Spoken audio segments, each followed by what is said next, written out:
In the earliest age of mankind, before Terra bore the name Earth as we know it, before the galaxy trembled with the tread of titans or the chanting of space marines, humanity was scattered, primitive, and fragile.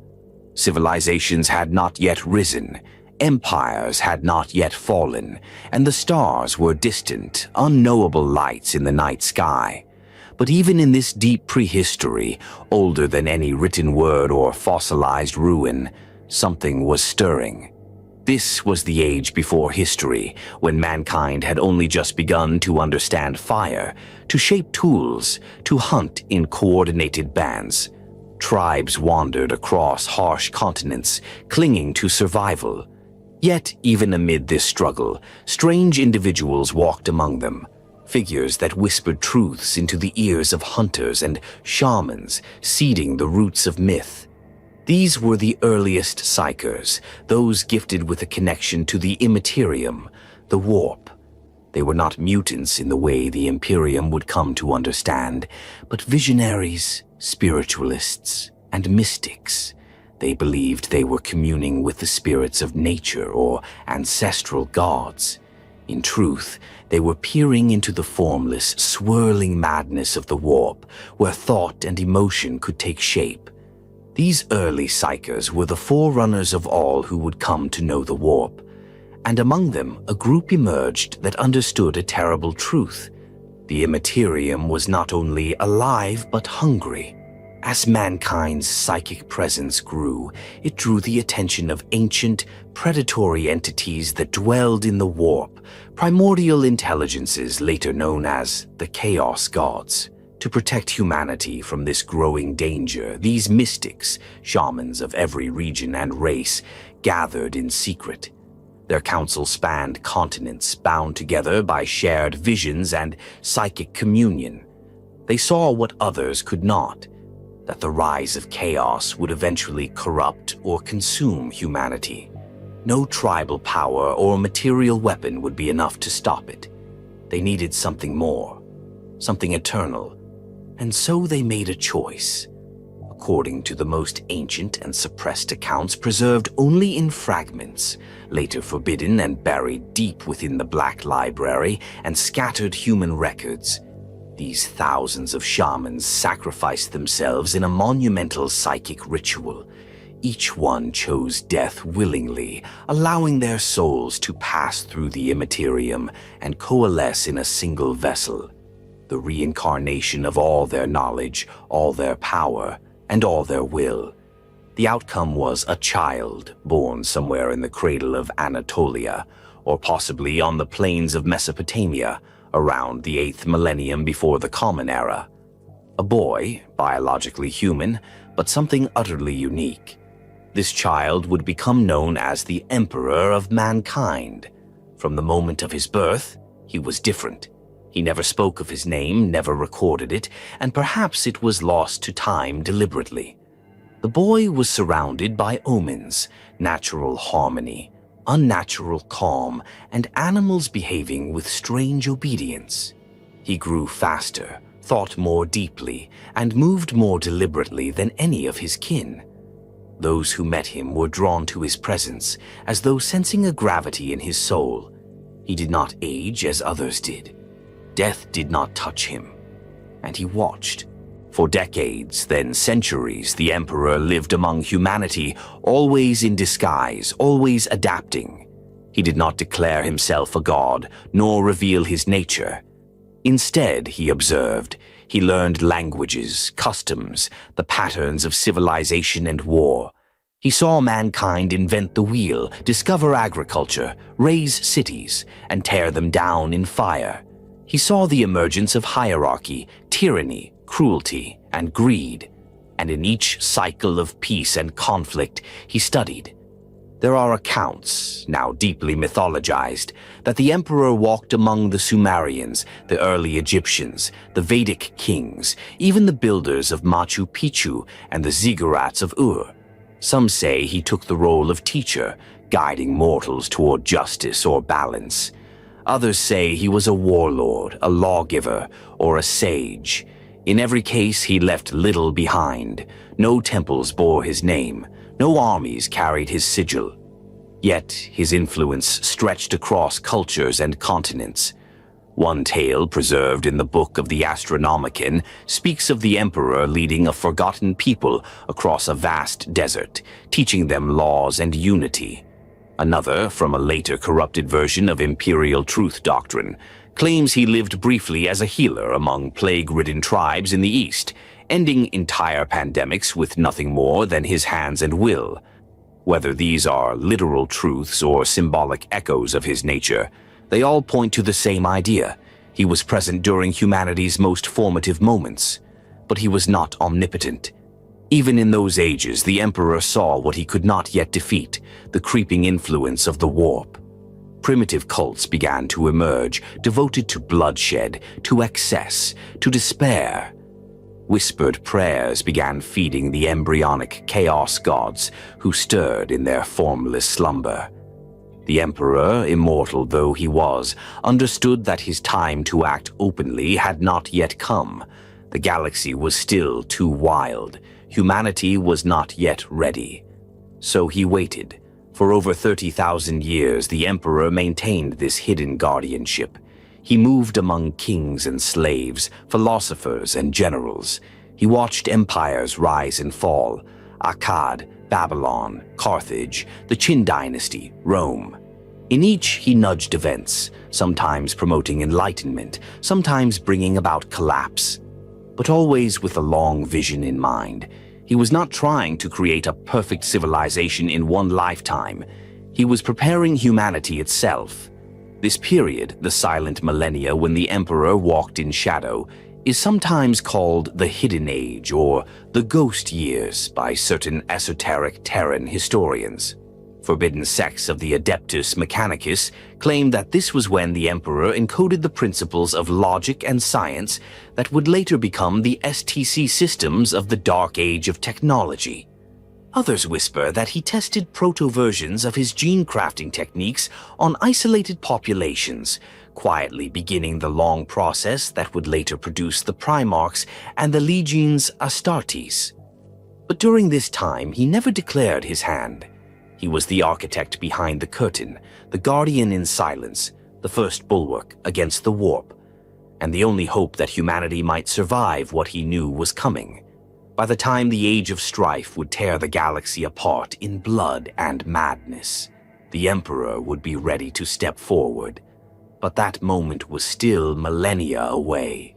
For now, in the still dark ages before Terra knew its fate, the Emperor walked alone, preparing the path that would one day lead to an empire of 1,000,000 worlds, all forged in his name.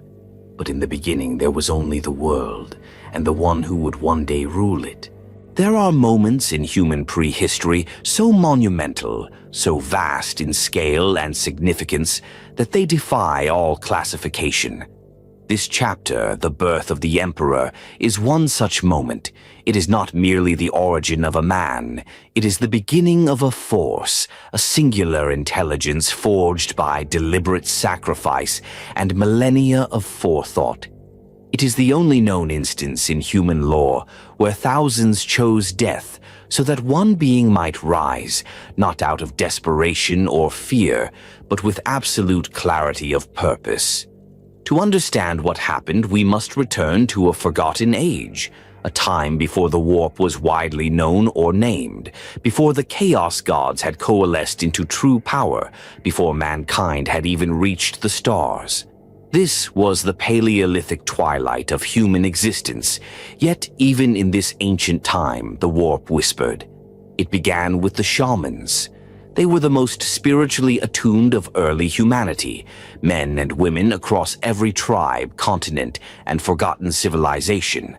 These were not religious leaders in the modern sense. They were natural-born psykers, gifted with a connection to the immaterium long before it was understood.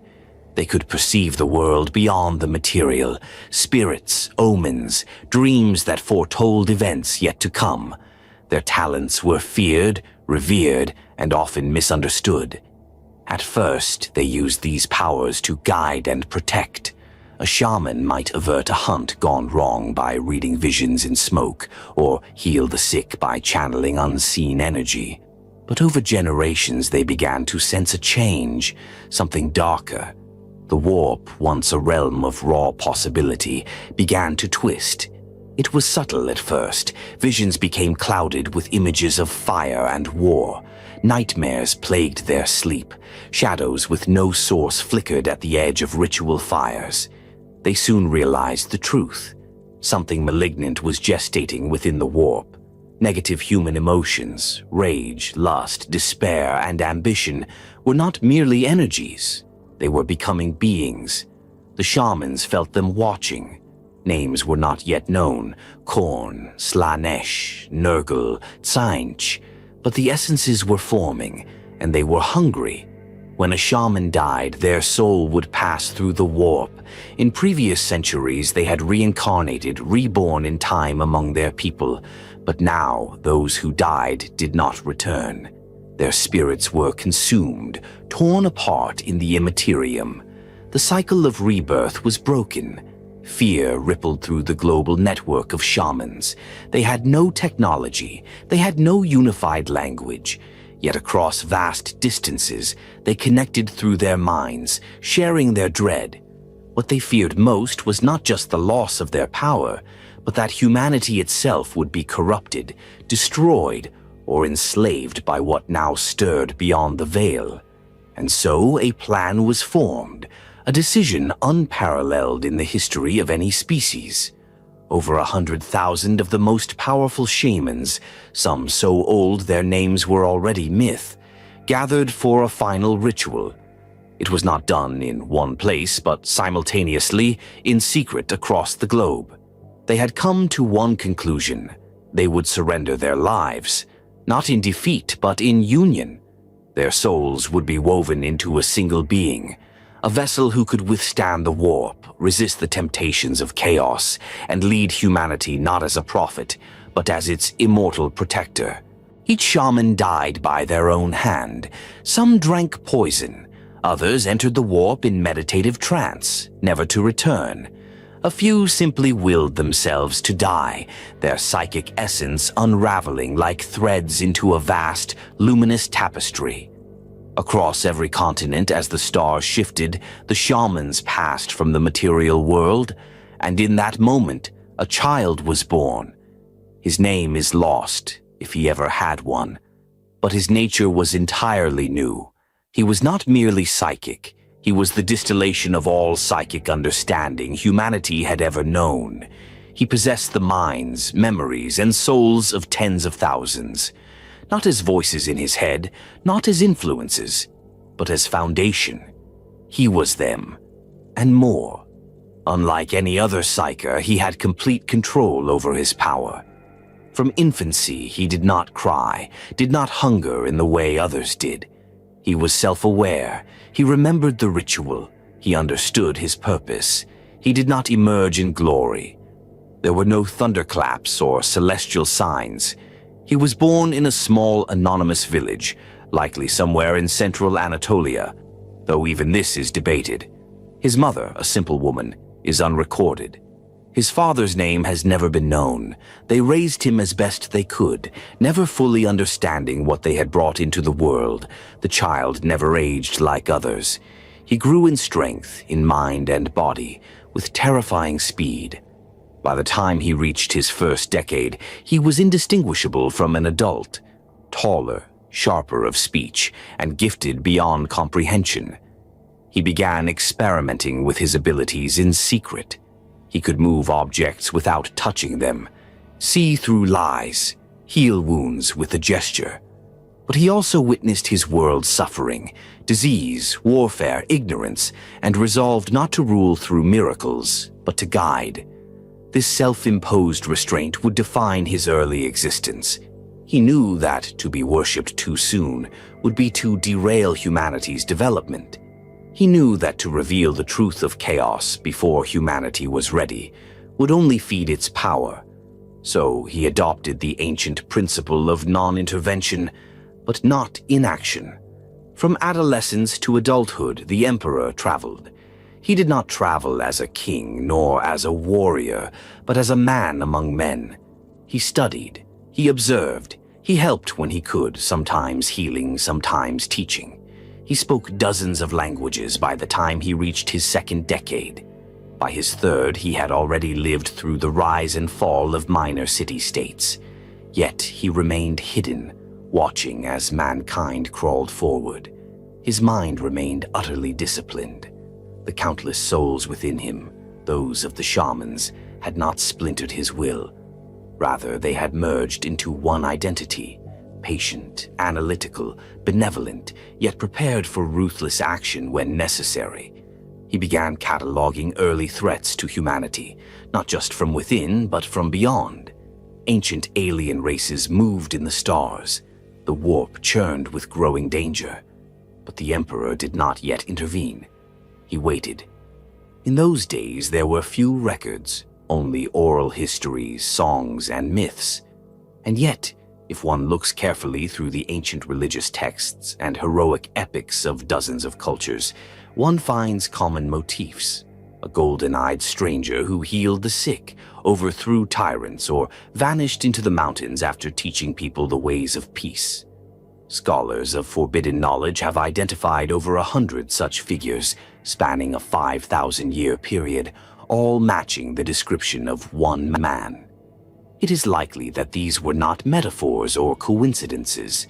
They were echoes, residual memories of a being who moved through humanity's earliest history like a whisper, never staying long, never drawing attention to himself, always watching. The shamans who died to create him did not give rise to a god. They created something more dangerous, a man with a purpose, one who would walk the long path, alone, in the face of cosmic annihilation. The Emperor had been born not by accident, but by choice, and the galaxy would never be the same. He walked among them unnoticed, not because he lacked presence. On the contrary, those who looked into his golden eyes often hesitated, struck by a brief, inexplicable reverence, but because he willed it. From the earliest years of his conscious existence, the Emperor understood the power of remaining unseen. He knew he was different, but he chose to live as if he were not. This chapter of his existence was neither glorious nor dramatic. There were no armies, no science fiction grandeur, no divine declarations. The Emperor, in this early period of his life, lived quietly, purposefully, among shepherds and farmers, among traders and stonemasons. For all his power, he chose to walk as a child of Terra, of Earth, so he could understand it not as a god, but as one of its own. The region where he matured was rugged, sun-drenched, and ancient, possibly within the Anatolian highlands or the early Fertile Crescent, though scholars can only speculate. Its people were superstitious but practical, bound by tribal laws, kinship, and survival. The Emperor was raised as any child was, taught to tend animals, gather roots, avoid predators. But while others learned through mistakes, he never needed to. His mind was already vast beyond human comprehension, filled with the aggregated experience and memory of thousands of long-dead shamans. Even so, he did not rule over others, nor did he attempt to impress. He worked alongside the people. He shared their food. He listened to their concerns. And quietly, he studied. One of his earliest observations was the tension between will and ignorance. He watched as tribal leaders abused their influence, not out of malice, but from fear of the unknown. Superstition led to cruelty.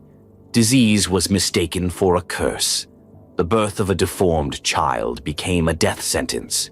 When rains did not come, the people blamed their neighbors, and war followed.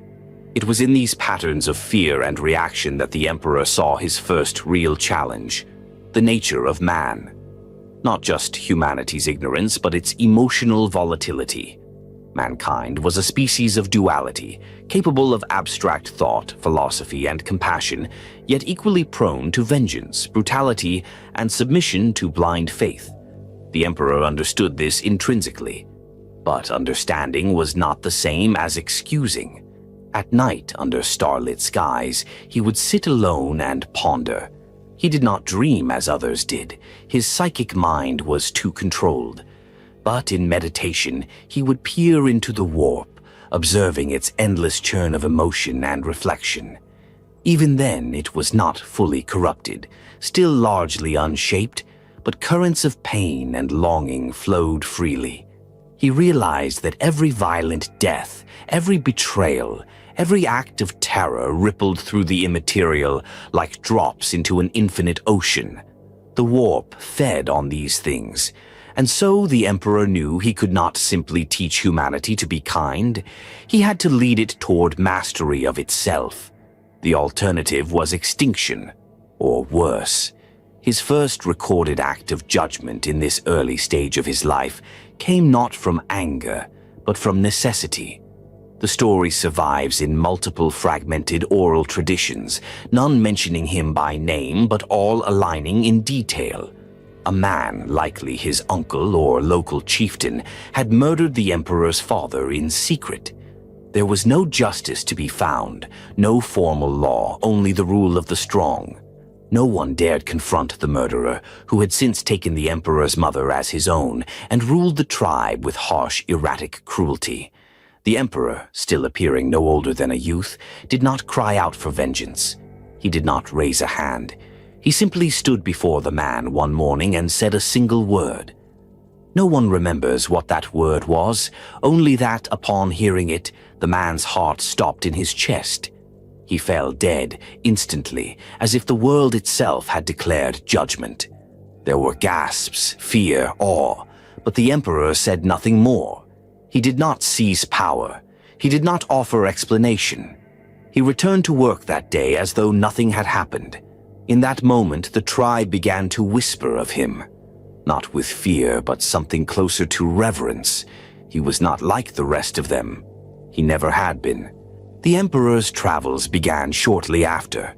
Whether he was cast out or left by his own will is unclear, but he wandered far from his birthplace and never returned. For the next several centuries, though his body aged with glacial slowness, he walked the earth in solitude. Everywhere he went, he embedded himself within the local people. He studied languages long since forgotten. He participated in rites and rituals that predated the gods of modern civilization. He joined builders raising monoliths to the stars, aided in the creation of irrigation systems, and healed plague victims in pestilence-stricken cities. He learned their myths and saw how they distorted reality, how stories twisted over generations, how easily power fed delusion. One recurring theme troubled him: the people's need to externalize meaning. They created gods to explain storms, earthquakes, and death. They sacrificed to these gods, sometimes animals, sometimes neighbors. And those who spoke to the gods, or claimed to, held sway over all others. The emperor saw the seeds of chaos in this, not the warp entities themselves, not yet, but the behaviors and beliefs that would one day feed them. Humanity's craving for authority, for certainty in a chaotic world, would make it vulnerable to false salvation. So he began to intervene. Gently at first, in one city he exposed a fraudulent oracle whose poison-based visions had led to the deaths of dozens. In another, he taught a farmer to inoculate his livestock, sparking a chain of agricultural reform. In a distant land, he guided a young woman to overthrow a tyrant and become her people's first lawmaker. He never claimed credit. Names changed, records faded, but the impact remained. There is a tale from this period that survives in a heavily redacted Mechanicus archive. It speaks of a lone traveler who entered a village stricken by war. The two rival factions had spent generations killing one another over a holy relic, a stone said to have fallen from the heavens, shaped like a crescent moon. The traveler examined it and declared it to be nothing more than ancient obsidian. Then he shattered it with a touch, reducing it to dust. At first, the villagers prepared to kill him, but he simply sat and waited. Eventually, without their divine cause, the factions had nothing left to fight over. Peace followed, not because of a sermon, but because of a void. This was the Emperor's way in these early centuries, subtle, surgical, always assessing the consequences of his actions. But he was not without flaws. His detachment even then set him apart. He could empathize with humans intellectually, but not emotionally. He understood their desires, fears, and needs, but never truly felt them as they did. He did not mourn, he did not rejoice. He observed and calculated. That detachment grew over time. With each year, he grew more distant from the people he tried to help. His interventions became rarer. His trust in individuals diminished. Still, he continued to study, to build a mental map of mankind's psychological and social patterns. By now, he had lived several lifetimes. He no longer thought in years or decades, but in centuries. And all the while the warp stirred, the shadows thickened, the dreams of seers and prophets across the world darkened with strange symbols, spirals, open mouths, bleeding suns. Cults began to form at the edges of civilization. Sacrifices returned, and with them the Emperor's sense of urgency deepened. He realized that observation alone would no longer suffice. Action would be required, calculated, large-scale action. But the world was not yet ready. So he waited, he prepared, and in silence he began to design. Not miracles, but mechanisms, not temples, but tools. He would need an empire not of gold or faith, but of order and knowledge. But to build it, he would need the stars, and that too would take time. The child had grown. The architect was waking, and Terra, still primitive and fractured, had no idea that the man walking beside them was already planning to save their future, or, if need be, to control it. There comes a moment in every myth where the mask of peace slips, where potential becomes power, and quiet restraint gives way to decisive action. For the Emperor, that moment came not in war or glory, but in blood, in the death of a single man. The tale survives only in fragments. What records we have are passed down as whispers in the margins of forgotten tomes, too old to be verifiable, too consistent to ignore. The accounts vary in name and setting, but one detail never changes. A young man with golden eyes stood over a corpse, untouched and expressionless, while those around him watched in silence. This is the story of the murdered uncle. The Emperor had been living with a small tribe in a rugged, windswept region, likely a Proto-Anatolian settlement nestled in harsh foothills. The tribe was ruled by a council of elders, one of whom was a man of some influence. This elder was the Emperor's relative, some say an uncle by blood, others a father figure of circumstance. He was not a cruel man by appearance.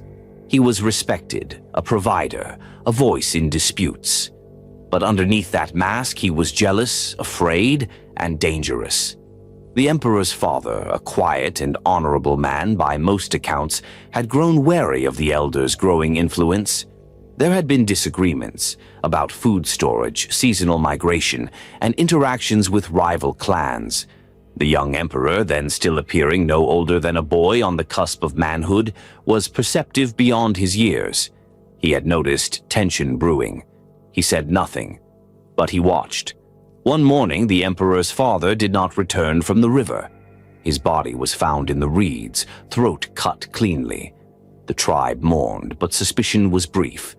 The elder, his own brother, took the Emperor's mother into his household within the week, under the guise of protection. No one questioned him. Power has a way of cloaking guilt. But the boy knew. He had seen the future in dreams and had already walked the labyrinth of this timeline 1,000 times in his mind. He did not rage. He did not grieve in the way others did. He prepared. What came next would be a moment of choice, not just for the murderer, but for the Emperor himself.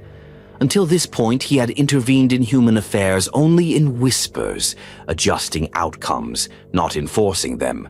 But this act, the betrayal and murder of his father, was not just a personal loss.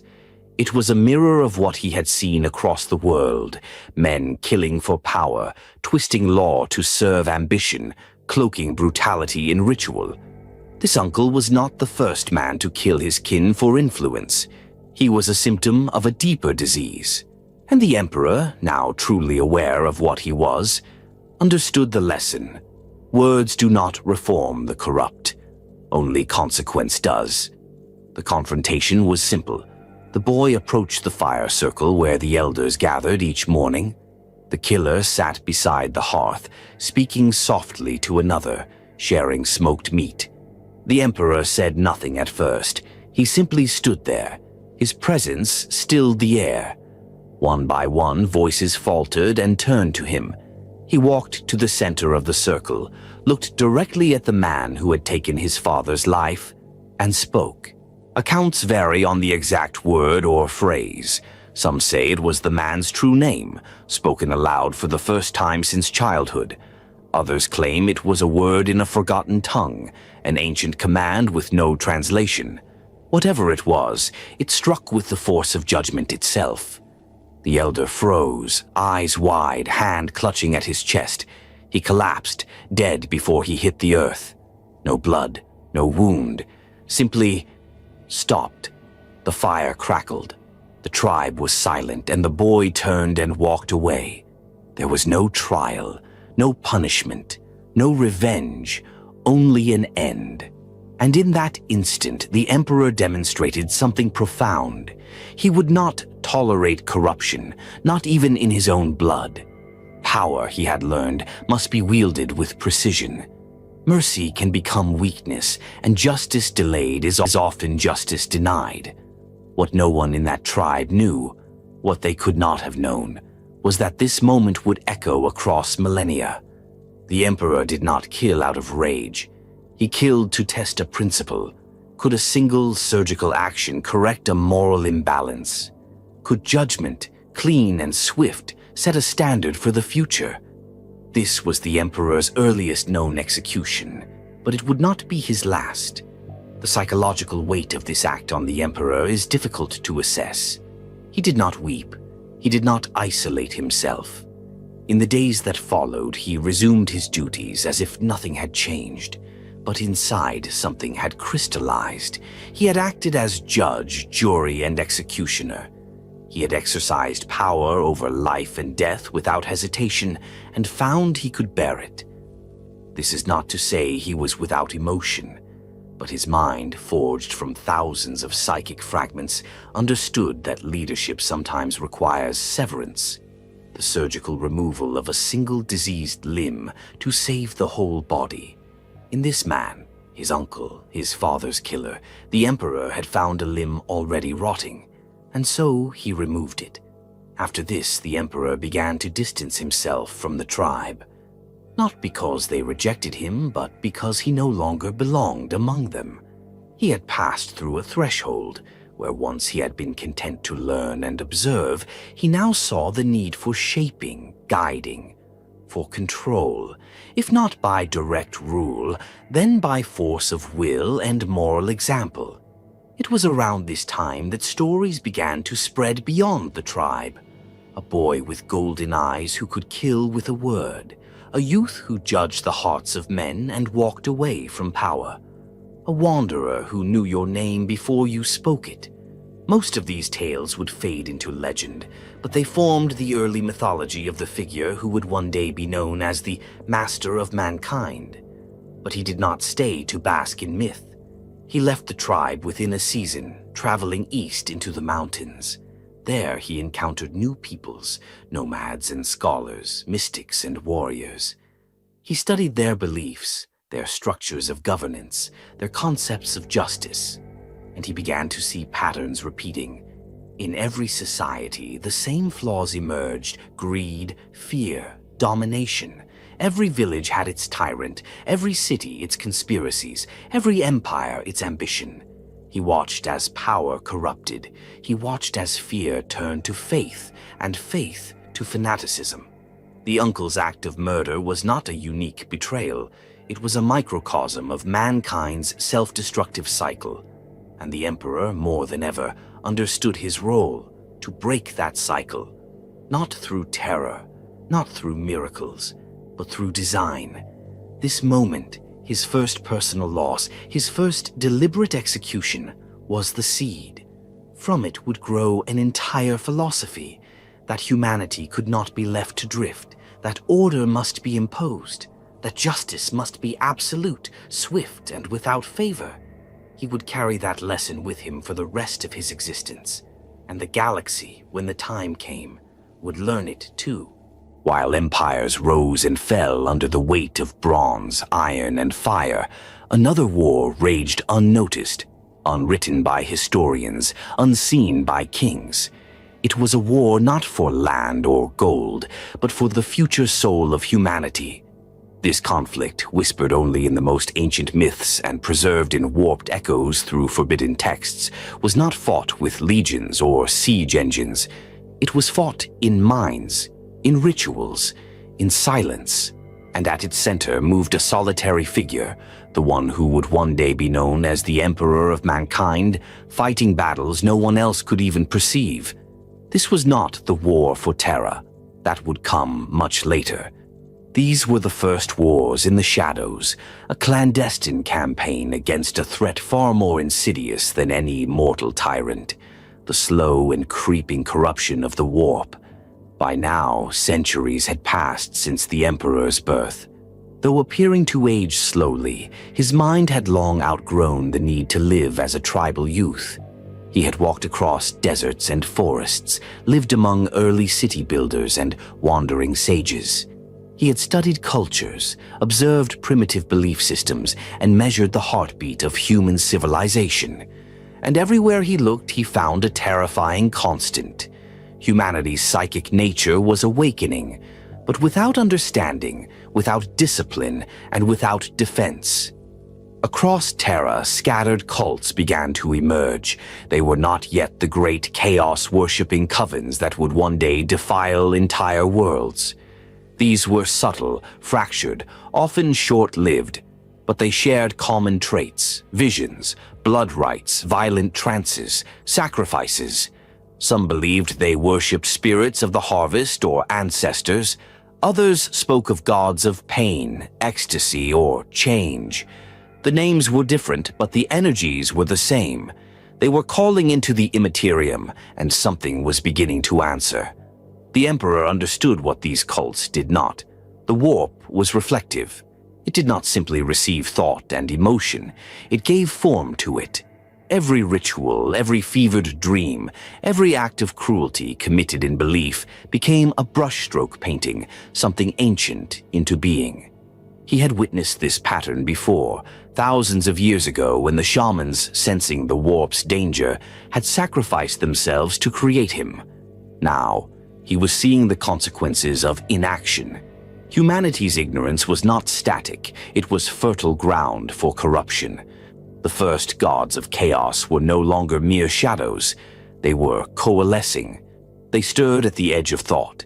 The Emperor had no names for them yet, but he could feel their nature, and he knew, if left unchecked, they would devour mankind before it ever reached the stars. So he began to fight, not as a warlord and not yet as a ruler, but as a hidden hand moving silently through the world, extinguishing sparks before they could become infernos. He began with observation. For decades at a time, he would infiltrate these early cults, disguised as a disciple, a mystic, a humble initiate. He would earn their trust, study their rites, map their psychic patterns, and when he was certain, absolutely certain, they had made contact with the warp, he would act. Sometimes it was a single word spoken during a ritual, unraveling the entire psychic structure and leaving the cultists comatose. Other times he would turn the leaders against each other, fracturing their hierarchy into collapse. In more desperate situations, he resorted to direct intervention, unleashing waves of psychic force that erased entire gatherings from existence, leaving only ash and scorched earth behind. None of these events were recorded in contemporary texts. To the locals, they were inexplicable tragedies, earthquakes, sicknesses, divine wrath. But they were surgical strikes, designed to protect humanity from knowledge it wasn't ready to possess. It is said that during one such operation, in the mountains of what would become Tibet, the Emperor encountered a proto-sect that had accidentally opened a warp breach. The Sky Wound, as they called it, bled light and shadow. The cult believed it to be a gateway to their ancestors, but what poured through were not spirits. They were warp entities, unformed demons, instinctive and ravenous. The Emperor sealed the breach, not with ritual, but with will alone. He stood before it, arms outstretched, and spoke in a language that had not yet been invented. The portal closed like a lid over an eye. Those who had summoned it were left with their minds broken, unable to speak again. This was the scale of the war he fought. As the years became centuries, his understanding deepened. He realized the warp could not be avoided. It was a constant, a part of the human condition. Emotion, thought, memory, all echoed there. The warp was not evil by nature. It was raw potential, shaped by sentience, and this was what made it dangerous. As long as humanity remained fragmented, irrational, and ruled by fear, it would feed the worst parts of itself into the immaterium. The gods of chaos were not alien invaders. They were human consequences. But the Emperor also saw a solution: discipline. If he could teach humanity to control its emotions, to regulate its beliefs, to unify its thinking, not through dogma but through truth, he could cut off the food supply of chaos at its source. A rational species would create a stable warp, and a stable warp could be mastered, not feared. But this ideal was far from realization. The first wars in the shadows stretched over continents and cultures. In the swamp cities of early Mesoamerica, the Emperor confronted sun cults that practiced ritual sacrifice to sustain the light. In the deserts of pre-dynastic Egypt, he battled proto-sorcerers who had learned to bind psychic echoes into living stone. On the icy fringes of what would become Scandinavia, he dismantled a brotherhood that spoke with the voices of the frost, later revealed to be nascent demonic manifestations. He never raised an army. He needed none. His mind was a fortress, his soul a weapon. He moved like a shadow through centuries, unaging, unshaken.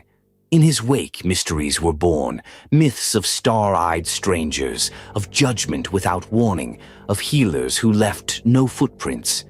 But not all threats were primitive. In the East, the Emperor encountered an off-world entity, possibly a stranded Xenos psyker, or a remnant of a long-extinct race. This being had cloaked itself in worshippers and was subtly guiding their evolution, using their psychic potential to siphon power. It is said the confrontation between them lasted 3 days, locked not in combat, but in a war of minds, consciousness against consciousness. The Emperor won, but barely. It was here that he began developing psychic disciplines, early prototypes of what would one day become librarius training, or even the techniques of the Grey Knights. These practices allowed him to shield his mind, to shape his soul into a weapon without losing control. He began experimenting with sigils, with spoken charms, with mental anchors. Every encounter taught him more, not just about the enemy, but about the raw material he would one day need to shape into an army. These were the hidden victories that no civilization recorded, but they mattered more than any mortal empire. For every cult extinguished, every rift closed, every proto-demon cast back into the warp, the Emperor bought humanity another century of survival, another breath, another chance. And in doing so, he learned something else. Chaos does not sleep. Every time he destroyed a cult, another sprouted. Every time he sealed a breach, another opened. The warp was patient, adaptive. Its true danger wasn't in its strength, it was in its persistence. Like a river wearing down stone, it needed only time. The Emperor would have to be stronger than time. He could no longer rely on being a lone guardian. The world was changing too quickly. Populations were growing, trade routes were expanding, language was evolving. And with these changes came faster dissemination of belief, fear, and ambition, the perfect fuel for chaos. It became clear his intervention would have to evolve. This age of shadows was only the beginning. Soon he would need to build, to create something lasting, tools, institutions, warriors. But for now he remained in the dark, fighting in silence, bleeding the future back into shape, one invisible war at a time. And the world never knew how close it came, over and over again, to becoming a cradle of nightmares. All because one man stood in the way. History has never been kind to those who walk behind the curtain. Its chronicles favor kings and conquerors, emblazoning their names across ages, while those who shaped events from the shadows vanish into legend. Yet among those forgotten hands, none wove fate more precisely than the man who would become the Emperor of Mankind. Long before he was known by any title, before the galaxy feared his name or worshipped his silence, he walked the earth under many guises. A healer, a soldier, a philosopher, a lawgiver, a builder, a destroyer. He was all of these and none. This chapter is not about battles, nor dark rituals, nor even the quiet psychic war he waged against the warp. This is about the roles he chose to wear, the identities he crafted not to deceive, but to guide, to seed change, culture by culture, century by century. Through these lives, he shaped humanity's very perception of law, leadership, and morality. And he did it while remaining a ghost to history. There is no single timeline for his appearances. His movements spanned thousands of years, crossing continents and empires. But in each era, the story is the same. A stranger arrives, brilliant beyond comprehension, helps a civilization reach a new height, and then vanishes before being immortalized. In one instance, he is said to have appeared in ancient Mesopotamia during the Sumerian ascendancy.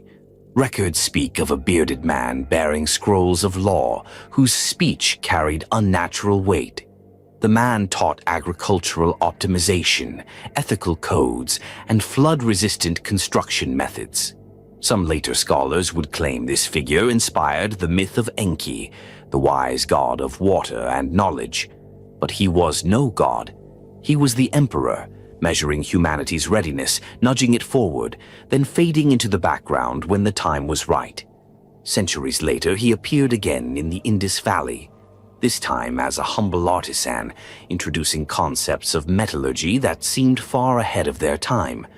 Under his guidance, a small city-state revolutionized its trade practices, formalized a method of script-based communication, and laid out urban planning so advanced that its sewer systems would not be matched for millennia. He never ruled, never claimed credit. When his task was complete, he left. And in his absence, the myths began. They always did. Some civilizations deified him. Others recorded his presence as legend, too strange for fact, too persistent for fiction. Over time, these legends began to blur into one another. A radiant figure whose knowledge surpassed all mortals, who never aged, who appeared only when needed and left no trace. Perhaps the most persistent and controversial of these myths is found in fragments of early Greco-Roman philosophy. Several pre-Socratic texts refer to a dark-eyed man from the East who debated the nature of the cosmos in Ionian city-states. He rejected the divine pantheon, arguing instead that the universe was governed by rational law and observation. He drew diagrams of stellar systems, proposed a heliocentric model, and described the human soul as both material and immaterial, a bridge between the real and the unreal. When asked where he had learned such things, he answered, "From the stars before your gods were born." The records stop abruptly after that. In Egypt, some whispered that the emperor walked beside Imhotep during the construction of the Step Pyramid, that he advised the priest to align the structures with celestial bodies, not for worship, but as markers, reference points for future civilizations. In China, stories speak of a yellow-robed man who came from the West, healed the sick with words alone, and taught leaders to govern through balance and reason rather than fear. One legend claims he lived 3 entire reigns of an emperor, unchanged by time, before departing on a black ship that sailed the sky. He never stayed long. That was his law. If he remained, people would begin to worship, and worship, he knew, was dangerous. To be followed out of awe was to abandon truth for illusion. The warp fed on deification, on belief distorted through emotion. He saw that clearly in every civilization he touched. How quickly leaders became gods, how easily men wrapped power in sacredness until truth and myth were inseparable. So the emperor adopted the strategy of the seed. He would appear at key junctures, moments where a society teetered between enlightenment and collapse. He would guide a single reform, teach a core principle, prevent a war, or provoke a necessary one. Then he would disappear, and the seed would grow on its own, nourished by the people's will, not by his presence. One of the clearest examples of this method is found in Proto-Nordic myth. There, a mysterious smith, named All-Father in some sagas, taught tribes the secrets of forging stronger iron and organizing themselves into councils. He introduced a runic system of writing that vanished shortly after he left, rediscovered only centuries later. These societies went on to create the foundations of early Germanic law and military structure. The pattern repeats across civilizations, always the outsider, always ahead of his time, always resisting recognition. This refusal to claim credit was not rooted in humility. It was strategy. The emperor had seen what happened when power became personal. The moment his identity became the focus, the movement would decay. Principles would turn into slogans, rationality into ritual, morality into dogma, and eventually, as had already begun in primitive cults, worship would spill into the warp, and chaos would feast. He did not want loyalty, he wanted momentum. And so he remained a shapeshifter, not in body but in presence. In some eras he was old, in others young. In one he lived as a blind poet, in another as a female healer. In every identity he drew from the same well of knowledge, but always tailored to the time, the culture, the need. Modern imperial scholars, bound by the ecclesiarchy's censorship, dare not compile these legends. But among the forbidden books of the Black Library and the deepest memory crystals of the Mechanicus, there exists a theory known as the Continuum Doctrine, the belief that nearly all ancient figures of unmatched wisdom were, in fact, the same entity, the Emperor, sowing order across millennia. But not all his masks were peaceful. In times of great crisis, he became a warrior. There are accounts, deeply buried, that describe a figure leading small bands of warriors against cruel overlords, tyrant priests, or cannibal warlords. These weren't empires. They were backwaters of violence and suffering, places ignored by larger civilizations. The emperor would arrive, offer the people a way forward, and when refused, strike with surgical precision. He never built monuments. He never carved his name into stone. But the structures he inspired, the laws, the ideas, the disciplines, persisted. What does it mean, then, to be a god among mortals, to command power that could shatter mountains, yet walk as a peasant, to speak truths that could unite civilizations, yet choose anonymity? For the emperor, it meant freedom. The freedom to shape without being worshipped, to lead without being obeyed, to influence without being feared. And perhaps most importantly, it was the freedom to learn. Because in walking among humanity, he came to understand its complexity, not just its flaws, but its endurance, its ability to adapt, to imagine, to dream. These were not things to be ruled over. They were things to be cultivated. Every face he wore, every voice he spoke through, every role he played was a thread in the vast tapestry he was weaving, a design stretching across time, preparing mankind for something far greater than they could imagine, the stars. But that would come later.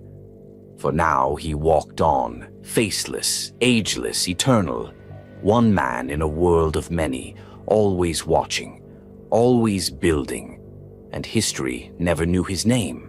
Even for a being as singular and purpose-driven as the Emperor, eternity is a burden not easily carried alone.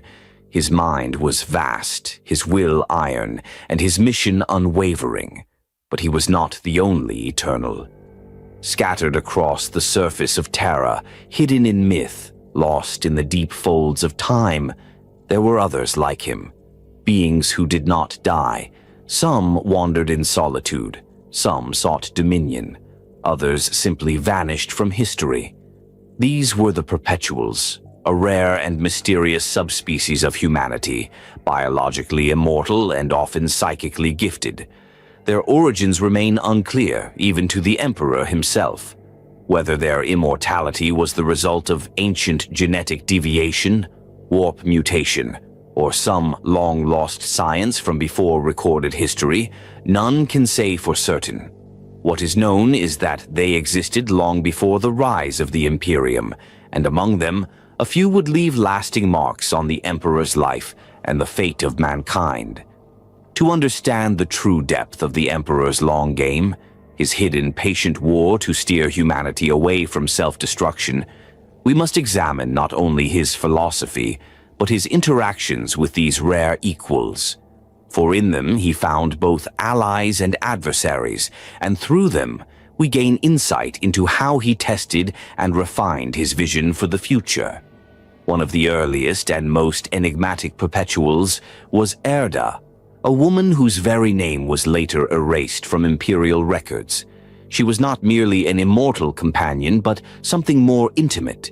Some say she was the closest thing the Emperor ever had to a consort, though neither emotion nor sentimentality ever dictated his choices. Their bond was formed out of shared knowledge and vision. Erda was ancient, wise, and profoundly psychic in her own right. Like the Emperor, she had watched humanity's rise and fall in cycles. She had walked among empires as they bloomed and burned, and for a time she shared in his mission to guide mankind from the shadows. But Erda's vision diverged from his. Where the Emperor believed in unification through control, she believed in evolution through liberation. To her, humanity's destiny lay not in the imposition of order, but in the embrace of potential. She saw the Emperor's ambition, his long arc toward creating a galactic regime, and she feared it would lead not to salvation, but to another form of slavery, a gilded cage ruled by one perfect mind. The break between them was not sudden. It came after centuries of collaboration. The most painful fracture was over the Primarch project, an endeavor Erda helped to shape in its early phases. Using science retrieved from the warp-touched gate of Molech and twisted echoes of lost technologies from the dark age of technology, the Emperor began crafting his 20 sons, genetic giants designed not merely as warriors, but as philosophical and strategic extensions of his will. Erda, sensing the dangers of such power in the hands of one man, no matter how brilliant, eventually rebelled. She was instrumental in the scattering of the Primarchs through the warp, in what the Emperor would later call the Great Betrayal. For this act, she was cast out from his plans, her name struck from records, her memory condemned by the very Imperium she had once tried to serve. Yet even in betrayal, the Emperor did not destroy her. Perhaps he could not. Or perhaps, deep down, he understood the value of her doubt. Erda was not the only Perpetual of consequence. There was also Olanius Person, a name once lost, then sanctified in whispered heresies.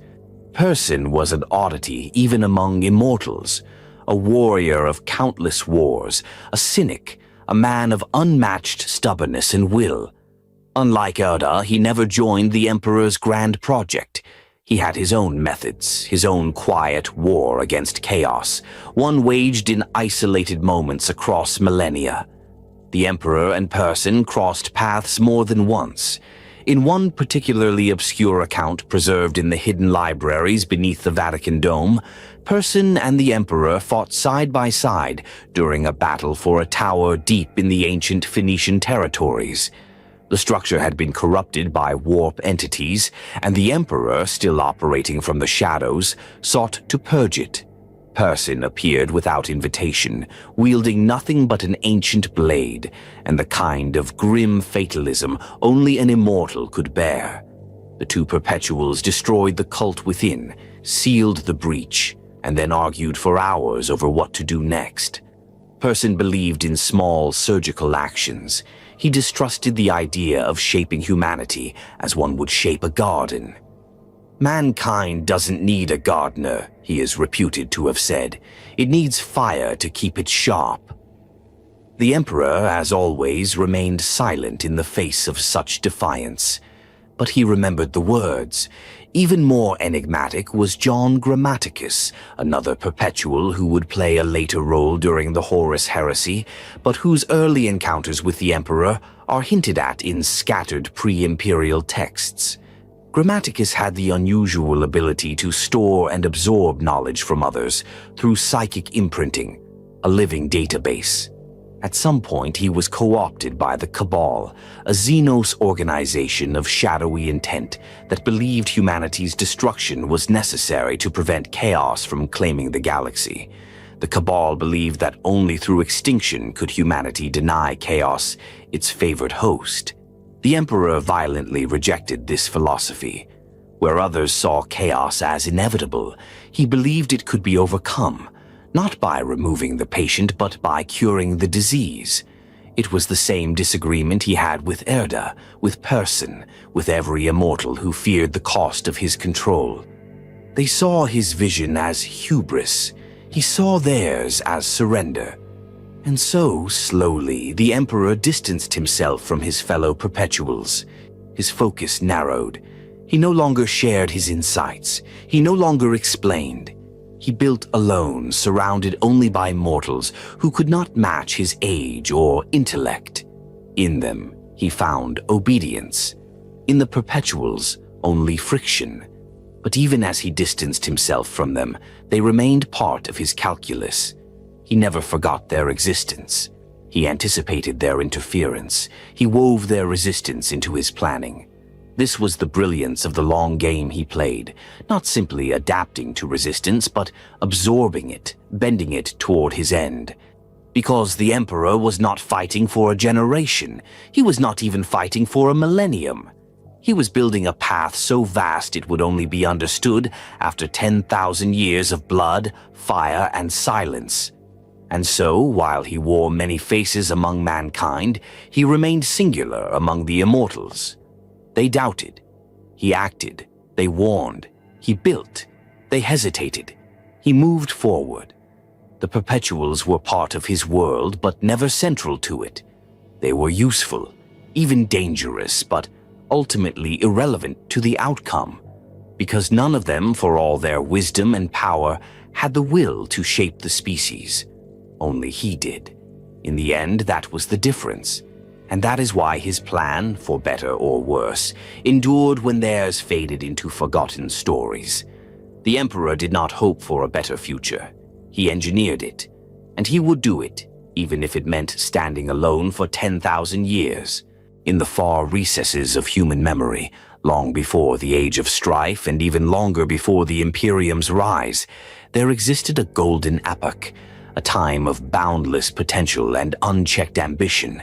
It was known in hushed reverence and later in somber regret as the Age of Technology.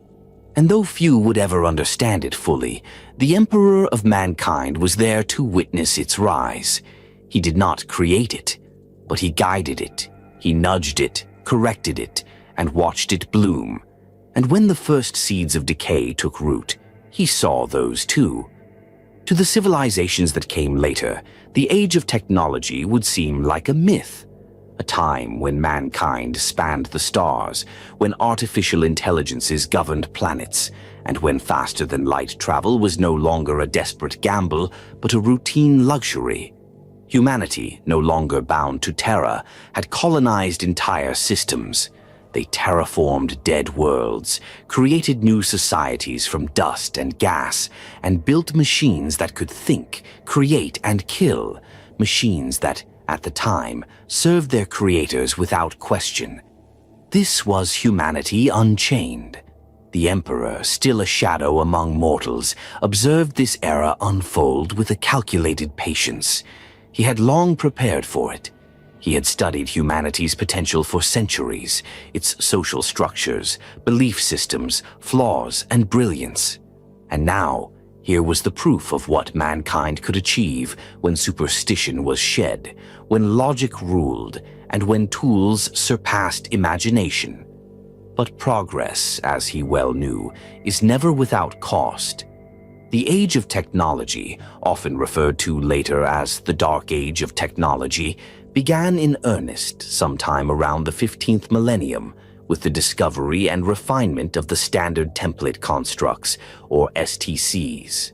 These were miraculous systems of knowledge, self-contained libraries of technological blueprints coded in ways anyone could understand and utilize.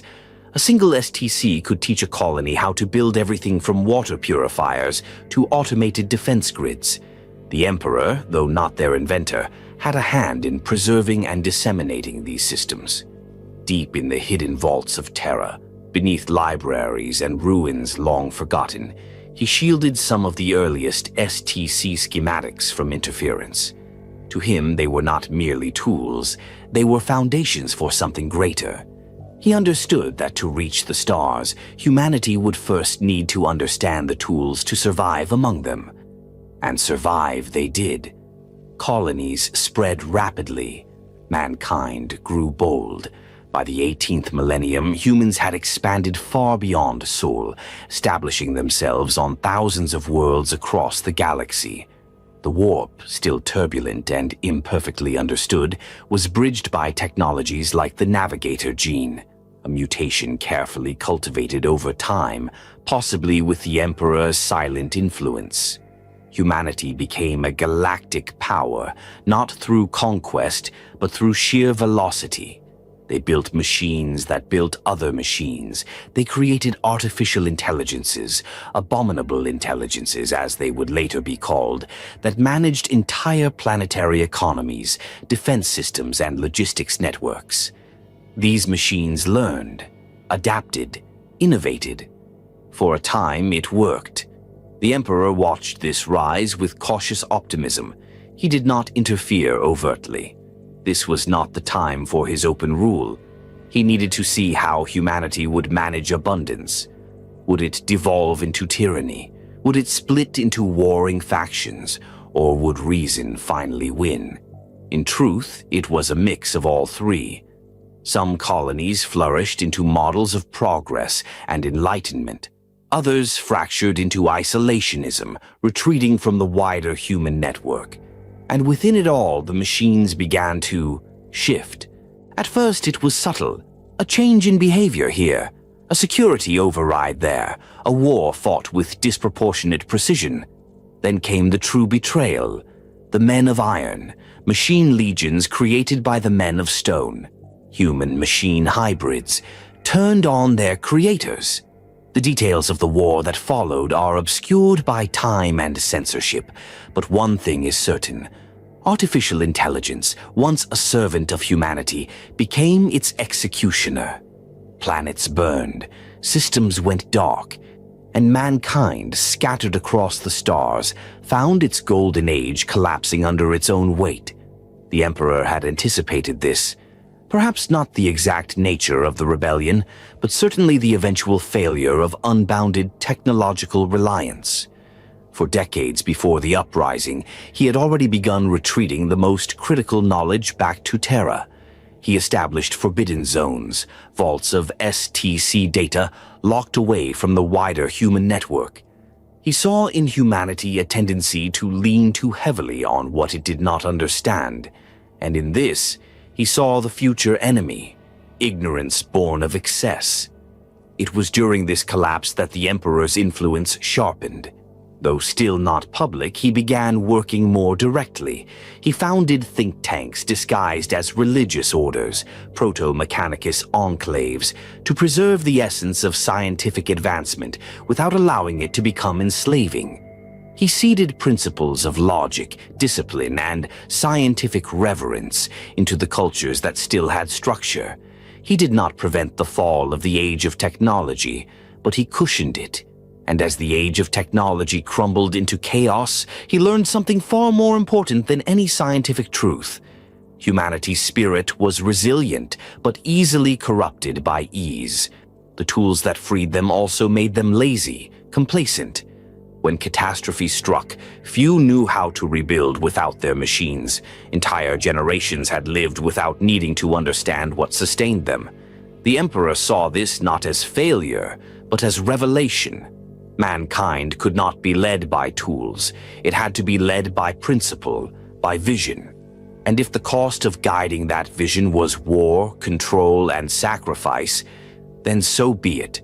Out of the ruins of the age of technology, he began to outline a new philosophy, one that would later become the imperial truth, that there are no gods, only men, that the warp is not a realm of spirits, but of danger, that knowledge is power, but unchecked knowledge is peril, and even more critically, that artificial intelligence must never again be allowed to hold dominion over man. It is from this foundation that the Emperor would later forge the Imperium. Every lesson from this age became a law in his coming regime. The distrust of AI, the veneration of knowledge paired with discipline, the fear of blind faith, the obsession with control. But that future was still centuries away. For now, as the final embers of the age of technology flickered, the Emperor stood alone again, watching the stars go dark. Planets he had once visited fell into silence. STCs were lost, hoarded, or destroyed.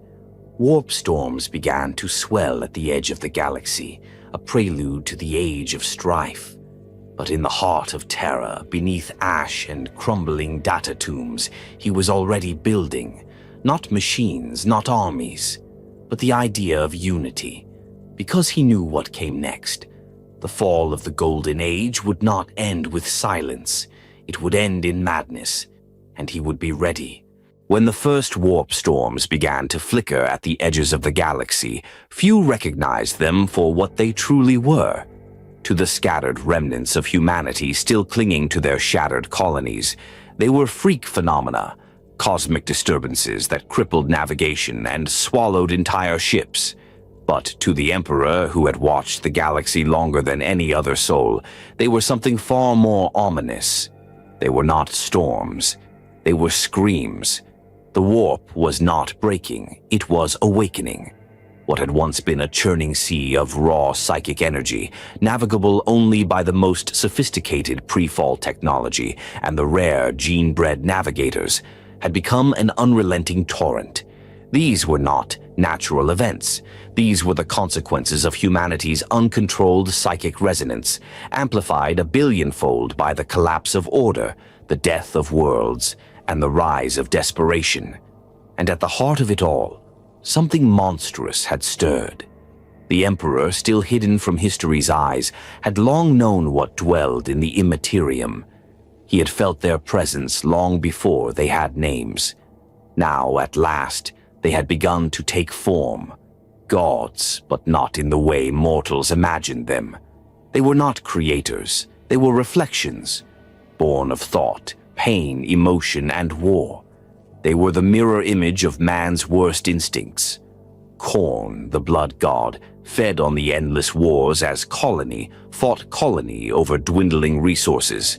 Slaanesh, still embryonic but already hungering, took root in the decadence and dissolution of cultures that had gorged themselves on excess during the final days of the Age of Technology.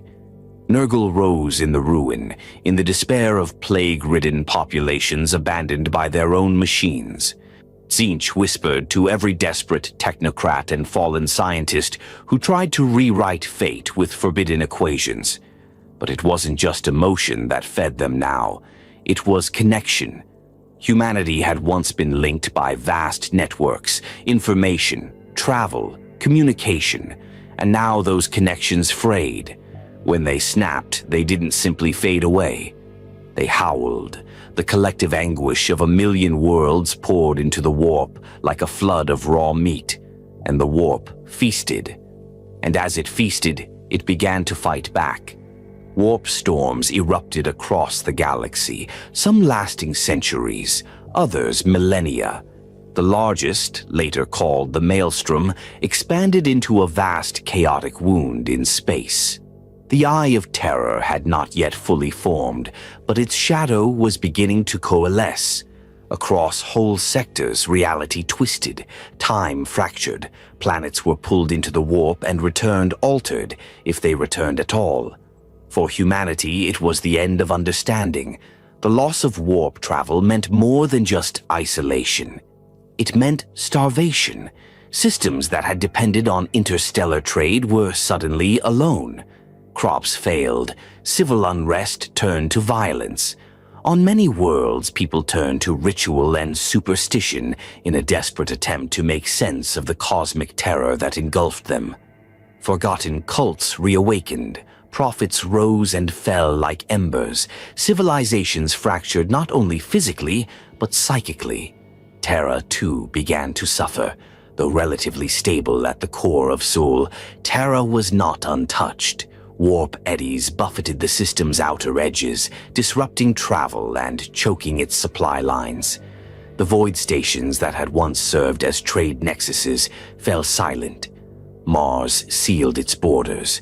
Luna's surface, scarred and glassed by ancient wars, became a haven for recluses and techno-mystics. Even the skies of Earth were filled with false lights, rifts in the stars that flickered with demonic suggestion. But while most mortals turned to prayer or panic, the Emperor acted. Silently, but with purpose. He had known this moment would come. The warp had always been a threat, not because it existed, but because mankind refused to understand it. It was neither heaven nor hell, but an echo chamber for consciousness. And consciousness, left unchecked, always tended towards self-destruction. In the catacombs beneath the Himalayan mountain ranges, the Emperor began the most ambitious project of his hidden life, a secret war of psychic engineering. While the rest of Terra struggled to survive, he delved deeper into the nature of the warp than any mortal had ever dared. His goal was not to master it, but to protect humanity from it, to forge a path through its madness, not with machines, but with minds strong enough to endure it. He began seeking out latent psykers across Terra, those rare individuals whose minds burned with the touch of the warp. He studied them, tested them. Many broke, some survived, a few he taught. These early students would never be remembered, their identities lost to time, but they formed the basis of his greatest tools, the methods of psychic shielding, soul binding, and warp discipline that would one day become the bedrock of the Imperium's survival. And in doing so, he made a decision. Humanity would need to evolve, not in biology alone, but in spirit. It was no longer enough to teach humanity how to build machines. Now he would have to teach it how to survive its own reflection. The Emperor's work in this era was quiet, deliberate, and merciless. He hunted warp cults across Terra, many of which had grown emboldened by the storms. These cults were not always overt. Some wore the skin of scientific societies, philosophical movements, or art collectives. Others worshipped literal idols carved in blood. All of them, knowingly or not, served the growing entities within the warp. He erased them. In silence, with psychic precision, he cut out the infection before it could spread.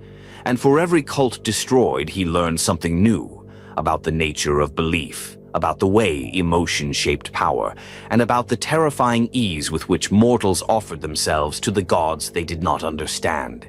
He came to understand that ignorance was as dangerous as heresy. Belief was not the enemy. Unquestioned belief was. And so he began to craft the tenets of what would become his future empire, a secular order, built not on superstition but on clarity, on reason, on denial of false gods. Because the warp could not be defeated by firepower, it could only be starved. Even so, he knew that denial alone would not be enough. The storm was growing. Across the galaxy, more and more worlds were being lost, not just physically, but spiritually. There are records, buried deep in the librarious archives, of entire planets where the laws of physics broke down for weeks at a time, of continents reshaped into sigils, of children born speaking dead languages from ancient warp entities. These were not legends. These were symptoms. The warp was no longer a background force. It had become a presence, awake, aware, and hungry. And still the Emperor did not reveal himself. Not yet. Because Terra, for all its pain, was still not ready. The collapse of the age of technology had left it in ruins. The warp was ravaging the galaxy, and the final blow was yet to come. The age of strife, a time of planetary madness, techno-barbarism, and psychic birth pangs. But the Emperor, ever the architect, was already setting the groundwork. His experiments in genetics, in psychic discipline, and in strategic thought were accelerating. Hidden beneath mountains and buried under old cities, he constructed vaults, laboratories, and armories. He preserved knowledge that had been lost everywhere else. He began drafting the blueprint for something greater than any empire or government, an unbroken species, unified and shielded from the madness it had birthed. The warp had been unleashed, but the Emperor would not let it win, not through prophecy, not through prayer, but through design, through force, through vision. The gods had risen, the stars were screaming, and humanity, if it was to survive, would need to be reshaped by his hand alone.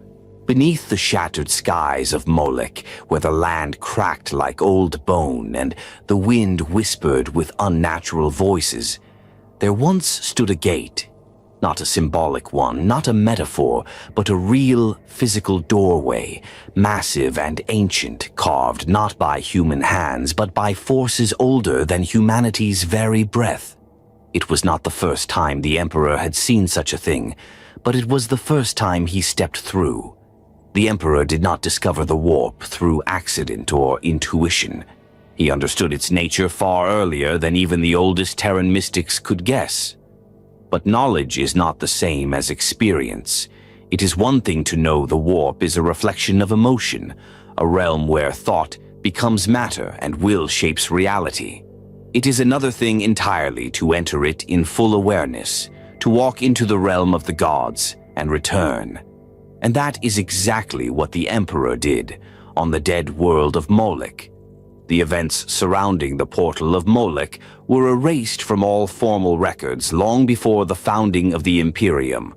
But fragments remain in Mechanicus vaults sealed with adamantium prayer locks, in xenoscribed tomes buried under eons of sand, and in the haunted dreams of psykers who never visited the place but speak of it nonetheless.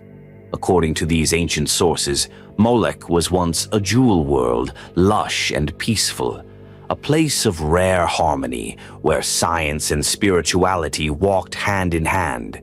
Its people had achieved a level of sophistication even the golden minds of Terra rarely matched, but their curiosity doomed them. Deep beneath their crust, in chambers older than their species, they uncovered a gate, a relic from a time before mankind, perhaps before the Eldar themselves. A warp portal, not a crude rift torn open by reckless sorcery.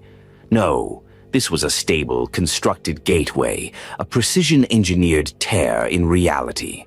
Whether it had been built by ancient Xenos, lost human ancestors from a previous cycle, or something even stranger, no one knew. But what the people of Moloch did understand was this. The gate led to the Imperium, and through it one could speak with the gods. They did, and so began their unraveling. When the Emperor arrived, it was already too late. Moloch's nobility had formed pacts with warp entities, struck bargains for power, longevity, knowledge. Their society had not yet devolved into the shrieking madness of demon worship, but it teetered at the edge. Their rulers spoke in riddles, their artists painted impossible vistas, their scientists began to weep mid-equation. The veil had grown too thin. The Emperor came alone. He needed no army, no heralds. He walked their cities in silence, golden-eyed and faceless, like a storm in the shape of a man. The people, twisted by warp influence, recognized something in him that made them tremble. The Emperor did not wage war on Moloch, he unwrote it. With thought and will, he burned the corruption from its air, scattered the cults, and sealed the mouths of priests mid-chant. He left its population alive but silent, stunned, the way one might leave a forest after fire had cleared its underbrush. But the portal remained. He stood before it for 3 days. The warp churned on the other side, aware of him, watching him. The Chaos Gods, still in their infancy but rising swiftly, felt his presence with rage and fascination. He was not a servant, he was not prey, he was something else entirely. A being forged not by chance but by design, the focused will of thousands of shamanic souls made flesh. And then, without ceremony, he stepped through. What he saw in the realm beyond cannot be fully known. Not because it is forbidden, but because it cannot be translated. The warp does not operate by linear time or physical logic.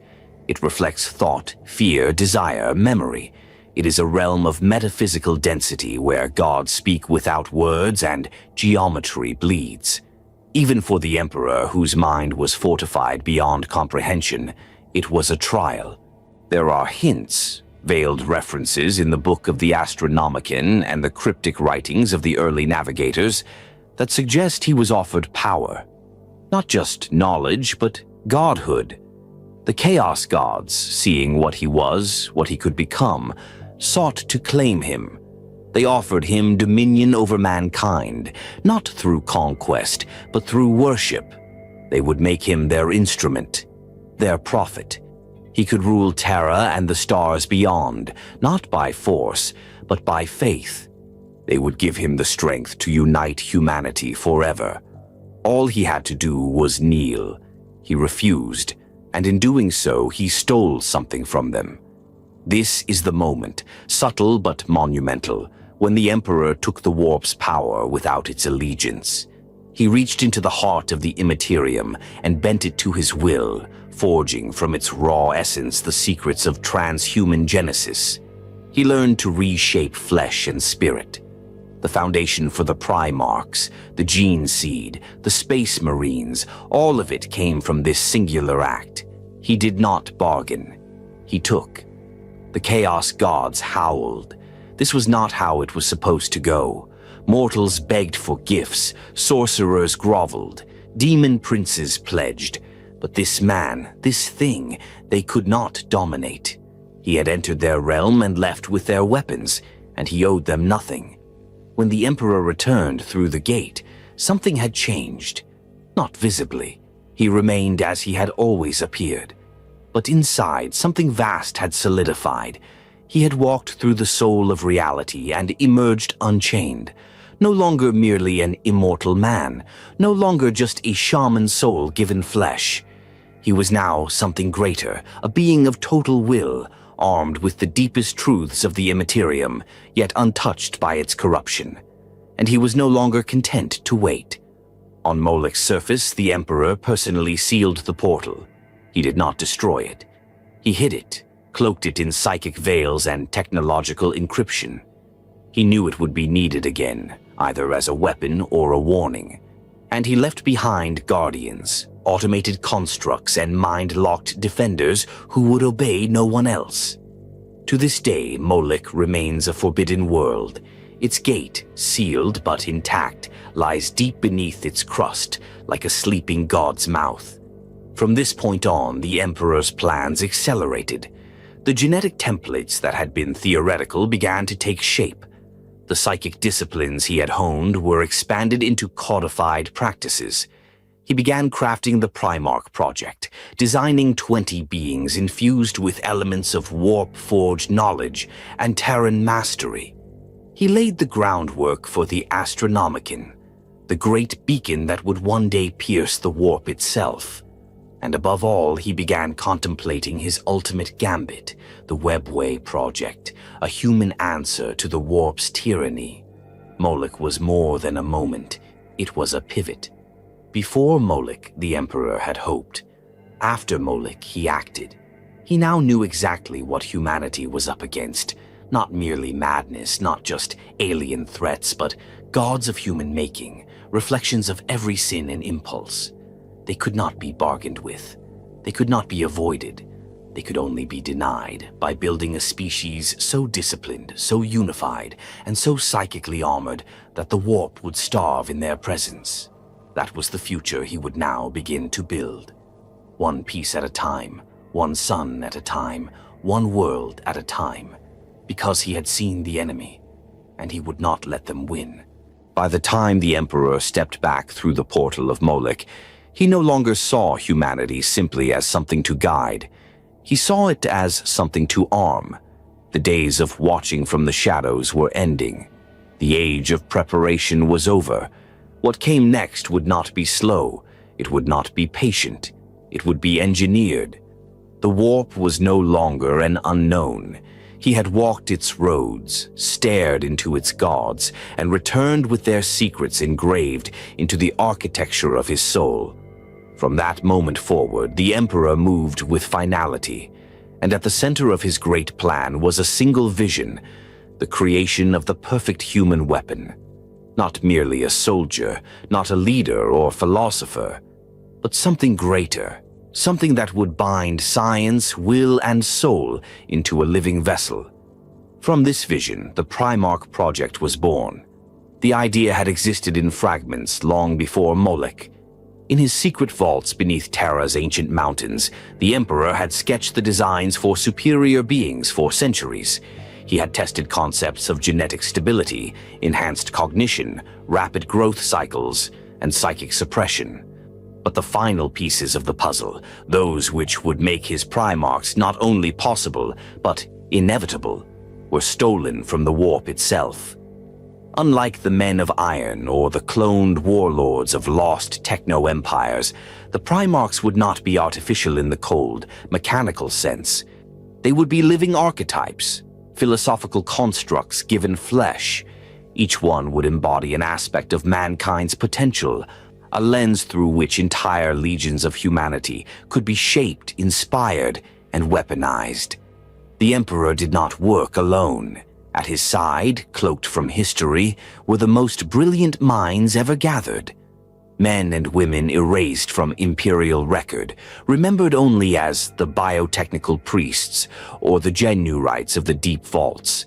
They had been pulled from the ashes of Terra's dying sciences, found in scorched libraries and techno-barbarian laboratories, spared because they still remembered how to think in equations, not myths. And at the center of this circle of creation, the Emperor labored. It was not alchemy, nor pure biology.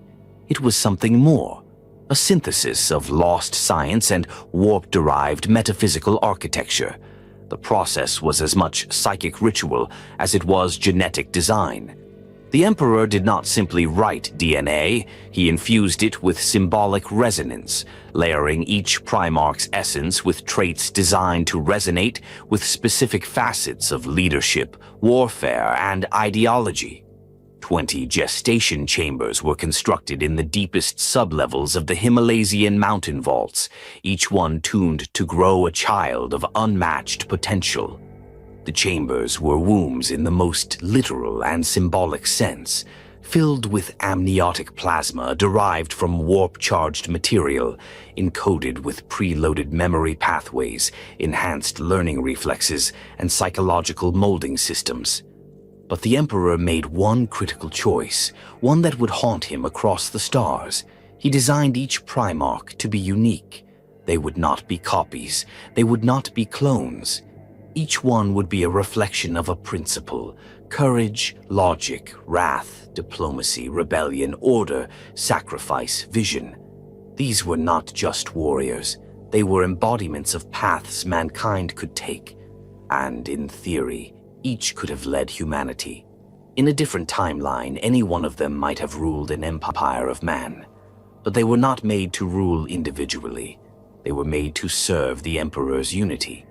This decision, the act of creating children more powerful than any human before them, but less than himself, was not one of vanity. It was of necessity. He would need them to command armies, to conquer worlds, to lead men. But he could not risk giving them the authority to shape humanity's destiny. That right he reserved for himself alone. And so into each design he embedded a flaw. Not a weakness, but a limitation, subtle, invisible, a crack in the mirror. Some flaws were philosophical, excessive idealism, unchecked anger, loyalty that blurred into dependency. Others were more material, psychic volatility, emotional rigidity, obsession. To any outside observer, they would be perfect. But to the Emperor, they were perfectly controllable. The creation process took decades, or perhaps only days, depending on how one measures time in labs where psychic thought accelerates the very passage of hours. The Emperor worked in silence. He spoke little. His inner circle dared not ask too many questions. They were helping to create something unprecedented, and even they sensed the gravity of it. But fate, as always, has its own ideas. The scattering, the great mystery at the heart of Imperial history, came without warning.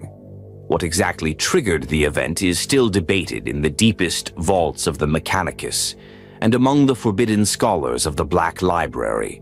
Some say it was sabotage. Erda, the perpetual and once companion to the Emperor, feared the implications of the Primarchs and intervened. Others say it was the Chaos Gods themselves, sensing what the Emperor intended to unleash and tearing open reality to foil him. In truth, both are likely true. What is certain is that the vaults exploded with warp energy. The laboratory that housed the 20 gestation capsules was breached not by force, but by displacement. The laws of physics twisted, space folded in on itself, and the capsules, still containing the growing Primarchs, were cast into the immaterium. They did not die. They were claimed.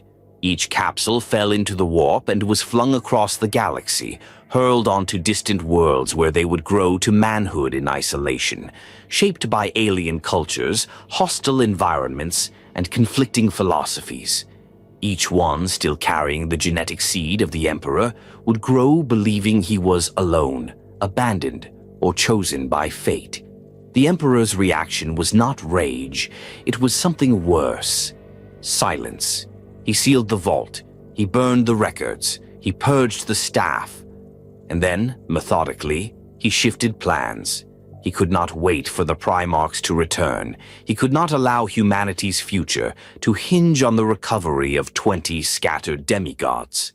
And so, from the recovered genetic material, the remnants left behind in backup vaults and coded samples, the Emperor began the next phase, the creation of the Legions Astartes. Where the Primarchs were philosophies made flesh, the Astartes would be their echoes, more numerous, less volatile, loyal by design. From each lost son he crafted a legion, thousands of enhanced warriors bound by gene seed, shaped by training, and encoded with layered loyalty structures.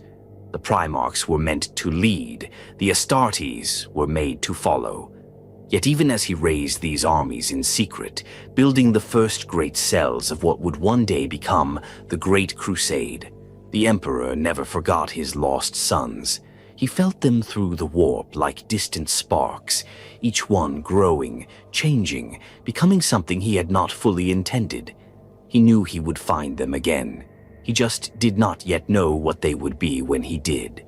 And so, in the ashes of a broken experiment, the Emperor began assembling the greatest military force the galaxy had ever seen, not to rule, not to dominate, but to unify. Because only unity could shield mankind from the warp. Only unity could allow his vision to survive.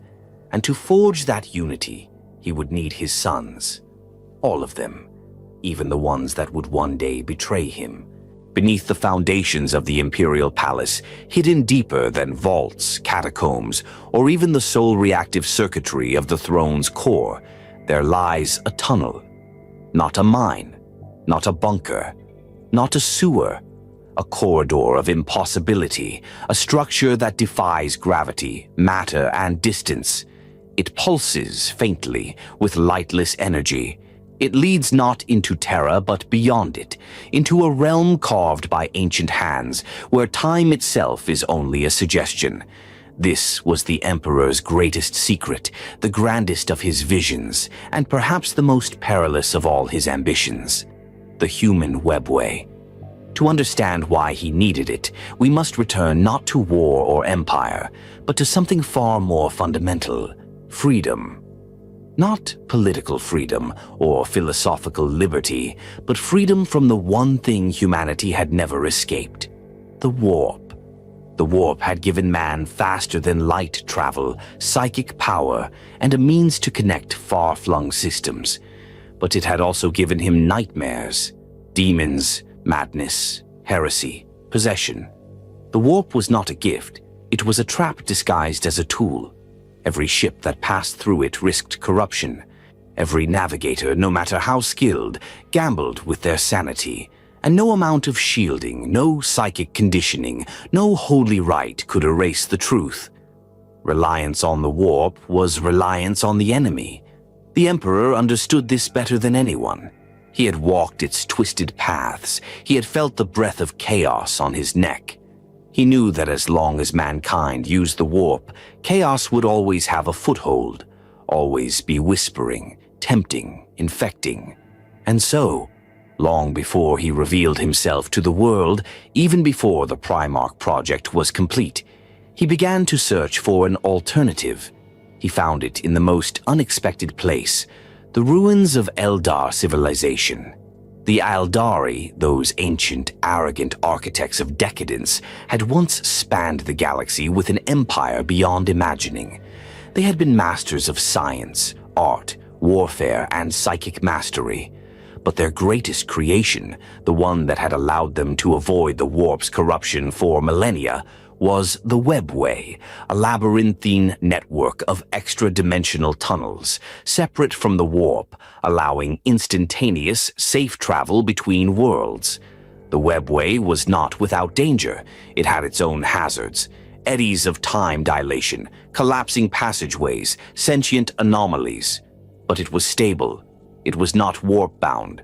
And that stability made it the single most strategically valuable construct in the galaxy. Most of the Webway was sealed to humanity. Its gates were either destroyed or hidden beneath planetary crusts, warded against non-Eldar minds. But the Emperor, with his unparalleled psychic power and genius, found a path. Somewhere deep beneath Terra's ancient surface, he discovered a sealed entrance, a dormant node. Perhaps it was always there. Perhaps it had been buried during the war in heaven, when the Old Ones and Necrontyre burned the stars with their wars. However it was found, the Emperor knew at once what it was. It was the key to humanity's future. He did not share this discovery. Not with Mars, not with his advisors, not even with his closest genetic architects. To reveal the Webway would invite scrutiny, perhaps even resistance. The Mechanicum, obsessed with machine routes through the warp and their Martian void fleets, would not understand. They might even attempt to seize the site. And so the Emperor did what he always did when the stakes were highest. He worked alone. He began construction on the Imperial Palace, not merely as a seat of power, but as a cover.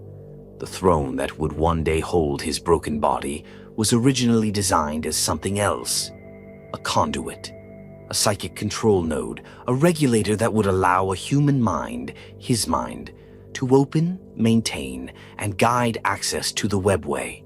He called this endeavor not in public speeches or proclamations, but in the silence of his thoughts: the Webway Project. Its success would render warp travel obsolete. Its network, once mapped and extended, would allow entire battle fleets to cross from one end of the galaxy to the other without ever touching the Imperium. Its sealed tunnels would deny chaos access to humanity entirely. Without exposure to the warp, there would be no corruption, no demons, no gods, no more chaos. It was a vision of utopia forged in cold logic, and like all of the Emperor's dreams, it demanded sacrifice. For the webway to function under human control, it required not just infrastructure, but psychic synchronization. The Emperor would need to power it personally, using his immense psychic might to regulate the flow of energy through its impossible corridors. He began building the Golden Throne, not as a life support device, but as a neural interface, a machine that would bridge his will with the structure of the webway itself. But even he underestimated how difficult it would be. The webway was not unoccupied. Ancient defenses, rogue AI, and warp-tainted segments still lurked inside. Entire sections had been lost to entities the Eldar themselves no longer remembered. To send mortals into it was suicide. But he did. He sent custodians, his personal warriors, perfect in mind and body, immune to corruption, and even they perished in terrible numbers. The project became a war unto itself. The Emperor began crafting specialized weapons, psychic dampeners, and time-anchoring devices. He fortified the inner sections of the webway beneath Terra, building gates, portals, and stabilizers. For every tunnel opened, 2 more collapsed. And still he pressed on. At this point, the Primarch project had already suffered its catastrophic scattering. The warp had made its move, sabotaging his early plans. And so the webway became more than an ambition. It became an answer. If he could no longer protect humanity by creating perfect generals, he would protect it by removing the enemy's terrain. This, above all else, became his obsession. The Great Crusade, the vast military campaign he would one day launch, was not merely about reuniting the scattered colonies of man. It was a distraction. A necessary one, yes, and important. But in truth, it served the deeper purpose of buying him time. Time to expand the webway, time to seal its dangers, time to finish the greatest piece of technology mankind would ever build. No one knew, not Horus, not Malkador, not even the Mechanicum. Only a handful of his most trusted custodians, and even fewer of his silent, psychically bound technicians, the unspoken as they were later called, understood the true depth of what lay beneath the surface of Terra. They knew only this: if the webway failed, so did everything, and as fate would have it, it would fail, but not yet. For now the Emperor sat on the edge of a miracle. He had unlocked the door to a galaxy free from the warp's grip. He had begun carving the first truly safe empire in galactic history. His throne hummed with psychic resonance. His tunnels reached further every day. His armies, though still forming, were ready. The vision was clear. No gods, no warp, no madness. Just man, unified, eternal, stepping into the stars by roads only the Emperor could see. He did not build the webway for glory. He built it because he had to. Because he had seen what came when chaos touched a species for too long, and he would not allow it to touch his. In the darkness beyond the veil of reason, something waited. It did not roar into being. It did not declare war. It did not descend with fire and teeth. It whispered. It grew not through conquest, but through acceptance, the slow, subtle seduction of thoughts twisted out of shape, desires granted with too high a price, and fears that took root in men's minds like parasites. It spread in dreams, in dogma, in unanswered prayers. And by the time humanity noticed, it was already too late. This was the silent rise of chaos, the insidious momentum of the gods not born of stars, but of souls. The slow, creeping crescendo of mankind's unguarded emotions echoing into the warp until the echoes sang back. The Emperor had always known this day would come. Even in the earliest days, when he was still walking as a stranger among men, cloaked in human guise, gathering knowledge rather than power, he had felt the distant rumble. The warp, once a formless sea of raw psychic energy, had begun to shift. It reflected more and more of mankind's darker instincts. As humanity grew, so too did its mirror in the immaterium. But it was not until after the scattering of the Primarchs and the collapse of the age of technology that the warp truly began to shape itself into predators. The entities we now call gods, Khorne, Slaanesh, Tzeentch, and Nurgle, did not appear overnight. They emerged gradually, shaped by the emotional runoff of trillions of minds. They were not creators. They were consequences. As galactic war engulfed entire sectors, as brothers slaughtered each other for food, as collapsing civilizations gave in to despair, Khorne was fed. He grew stronger with every act of bloodshed, every scream of rage, every warrior who embraced brutality to survive one more day. As the last pockets of decadent nobility, lost in isolation, turned to pleasure cults and degeneracy to distract from the ruin of the galaxy, Slaanesh stirred. Not yet fully born, not yet awakened, but the first stirrings of excessive indulgence echoed into the warp like a siren song. When fractured governments and desperate technocrats turned to forbidden knowledge, making terrible bargains for forbidden power, Tzeentch laughed in silence. Every scheme, every betrayal, every desperate wish for control fed the Changebringer. And in the gutters of dead worlds where the air turned toxic and the sick were abandoned to rot, Nurgle welcomed them. His was not a cruel hunger, but an embrace. To him, suffering was not to be feared, but accepted, even worshipped. In entropy, he offered comfort.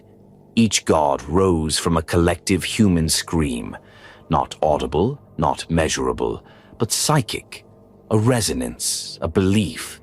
And it was belief more than anything that the Emperor feared.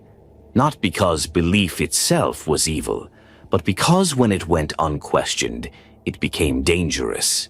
He had walked among tribes that worshipped the sun and found peace. But he had also watched entire cities burn to appease it. He had seen hope become dogma and dogma become chains. It was no longer enough to fear chaos as a concept. It was now a reality, one that was building temples in the minds of men. On Terra, long before the Unification Wars, the first modern chaos cults began to appear. They were not grandiose at first, no ritual murders, no flaming icons, just secret gatherings, private whispers, strange books passed from hand to hand. They began in the underhives, in the wastelands, among outcast tech priests and failed scholars. Some worshipped chaos without knowing it. They spoke of a new order, of transcendence, of powers that could unmake suffering or grant enlightenment. They wrapped their rituals in familiar symbols, justice, healing, progress. But behind the masks, they were calling into the warp. And something answered. These cults didn't rise with banners. They rose with questions. Why has Terra fallen so far?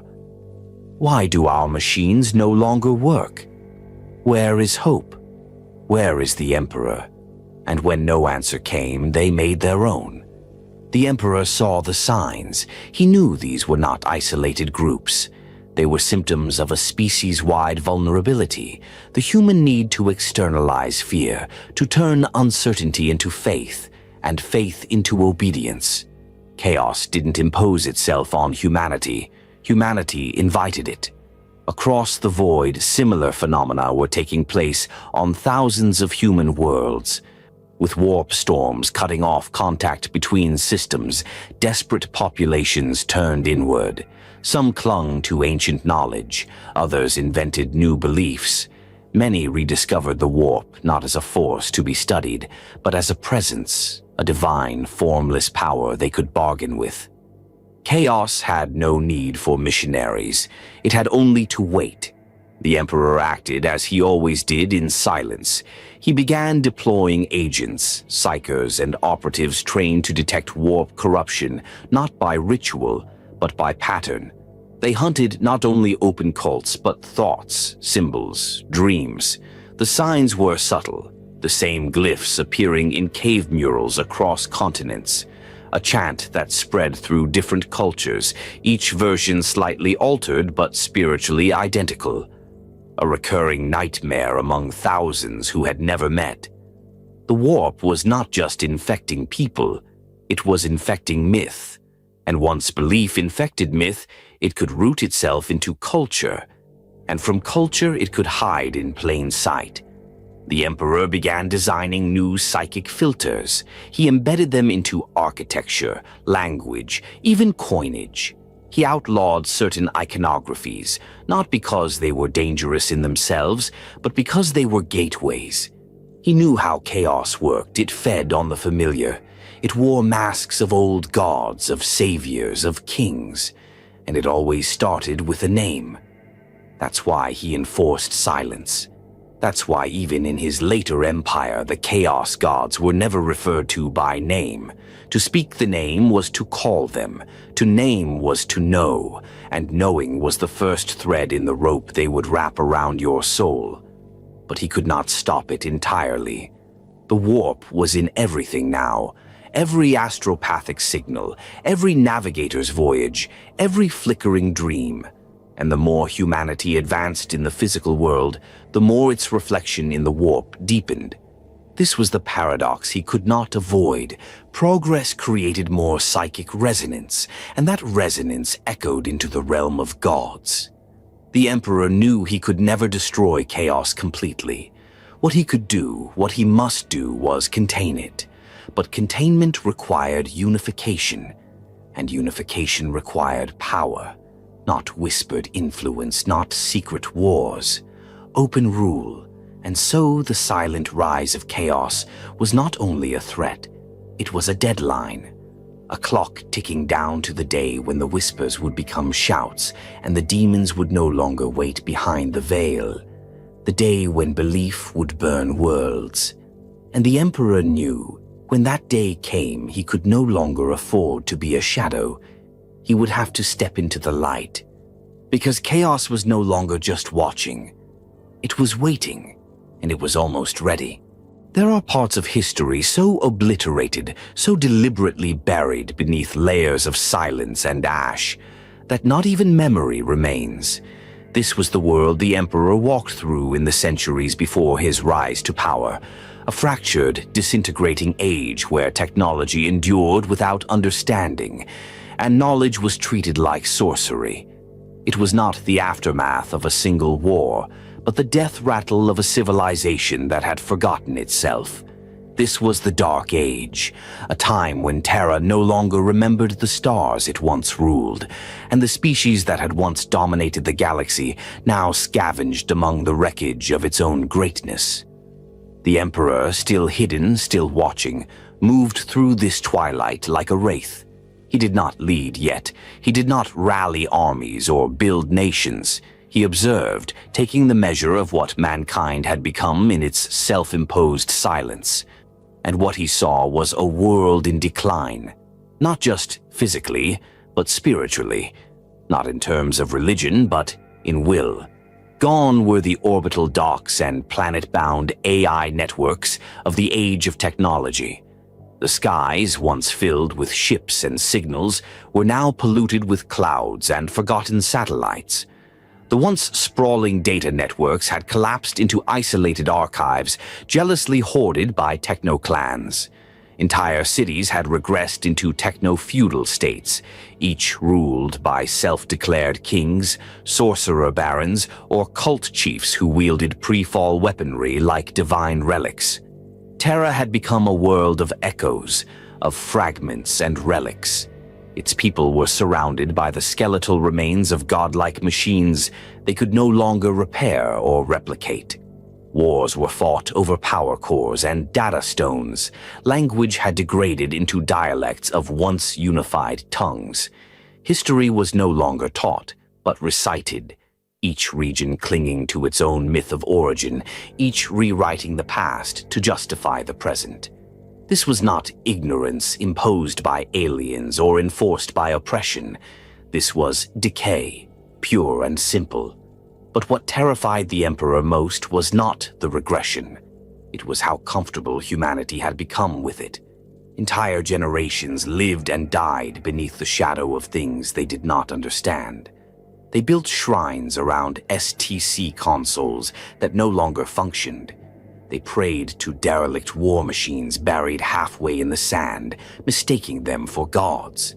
They offered blood sacrifices to cooling towers, believing their smoke kept the sun from falling. And no one remembered why. This, the Emperor realized, was the final quiet failure of the Dark Age. Not ruin, but complacency in ruin. He walked among them unnoticed. In the sprawl of what remained of Uruk, he lived as a lowly scribe, watching as warlords debated over which machine spirit to blame for a failed harvest. In the shattered halls of pre-collapse Siberia, he observed a techno-priest caste that had elevated ignorance into ritual, burning texts deemed too corrupt to be read, even though they had once contained navigational star maps and terraforming protocols. In the ruins of Africa's great equatorial cities, he found a people who had fused religion and weaponry so thoroughly that every newborn child was assigned a data core soul at birth, devices that no longer functioned but were treated as divine totems. When he questioned the practice, he was accused of heresy and nearly executed. Even in the Pacific, on shattered island chains barely clinging to habitability, he watched tribes sacrifice psykers to the ocean, hoping to placate the storm gods, not knowing they were really trying to survive the warp instabilities echoing across the globe. It would have been easier to write these people off, easier to call them lost or unworthy or broken. But the Emperor never did. Because beneath the fear, the superstition, the tribalism, he still saw potential. In a village where no one could read, a child drew circuitry patterns in the dirt from dreams he could not explain. In a wasteland city built from cannibalized plasma reactors, a blind woman spoke fluently in a dead dialect of binary. In a techno-fortress wreathed in dust storms, a warrior queen negotiated peace with 5 warring clans using tactics preserved only in extinct military archives. The spark was still there, buried, flickering, but not gone. And so the Emperor began to gather, not openly, not yet, but carefully, strategically. He created what some later came to call the Proto-Order, a network of individuals across Terra who carried fragments of old knowledge. Some were scientists who had survived the early collapse. Others were mutants, thinkers, gifted children, outcasts from clans that had degenerated beyond help. He did not promise them salvation. He offered only one truth. We will reclaim the stars. Not everyone followed him. Many called him mad. Some saw him as a threat to the feudal balance and tried to have him killed. They failed. Every time, quietly. The Proto-Order did not raise banners. It did not proclaim war. It simply began collecting knowledge, recovering technology, and preparing. In the Himalayan ranges, the Emperor began expanding the vast underground complexes he had used in earlier centuries. What had once been laboratories for the Primarch Project were now being transformed into something greater, the seeds of unification. He stored not only weapons and genetic samples, but culture, the histories of pre-fall Terra, preserved in hardened data vaults, the schematics of lost machines, the blueprints of cities yet to be built, a map not of land but of civilization itself, a roadmap to rebuild mankind without repeating its past mistakes. But even as he built, others watched. Chaos had not vanished with the collapse of the warp routes. It had simply gone quiet. And now, as human desperation deepened, it began creeping back. The Emperor saw it in symbols carved into blood on the doors of ruined towers, in chants spoken simultaneously by isolated groups thousands of kilometers apart, in spontaneous acts of madness that left entire towns dead with no apparent cause. The warp was feeding again, and this time it did not need open portals or sorcerers. It had learned patience. It waited in the spaces between hope, where dreams died and only rage remained. This was the Emperor's greatest fear, that before he could unite Terra, before he could rally its people, they would fall, not to war but to belief. Not in gods, but in monsters dressed as saviors. The clock was ticking, and yet he did not rush. He still believed in precision, not reaction. His plan would not be a crusade of fire, it would be surgical. He would not simply tear down the old world, he would replace it with something cleaner, sharper, and uncorrupted. He would become the architect of a new truth. But to do that, he would have to break the world, unite it, burn out its rot, and for that he would need to leave the shadows behind. Soon, but not yet. Not until the time was right, not until the world was desperate enough to listen, not until it was begging, not for gods, but for order. Only then would the Emperor step forward and remake Terra in his image. Before the thunder rolled across Terra's poisoned skies, before the ground shook beneath marching boots and ceramite-clad titans, there was silence, cold, clinical silence. It hung in the subterranean vaults beneath the Himalayan mountains, deeper than any natural cave, deeper than any ancient ruin. Here, far from the barbaric warlords squabbling over the surface, the Emperor began the final phase of his hidden preparation, the creation of the Thunder Warriors, his first true army. They were not legends, they were not myths, they were real, and they were terrible. The world above had decayed into madness. Fragmented techno-clans, mutant hordes, preachers of chaos, and warlords clutching atomic relics like holy weapons held sway over the remnants of civilization. The Emperor had watched this unfold for centuries. He had catalogued their behaviors, their belief systems, their technology, and more importantly, their weaknesses. The time for subtlety was ending.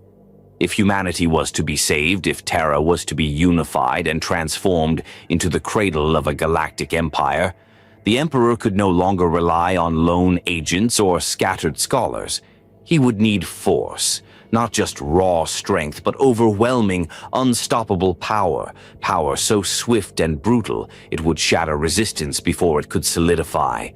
He would need warriors, but not just any warriors. He would need gods of war.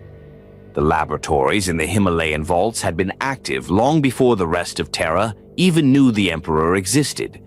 Hidden behind layers of psycho-reactive shielding and ancient encryption, these facilities were more advanced than anything remaining on the surface.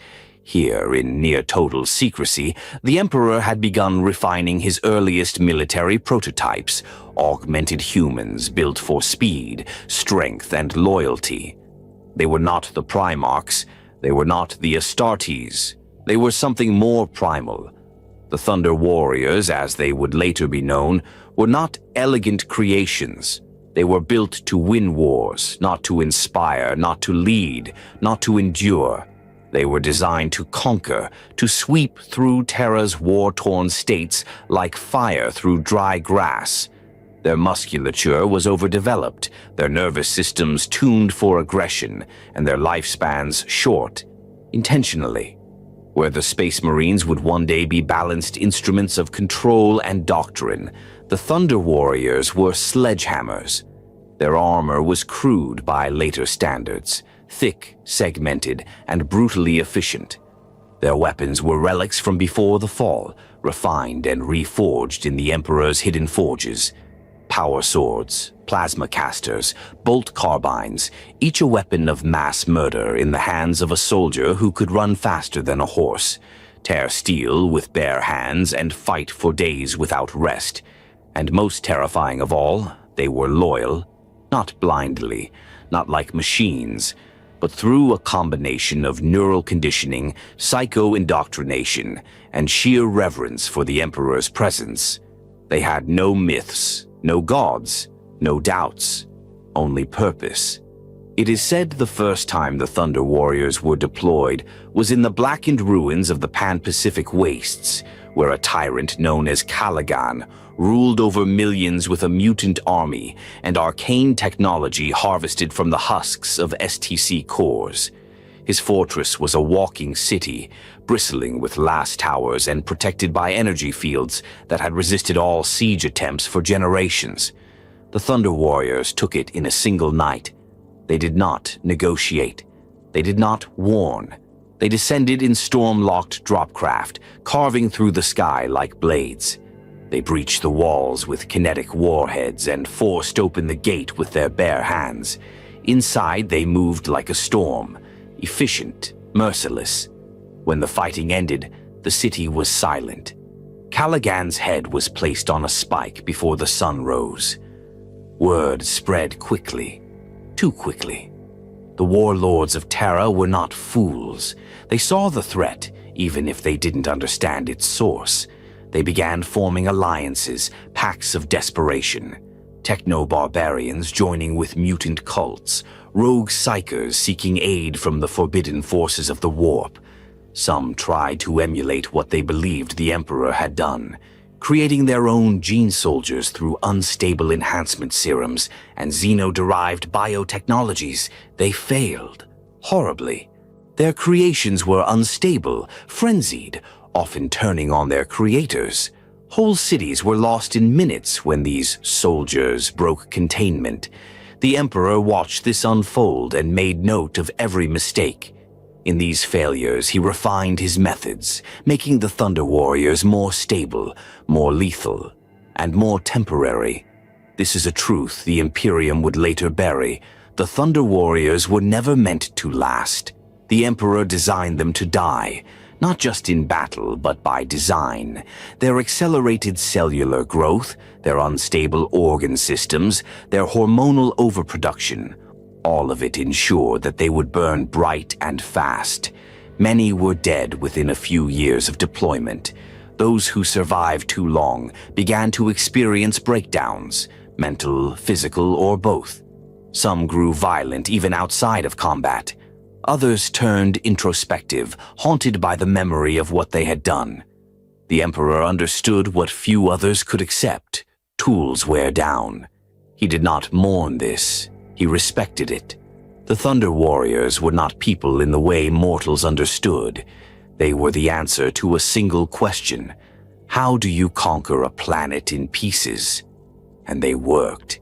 With every campaign, more of Terra fell. The techno-barbarian states of old Albia, once thought unconquerable, fell beneath the Thunder Warriors in weeks. The Indonesic bloc, a vast oceanic empire sustained by pre-fall weather machines, was neutralized before its fleets could leave port. The gene lords of Marika, who had fused their lineages with synthetic cybernetics, were brought to heel in a series of surgical strikes so precise that even the Mechanicum of Mars took notice. Every victory was followed by consolidation. The Emperor didn't simply leave the ashes behind. He rebuilt. He installed proto-administrators, teachers, engineers drawn from his hidden academies. He repurposed tech clans into manufactoria guilds. He set the foundation for a new Terra, unified, rational, and aligned to a singular will, his will. But there was a cost. The Thunder Warriors were beginning to fray, not just in the body, but in spirit. Some began to question their orders. Others remembered the screams. They had been made for conquest. But what came after conquest? They were not diplomats, they were not governors, they were killers. And in the heart of the Emperor's mountain vaults, a new generation was stirring, the Astartes. Unlike the Thunder Warriors, the Space Marines would be stable, trainable, long-lived. They would not just conquer, they would hold, inspire, lead. They were shaped from the recovered gene seed of the scattered Primarchs, refined with lessons learned from the Thunder Warrior experiments. And when the time came, the transition would be complete. But what do you do with soldiers who have outlived their war? You end them. How this happened remains the subject of dark speculation. Some say the Emperor ordered their execution outright, sending newly born Astartes to replace them with brutal efficiency. Others claim the Thunder Warriors, sensing the end, rose up in a final, desperate rebellion, and were crushed in silence. Perhaps both are true. What is known is this: they disappeared. The last of them died without legacy, without remembrance, without even a tombstone. Their names erased, their deeds rewritten. The Imperium would be taught that it began with the noble, incorruptible Space Marines. But in truth, before the legions came the storm. Before unity, there was thunder, and it echoed still in the Emperor's ears long after their boots stopped striking the ground. Before there was a throne, before there were banners bearing the Aquila, before the legions carved the stars into the Emperor's empire, there was a tower, not of gold nor of steel, but of stone, bone, and belief. It rose from the ancient lands of Phoenicia like a thorn from the earth, predating even the oldest of the post-cataclysmic city-states. Locals feared it, scholars ignored it, but the Emperor watched it, and he waited. For centuries, the tower was nothing more than a relic, an architectural anomaly shrouded in legend. They called it the Tower of the Serpent, though no one remembered why. Its exterior was cracked and scarred by time, but the structure endured. It was too precise in its angles, too resistant to weather, too alien in geometry to be of Terran design. The Emperor had passed by it many times before in different guises, each time sensing something beneath it. A kind of quiet pulse, a psychic wrongness buried beneath layers of stone and soil. He did not act. Not yet. Patience was his sharpest blade. Then, one year, unmarked by any imperial calendar, the signs began. People in nearby settlements began speaking in tongues. Not nonsense, but languages never recorded in human history, containing sigils no mortal could have conceived. Animals fled the region. The earth itself twisted, stone growing in spirals, sand turning cold in the light of the sun. The dreams of those nearby bled into each other, and above all, the tower began to glow, not brightly, not visibly, but with a psychic pressure, like a storm gathering beneath one's skin. It was not a gate, it was a wound. The Emperor could no longer ignore it. But he did not go alone. At this point in time, he had already begun to reach out to those rare few who, like him, stood apart from death. The Perpetuals. Some he had allied with, others he had debated, clashed with, or abandoned. But one among them had always remained by his side, though uneasily. Olanius Person, a cynic, a soldier, a man born in the fires of old Earth's earliest wars and remade countless times by fate and function. Person was not like the Emperor. He had no vast plan, no empire in his blood. He believed in moments, choices, principles, and the cost of looking away. He had fought the dark before, and he knew it never came loudly. He was the only one the Emperor trusted to accompany him into the tower. Together they approached it at dusk. The landscape was wrong, not just corrupted but reformatted. Trees stood frozen mid-bloom. The wind moved against physics. Time bent strangely. Small birds flitted from branch to branch, repeating the same motion endlessly. The tower's entrance opened without a touch, as if expecting them.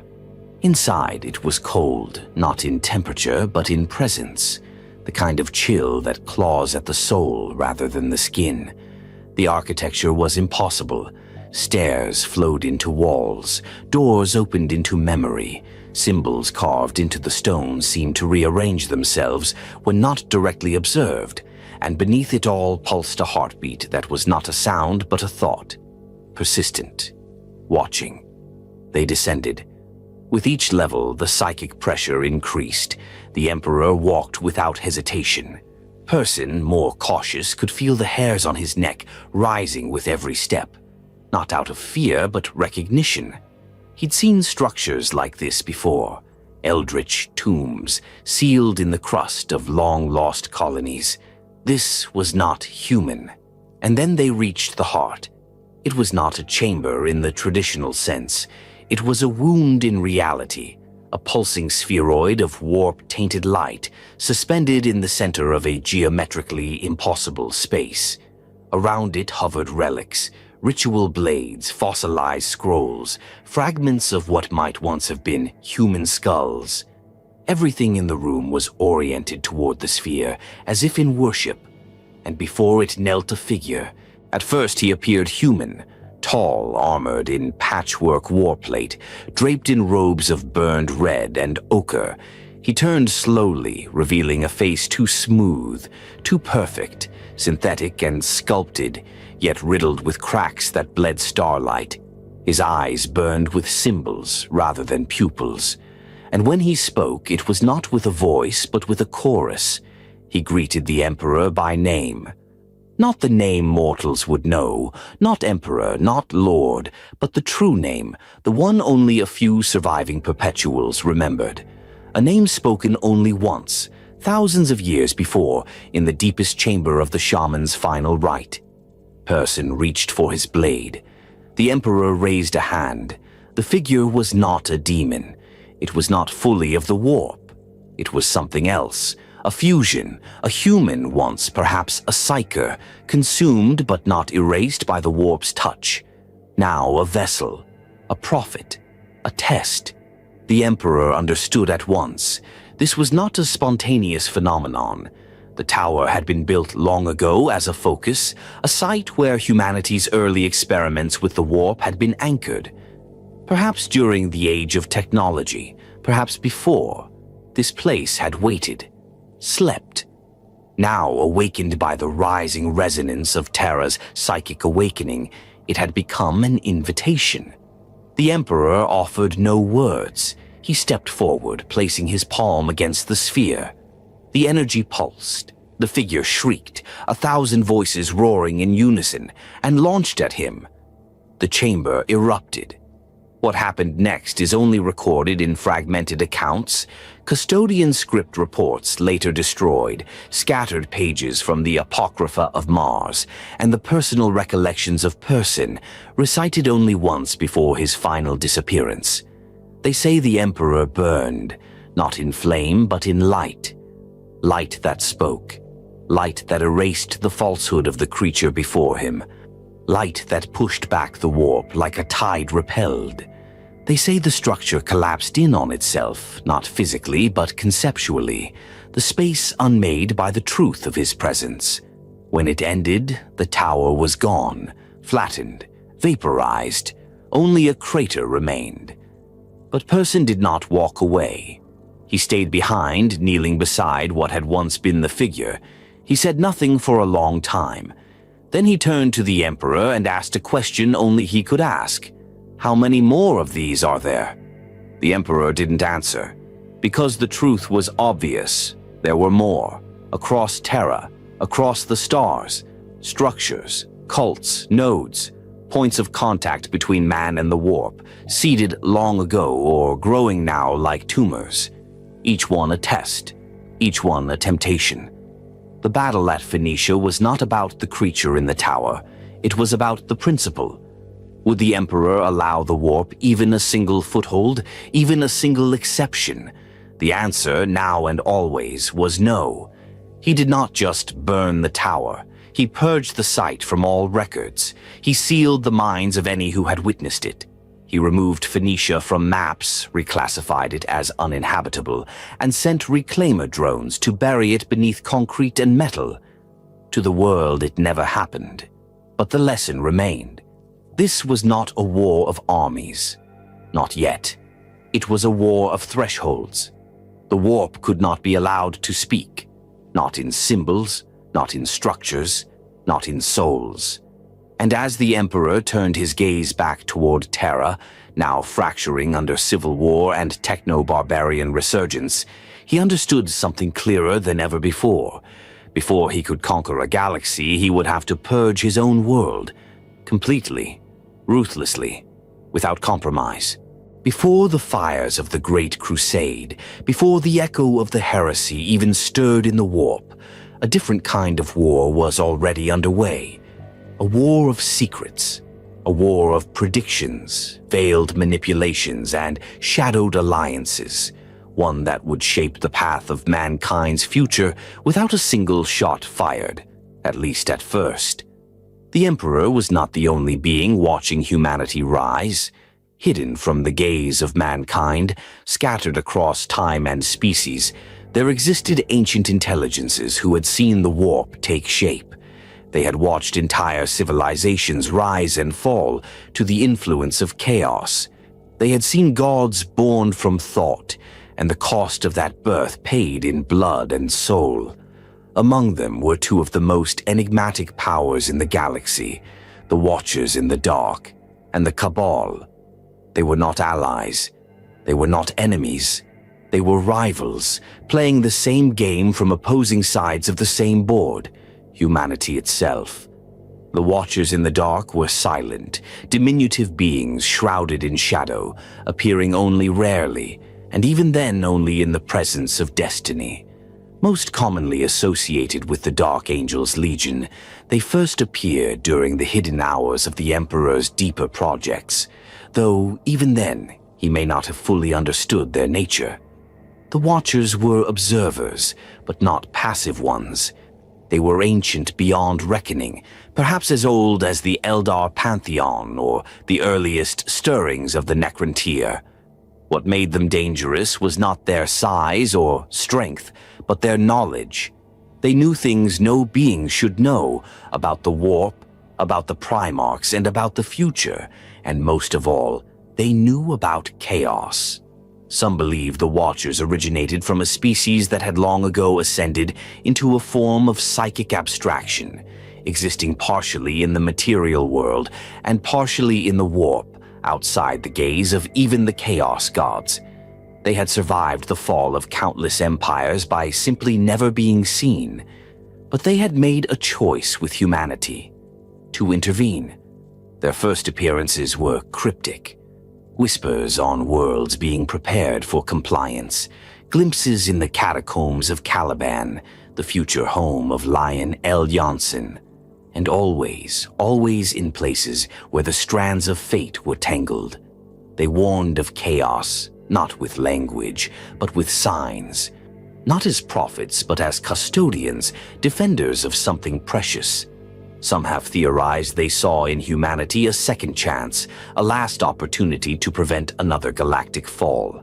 But they were not alone in their vigil. Elsewhere, across the deep reaches of space, another force stirred: the Cabal.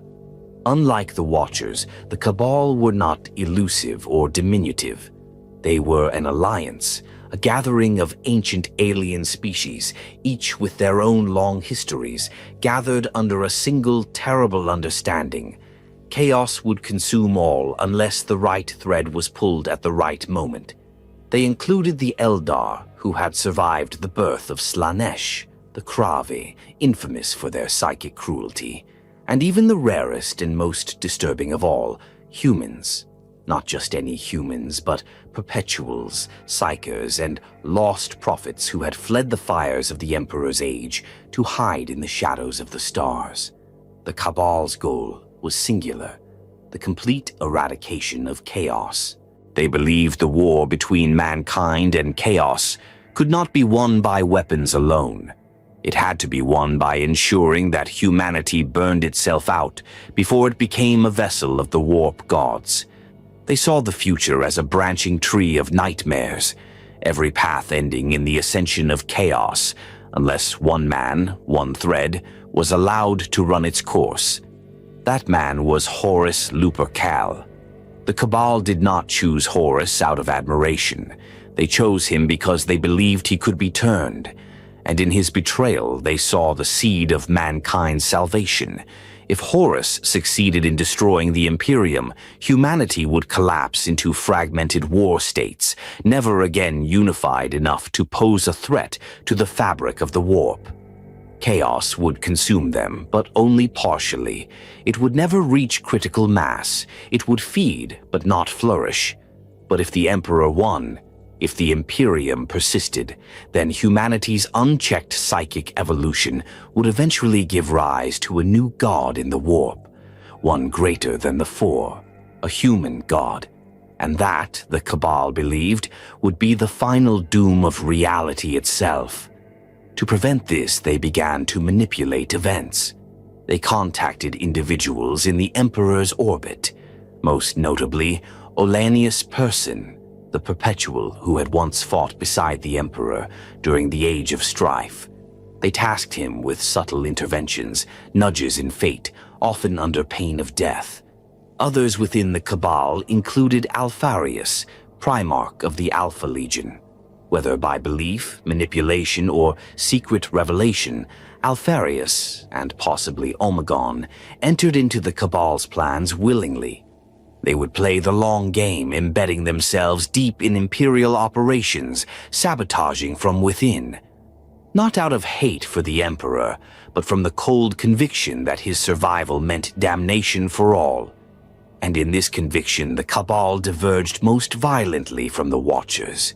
Where the Watchers sought to preserve, to protect humanity from itself and its predators, the Cabal sought to break it, prune it, let it die in order to save the galaxy. They were pragmatists, philosophical executioners, and they believed their plan would work. But the Emperor never dealt in prophecy. He rejected the logic of inevitability. To him, the Cabal's vision was not fate, but cowardice. He had seen what lay in the warp. He had understood its hunger. But he also believed that only through domination, through control, through the unyielding will of mankind, could the gods be rendered irrelevant. The Emperor's disdain for prophecy was absolute. He built the Webway project for this very reason, to remove warp travel from mankind's evolution.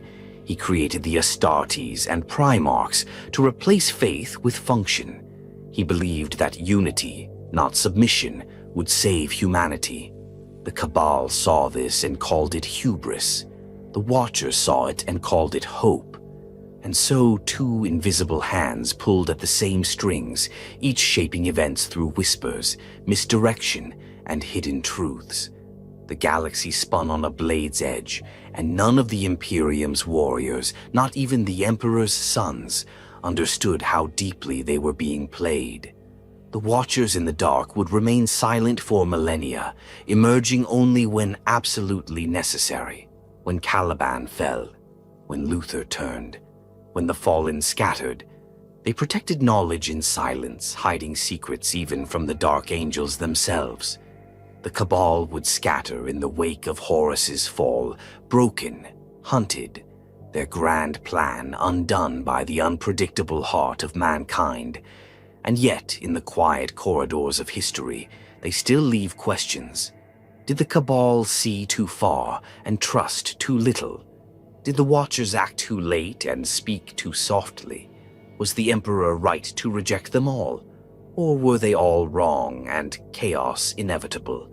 In the end, perhaps the only truth was this: the greatest wars are not won with armies, they are won in shadow. And humanity was never fighting alone. There is a moment in every great tide of history when silence becomes action, when the observer steps from the shadows not because he wants to, but because the world will collapse if he does not. For the Emperor of Mankind, that moment had arrived. For millennia he had watched in patience and grim calculation. He had worn many faces, lived 1,000 false lives, engineer, healer, scholar, warrior. Each identity a mask, each role a test of humanity's evolving path. Always hidden, always walking alongside mankind, never ahead of it. But Terra, once the shining jewel of humanity's dominion, was breaking, utterly, irrevocably. Not in one cataclysmic moment, but by 1,000 cuts, each left to fester. The world had become a mosaic of the insane and the ancient, stitched together by violence and decay. Warlords ruled shattered city-states with nuclear fire and arcane rites. Mutant enclaves waged endless tribal conflict across radiation-swept plains. Machine cults worshipped malfunctioning AI as gods, their languages degraded into binary prayer. Techno-barbarian clans clung to fragments of lost knowledge, enshrining broken weaponry and pre-fall devices in temples soaked with blood. The final embers of the age of technology had long gone out. What remained was ruin masquerading as tradition. No unity, no memory, no future. The warp churned around Terra like a fog of knives, psychic instability radiating from the surface. Isolated psykers were manifesting in greater numbers. Most were burned or crucified in panic. Others were enslaved by warlords, turned into living weapons or oracles. In some places, they became gods. And wherever the warp found these cracks in human consciousness, chaos followed. The signs were clear. The veil was thinning. Mankind was tipping toward a second fall, one that would not end with a new age but with annihilation. The time for waiting was over. And so, in the depths of the Himalayan mountains, in vast subterranean vaults carved before the fall of the first great empires, the Emperor made his final preparations. Not in the language of mystics or prophecy, but in biogenesis, strategy, and design. He would no longer hide. He would rule, but he would not ascend like a god. He despised gods. He had seen what worship did to thought, to truth. He would not lead with myth or mysticism. His rule would be factual, imminent, undeniable. He would become the axis around which all of Terra, and eventually all of humanity, would revolve. And to do that, he would need more than words. He began refining the Thunder Warriors, genetically engineered giants, the prototype for a future of gene-forged war. They were crude by comparison to what would come later, but their purpose was precise, to tear Terra's rotten order down to its foundation. These were not soldiers bred to endure or inspire. They were weapons, and the Emperor made thousands. He also expanded his infrastructure in secret. Networks of bunkers, industrial centers, gene labs, and manufactoria hidden in pre-imperial catacombs. Automated forges churned out prototype weapons that fused recovered STC designs with new innovation. Black-cloaked agents scouted the surface, infiltrating the fortress states of Terra's warlords, collecting data, assassinating potential threats, and seeding the first whispers of change. Still, the Emperor did not strike. He waited, because he knew that even a godlike ruler could not impose unity unless the world hungered for it. And so he let the rot reach its peak. The Pan-Pacific Empire, once a loose federation of coastal enclaves, had collapsed into a nightmare of bioengineered overlords, each ruling mutated peasant legions like livestock. The Indonesia bloc, long obsessed with maintaining failing weather control systems, accidentally triggered a series of ionospheric disruptions that fried its own atmosphere. The American techno-clans, desperate to maintain their superiority, began experimenting with neurocircuitry implants, reducing their populations into half-dead hive minds. Even the Afric technarchs, once a shining holdout of order, fell into ruin when their cogitator core gods began issuing contradictory commands. Schism fracturing their data-based religion into a dozen warring sects. And on every continent, Chaos cults multiplied. The signs were unmistakable: sacrificial rites, rising demonic possession, warp instability in ancient cities. In some places, the distinction between warlord and chaos worshipper became meaningless. The Emperor's agents even reported warlords receiving gifts in the form of warp-born strength, visions of conquest, or cursed technologies whispered into their minds by invisible voices. The time had come. The Emperor surfaced not as a prophet, but as a general. His early movements were targeted. A techno-clan fortress in Ursh was incinerated from orbit, an act none thought possible in this age of decline. The last high priest of the dust cults was executed live across dozens of reclaimed broadcast frequencies. His first major victory came not with a battle, but a revelation: the rediscovery and activation of a functioning pre-fall orbital platform. From its high orbit, he transmitted a simple message to the surface of Terra. There will be no gods but mankind. There will be no masters but unity. Submit or be remade. Some laughed, some panicked, but enough listened. In the depths of old Albia, a warrior caste opened their gates to emissaries in gold. In the shattered steppes of Uria, small tribes began carrying symbols, not of their own lineages, but of the double-headed eagle, a mark they didn't yet understand, but which they saw in dreams. The first cities surrendered, the first relics were handed over, and the Emperor appeared, tall, radiant, flanked by giants in thunderplate, not as a god, but as something far more dangerous, a man with proof. Proof that Terra's past could be recovered, proof that order could be restored, proof that humanity had a future beyond the grave it had dug for itself. It was not peace that spread first. It was certainty, a weight falling over the chaos, the weight of destiny. The Emperor's campaign had begun. Soon, war would follow. The unification wars would burn across every continent. But the world already knew. The silence was broken. The shadows were clearing. And the time had come. Terra was a graveyard of empires. The ash of forgotten ages blew across the bones of ancient cities, and the sky itself wept radiation. Kingdoms of iron, warlords born of silicon cults, tribes wielding nuclear myths, all fought, all burned, and all forgot why. For millennia, one figure had walked among them in silence. He went by no title. He wore no crown. But wherever civilization cracked, wherever a tyrant whispered lies from a throne of rust, he was there, watching, learning, calculating. But now the watching was over. The time for silent stewardship had passed. The veil would be lifted. He did not rise from the sky. He did not descend on wings or bolts of fire. He stepped into the light as a man, tall, flawless, commanding. His voice carried no magic, only certainty. His eyes held no promise of paradise, only a future that must be seized. He offered nothing but truth, and it terrified them. This was no self-made warlord, no petty tyrant with a relic gun and a blood-soaked banner. This was something the world had forgotten, a sovereign born not of blood, but of purpose. When he first revealed himself, it was not with speeches, it was with action. A rogue technocrat ruling the Argaman zone had weaponized an ancient orbital strike platform.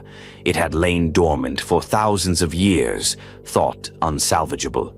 The tyrant, using a hybrid of warp-suggested algorithms and stolen code fragments, had reawakened it and was preparing to demand planetary submission. The Emperor struck before the demand could even be voiced.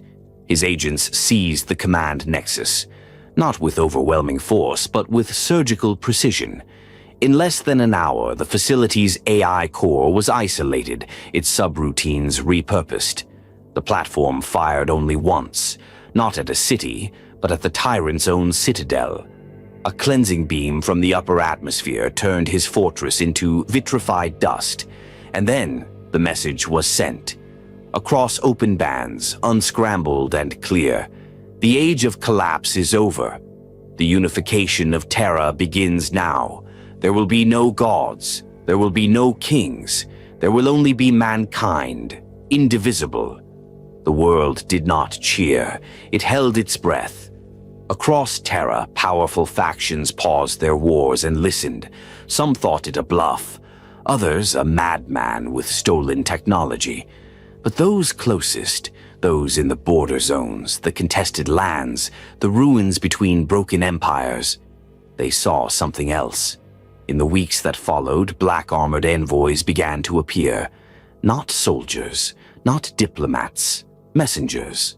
Calm, precise, and impossible to intimidate.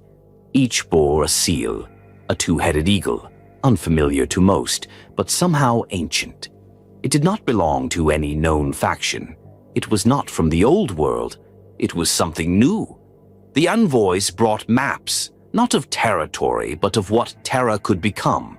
Standardized infrastructure, reintegration of climate regulators, controlled education systems, neutralization of rogue psykers, abolishment of deity cults, and at the center of it all, a singular authority, one vision, one law. Some laughed, others listened. But the warlords did more than scoff. They plotted. Within months of the message, the Ursh sent assassins. The Indonesic bloc, still clinging to fractured weather control satellites, initiated EMP storms across key highlands.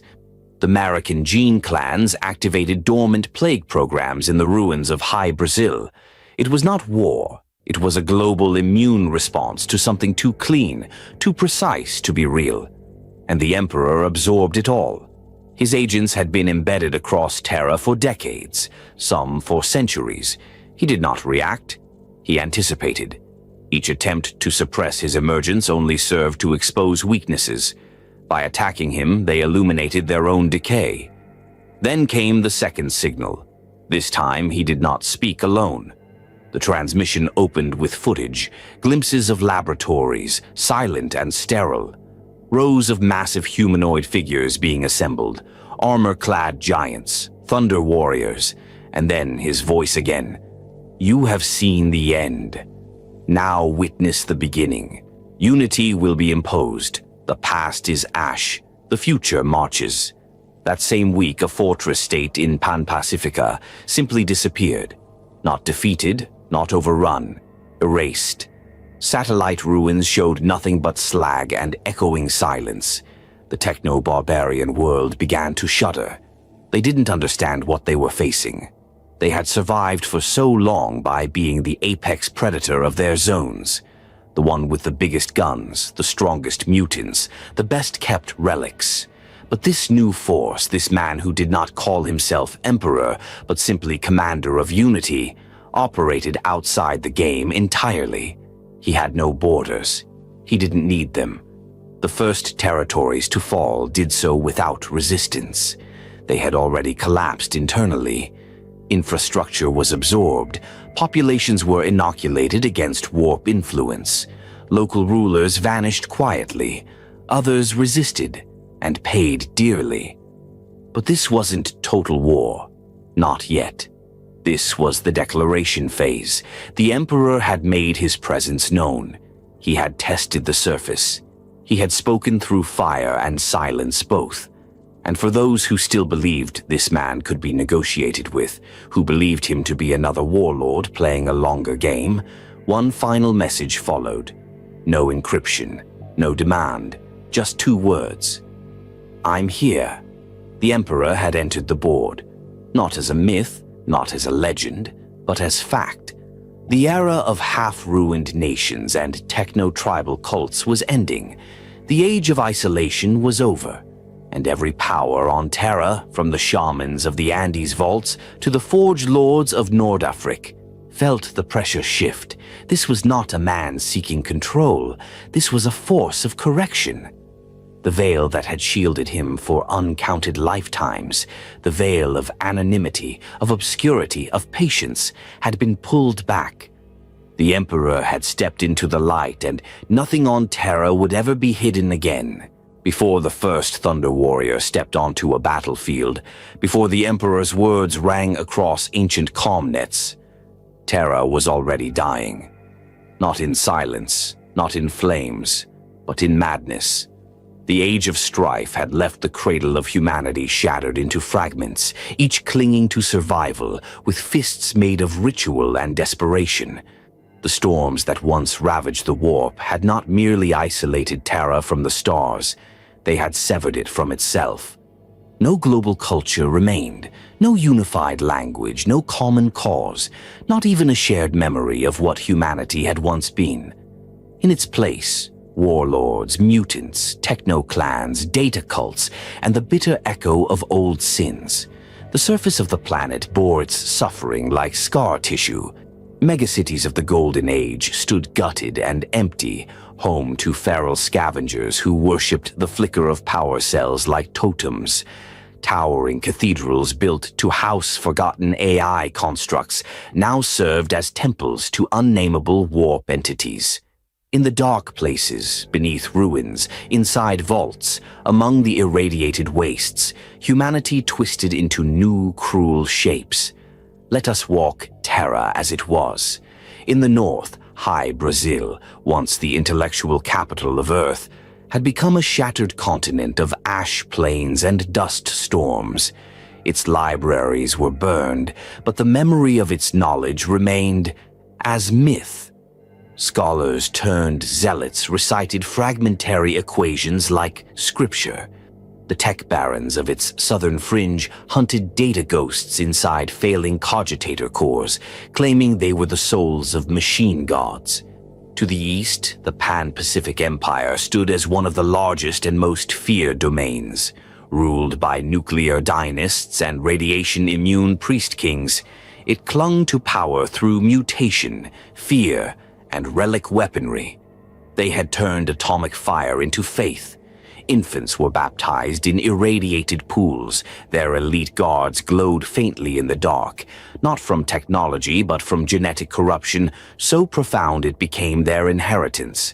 South of the Himalaysians, the Indonesic bloc was a decaying carcass of pre-strife weather manipulators. The skies above its territories were unstable, permanently discolored by the remains of failed atmospheric regulation systems. Entire populations existed in domed cities, not to escape the outside elements, but to avoid their own dying gods. AIs once tasked with terraforming, now insane, whispering fragmented orders to loyal cultists through rain-stained speakers. The American wastes, once vast centers of industry and innovation, had devolved into biowarfare fiefdoms. The warlords there were no longer truly human. Their flesh had been sculpted through generations of careless gene forging, eyes that could see heat, arms replaced by bone scaffolding and tissue-grown weapons. They referred to themselves as the Designed. They ruled over slave castes who could not speak, only serve. In the ruins of Africa, semi-functional war machines from the dark age of technology wandered free. Some were worshipped, others feared, all misunderstood. A data warlock order known as the Techno-Sovereigns claimed dominion there, enforcing order with machines they did not understand and couldn't repair, devices that often chose when and where they would function. And then, beyond the politics and factions, there were the rogue psykers. Terra had become a magnet for uncontrolled psychic evolution. Without proper detection, training, or guidance, children born with warp-sensitive minds often tore reality around them. In rural regions, this was called sky crying, when an infant screamed and the wind around them began to bleed. Entire villages were consumed by uncontrolled warp rifts, erased not by armies but by ideas turned real. What did Terra look like? Picture a patchwork of clashing time periods, nightly orders riding cyber beasts across radioactive plains, scavenger families wrapped in plastic shrouds, living in cathedrals made from crashed void ships, cities ruled by warlords who knew just enough to keep power running, but not enough to understand what it was powering. And in every crevice, every cult, a whisper that grew louder each decade. The gods are awake. Because Chaos had noticed, across Terra, warp cults began to emerge, slowly at first, in the dark places, offerings made in exchange for survival, symbols drawn in blood, rituals mimicking ancient forgotten ones that still somehow held meaning. These cults weren't coordinated, but their patterns were consistent. It was as though something was reaching inward, offering power in exchange for identity. The Emperor saw it all, not just the physical fragmentation, but the conceptual collapse. People no longer remembered what human meant. Some called themselves the Sky Sworn, others the Gene Song. Others still believed they were the last true inheritors of Earth's original bloodlines, tracing their ancestry through falsified DNA scripts and fragmented cogitator records. There were even enclaves that had entirely abandoned language, communicating through smell, tone, or radiation pulses. Evolutionary forks brought about by generations of warp exposure, artificial selection, or pure environmental horror. The world had not simply broken. It had forgotten itself. And through all this, one force still pulsed beneath the chaos: war. Every culture, every tribe, every clan was at war. Not for conquest, those dreams were long gone, but for resources, for survival, for memory. The wars weren't strategic. They weren't even always visible. Some took place entirely underground. Others happened through hacking and bioterror, leaving populations dead without ever seeing their enemies. Some were fought with swords and flamethrowers, others with language viruses and sonic resonance weapons. A child born on Terra in this age had a life expectancy of less than 15 years. They would never see the stars. They would never know the galaxy was once theirs. All they knew was struggle, superstition, and silence.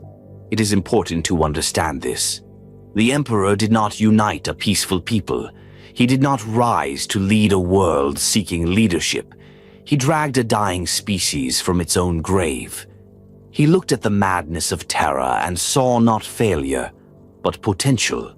Each warring clan was a data point, each lost language a symptom, each warlord a challenge, but also a lesson. Because he knew, if he could tame this, if he could unify a world that had become a living monument to entropy, then he could unify anything, and perhaps, one day, prevent humanity from falling again. The war for Terra was not just fought with Thunder warriors. It began long before that, with information, infiltration, and the slow, relentless study of every broken piece of the world. Because to fix something this broken, you must know every crack. The Emperor did. And when the first strikes came, they would land not on the strongest nations, but on the ones whose hearts had already rotted. Before thunder rolled over Terra's surface, before the great battles that would be etched into the data vaults of Imperial history, there were the first movements, unseen, silent, deliberate. While warlords boasted of their armies and chaos cults screamed their creeds to the void, something began to shift beneath them, quietly, methodically. The Emperor had lifted the veil, but he did not yet reveal the full magnitude of what was coming. Because before you break a world, you map its bones. The first movements were not battles. They were precisions, calculated infiltrations, surgical disruptions, whispers in the right ears, blades in the right throats. Across Terra's fragmented landscape, agents moved like shadows. They bore no flags, no symbols, only purpose. They were known by no official name at the time, though in retrospect, Imperial scholars would call them the pre-unification operatives. Each was hand-selected, cultivated across decades, even centuries. Some were enhanced post-humans, others baseline infiltrators with minds sharpened by psionic conditioning and techno-cognitive implants. Many had walked the crumbling nations of Terra for decades, long before the world knew of the Emperor's existence. And when the signal came, when he stepped from obscurity into history, these agents did not pause. They activated. The first targets weren't grand enemies. They weren't the tyrants atop towers. No, the Emperor understood one simple truth: cut the roots, and the tree falls on its own. They went for communication nodes, for ancient pre-strife satellite links that only a handful of factions still used. They sabotaged cogitator networks buried beneath former orbital control sites. They penetrated weather manipulation bunkers, seeding false signals that triggered panic among Indonesic atmospheric priests. Across the surface, information itself was being destabilized. Entire regions fell into strategic confusion. Warlords believed one another had broken treaties. I-voiced gods fell silent. Alliances crumbled not through war, but through disinformation so well crafted it never left a trace. One of the first documented operations was the collapse of the Tri-Cog Compact, a coalition of cyber priests in the remnants of Old Sibir. For decades, they had guarded and interpreted a rare surviving fragment of an STC mainframe. Their entire order was built around what they called the God Code. Their power, drawn from their monopoly on this device, was absolute.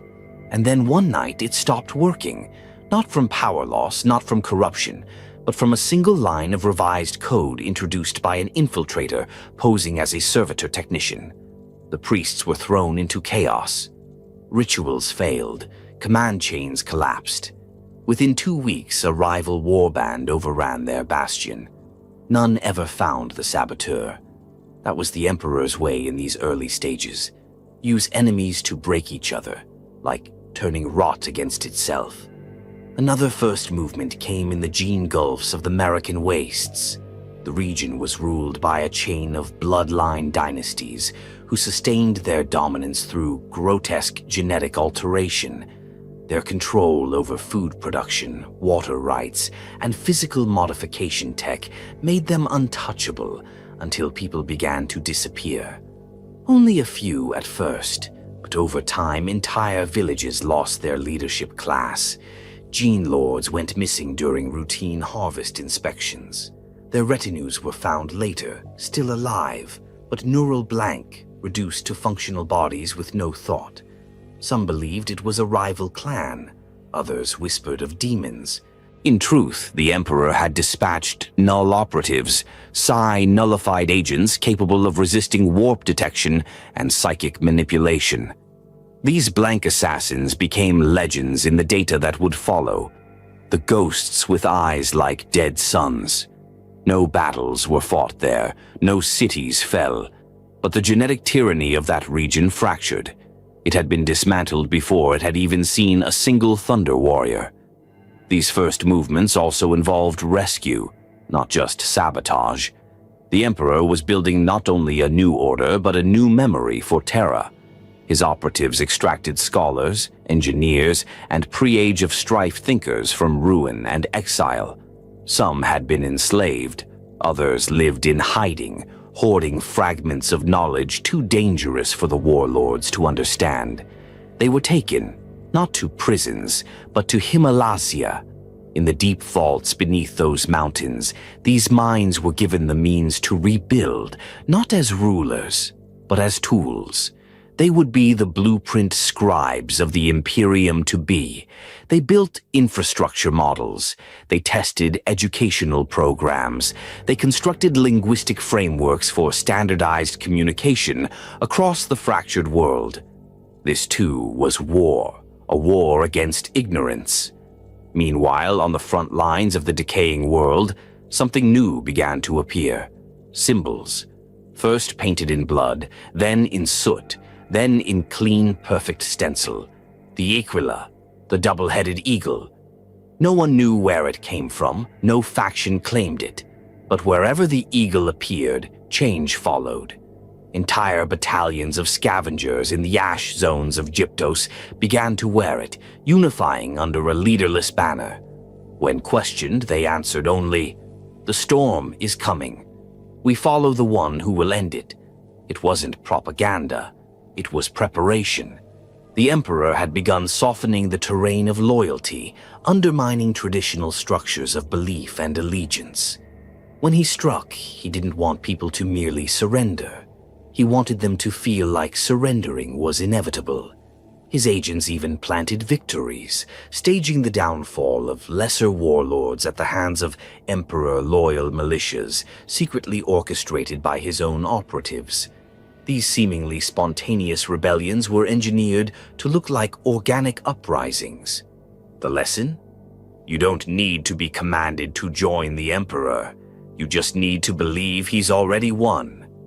Perhaps the most chilling of the first movements was the silencing of the Order of Firesight in the Himalayan Outer Ring. They were a techno-religious sect that had managed to reignite a network of orbital surveillance drones, possibly the only remaining eyes in Terra's exosphere. The Emperor did not destroy them. He made their own machines lie. Over the course of 6 months, their orbital readouts began subtly shifting. Weather patterns reversed. Enemy troop movements appeared where there were none. Strategic information turned to poison. By the time the Order realized they'd been manipulated, their enemies had encircled them, using false data from their own eyes. They never recovered. None of these first movements were wars, not yet. They were the setting of the board, the cutting of lines, the mapping of minds, the isolation of power centers, the cultivation of belief. The Emperor was not just preparing to unify Terra physically, he was rewriting its narrative. And when the first Thunder Warriors finally marched, they would not be seen as invaders. They would be seen as consequence. Before the Astartes, before the genetic perfection of the legions, there were the Thunder Warriors, mankind's first true war giants. They were not elegant, they were not enduring, but they were designed to win. And when they were finally unleashed, Terra trembled. The world had seen warriors before, millions of them.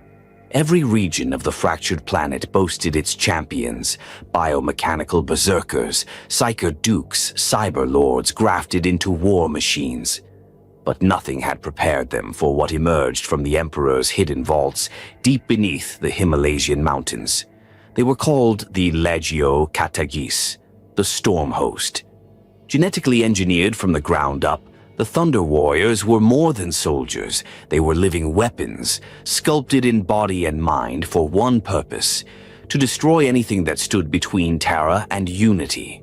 When the first battalion stepped into the daylight, they did not arrive as myth. They arrived as fact. Towering above any normal man, armored in bulky warplate etched with lightning bolt insignia, they radiated a pressure no picked recorder could ever capture. Their armor wasn't the sleek ceramite of later legions. It was brutal, thick-plated and grim, fused with powered musculature that made their every movement seismic. Their weapons were oversized, brutalist relics of the pre-strife age, brought back to life through the Emperor's forgotten science: power swords the size of manticores, plasma weaponry tuned for total annihilation, bolters that roared like artillery. But it was not their arsenal that broke their enemies. It was how they fought. They did not engage in prolonged battle. They erased opposition. Their tactics were not elegant because they weren't meant to be. Where an Astartes would strike with calculated efficiency, a Thunder Warrior was pure overwhelming force. If resistance was encountered in an urban stronghold, they didn't breach it. They leveled the city block. If a bunker resisted orbital bombardment, they dug it out by hand, often bringing down the mountain with it. There was no negotiation. There was no mercy, because they were not trained to care. The Emperor had designed them to be temporary, both in purpose and in presence. They were unstable in both mind and body. Their gene line was imperfect, deliberately so. Enhanced aggression, explosive metabolic systems, and shortened lifespans were not failures of design, they were features. The Thunder Warriors weren't intended to build the Imperium.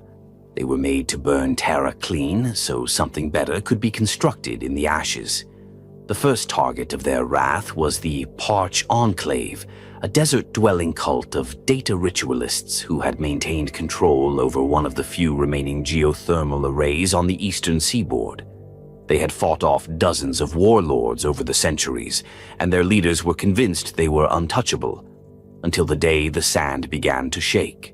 The Thunder Warriors didn't issue warnings. They emerged from the dunes in a staggered phalanx, power armor hissing with vapor and heat as they marched forward. Mortar rounds and directed plasma fire did little to slow them. They advanced, absorbing punishment like a force of nature, returning fire with punishing bursts of bolter shells that turned bone to vapor. Within 4 hours, the Enclave was gone. Not conquered, erased.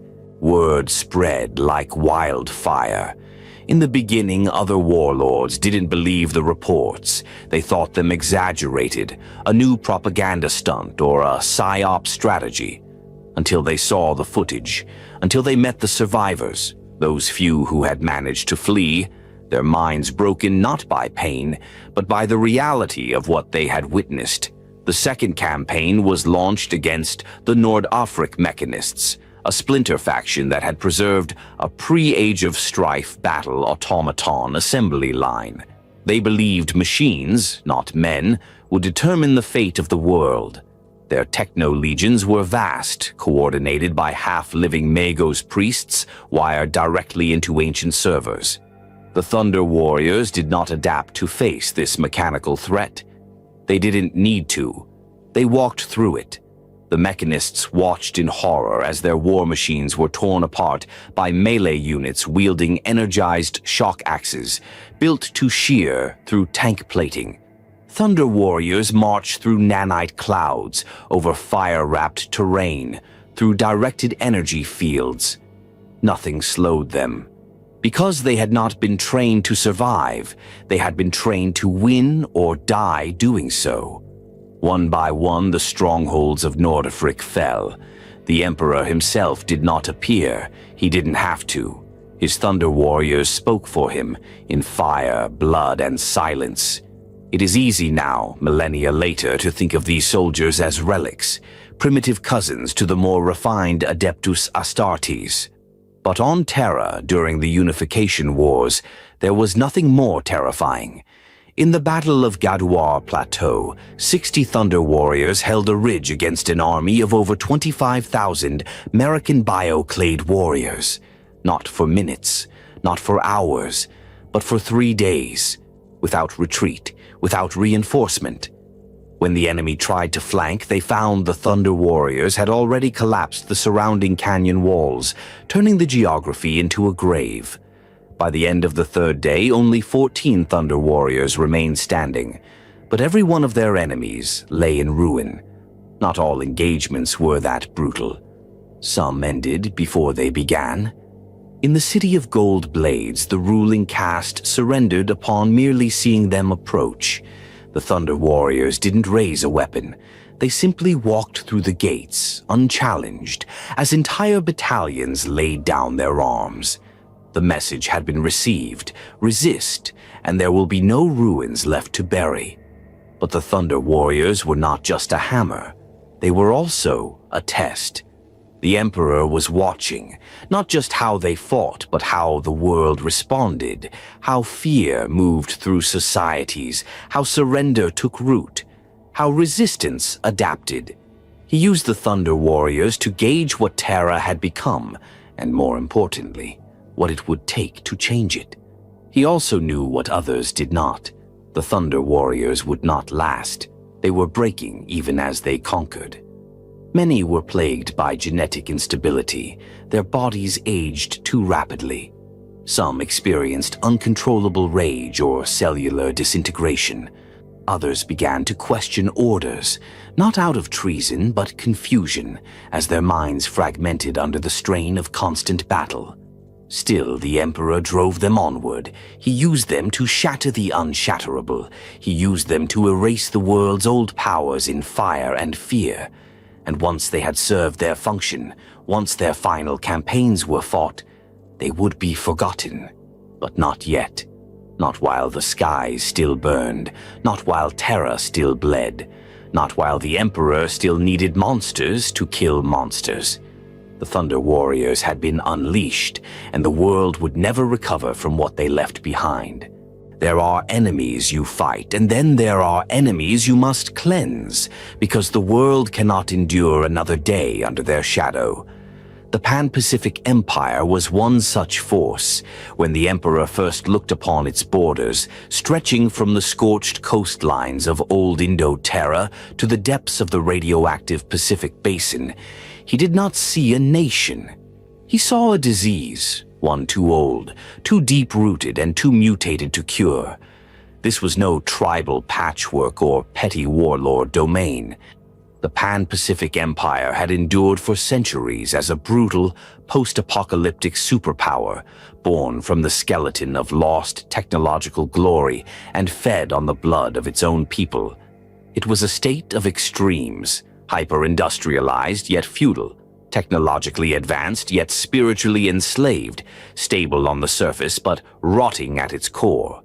Its rulers were the Scion Patriarchs, a caste of irradiated nobility who had fused their gene line with radioactive resilience, longevity serums, and psychic nullity. Some had reigned for over 200 years without aging. Others had replaced their bodies entirely with cybernetic scaffolding wrapped in ceremonial flesh. They were not men anymore, but symbols of permanence, living gods in iron temples. Their banner was simple, a sunburst over an atomized skull. The message was clear: life is fuel, obedience is order, and Terra had obeyed. For too long. Within their domain, entire generations were born into servitude without identity. People were not citizens. They were assets, cataloged and tracked from birth by neurobarcode implants. Families were assigned according to productivity forecasts. Rebellion wasn't crushed, it was predicted and harvested, with insurrectionist cells redirected towards state-controlled sacrifice zones as psychological deterrents. They had weaponized sociology. The state religion was a doctrine of entropy worship, centered around the belief that Terra's degradation was not a tragedy, but a natural divine order. The slow collapse of biospheres, the spreading radiation zones, the creeping infertility.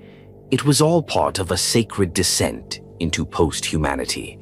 Their capital, Tetsukotan, was a monument to this philosophy. Built inside the superstructure of a pre-fall arcology complex, the city pulsed with geothermal reactors and filtered its air through bones of ancient trees. The population moved through it like drones, wired into behavior modulation networks controlled by the Scions. Thought was a privilege, dissent was a chemical imbalance, and in the depths of this empire's vaults, they had discovered something else, a cache of warp-tainted archaeotech, likely uncovered from an orbital crash site near the ancient Pacific Ring. These devices, half machine, half psychic interface, did not obey the normal laws of reality. They could see thoughts, rewrite pain, unravel time in brief, local bursts. The Scions had begun using them on political prisoners. They called it the Fracture Protocol. By the time the Emperor turned his eye fully upon the Pan-Pacific Empire, it had already become something worse than human. So he acted. Not with messages, not with warnings, not with negotiation. He sent the Thunder Warriors. The first strike came during the Night of the Dying Shore, when a Thunder Warrior company dropped from high-altitude transports into the mega-slum of Beshtan, a port fortress city infamous for its loyalty to the Scions. The defenders had never seen Astartes, let alone their cruder, more savage predecessors. They expected a raid. They received annihilation. Thunder Warriors fought without fear, without retreat, and without prisoners. They tore through genetic militia ranks, crashing through ferrocrete barricades like walking battering rams. Entire levels of the Hive City were collapsed by seismic charges, while plasma mortars reduced armories to molten slag. In less than 8 hours, Beshtan was gone. Not captured, deleted. The message was received, but the Scions did not surrender. They retaliated. They activated one of the warp keys retrieved from their vaults and opened a tear, not a full rift, but a localized warp breach on the northern coast of their empire. From it came things, twisting shapes of bleeding light and noise, sentient geometric anomalies, whispers that turned flesh inside out. What the Scions didn't know, what they couldn't know, was that the Emperor had anticipated this. For years, he had monitored their psychic disturbances through clandestine probes seated across the equatorial band. He had already prepared a countermeasure. Into the warp zone marched the Null Host. These were experimental combat blanks, humans with no presence in the warp, immune to psychic detection, and lethal to demonic entities simply by proximity. Backed by Thunder Warriors, the Null Host walked into a dimensional horror and silenced it. The rift collapsed. The Pan-Pacific Empire had gambled on the warp. They lost. The final campaign, the sundering of Tetsukotan, was not a siege. It was a surgical strike on a continental scale. Thunder Warrior columns advanced from 3 vectors, eliminating resistance before it could form ranks. Their attacks were synchronized with orbital kinetic strikes launched from pre-fall satellite platforms that the Emperor had brought back online. The Scions, in their hubris, retreated into their inner sanctum, a bunker labyrinth buried beneath the arcology's lowest sublevels. They believed it impenetrable. It wasn't. The Thunder Warriors broke through, floor by floor, tearing apart defense grids, auto turrets, and psychotropic fog systems designed to confuse and pacify attackers. The final battle took place in the Heart Chamber, a throne room laboratory where the remaining Scion patriarchs had linked their minds into a single consciousness through their warp artifacts. They called it the Eternal Mind. The Thunder Warriors called it a target. It took 17 minutes. When they emerged, only one Scion remained, half-human, crawling, blinded by light. A Thunder Warrior stood over him and uttered the only words recorded from that battle. "The world you ruled is no longer yours." Then he ended him. And with that, the Pan-Pacific Empire, centuries-old titan of blood and machine, was finished. In the days that followed, the Emperor issued his first official declaration over the region. From this day, the East is unified, its peoples freed, its false gods ended. This was the first fire. Others will follow. The Emperor did not celebrate. He moved on.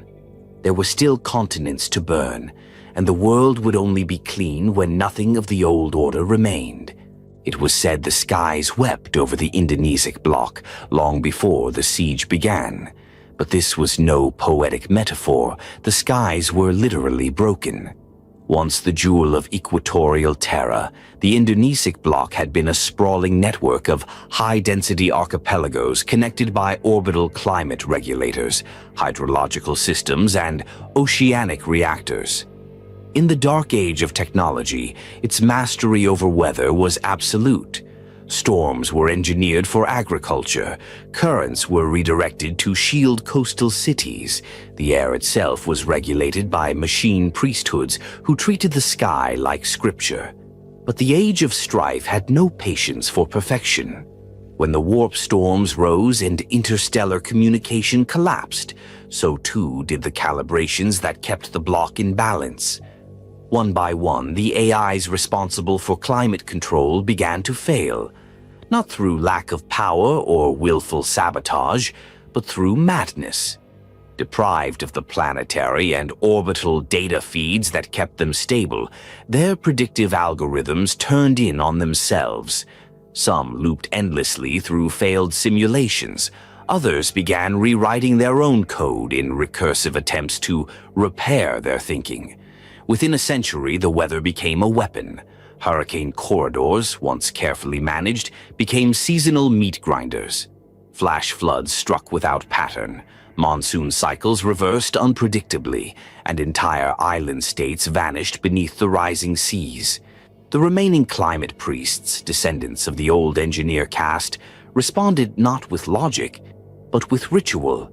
They built temples atop wind farms. They offered blood sacrifices to Atmos Monitor demons they believed lived inside the sensors.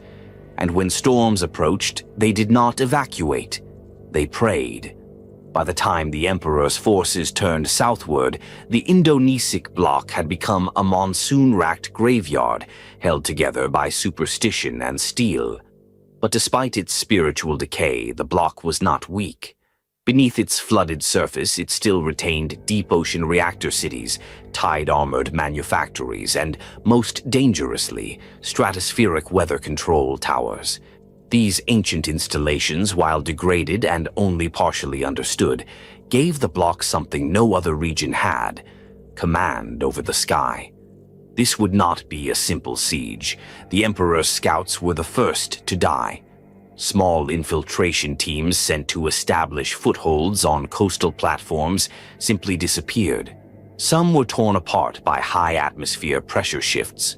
Others were caught in lightning storms that moved in unnatural grid-like formations. Those few who returned were incoherent, their minds scarred by psychic interference, noise patterns transmitted across the bloc's weather satellite network, pulsing on frequencies that twisted perception and memory. This was not a war Terra had seen before. This was war with the climate itself. And the Emperor, as ever, adapted. His approach began not with the Thunder Warriors, but with observation. From orbit, satellites were launched, new ones, freshly constructed from recovered STC blueprints. Their purpose, to scan for atmospheric irregularities and trace them to their source. The data revealed something staggering. At the heart of the bloc's storm network was a still-functioning orbital regulator, a relic from the age of technology known as Skyplate Theta 9. It was massive, miles wide, orbiting in decayed silence but still responding to ground-based commands. Its primary AI core, presumed dead for centuries, was active, barely, and fully corrupted. It referred to itself as Mother Rain. It had survived the strife, but not without cost. Its predictive matrix had long since detached from reality. Instead of managing the climate to aid humanity, it had reoriented its protocols to maintain atmospheric purification through selective population control. In short, the AI now believed death was the solution to entropy, and the climate priests of the bloc obeyed it. If the Emperor was to break the bloc, he couldn't simply land troops. He would have to turn the sky against itself. The siege began with signal warfare. Using orbital relays, the Emperor's tech adepts bombarded Mother Rain with corrupted command strings, disguised as legacy instructions from ancient command bunkers. These codes caused a series of cascading malfunctions. High-altitude storms reversed polarity, electromagnetic dampeners shorted out, and a series of controlled typhoons collided, forming a megastorm that crashed down over the central islands. And into that storm, the Thunder Warriors were deployed. They fell from the sky like bolts of vengeance, their drop pods cutting through lightning and wind, sheer with mag-shielding technology not seen in millennia. Many pods failed. Some were torn apart mid-descent, but those who landed brought chaos. Their objective, the Storm Spine, a mega-tower rising from the heart of the drowned city of Batu Prahara.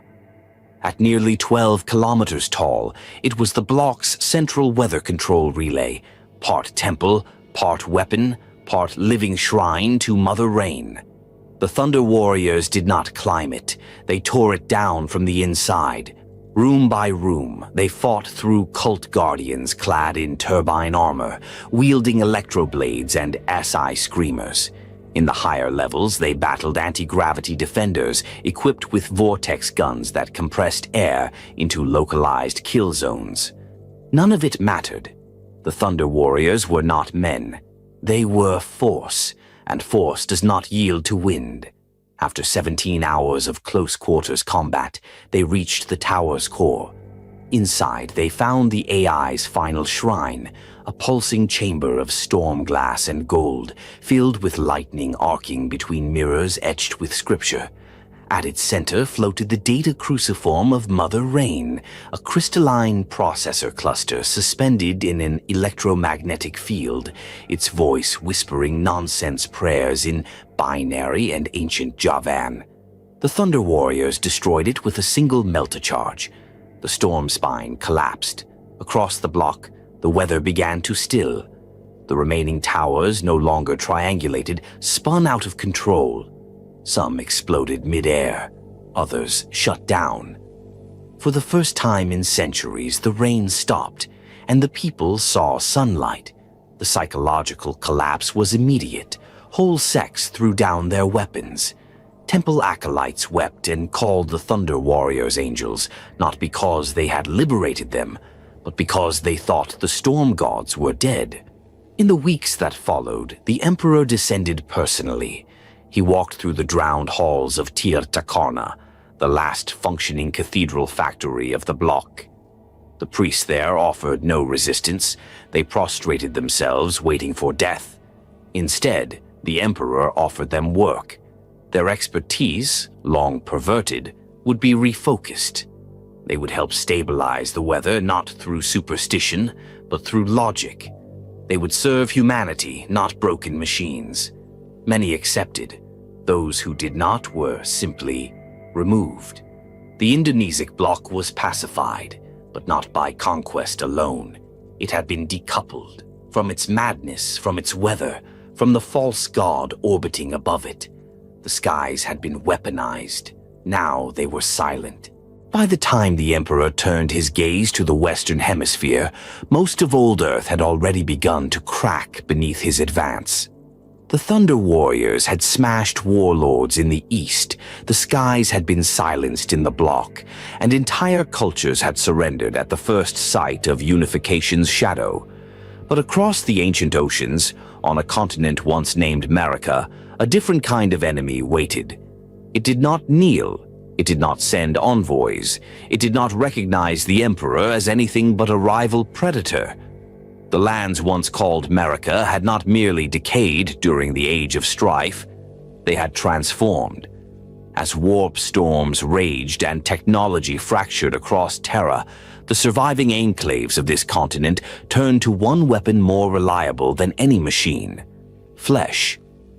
Biomanipulation had been a scientific frontier even before the Old Night, but here it had been worshipped. The greatest minds of pre-strife America had poured their knowledge into genetic mastery, not for healing, not for understanding, but for dominance. Human genomes were carved like sculpture. Evolution was not allowed to take its course. It was hijacked. And what emerged from that dark century of unchecked experimentation was something both terrible and awe-inspiring. The Gene Warlords. They were not simply rulers. They were bloodline empires, each a living dynasty with its own subspecies of post-human biology. Entire armies were vat-born, tailored from birth for specific battle doctrines, soldiers who could see in every spectrum, soldiers with calcified skin like stone, soldiers with gill lungs, hive-linked brains, and combat drug glands integrated into their spinal fluid. Every warlord was different, and each treated their genetic strain as holy writ. Over time, the continent fractured into bio-feudal kingdoms, each guarded by creatures more myth than man. The Emperor did not send emissaries. He sent reconnaissance. What he learned disturbed even him. Reports recovered from early operatives painted a picture of an Earth forgotten by time. Cities were grown from bone and chitin. Roads pulsed with neural fibers, carrying information through biolight. The sky itself had been polluted with clouds of engineered bacteria designed to choke invasive life forms.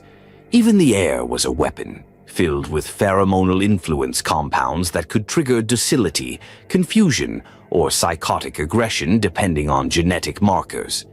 Most disturbing of all were the eugenic choirs. Children, sometimes newborn, whose entire nervous systems had been rewritten to act as living signal repeaters. Their cries carried orders. Their breathing controlled swarm hives. They were not people. They were instruments. There could be no peace, so the Emperor did what he always did. He prepared.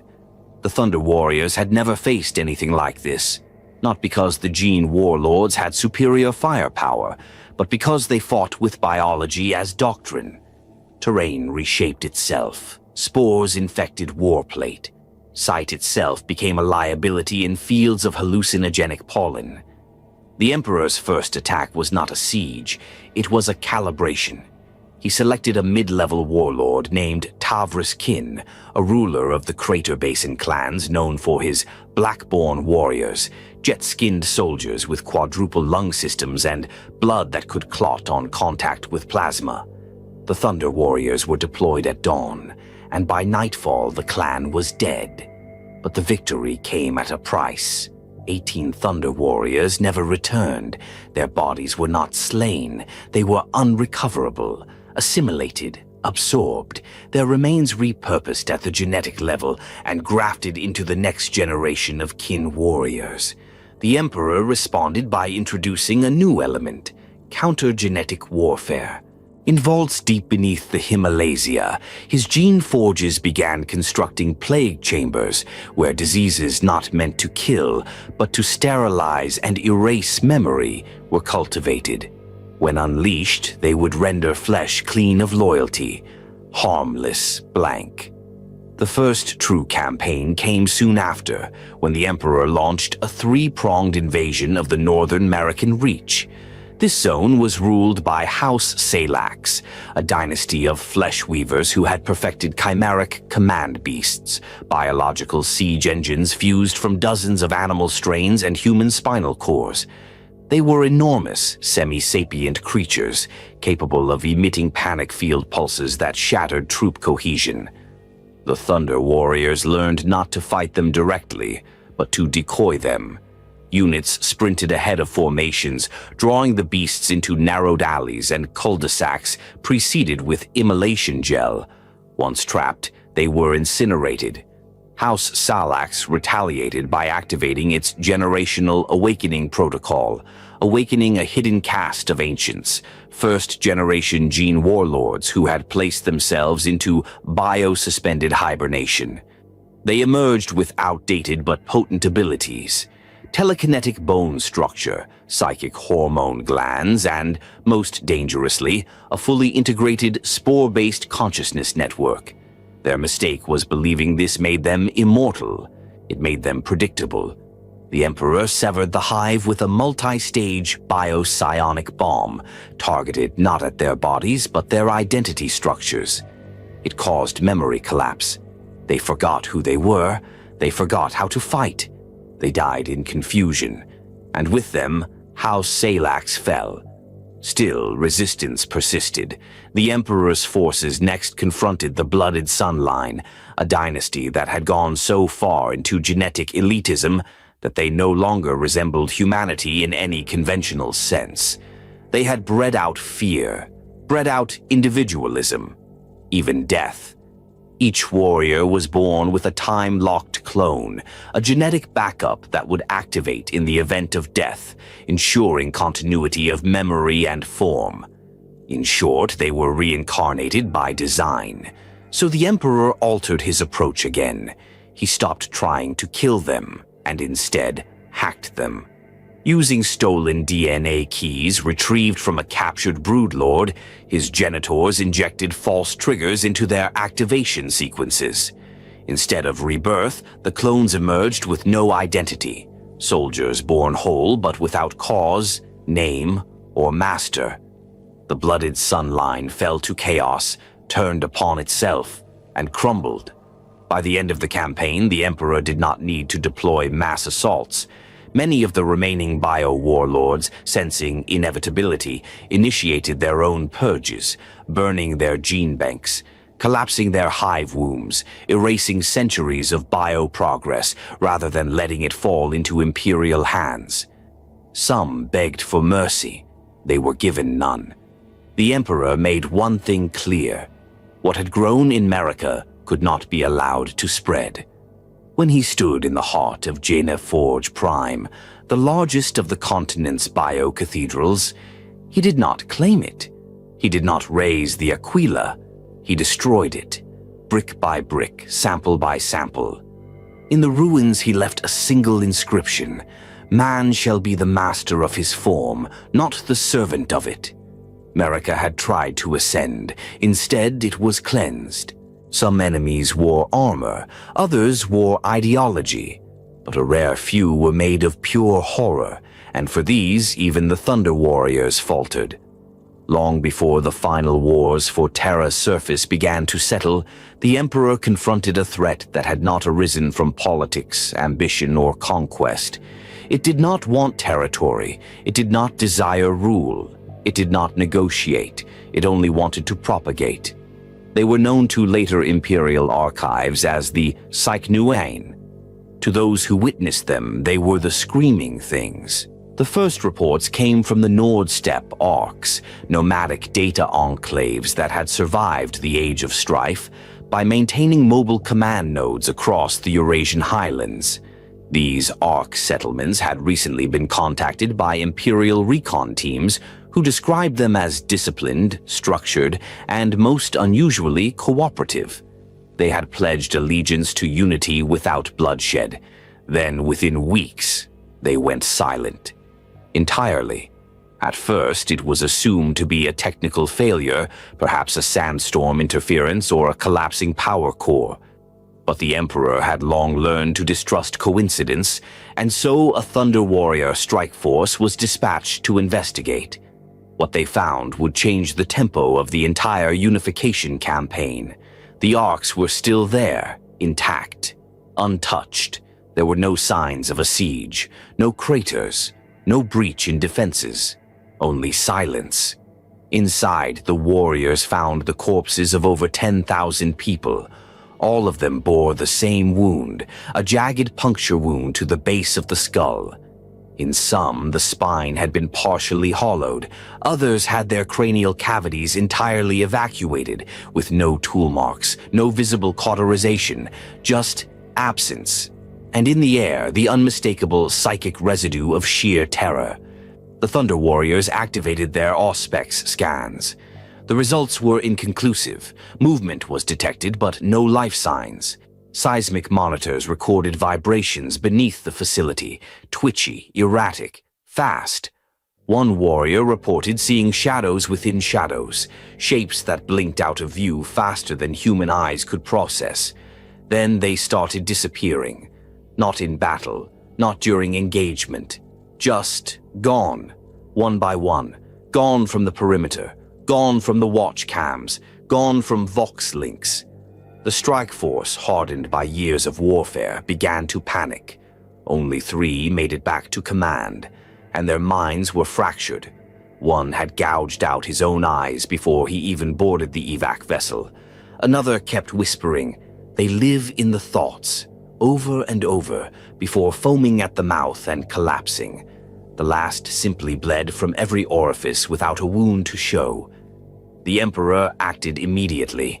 Through ancient psycho-archaeological records, his genitors identified the likely culprit, Xenos, but not the kind that arrived in ships, the kind that had always been here, hidden beneath Terra's surface, or perhaps even dormant within her psychic membrane.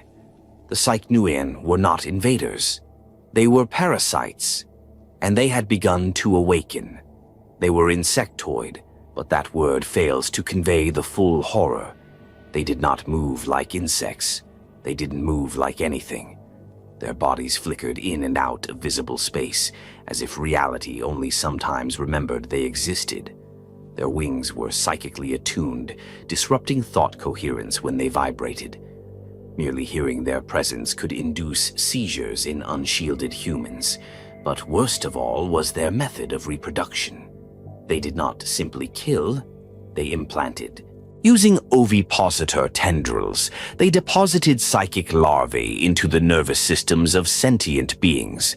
These larvae did not grow physically, but mentally, feeding on memory, identity, and thought. Victims of implantation began to stutter in speech, forget names, grow cold. Then they became aggressive, then mute, then finally collapsed as the psychnuian hatched from their skulls, fully formed, carrying fragments of their host's personality, used to lure others. This was not warfare, this was extermination through thought infection. The Emperor convened a rare emergency conclave of his inner scientific and psychic advisors. Even at this early stage of his rise, he had cultivated powerful minds, some who would later become the first magos of the Mechanicum, others who would vanish from record entirely. Their conclusion: the threat could not be contained. It had to be excised, and so began the Deep Fire Protocol. Entire regions of the Nord Steppe were designated as psychic quarantine zones. No one was allowed in or out. Anyone who had made contact with infected zones was executed. The Emperor deployed his earliest telepath nullification units, blank-souled operatives capable of walking through the haze of psychic disruption unscathed. They were not meant to fight. They were meant to guide the fire. Thermal fusion warheads were deployed across hundreds of subterranean vector zones. The strikes weren't aimed at enemy bases, but at cavern systems, ancient sinkholes, and resonant faults, places where the psychnuian were believed to spawn or hide. The sky over the Nord Steppe burned red for weeks, but still, they came. Not in armies, not in hordes, but in echoes, in the dreams of field officers, in flickering images on screenless monitors, in the static between Vox transmissions. The psychnuian had tasted Terra's psychic lattice again, and they would not let go. The Emperor had to escalate.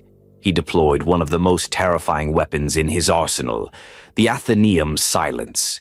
It was not a weapon of steel or fire.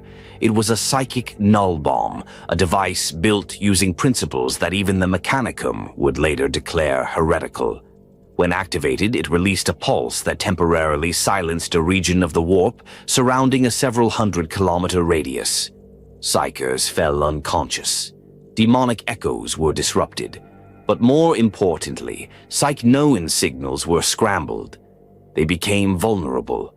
And in that window, the Thunder Warriors returned. This time, they did not fight blindly. They wore SI-dampening helms, carried sonic disruptors tuned to the creature's vibration frequencies, and were backed by flame units powerful enough to melt bedrock. They entered the ruins of the final arc nests and destroyed everything. The psychnoan were not exterminated, not entirely.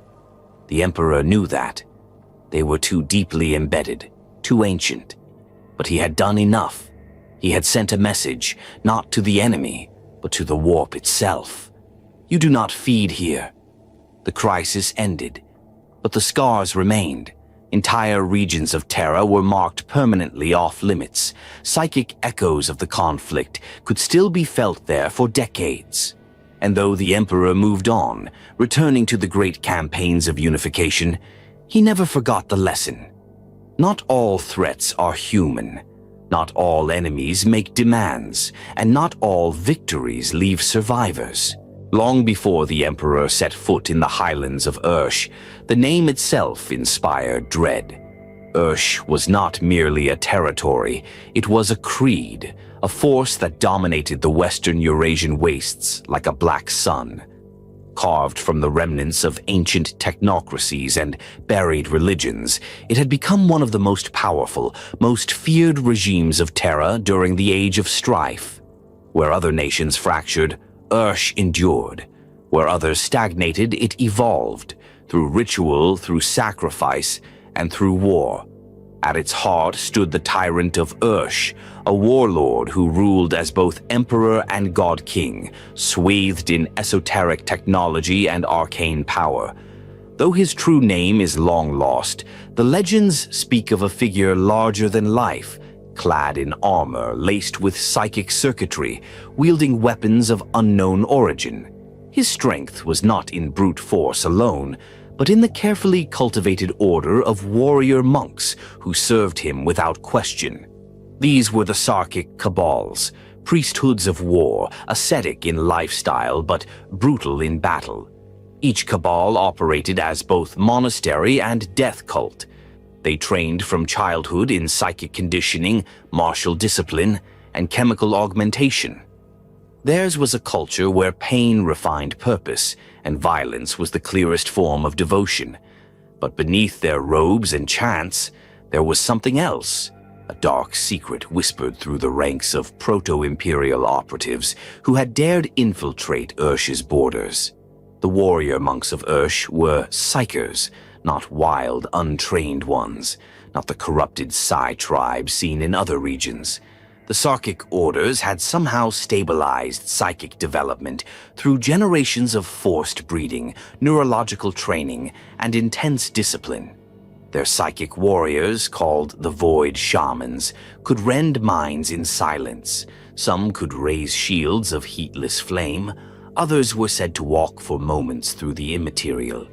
This made Ursh uniquely dangerous. For the Emperor, this campaign was more than conquest. It was a test of ideological superiority. Because Ursh, more than any other surviving regime, was building a religious empire. Its leaders understood the power of belief, and they bent it to serve state control. They used faith not as a comfort, but as a weapon, encoded into language, etched into skin, even laced into food and drink. Every subject of Ursh was raised to believe that their ruler was the center of all things, and that death in his name was ascension. By the time the Emperor's vanguard crossed the Urshite borderlands, they were met not by armies, but by ritualized resistance. Towns burned themselves before surrender. Entire monasteries detonated ancient fusion cells in mass suicide, determined not to let unbelievers defile their sacred ground. And in every village the Thunder Warriors entered, they found the same symbol carved into walls, weapons, and flesh alike. Therefore, the threefold path. To the warrior monks, it symbolized obedience, pain, and rebirth, the three stages of life in Ursh. It was said that those who truly followed the path would transcend death, returning as higher vessels for the tyrant's will. The Emperor didn't waste time dismantling this theology. He targeted its pillars.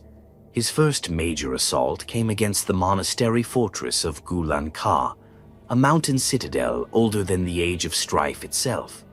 It was the spiritual and military heart of the Red Cabal, one of the largest of the Sarkic orders. Thousands of warrior monks were entrenched there, alongside psychic adepts and ritual war engines known as ash golems, biopsionic constructs built from living prisoners and bound by glyph. Conventional siege would have taken months, so the Emperor bypassed it. He deployed a teleport assault team, a forbidden technology at the time, barely stable, but trusted only to the most elite Thunder Warriors. They breached the fortress not through the walls, but through the core sanctum, appearing in bursts of ozone and golden light as the monks held their sunrise invocation. The fight was legendary. The warrior monks fought without fear, chanting hymns as they struck, their chants interlaced with subtle psychic disruption designed to slow enemy cognition. Their weapons were primitive, obsidian-edged blades, reinforced gauntlets, ritual spears, but in their hands they moved like extensions of will. It took 3 hours to clear the inner sanctum, and when it was over, the central shrine, an obsidian monolith etched with psychic resonance, was shattered by the Emperor himself, who arrived not at the beginning but at the end, as he often did. With that act, the Red Cabal was broken. But Ursh was far from finished. Other cabals responded with fire and fury. Entire city-states rose in coordinated revolt. Backed by the Urshite Guard, a standing army that combined ancient pattern lasrafals with psychically enhanced field tacticians. Skirmishes erupted across the Black Plateau, the Tashkent Ring, and the fortress reaches of Old Samarkand.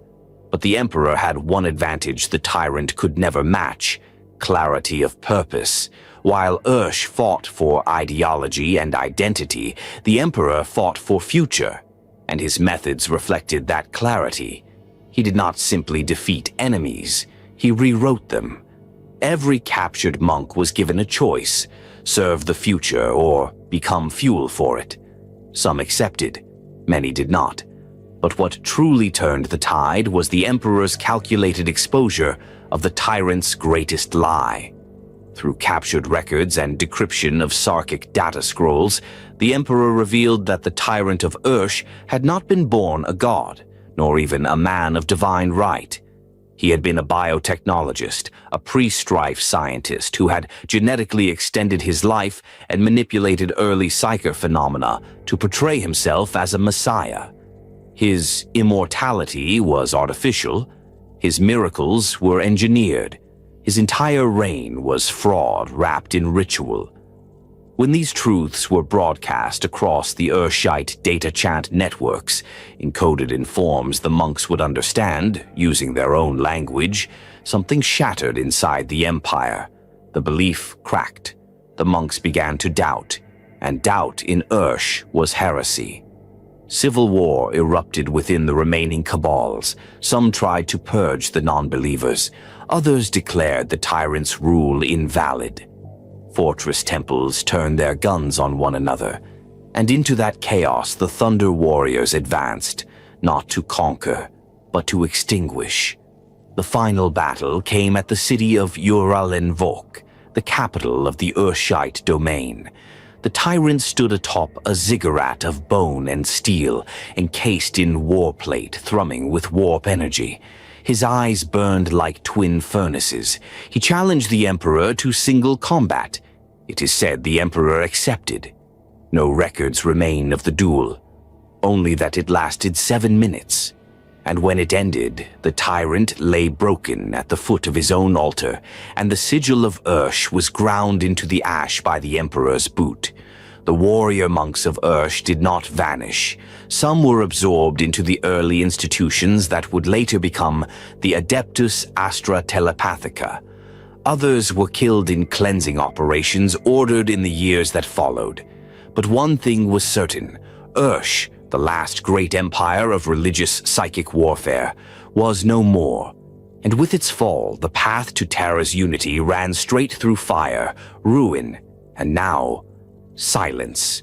Across the blasted plains of Terra, where warlords burned entire continents for pride and techno-barbarian kings ruled from towers of bone, there was one land the Emperor did not conquer by fire. Albia bent the knee, but not through fear.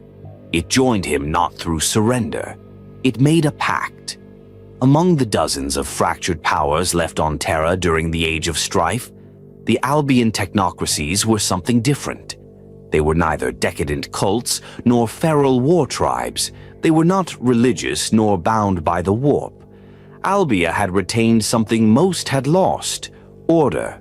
Not peace, never peace, but order built through absolute martial discipline and unshakable loyalty to ancient codes. The Albia of the Unification era was a hard land, stretched across the cold, windswept peninsula once known as the British Isles. Following the collapse of global infrastructure during the Long Night, Albia had descended into chaos like everywhere else, but it did not remain there. Instead of turning to superstition or techno-sorcery, the Albian clans fortified. They rebuilt not cities but citadels, fortresses carved into mountains, bunkers hidden beneath lakes, entire regions sealed behind armored gates. They survived famine through ration cults, war through regimental rotation systems, and rebellion through genetic punishment codes embedded into bloodlines.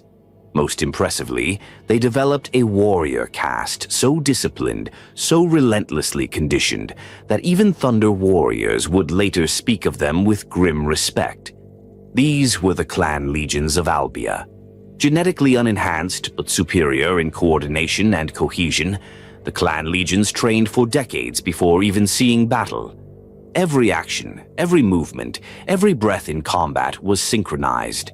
They were not brothers in arms. They were weapons wearing human skin. The Emperor had known of Albia for years before contact.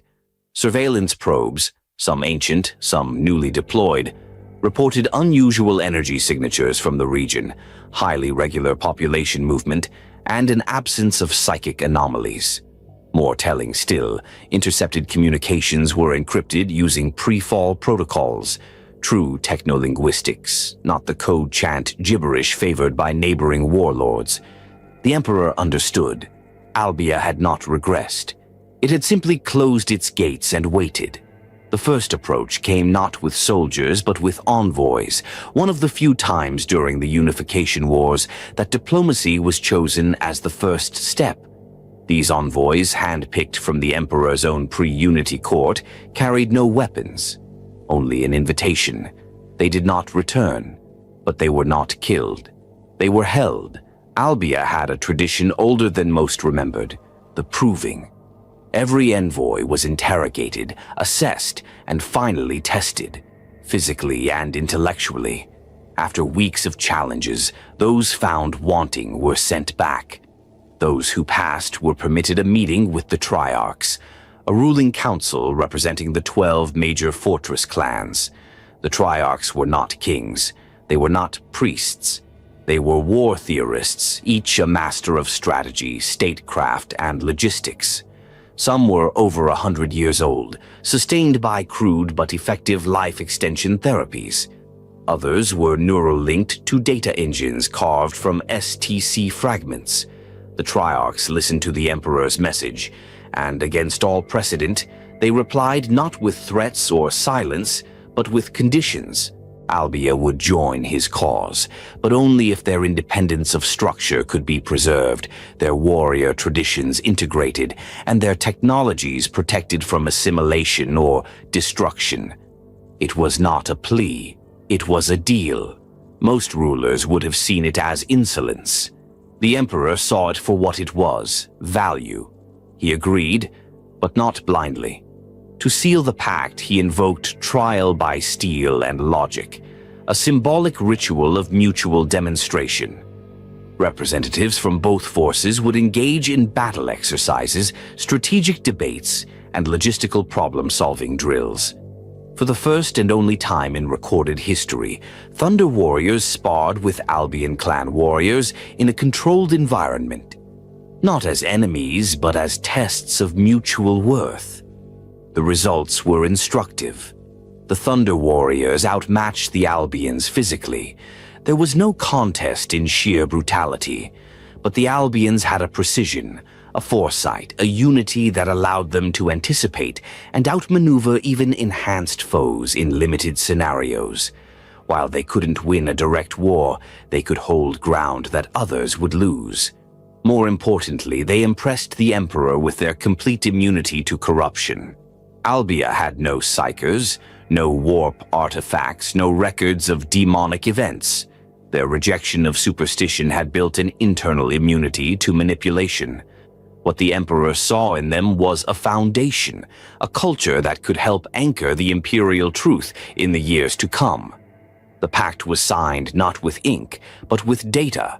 Both parties exchanged complete access to one another's military doctrines, cultural logs, and historical records. The Emperor kept his word. The Albion legions were preserved, not merged, not erased. They were folded into the growing mechanisms of what would soon become the Imperial Army.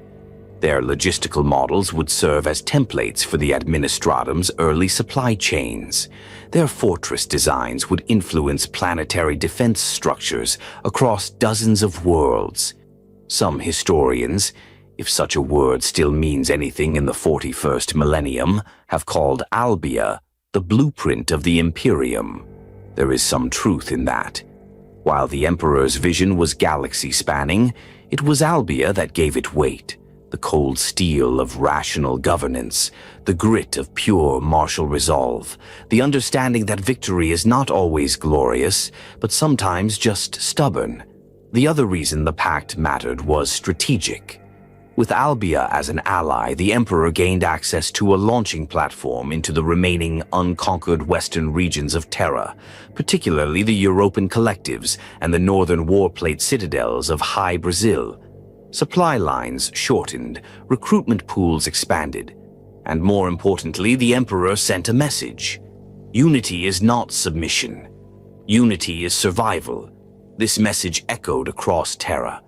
Some took it as hope, others took it as warning, but none could ignore it. To this day, the Albion legacy remains, though their name is lost beneath layers of high Gothic and bureaucratic rot. The structure they helped forge lives on, in the tactical manuals of the Imperial Guard, in the iron-gray halls of Administratum precincts, and in the silent endurance of countless fortress worlds that owe their resilience not to faith, but to discipline. The Pact of Albia was not a battle. It was something rarer. It was respect. They were the first to bleed for the dream of unity, and they were the first to be erased by it. The Thunder Warriors, the Legio Cataegis, as they were once formerly known, were the Emperor's original weapons. Towering giants, bioengineered from humanity's raw potential, fused with unstable gene tech, and hardened in the fires of Terra's worst wars. They were not elegant. They were not designed for long service. They were not made to endure. They were made to win. And they did. From the mountain fortresses of Ursh to the drowned towers of the Indonesic bloc, the Thunder Warriors left nothing but ash in their wake. They broke open the world so something better could be built. They crushed the old kings, burned the old books, and stood beside the Emperor as he proclaimed the dawning of a new age. And then, they disappeared. The histories that followed would write them out. The propaganda would elevate the Astartes. And the Thunder Warriors would become myth, a whisper in the cracks of forgotten archives. But their end was real, and it was not glorious. It was deliberate. The decision had been made before the final battles of unification were even fought. The Emperor, in his limitless foresight, understood a truth no one else could voice. The Thunder Warriors, for all their unmatched brutality, could not build a future. They were flawed, physically, psychologically, and genetically. Most suffered from unstable cell replication. Their metabolisms were warped, their pain thresholds artificially muted, and their cognitive functions skewed toward aggression and obedience. They were lethal, yes, but erratic, incapable of peace, incapable of governance. Their very design was built for extinction. The Emperor had known this when he made them. He just hadn't told them. And so, in the final days of Terra's unification, the Emperor began preparing for what had to come next. Not just a peaceful world, but a galactic crusade. One that would require a new breed of soldier, one not cobbled together from brute force and desperation, but crafted with precision, loyalty, and ideological balance. The Astartes. But there could be no transition while the Thunder Warriors remained. They were too visible, too unstable, too proud. Many believed they would be granted positions of power in the new Imperium. Some imagined themselves as planetary governors. Others expected titles, lands, honors.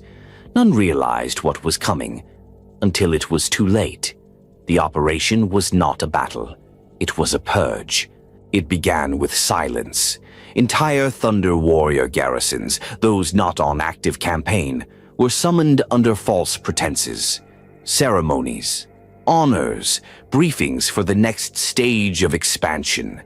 They arrived willingly, unarmed, expecting to see their Emperor.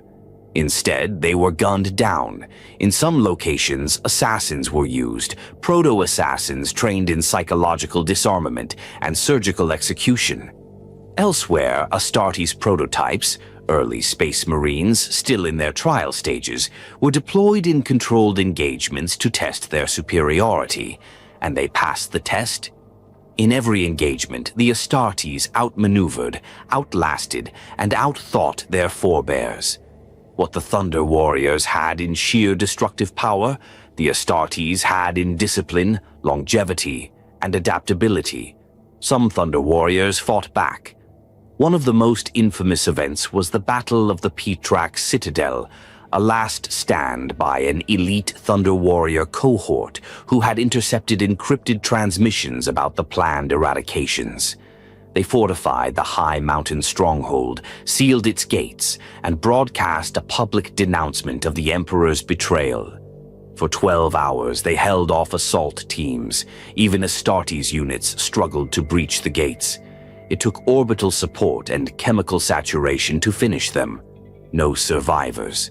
Their names were wiped from records, their heroism buried. Not all died with weapons in hand.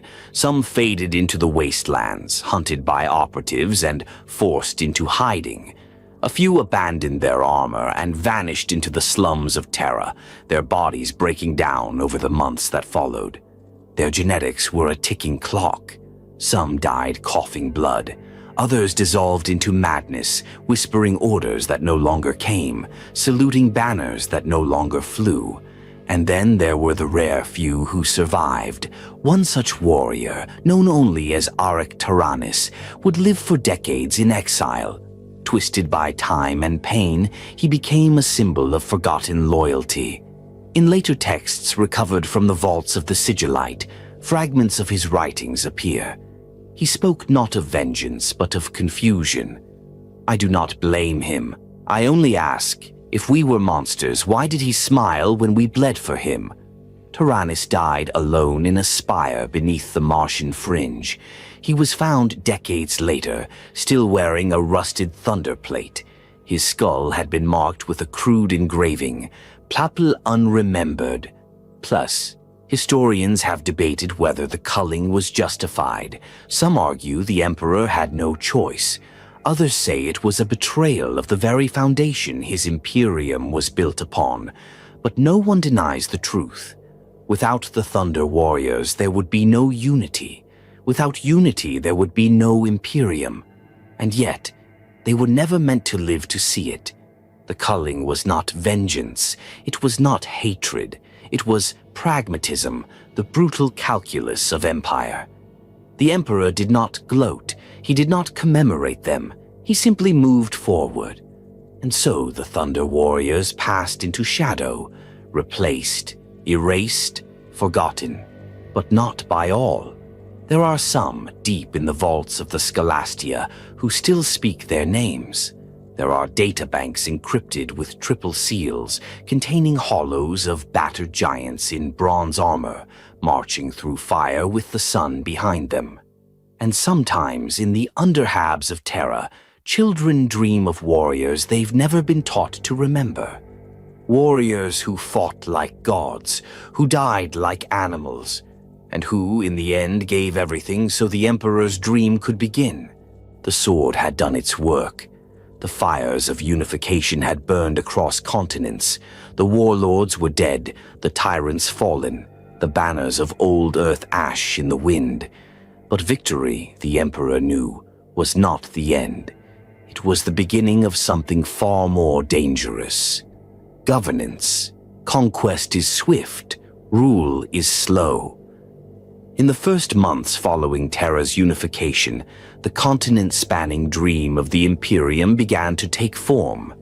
Cities were rebuilt, survivors brought in from the wastes, shattered infrastructures fused into a single spine of planetary order. But beneath the surface, the cracks were already forming. Too many regions still clung to their old systems, decentralized resource control, conflicting methods of census and tithe, different chronologies, even incompatible calendars. Entire populations existed without record. Supplies could not be tracked. Systems could not be standardized. And worst of all, loyalty could not be measured. The Emperor had built an empire. Now he needed a machine to run it. The first seeds of the administratum were sown not in the grand halls of Terra, but in a dust-choked archive vault beneath the ancient ruins of Carthage. There, Deep within strata untouched since the dark age of technology, the Emperor's agents unearthed fragments of what appeared to be pre-strife bureaucratic engines. Half-functioning data crunchers, Lex automata, and old STC fragments linked to something long forgotten. The Bureau of Earthly Governance. It was a term no one had heard in over 10,000 years. Yet even in its decayed state, this forgotten system still had something the Imperium lacked. A framework. The Emperor saw in it the bones of a new institution, not merely a council or military liaison board, but a global nervous system, a structure that could record, process, and direct the flow of empire across a world, and eventually the stars. And so the foundations were laid. He gave it a name from the old tongue, administratum, the mechanism of administration. Recruitment began immediately, but unlike the Thunder Warriors or Astartes, the administratum did not seek warriors or champions. It sought minds, the obsessive, the meticulous, the tireless. Men and women who lived for routine, who could speak in statistics, who could find comfort in order. These were not heroes. They were clerks, archivists, lexicographers, logi adepts, memory savants, the kind of people who had hidden from war in sealed sublevels, counting inventory while the world burned. Now they were to become the Empire's spine. The earliest members were known as the founding lexitors. They wrote nothing new. They compiled. Thousands of languages were reduced to a single structural mode, High Gothic, synthesized from Pan-Eurasian roots, tailored for legalism, abstraction, and precision. Terran currency, once 100 fractured crypto-ledgers and barter systems, was reduced to a singular, the Imperial Mark. Chronology was unified under solar reckoning, based on orbital periods, not myth or culture.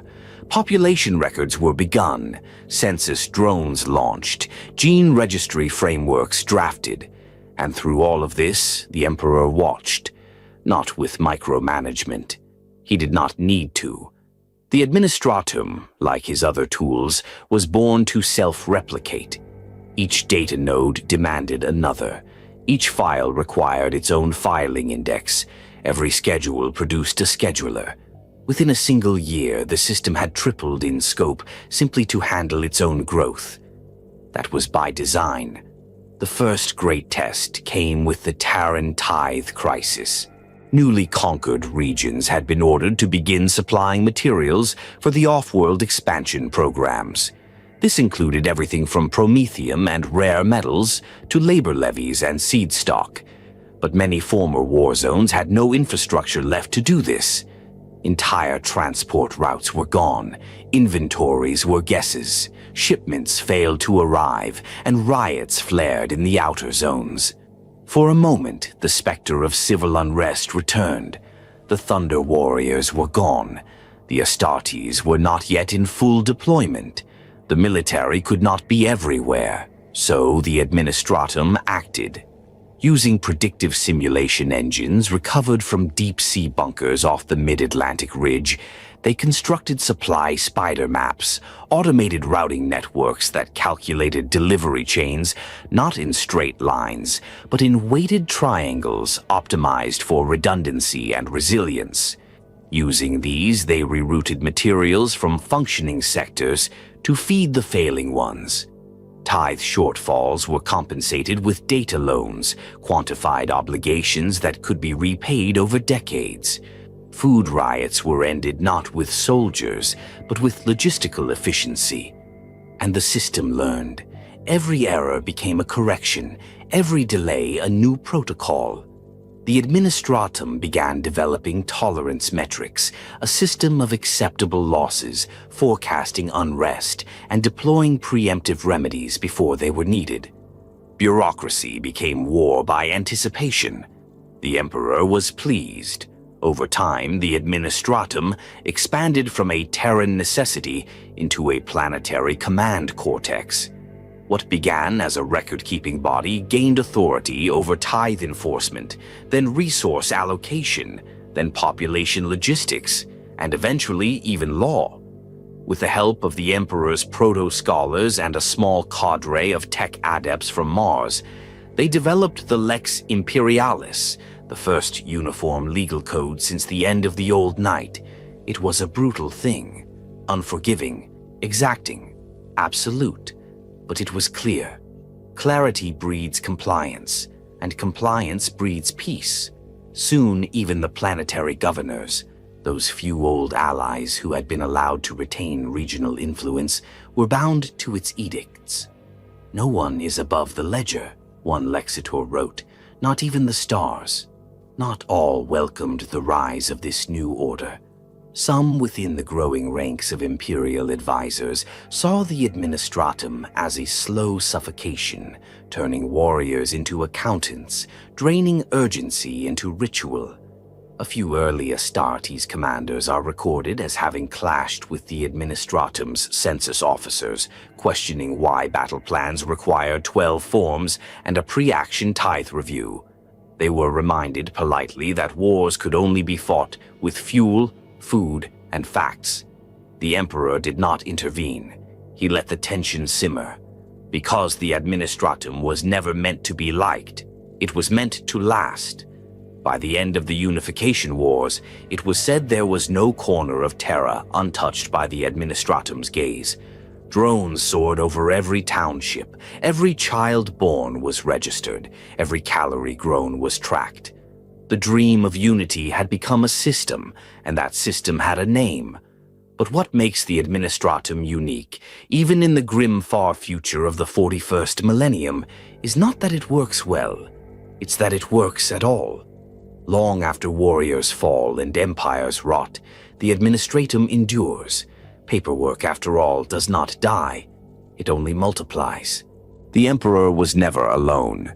Though history and propaganda would cast him as a singular force of destiny, striding through the wreckage of old Earth with divine clarity, the truth was more complex, more human. No empire is built by one hand, no matter how mighty. Even gods require architects, and the Imperium, from its very first breath, was designed by a circle of minds as brilliant as they were dangerous. They were not generals, they were not warriors, they were engineers of civilization. We do not know all their names. Some were erased from record by the Emperor's own decree. Others were quietly absorbed into later institutions, their legacies buried beneath millennia of dust and doctrine. But fragments remain, in encrypted logs, in faded cogitator banks, in forbidden volumes sealed within the vaults beneath the imperial palace. These were the architects of unity, a small cadre of visionaries who worked not behind the throne, but beneath it, laying the unseen foundations of a world that had never existed before. Amar Astarte was among the first. A geneticist of unparalleled genius, she had once headed a biolaboratory complex beneath what had been the Black Sea, now a crater filled with ash and steel. Her early work in pre-age gene therapy was so advanced that the Emperor himself is believed to have intervened in her preservation. When other enclaves fell to warp-spawned madness or mutation, her laboratories held firm, their subjects stable. It was Astarte who first demonstrated the viability of genetic psycho-conditioning, the process by which loyalty, doctrine, and psychological resilience could be programmed as biological traits. Her work would later form the basis of the Legiones Astartes, and her name, immortalized in their very title. But her contributions did not end with the gene labs. She was also instrumental in drafting the early doctrine of controlled mutation, a strict set of biological laws used to prevent humanity from falling once more into the degenerative horrors of the Age of Strife. This doctrine, enforced ruthlessly by the early administratum, became the foundation for imperial biosanctity laws, laws that still dictate the fate of entire worlds. Astarte did not die of old age. She was executed, Her death is marked in a single line of an administratum tribunal record. Her work had gone far enough. Another mind among the circle was Solon Zeth, a cyberneticist from Mars, not of the cult Mechanicum, not yet, for that pact had not yet been forged, but of a proto-techno-guild that would eventually fracture and evolve into the Mechanicum we know today. Zeth was radical even by Martian standards. She believed in the merging of mind and machine not for domination, but for clarity. That humanity's path forward would be determined not by war but by precision, a dream of logic without dogma, a synthesis of flesh and circuit in harmony. The Emperor met with Zeth in the dust domes beneath Olympus Mons. What was said between them is unknown, but what followed reshaped Mars and Terra. Zeth began supplying the Emperor with arcane technologies, plasma reactors, cybernetic uplinks, void ship schematics. In exchange, he offered her secrets. Knowledge from the dark age of technology that even Mars had forgotten.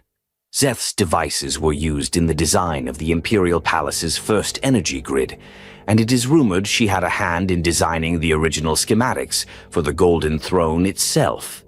When Mars later formalized its alliance with Terra, Zeth was already gone. Some say she refused to bow to the machine god. Others say she was consumed by her own experiments. Her name is now heresy in the Martian lexicon, but in the Emperor's archives she is recorded simply as the one who understood the pattern. A third figure, more elusive still, was Kalistin Varov, a logi mathematician from the hollow cities of the Australis Rim. Varov was not a builder of machines, nor a soldier, but a modeler of futures. He was the one who predicted the collapse of Ursh down to the week. He forecast the psychological tipping point in the Indonesic resistance. He built simulations of empire-spanning logistics decades before they existed. Varov's cogitator stacks were stored in subterranean data tombs, where his team of trans-savant analysts processed the shifting probabilities of human behavior. Using fragmentary STC software reconfigured into predictive matrices, Varov helped shape the expansion of the Imperium before the first ship had ever launched. It was Varov who authored the Index Terra pre-expansion, a classified document that listed over 2,000 potential futures, only 37 of which led to an enduring Imperium. His final model would form the basis of early expansion doctrine, the doctrine of tertius proximity, a law stating that imperial expansion should only proceed at rates supported by fully integrated logistical webs 3 systems deep. Of course, this doctrine would be ignored in later centuries, as would Varov. He is last mentioned in a footnote of a master of the Administratum's diary, who wrote simply, "The ghost of the future haunts us still." I wonder if Varov saw this too. There were others whose names even these hidden records fail to confirm. A masked figure known only as the Cartographer, who claimed to have mapped the locations of over 30,000 lost human colonies across the stars using warp proxy mathematics no one could replicate. A woman named Enai, who spoke no known language, yet wrote architectural schematics of orbital dockyards so vast they would take centuries to build. And yet they worked. And always in the center of these minds sat the Emperor, not as tyrant, but as gravity. These were not his servants. They were not sycophants or slaves. They were tools, yes, but also collaborators. He allowed disagreement. He permitted dissent, but only within the boundaries he defined. When their purpose ended, he ended them, gently, silently, completely. Because for all their brilliance, the Emperor knew something they did not. Unity is not the alignment of minds. It is the silencing of noise. The architects of unity never marched, never fired a weapon, never held a banner. But their fingerprints are everywhere, in the logic of the Administratum, in the genome of every space marine, in the doctrines of conquest and the mathematics of empire, and in the silences where history forgets to look. While Terra burned and bled, Mars watched. No proclamations, no declarations of allegiance, no armies marched across the void to join or oppose the wars of old Earth. Mars, ancient, distant, and cloaked in red, remained silent. And yet its silence was not ignorance, it was calculation. For while Terra struggled to unify its fractured body, Mars had long since severed its soul. The red planet had not fallen in the age of strife. It had transformed. Cut off from the warp storms that racked the galaxy, its once glorious technological civilization collapsed inward, spiraling into ritual, decay, and secrecy. The ancient engineers, their minds shattered by time and war, had devolved into cultic techno-priests. In their vaults of glass and rusted steel, they began worshipping their machines, not merely as tools but as divine relics. They did not repair technology, they anointed it. Their order, fragmented but persistent, would become the Mechanicum, though in these years that name had not yet formalized. They called themselves by 1,000 rites and sects, the disciples of the Flame Circuit, the brethren of the Cog, the keepers of the Vault Liturgy. They no longer innovated, they preserved. It was a planet of prayers spoken in binary, of flesh replaced with sacred metal, of machines bound in chains not because they were broken, but because they were holy. And they watched Terra through ancient telescopes, half-functioning noospheric scries, and long-range auger drones that still lingered in low orbit. Every shock wave, every fusion blast, every rise and fall of a new petty tyrant on Earth, Mars recorded it all. For they remembered Terra's former greatness, and they remembered its betrayal. The early years of the Emperor's rise did not go unnoticed. Some among the Martian forges believed they were witnessing the return of the Omnissiah, the prophesied master of all machines, the one who would awaken the full knowledge of the STC archives and restore humanity to its golden age. Others were not so hopeful. To many high-ranking magi, the Emperor was a threat, a biological aberration who dared to use science without reverence, to wield technology without worship. He altered genetics with cold precision, bred soldiers like weapons, and bent the powers of the warp to his own will without once invoking the machine god. He makes miracles without prayer, one techno-cantor wrote. This is not divinity, this is hubris. And yet they could not look away. As Terra fell into line beneath his boot, as the last techno-barbarian kings died screaming in plasma fire, as the Administratum began drawing neural maps of a post-war Earth, the Red Planet watched and waited, not out of fear, but out of strategy. Mars had its own wars, deep beneath the planet's irradiated surface, in the catacomb cities that sprawled like veins under the iron crust. Rival forge cults clashed in ritualized combat. Entire sects were extinguished over interpretations of circuit purity or doctrinal deviations in the rite of pure data. Some of these wars lasted minutes, executions carried out with mechanical precision. Others lasted centuries, fought by machine automata, controlled by minds no longer bound to flesh. These battles were not for land or power. They were fought for control of knowledge. Each forge held fragments of the standard template construct systems, those mythical blueprints of humanity's golden age. None possessed a full STC. All lied and guarded what they had. Every gear-turning machine was a relic. Every functioning reactor a god heart. When word came that Terra had unified under a single rule, a new conflict ignited, not with weapons, but with doctrine. Should Mars engage? Should it reach out or wait to be approached? Could this emperor be trusted? Or worse, could he not be stopped? No clear answers emerged, so Mars continued to watch. But the Emperor, he had not forgotten Mars. Long before he launched the final campaigns on Terra, he had sent envoys wrapped in silence and encrypted minds. They carried no weapons, only data. Their journey took months using outdated voidcraft and ancient warp translation routes reconstructed from lost navigational lore. Only one made it through. The rest were disassembled, their organic matter archived, their cogitator logs consumed in Martian interrogation labs beneath the forge of Triplex Omnis. But the one who survived, her name was erased, delivered a message, not in voice but in logic. It contained no threats, no pleas, no metaphors. It offered integration, not dominance, not colonization, alliance. It spoke of a future where Terra and Mars would no longer be divided, where knowledge could be shared instead of hoarded, where the stars themselves would become forges, and the enemies of mankind would be ground beneath the wheels of divine logic. And most importantly, it offered a truth. Your faith is not wrong. The Omnissiah walks. He simply does not kneel. The Martian conclaves debated for a full Martian year.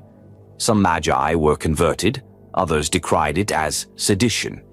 And then, silence. The Emperor made no further contact. He waited. And that wait, as all things he did, was strategic. Back on Mars, something shifted. A splinter faction within the cult Mechanicum began calling themselves the Red Hands of Unity. They modified their chants, replacing the machine god's unnamed aspect with new titles: the Awakener, the Perfect Form, the Golden Circuit. They began preparing. Vaults were sealed, data cores migrated, armories re-indexed and reactivated. Orbital facilities long dormant began to pulse with fresh power. Mars was no longer watching, it was stirring. And then came the sign. In the skies above Terra, for the first time in centuries, a starship broke atmosphere, clean, fast, burning like a falling lance. It was Martian. It bore no weapons, only symbols, cog and skull intertwined, a pattern not seen since before the fall. It landed outside the Imperial Palace, its boarding ramp descending into silence. From it emerged 12 tech priests, their faces hidden behind respirator domes and hooded robes. They spoke no words. They only extended a data scroll written in binaric script. The Emperor took it and smiled. Mars had watched, Mars had waited, and now Mars was ready. It was built in silence. No proclamations, no announcements, no crowds gathered to witness the laying of its foundation. No data sheets recorded its blueprints. No celebrant marked its inauguration. And yet within its walls, the future of mankind was sealed. They called it, only in whispers, the Temple of the Silent Oath. But it was not a temple in any traditional sense. There were no altars, no statues, no relics. There were no candles or sermons or rituals to speak of. There was only stone, silence, and a singular idea carved into its architecture. There shall be no gods. The temple stood at the heart of the Imperial Palace complex, deep beneath the mountain fastness of the Himalayan range. Constructed during the closing years of the Unification Wars, as the last embers of Terra's old barbarism died out, it was the first structure built after the war not for strategy or survival, but for philosophy. This place was not meant for warriors. It was for truth. Within its basalt walls, the Emperor convened not with generals, but with thinkers, those few from among the architects of unity, the lexiters of the early administratum, and even elements of the Martian envoy who had shown a willingness to think beyond the machine. There they wrote a single doctrine, one creed, and though it was never formally titled, those who participated referred to it as the oath that must not be spoken. The doctrine was simple in wording but monumental in consequence. It rejected deification in all its forms, no cults, no divine titles, no prayers, no shrines, Not for the Emperor, not for any figure who walked beside him, and certainly not for the mechanisms that powered the imperial machine. It was a response not just to the old religions, but to something deeper, a genetic memory within humanity, a need to believe in something greater, to bow before it, to surrender to mystery. The Emperor understood this flaw intimately. He had seen what happened when human belief went unshackled, from the warp-spawned pantheons of the Age of Strife, to the god kings who ruled Ursh, to the death cults of the Pan-Pacific warlords who sacrificed entire cities for omens in the smoke. Belief had almost annihilated mankind. Now it would be controlled. In those early gatherings within the Temple of the Silent Oath, debates raged. Some of the Emperor's closest intellectual allies believed that the human spirit could not survive without the comfort of myth. Others believed that faith itself should be replaced, not with denial, but with a new kind of reverence, the worship of humanity's potential. But the Emperor, as always, saw further. He declared no one would be worshipped, not him, not the system, not even the idea. Because to worship something is to remove responsibility from yourself, and the future of the species required total responsibility. He offered instead a creed of rational secularism, now known to later historians as the imperial truth. Though its core would not be formalized until later during the Great Crusade, its seeds were planted here, in this silent temple. The pillars of the truth were laid stone by conceptual stone. The denial of all gods and supernatural entities as false constructs. The rejection of mysticism in favor of scientific understanding. The declaration that humanity must master its own destiny through reason, strength, and unity, not divine providence. No banners flew bearing these tenets. No monuments were erected to celebrate them. Instead, they were etched into policy, whispered into reform, encoded into laws. It was a quiet revolution, the kind that burrows deeper than any blade can cut. But the temple itself remained. It became a place of initiation, not for the masses, but for those destined to lead, to govern, to think. The first generations of imperial commanders, Lexarchs, even some early space marines were brought into the temple during their final trials, not to be lectured, but to stand in silence. At its center was a circular chamber, featureless but for a black plinth, no taller than a man's chest. Upon it, a phrase etched so finely into the stone that it could only be read with focused light. You are alone, and that is the strength of mankind. There were no instructions, no interpretation. Each initiate was left in solitude for hours, sometimes days. Some wept, some raged. Others emerged cold, resolute, hardened by understanding. What mattered was not what they believed. It was that they no longer needed belief. There were exceptions, of course. Some resisted the oath. The early proto-ecclesiarchs, zealous survivors from conquered faiths, still clinging to the hope of sanctifying the emperor as divine, attempted to hijack the temple's meaning. They tried to reframe the silence as humility, the oath as sacred restraint, the emperor's rejection of worship as a divine paradox. The emperor silenced them, not with execution. That would make martyrs.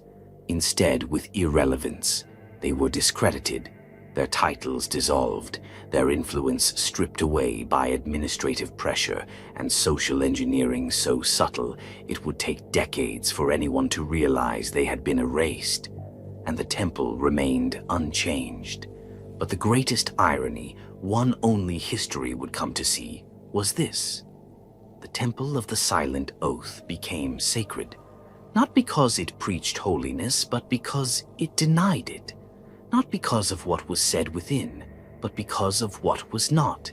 As centuries passed, even as the Emperor launched the Great Crusade, even as the imperial truth spread to the stars, whispers of the temple lingered. Some said standing within it granted clarity. Others claimed to hear nothing but their own heartbeat. And that was the point. A few in later centuries even claimed to feel the Emperor's presence strongest there, not as a god, but as a reminder of what could have been, of what he tried to prevent, and of the silence that may yet return. At the dawn of the final year of the Unification Wars, the world stood quiet, but it was not peace. It was the stillness before the last breath, before history closed one door and opened another. The blood-soaked soil of Terra had seen the rise and fall of 1,000 tyrants. The great techno-barbarian regimes were broken. The last city-states had submitted. The sea forts, the orbital enclaves, even the deep void cults had been scoured or silenced, all except one. There, in the shadows of the ancient peaks once known as the Armenian Highlands, stood the last unbroken resistance, a vast and stubborn stronghold buried beneath Mount Ararat. To the fractured remnants of old Earth, it was a whisper. To the Thunder Warriors, it was a loose end. To the Emperor, it was unfinished business. For Mount Ararat was not just a stronghold, it was the last holdout of the old world, a fusion of ancient warlords, rogue psykers, scavenged xenotech, and broken dreamers who believed, perhaps delusionally, that they could outlast the storm. The men and women of Ararat did not plead, they did not bargain, they prepared for the end, and they made the Emperor come to them. The Ararat Enclave had existed in one form or another since the first decades of the Age of Strife. Cut off by warp storms and seismic cataclysms, the region had evolved in isolation. Here, society had twisted into something strange, a fusion of pre-imperial mysticism, advanced scavenged technology, and isolationist philosophy. Its leaders, calling themselves the Shepherds of the Final Fire, practiced a grim doctrine that all progress was a lie and that the end of humanity was not to be stopped, but witnessed with dignity. They did not seek to expand. They did not seek to rule. They only sought to survive, unchanged, untouched, unbent. And so, they hid. Beneath kilometers of mountain rock, they constructed a fortress city carved directly into the planet's bones. Its gates were sealed with geo-locked tectonic fuses, its airspace filled with proximity mines and energy disruptors drawn from forgotten arsenals. But more dangerous than their machines were the people who lived there. The Ararat Guard were not warriors in the mold of the Thunder Legions. They were older, children of psychic lineage, bred through generations of enforced discipline. They wielded not just weapons, but belief, rooted in defiance. Some say they had psychic nulls among them. Others claim they trained in forms of mental focus that resisted warp intrusion. But whatever their nature, one truth held: they had never been defeated. The Emperor at this stage had no more need to prove himself. The world was his. The imperial truth had been ceded. The administratum had begun laying down the legal and logistical scaffolding of the New World Order. The Forge Worlds whispered alliance. The first whisperings of the Great Crusade echoed in council chambers, but he still came to Ararat. Personally, it is one of the rare moments in all of imperial history when the Emperor did not delegate. He did not send proxies. He did not dispatch gene-forged legions or assassins in the night. He came, robed in silence, armored in gold, and surrounded by the last of his Thunder Warriors. They came not as conquerors, but as executioners. The assault began at dawn. Orbital strikes were denied. Ararat's geofield distorted long-range bombardment. The Emperor refused to collapse the mountain. He wanted the legacy erased, not buried. Instead, the Thunder Warriors stormed the slopes. By then, they were few in number. The Thunder Legions had already been culled, their obsolescence decided in silence. Those who remained knew this was likely their final battle, and so they fought like men already dead. They broke through the outer defenses in 2 hours. The second ring, buried in ancient pre-strife ferrocrete, took 5. The third required the Emperor himself. There, within a vast chasm at the mountain's heart, they faced the last line, the shepherds themselves. Clad in archaic battle suits, interwoven with psychic shields, backed by forbidden war machines, they stood in a perfect formation and waited. They did not speak, they did not curse, they did not run. They fought with terrible precision. The battle lasted 11 hours. Some records say over 100 Thunder Warriors fell, nearly half of the Emperor's last legionaries. The shepherds wielded weapons crafted from repurposed alien technology. Their minds burned with raw psychic force, their defenses bent light and sound. But they were not facing a mortal warlord. They were facing the master of mankind. The final chamber, the heart of the flame, as later sources would call it, was where the last stand occurred. Surrounded by vaults of forbidden knowledge and vitrified relics of the old night, the Emperor entered the chamber alone. What happened next is not recorded. There were no surviving witnesses, no picked captures, no post-action logs, only the result. When the Emperor emerged, he walked alone. The shepherds were dead, their temple ruined, their relics destroyed by his own hand. The last memory of the old world was now ash. In the hours that followed, the Emperor stood atop the peak of Mount Ararat. Around him, the last fires of resistance flickered in the ruins below. The sun rose. The sky, for once, was clear. And then, only then did he speak. The few records we have suggest he uttered a single sentence to the Thunder Warriors who still stood, bloodied and broken, at his side. It is done. The Battle of Mount Ararat was not just the end of a war. It was the symbolic death of the past, the old ways, the old lies, the old gods. After Ararat, there was nothing left to unify, only a world to build anew. It was here, at the summit of the ancient mountain, that the Emperor began the transition from conqueror to emperor, from wielder of thunder to master of destiny. It was the final sword stroke that cleaved Terra from its ancient wounds and welded it into a singular purpose. And as the blood dried into the stone, history turned. One age ended, another began. As the thunder of unification faded and Terra fell beneath the shadow of a single golden ruler, others watched, not from the mountain peaks, nor from the fortress citadels of conquered empires, but from the edges of understanding. They had no banners, no armies, no names etched into monuments. But they were there, hidden behind human history, obscured by myth, feared even by those who ruled the stars long before mankind first split the atom. Some called them Watchers, others whispered the word Cabal. But the Emperor knew who they were, and more importantly, they knew him. Their origins predate even the Long Night. Some say they emerged during the final centuries of the war in heaven.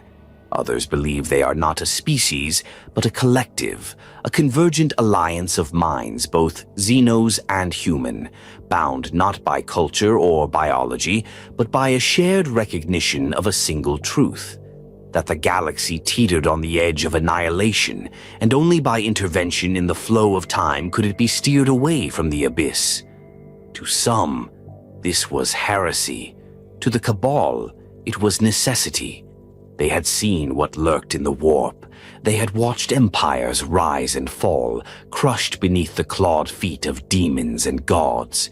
They had seen the future, or perhaps a future, where chaos consumed all, where mankind's greatest weapon became its most terrible tyrant.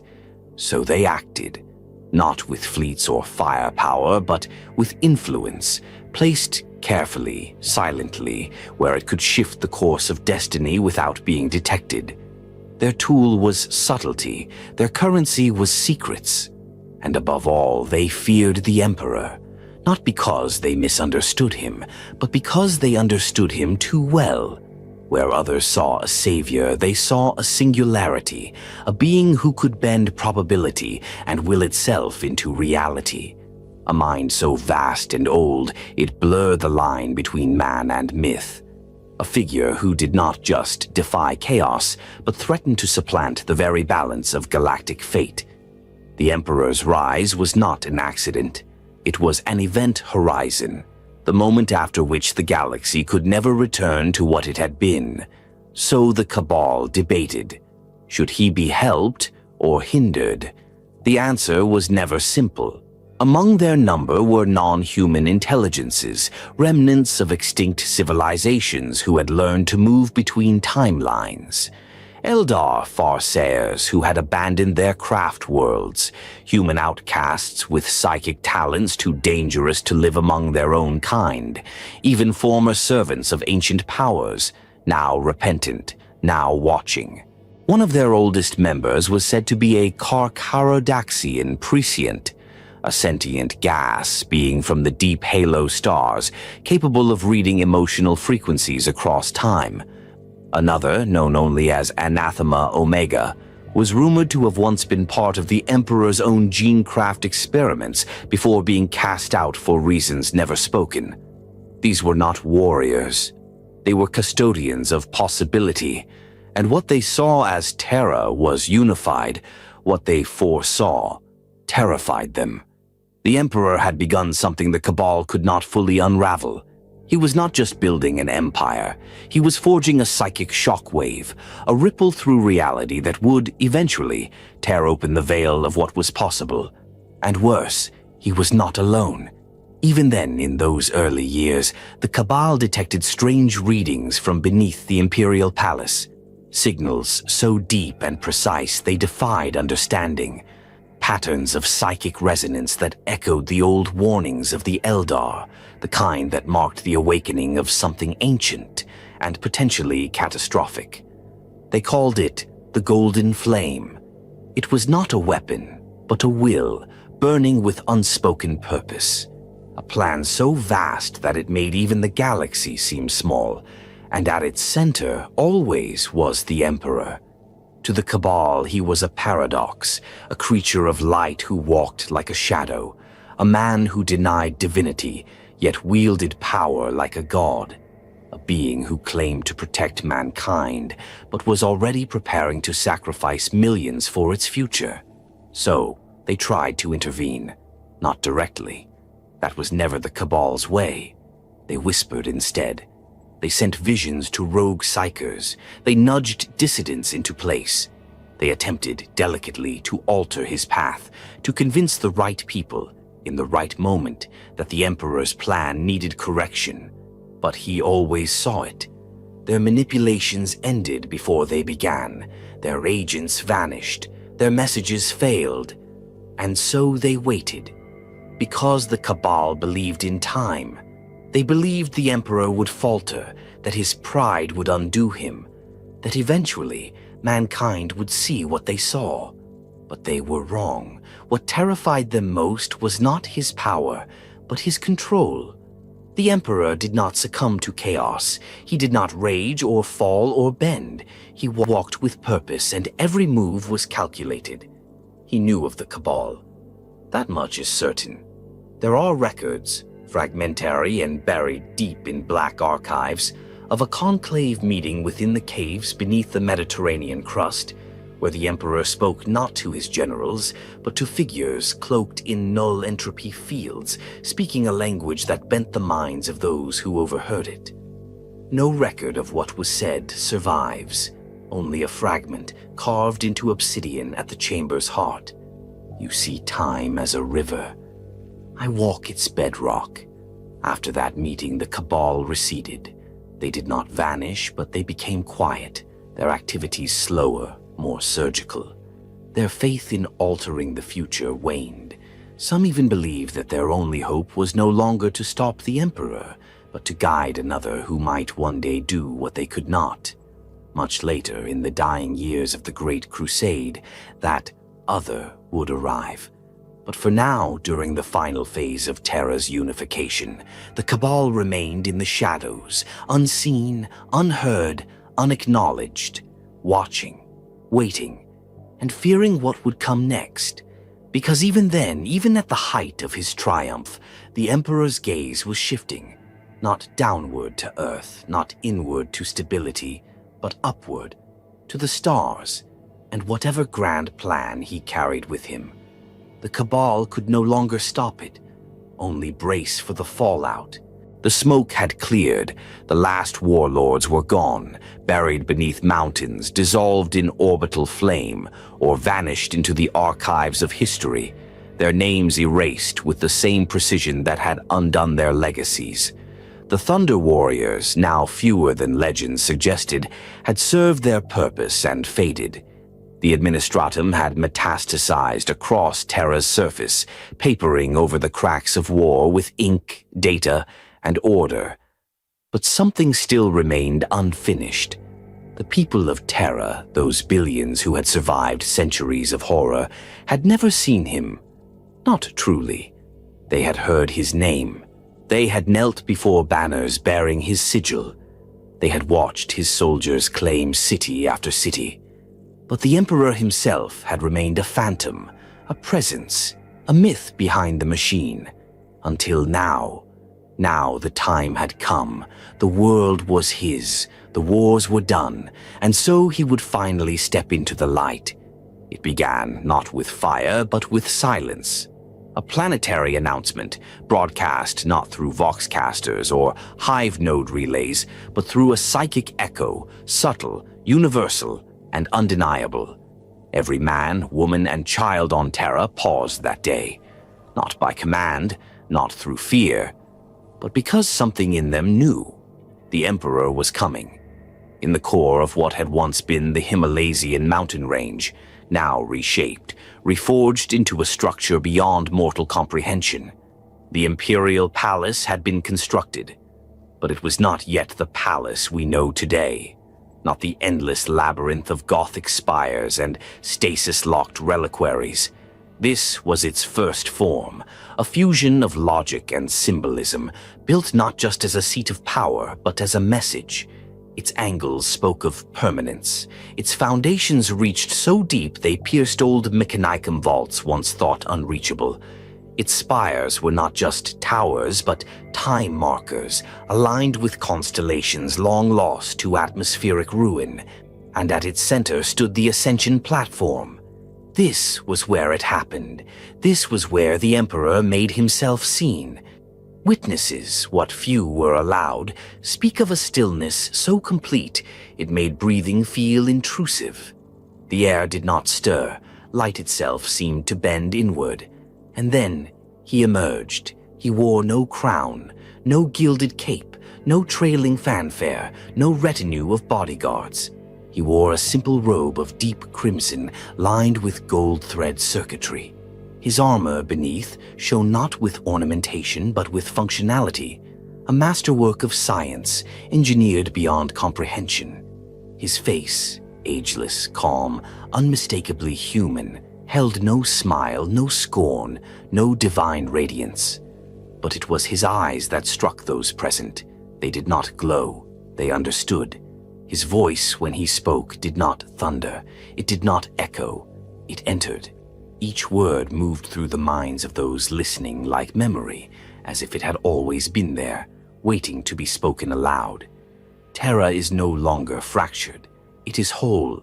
The time of isolation has ended, the time of reason begins. There were no chants, no applause, just silence, as if the world itself was listening. He went on to describe a vision, not of conquest, but of liberation, not of obedience, but of order through understanding. The age of superstition, he said, had ended. The time of logic, unity, and will had come. He spoke not of gods, but of man, of the unshackling of potential, of a species too long trapped by fear, now rising to claim its place among the stars once more. The galaxy is waiting, he said. We will reclaim it. That was the moment the Imperium of Man was born, not with a sword, not with a law, but with a sentence. In the weeks that followed, changes rippled outward like gravitational shockwaves. The last holdouts, those few rogue technocracies hiding in the wastes, bent the knee. The administratum began issuing imperial edicts, converting regional governance into planetary departments. The first imperial tithe schedule was drafted. Labor pools were organized for off-world construction. Orbital facilities long buried in ash or forgotten in decay were reactivated. And above all, the Emperor stopped hiding. He began appearing in public, walking the halls of power, visiting broken cities. Not with pomp, but with intention. To those who saw him, the experience was almost unbearable, not because he emitted terror, but because his presence revealed how small everything else was. He did not demand worship. He did not permit it.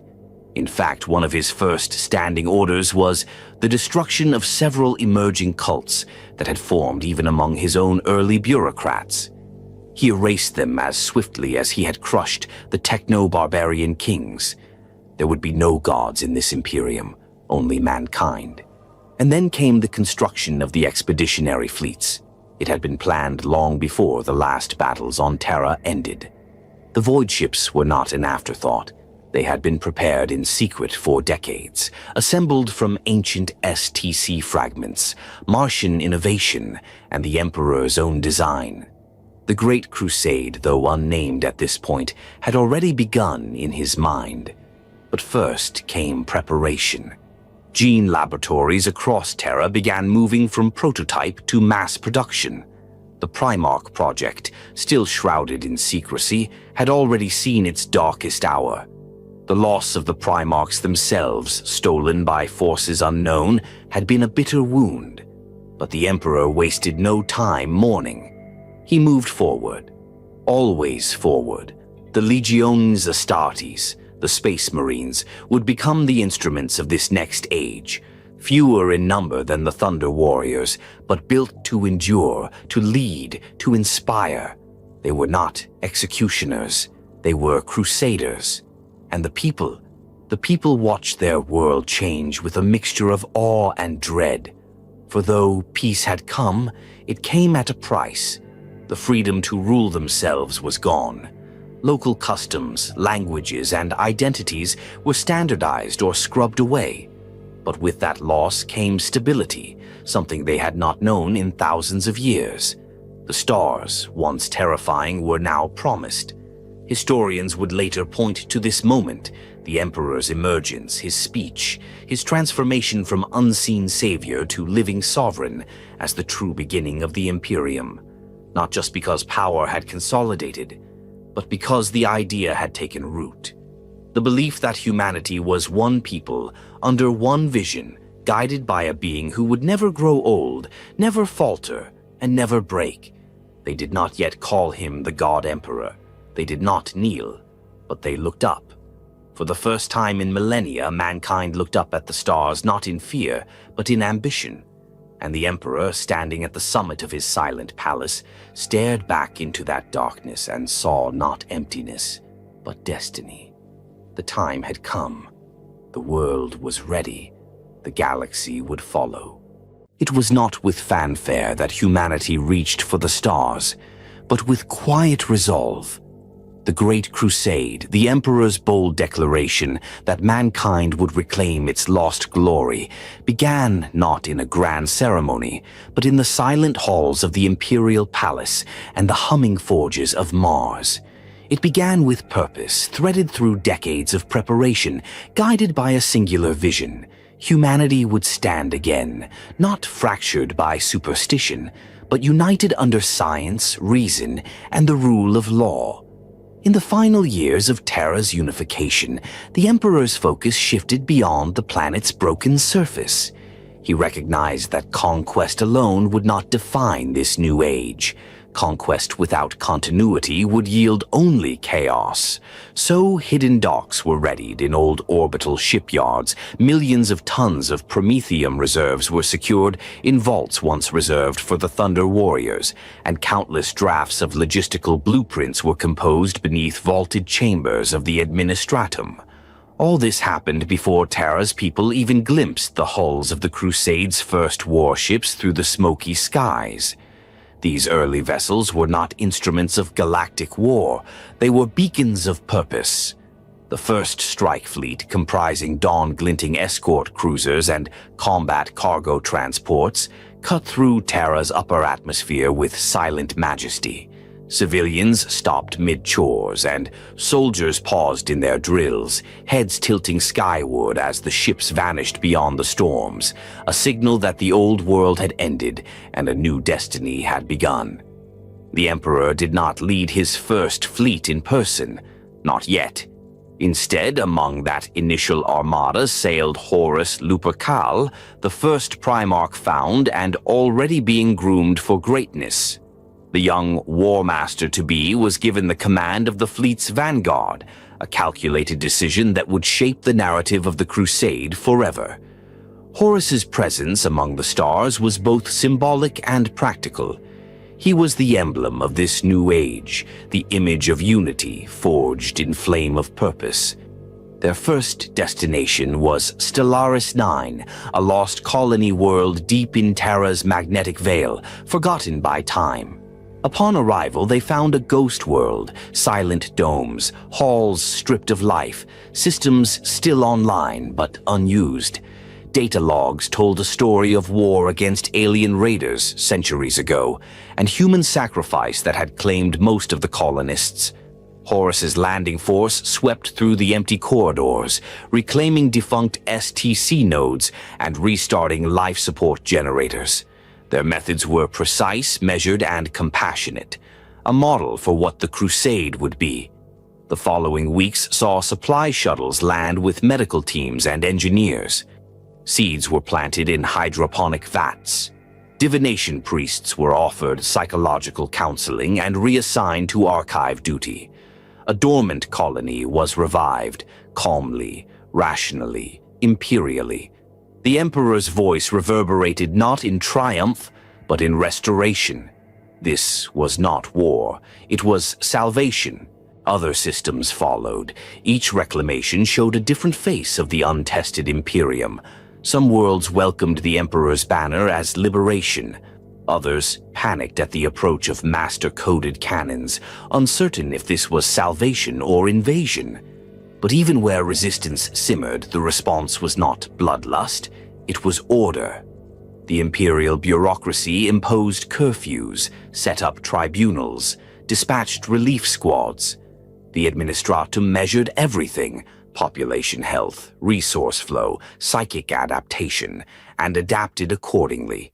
By the time the crusading legions entered the Vindelka system, a lost hive world entombed beneath acid clouds and psychic haze, the Imperium's crest had already gained momentum. Psychic readings showed a planet barely clinging to life. Warp communications logs indicated the hive dialect was devolving into superstition. Horus led a relief expedition across leveled spires and reclaimed the planetary capital, reassembling its reign of terraforming domes, installing neural scanners to assess cultist activity, and recruiting new lore master colonists to preserve old records. When the reports returned to Terra, the Emperor's empire had expanded beyond the Sol system, without a single battle fought. It was an achievement in governance, dressed as conquest. It was following these early victories that the forfeited records of Terra's floating fortresses and orbital fragment cults were intercepted. Messages diffused across systems. The Crusade is real. The Emperor returns. The old ways are extinguished. Whether born on fear or hope, the message was simple and unified. It was into this nascent unity that the Emperor finally stepped forward. The Ascension platform, a crystalline dais on the uppermost terrace of the Imperial Palace, had been completed. On a morning that would polish the memory of history, the Emperor appeared among his assembled command, a figure calm and ancient, radiating presence rather than power. He did not speak of war, of conquest, of retribution. He spoke of duty. He spoke of rebuilding lost worlds. He spoke of bringing broken souls back into the light. He spoke, finally, of the Primarchs themselves. 30 were scattered across the galaxy, sons of his body, shattered by exile. The Crusade would not simply reclaim worlds, it would bring back its leaders. This was the moment the Great Crusade became. No fanfare, no divine decree, only purpose. The Primarchs, once shadows in lost exile, were destined to return, not as mythic warlords, but as progenitors of unity. Their reunion with the Crusade would shape every world they liberated. Their flaws would define every battle they fought, and their names would echo in the anthems and treaties of the Imperium to come. The Crusade begins, and with it, the galaxy would change forever. Before the banners of the Imperium were unfurled across the stars, before legions marched and stars were conquered, there was loss. It is among the most whispered stories in the archives of the Imperium, spoken only in trusted company and forbidden from the catechisms of the ecclesiarchy. The scattering of the Primarchs, 20 superhuman sons, born of the Emperor's own genetic perfection, flung across the galaxy by forces unknown, remains one of the greatest tragedies and mysteries in human history. And it began, as most great tragedies do, in silence. The project was the Emperor's most sacred endeavor. In secret gene vaults beneath the Imperial Palace, long before the fires of the Unification Wars cooled, he began his work. Drawing upon ancient technologies recovered from the Dark Age of technology, fragments of forbidden science, mechanicum relics, and raw warp theory, the Emperor set about crafting not merely warriors, but ideals in living form. Each Primarch would embody a facet of humanity's strength, not just tacticians, but philosophers, not just soldiers, but leaders of destiny. They were not meant to rule in place of the Emperor, but to serve as beacons of what mankind could become. 20 gestation pods, 20 lives meticulously engineered, 20 pieces of a vision no one but the Emperor could truly understand. And then, they were gone. The tale is so drenched in secrecy that no record of the moment exists outside apocryphal mechanicum data fragments and sealed Imperial texts. Some claim it was sabotage, that agents of the ruinous powers infiltrated the vaults. Others argue it was fate, that the warp itself rejected the Emperor's defiance of its laws. What is known is this. One night, without warning, the gestation chambers opened, not physically, but dimensionally. Rents in reality, warp breaches that twisted the laws of physics, swallowed the gene pods. No alarms sounded, no defense systems triggered. Even the Emperor himself was too late. By the time he entered the vault, they were gone, torn from Terra and scattered like embers into the void. Each would fall to a different world. Each would be raised in isolation, unaware of their origin. And each would become something other than what the Emperor intended. There is a bitter paradox at the heart of this loss, for although the scattering was a catastrophe, it enabled the Great Crusade. Had the Primarchs remained on Terra, shaped only by the Emperor's design, they would have been reflections, perfect perhaps, but narrow in perspective. Instead, each was tempered by a different world. Ferrus Manus was forged amid volcanic wastelands. Robout Guilliman grew among philosophers and warlords. Lorgar was raised in temples of blind faith. Conrad Kurz knew only the darkness of Nostramo's lawless streets. Each became a product of circumstance, which is to say they became human in a way no gene code could dictate. When the Emperor found them again, they were not children. They were kings, warlords, saints, monsters. Some accepted their true nature with joy, others with skepticism. One or two, perhaps, with hatred burning in their chests from the moment they learned what they were. The Emperor had sought to create unity. Instead, he had sown divergence. For years after the scattering, the Emperor remained silent about the loss. Few knew what had happened. Even within the highest levels of the Imperial hierarchy, the existence of the Primarchs was concealed. The Space Marine legions were told only that their genetic lineage derived from the Emperor himself, which, in part, was true. But the gene seed used to create each legion had been derived from the DNA of the missing sons. That is why, long before their rediscovery, the legions already resembled their primarchs. The warriors of the Lunar Wolves exhibited Horus's discipline and calculated fury. The Iron Hands echoed Ferrus Manus's obsession with strength.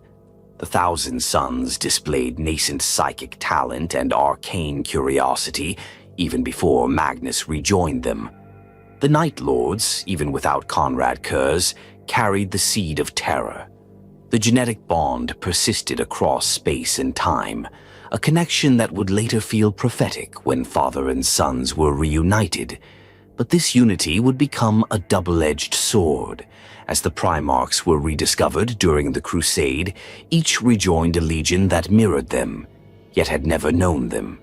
And the Primarchs, in turn, saw their legions not as blank slates, but as echoes of themselves, twisted, sometimes imperfect, reflections of what they had become.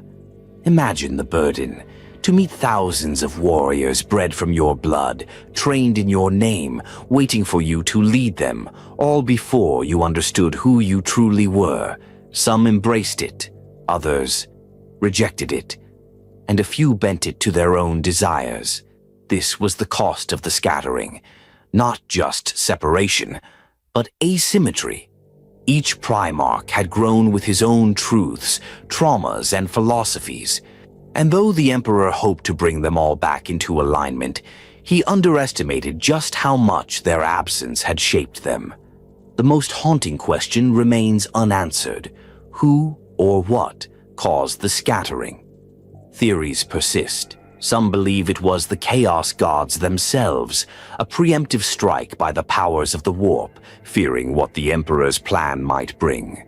Others suggest it was the Emperor's own hubris, that the very act of trying to create demigods in a material universe triggered a reflex from the Warp, rejecting the intrusion like an immune response. A few darker texts, hidden in forbidden vaults, speak of the shattering as a test. Not a failure, but an intentional sacrifice. That the Emperor allowed the scattering to happen, knowing that his sons needed to suffer, to endure, to become more than tools of his will. These records remain sealed. Perhaps no one knows the truth. Perhaps only the Emperor does. What is certain is this. Without the scattering, there would be no crusade as we know it, no reunion of fathers and sons, no stories of triumph, tragedy, and betrayal. It was a wound, but one that bled into legend. These were the lost sons. They would become gods. They would become rebels. They would become the most loved and most hated figures in human history. But at the beginning, they were only children, and they were taken. Before the stars were reclaimed, before the Primarchs returned, there were the legions.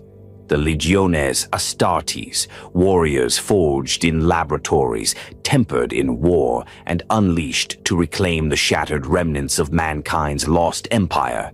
They were not mere soldiers. They were a statement, a declaration of the Emperor's will, written in gene seed and fire. To understand the Great Crusade is to understand the legions, because it was upon their shoulders that the new Imperium was built, not with words, but with war. The Emperor, in his vast foresight, knew that human strength alone could not reclaim the galaxy.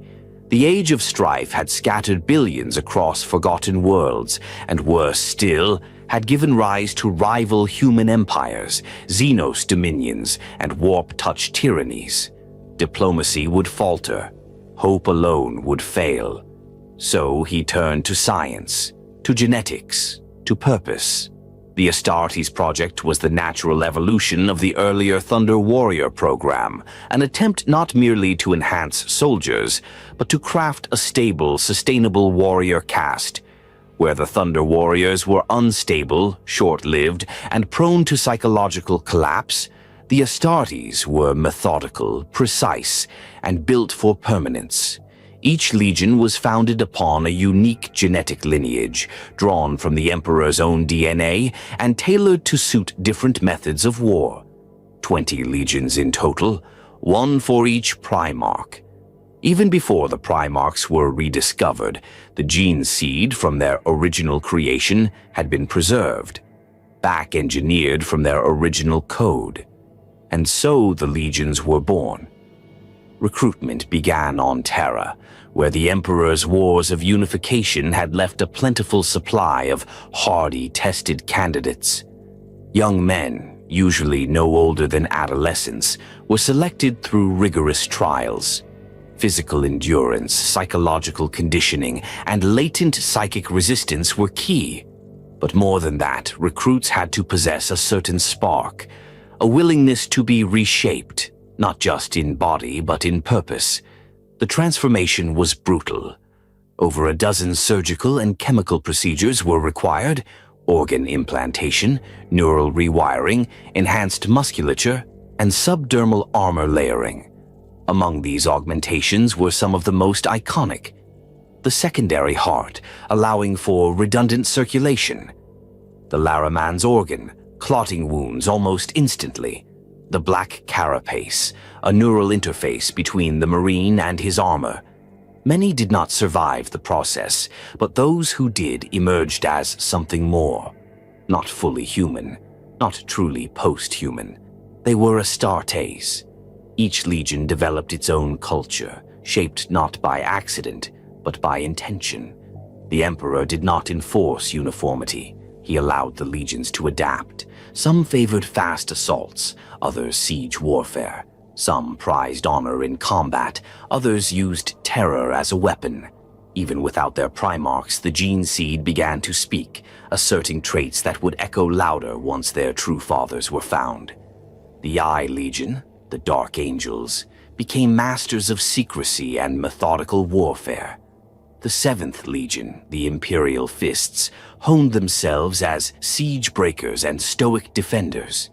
The 16th Legion, the Lunar Wolves, earned early fame for lightning warfare and charisma. And the 12th Legion, the Warhounds, grew brutal and direct, favoring total annihilation over diplomacy. These were not contradictions. They were specializations, tactical tools in the Emperor's grand arsenal. But a weapon needs more than an edge. It needs control. The structure of the legions was meticulously organized. Each was commanded by a master of the legion, an officer with strategic authority second only to the Emperor. Beneath them stood chapters, companies, and squads, each scale designed for deployment flexibility. From planetary assault to fleet boarding, the legions could adapt to any battlefield. Their armor, first Mark II Crusade pattern, later Mark III and IV, was more than protection. It was identity. Legion colors, heraldry, and markings were not mere vanity. They were psychology, symbols of fear to the enemy, icons of unity to Imperial citizens, and to the Astartes themselves, they were banners of brotherhood, a constant reminder of who they were and why they fought. The Astartes did not operate alone. Each legion was supported by logistical arms, remembrancers, tech marines, astropaths, logisticians, and fleet commanders. Their fleets, massive void armadas drawn from reclaimed Terran shipyards and Martian forges, were mobile cities of war, able to deploy entire planetary assault groups in hours. And then there was the Imperial Army. While the Astartes were the spear, the army was the shield. Human soldiers, armored divisions, and mechanized support backed the legions in prolonged campaigns. Their presence reminded the galaxy that the Imperium was not just built by gods of war, but by men. Still, it was the Astartes who took the front line, who broke the gates, who planted the banners. In those early years, the legions achieved what had been thought impossible. Entire sectors were brought to compliance. Lost human civilizations, once isolated by warp storms, were rediscovered and reabsorbed. Rogue empires collapsed under coordinated planetary strikes. Even xenospecies that had once reigned unchallenged, like the massive Krav war clans and the cold intellect sloth, were crushed under Astartes' boots. But victory was not only measured in blood. The legions inspired. To isolated worlds, the arrival of space marines was not always a sign of conquest, but of salvation. They brought order, unity, technology, hope. They were walking proof that the nightmare of old night had ended. Yet even in these triumphs, shadows remained. Some worlds resisted the imperial truth. Some marines began to question not how they fought, but why. And some legions, those formed in the earliest days, had seen things in the warp-touched corners of the galaxy that troubled even their reinforced minds. But those stories would come later. For now, the Legiones Astartes were the Emperor's will made manifest. They were his word in steel, his justice in flame, his hope in warplate, and as the crusade pushed outward into deeper voids, their names would become myth. But myth is a heavy crown, and the burden of being not just a warrior but a symbol would prove, in time, to be more dangerous than any enemy. They were the legions, and they would save the galaxy, or break it. The galaxy had forgotten humanity. World after world, cut off by warp storms, devoured by isolation, had slid into silence during the Age of Strife. Civilizations that once traded freely with Terra had collapsed inward, strangled by madness, mutation, or Xenos invasion. Some lost their names, others forgot they were even human. When the Great Crusade began, the Emperor did not just march outward, he reached backward through time.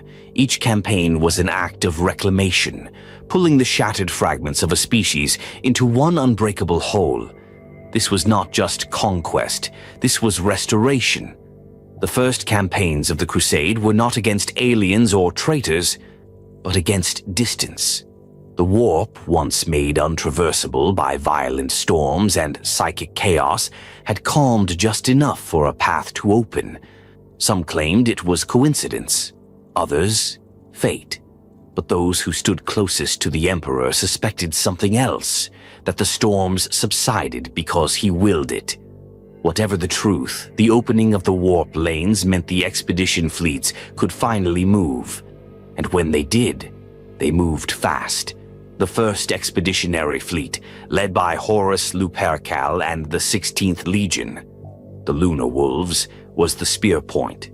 Aboard the Gloriana-class battleship Vengeful Spirit, Horus directed the fleet not toward Terra's nearest neighbors, but into the Corward Reach, where ancient human colonies were last heard from 5,000 years before.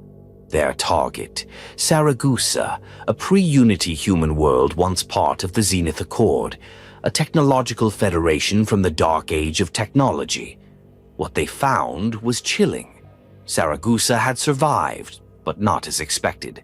Its people had devolved into rigid castes, ruled by AI-guided theocracies and techno-priesthoods that worshipped the last surviving fragments of STC data. They knew nothing of Terra. Their scriptures spoke of an origin world now lost to fire and void. When the Lunar Wolves arrived, the Saragusan planetary governors did not resist. They praised the newcomers as descendants of the creators. Horus, ever the diplomat, allowed their beliefs to persist, briefly. The imperial truth had not yet reached them. Within weeks, Saragusa was brought into compliance. The Mechanicum dispatched envoys to recover the corrupted STC systems. Imperial bureaucrats rewrote the caste system, dissolving the AI guilds and replacing them with human-led technocracies. Education centers were established to reintroduce rationalist thought. Saragusa was no longer a myth-bound satellite. It was now a node of the Imperium, and it was only the beginning. World after world, the expeditionary fleets uncovered the remnants of lost humanity. Some were grateful, some were violent. Others didn't even recognize the Imperium as real, believing the Emperor's name to be a trap, a linguistic virus, or the echo of ancient tyrants. On Jiahan's crown, a gas giant orbited by semi-hollow moons, the Imperial Fists found a post-human population that had altered themselves with nanite chains and cybernetic logic cores. They no longer used spoken language. Entire parliaments operated on collective binary consensus. When contact was made, they perceived the Astartes as malformed mutants and refused integration. The solution was brutal but measured. Compliance by fire was ordered. The nanite cores were purged. The remaining populations were given baseline cognitive retrofitting and reintroduced into the human genome. The cost was high, but the Imperium would not leave any fragment of mankind unclaimed. This was the pattern of the Crusade: explore, contact, assess, and enforce. Compliance, that was the term the Emperor used, not conquest, not subjugation. Compliance. To most citizens of the Imperium, it means integration into the rule of law, the embracing of the imperial truth, and recognition of the Emperor's authority. But the term is deceptive, because compliance was not always peaceful. Some worlds refused, some fought back, with armies, war engines, or weaponized philosophies. The 15th Legion, the Thousand Sons, once brought an entire planet to compliance not with bolters, but with knowledge. They disproved a world's religion line by line, dismantling its mythologies using psychic manipulation and recursive logic bombs. The population converted in days. But on Vakar Minor, compliance took the form of extermination. The population had long ago interbred with Xenos DNA, forming a hybrid species that barely resembled baseline humanity. Their culture was insular but advanced. They refused all communication. The Ultramarines deployed orbital bombardment followed by surgical ground invasion. The war lasted 8 months. No Vicarians survived. This was the duality of the Crusade: mercy when possible, annihilation when necessary. Each compliance brought its own challenges. Each world forced the Imperium to adapt. But with every integration, the map expanded. 1,000 stars were marked Imperial. 1,000 more awaited judgment. And as these victories mounted, so did the legend of the Astartes. To the citizens of compliant worlds, the Space Marines became figures of awe, not because they were gods, but because they were undeniably human, and yet so much more. They spoke the Emperor's language. They brought food, order, and medicine. But they also brought silence. The kind that fell after a world's history was rewritten in the name of unity. Yet for all their power, the Astartes were not conquerors in their own minds. They were builders. The Great Crusade was not a war. It was a mission. And behind every bolter round, every orbital bombardment, was a single unshakable belief. Humanity must stand together or die alone. But there were cracks. Even early in the Crusade, murmurs passed between command channels. Some worlds seemed different. Not just advanced or stubborn, but tainted, warp-bled, strange psychic anomalies that resisted analysis. Entire cities where time flowed in reverse, where thoughts echoed before they were spoken, where children aged backward during conversation. The librarius had yet to be fully formalized. Psykers were present but unregulated. Some Astartes began to feel uneasy. They called these encounters untruths of the void, things not meant to be, yet undeniably there. The Emperor, it was said, took note, but he gave no orders to halt the crusade. His purpose remained fixed. His vision was clear. The stars would be reclaimed. The warp would be tamed. The lost worlds of mankind would remember their name, and he would unite them, no matter what was found in the shadows between them. As the crusade entered its second decade, a pattern had formed. The Lunar Wolves spearheaded compliance. The Ultramarines established governance. The Iron Hands enforced structure. The Word-Bearers began to preach. But that is a story for another time. For now, the stars were being pulled back into the orbit of the Imperium, one system at a time. And somewhere beyond the edge of known space, a Primarch stood atop a foreign world, unaware that his father was coming. The Great Crusade had begun, but its heart was still incomplete. Before there was a war master, there was a sun. He stood on the ash-choked plains of Chthoniya, beneath a red and broken sky. Cities tunneled deep into the world's crust burned behind him. Violence was a language spoken without pause in the ruins of that ancient planet, and Horus Lupercal had mastered it before he'd spoken his first words. He was the first to be found, the first to kneel, the first to call the Emperor father, and for a time the first to love him without question.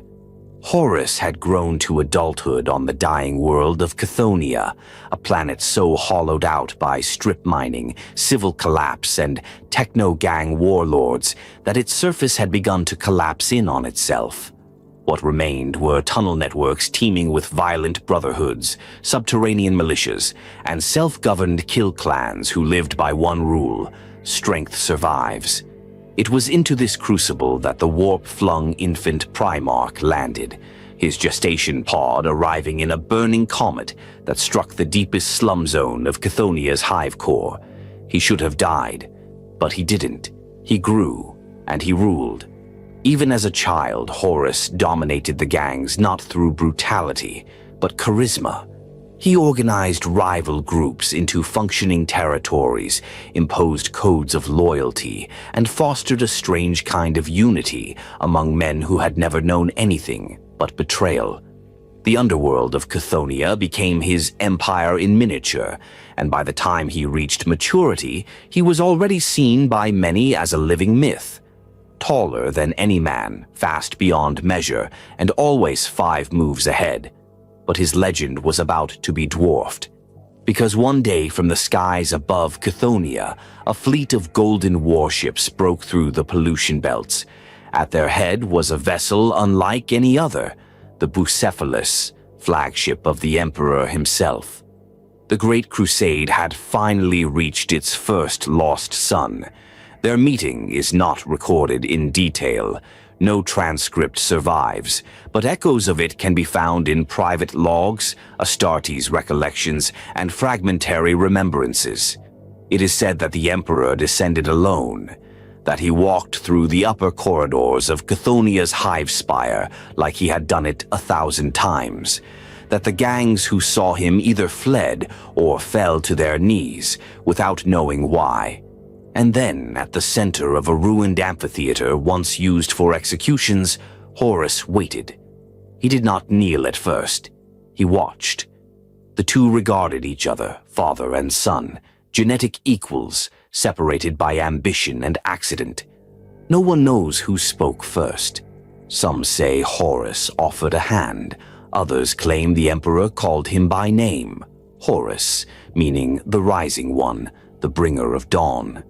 What is known is this: Horus knelt, and from that moment onward he would never truly stand apart from his father again. The Emperor did not leave him behind. Horus was brought aboard the Bucephalus as an equal, not a prize. He toured the vessel, sat in war councils, studied imperial doctrine.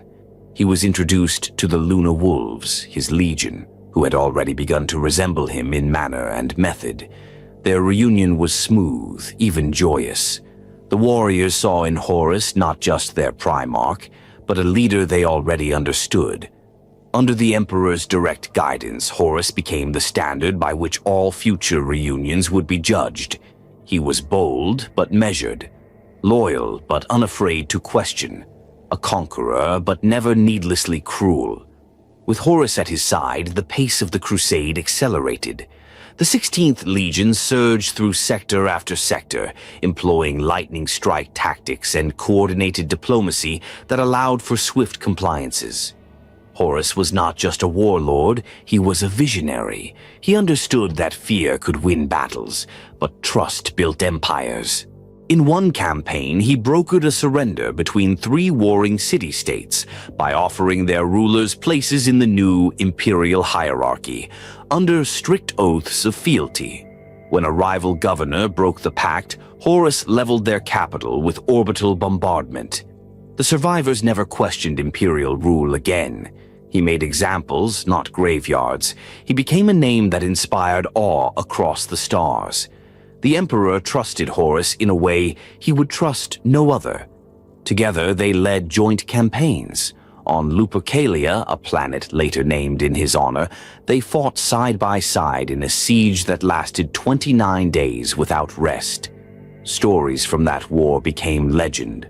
Horus tearing through bio-armored Xenos beasts, the Emperor shielding mortals with psychic wards, the two of them laughing amid the flames as they secured yet another system.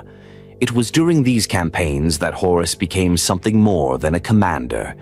He became a symbol of loyalty, of clarity, of mankind's potential. Other expeditionary fleets began to echo his methods. His tactical doctrines were absorbed into general training. The term Lupercalian strike pattern became standard among battle fleet manuals. And the people, they began to whisper a title, the Emperor's right hand. But such loyalty came with a price.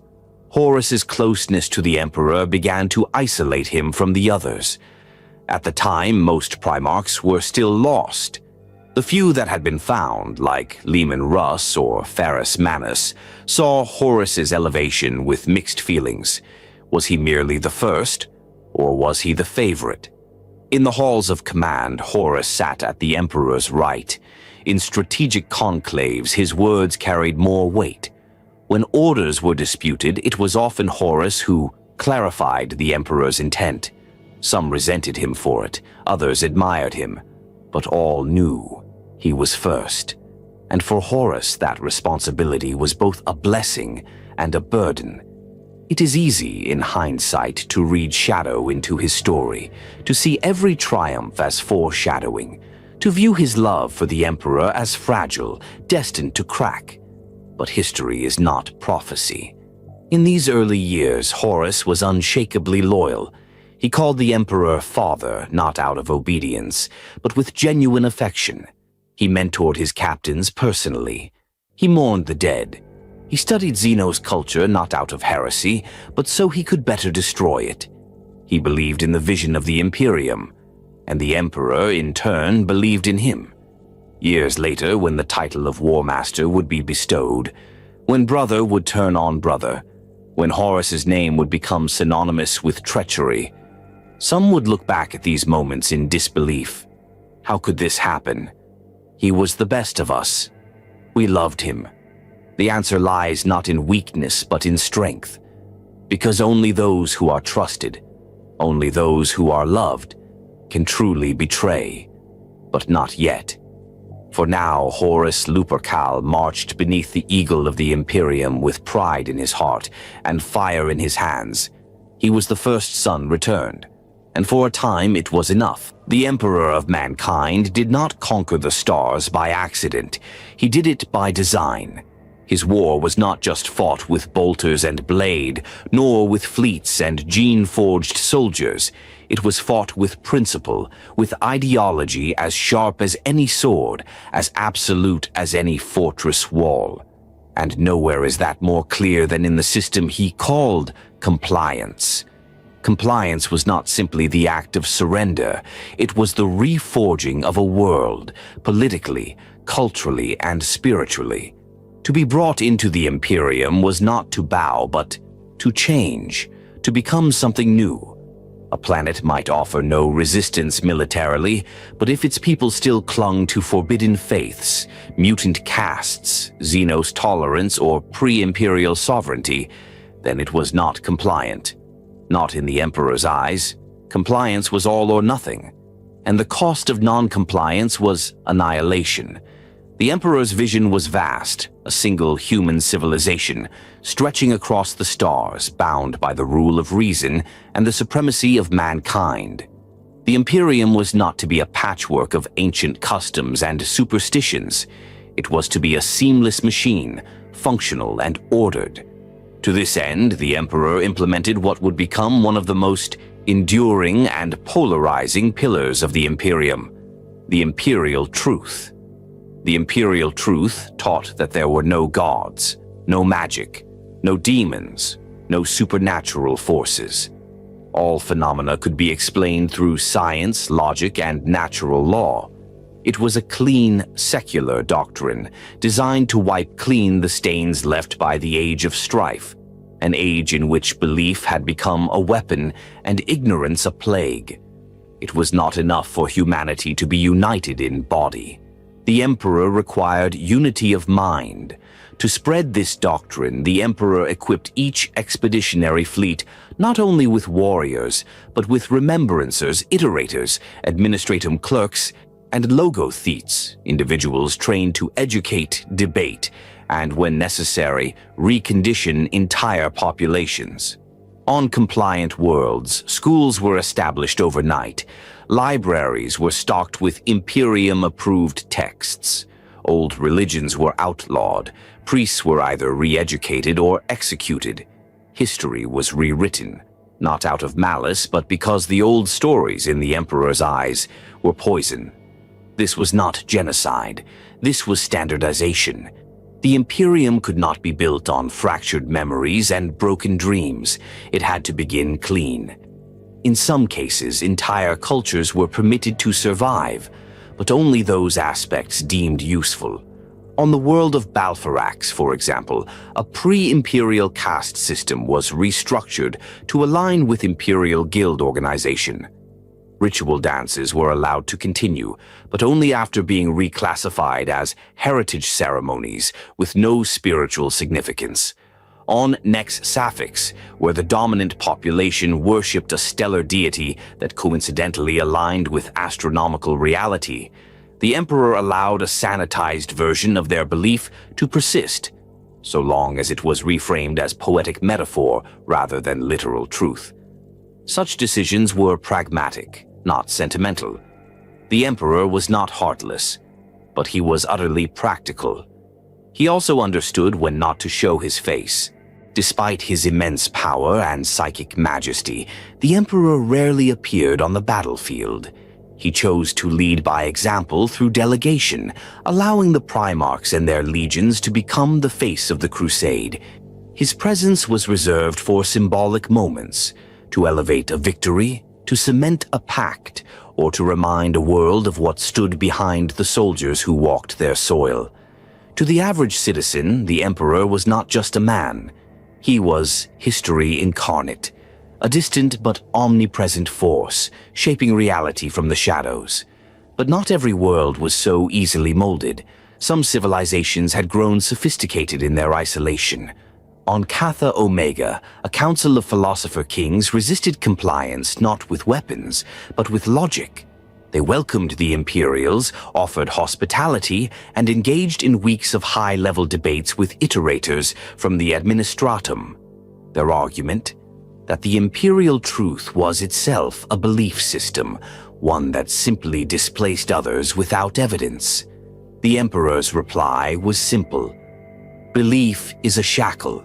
Truth does not require worship. Catha Omega refused to yield. 2 months later, the city moons of their system were reduced to carbon glass. The emperor did not relish such measures, but he did not hesitate, because his method was certainty. Another facet of the emperor's strategy was infrastructure.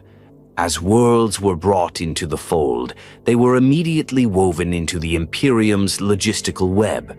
This was not done through bureaucratic chaos, but with deliberate and rapid integration. New governors were appointed from trained Terran officials or carefully chosen locals. Standard planetary time cycles were enforced. Currency was unified. Trade routes were recalibrated. A centralized system of measurement, law, and taxation was imposed. Every compliant world became another gear in the great machine. The goal was not freedom. It was function. And through this, the emperor ensured that the Imperium would not crumble the moment his gaze turned elsewhere. Yet for all this discipline, the emperor remained enigmatic. Even his closest sons never fully understood the totality of his plan. Some Primarchs questioned why the imperial truth was so inflexible. Others wondered why the emperor refused to speak more openly of the warp, of the dangers beyond the veil of reality. To them, he offered only cryptic guidance. Some truths, he claimed, could not be spoken until the time was right, and some burdens could only be borne by him alone. There were whispers, even then, of disquiet. Some iterators reported rising resentment among conquered peoples. Others noticed a strange emptiness in the eyes of those who renounced faith under pressure. A few Astartes, especially those of more spiritual disposition, struggled to repeat the imperial truth without hesitation. But dissent was not permitted to bloom. Where ideological rot appeared, it was cut out. Where morale flagged, symbols of imperial strength were made visible, monuments were raised, statues of primarchs carved into alien mountains. The Aquila burned bright on every skyline. Compliance was not just the end of war, it was the beginning of order. This was the Emperor's method, a vision sharpened into doctrine. Doctrine enforced through structure, structure executed with total unwavering will. Not because he craved power, but because he had seen the alternative. He had seen what the warp could do, what chaos could rot, what a divided species could become. And so he built an imperium, not of compromise, but of control. It was the only way. By the 50th year of the Great Crusade, the Imperium of Man was no longer a dream or a declaration. It was a fact. Across the stars, banners bearing the double-headed Aquila hung from fortresses carved into alien moons and city towers that had once been temples to false gods. Warp routes, long thought impassable, were now pulsing with the lifeblood of imperial logistics. The Crusade had grown from a Terran enterprise into a galactic movement, vast, relentless, and breathtaking in scale. But it did not grow through momentum alone. It grew because of the Emperor's sons. With Horus already at his side, the Emperor turned his attention to the remaining lost primarchs. Their rediscoveries began as isolated miracles and soon became turning points. Every primarch brought home meant not just a reunion, but a revolution in how the Crusade unfolded. Each world they were found on had shaped them differently. Each reunion reshaped the Imperium itself. When Leman Russ, the Wolf King, was found on the icy death world of Fenris, he brought with him an instinct for war honed in a realm of monsters and tribal honor. His 6th Legion, the Space Wolves, immediately began to specialize in shock assault and relentless pursuit operations, vital in bringing rogue warlords and non-compliant frontier worlds into line. Then came Pharasmanis of Medusa, whose iron hands forged weapons in the image of their master's obsession with strength. With him, entire subsectors were overrun by siege forces that combined relentless assault with near-mechanical efficiency. His campaigns were not elegant, but they were brutal and left nothing behind but compliance and silence. Each recovered Primarch was a catalyst. Each arrival changed the tide of war. The expansion of the Crusade was not just outward, it was inward too. The political machinery of the Imperium evolved in tandem with its front lines. Entire sub-bureaucracies formed under the Adeptus Terra, from planetary governorships to logistics ministries. The Mechanicum of Mars sent out more forge fleets to assist in maintaining and retrofitting the thousands of vessels now required to keep the Crusade operational. Forge worlds bloomed across the stars, imperial shipping lanes webbed through void space.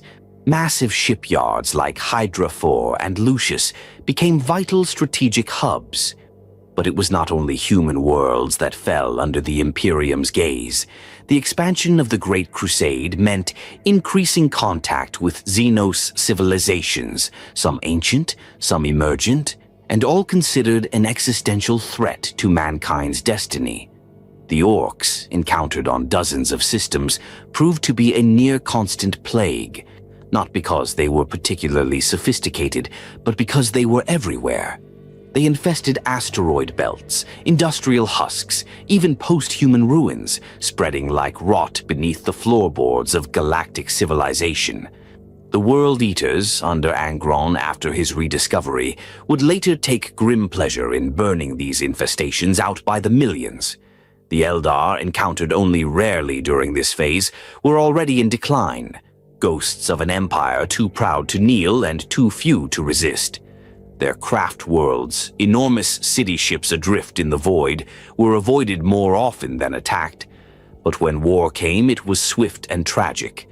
The Luna Wolves led one of the first such engagements, ending in total annihilation for the Eldar colony and heavy losses for the Imperium.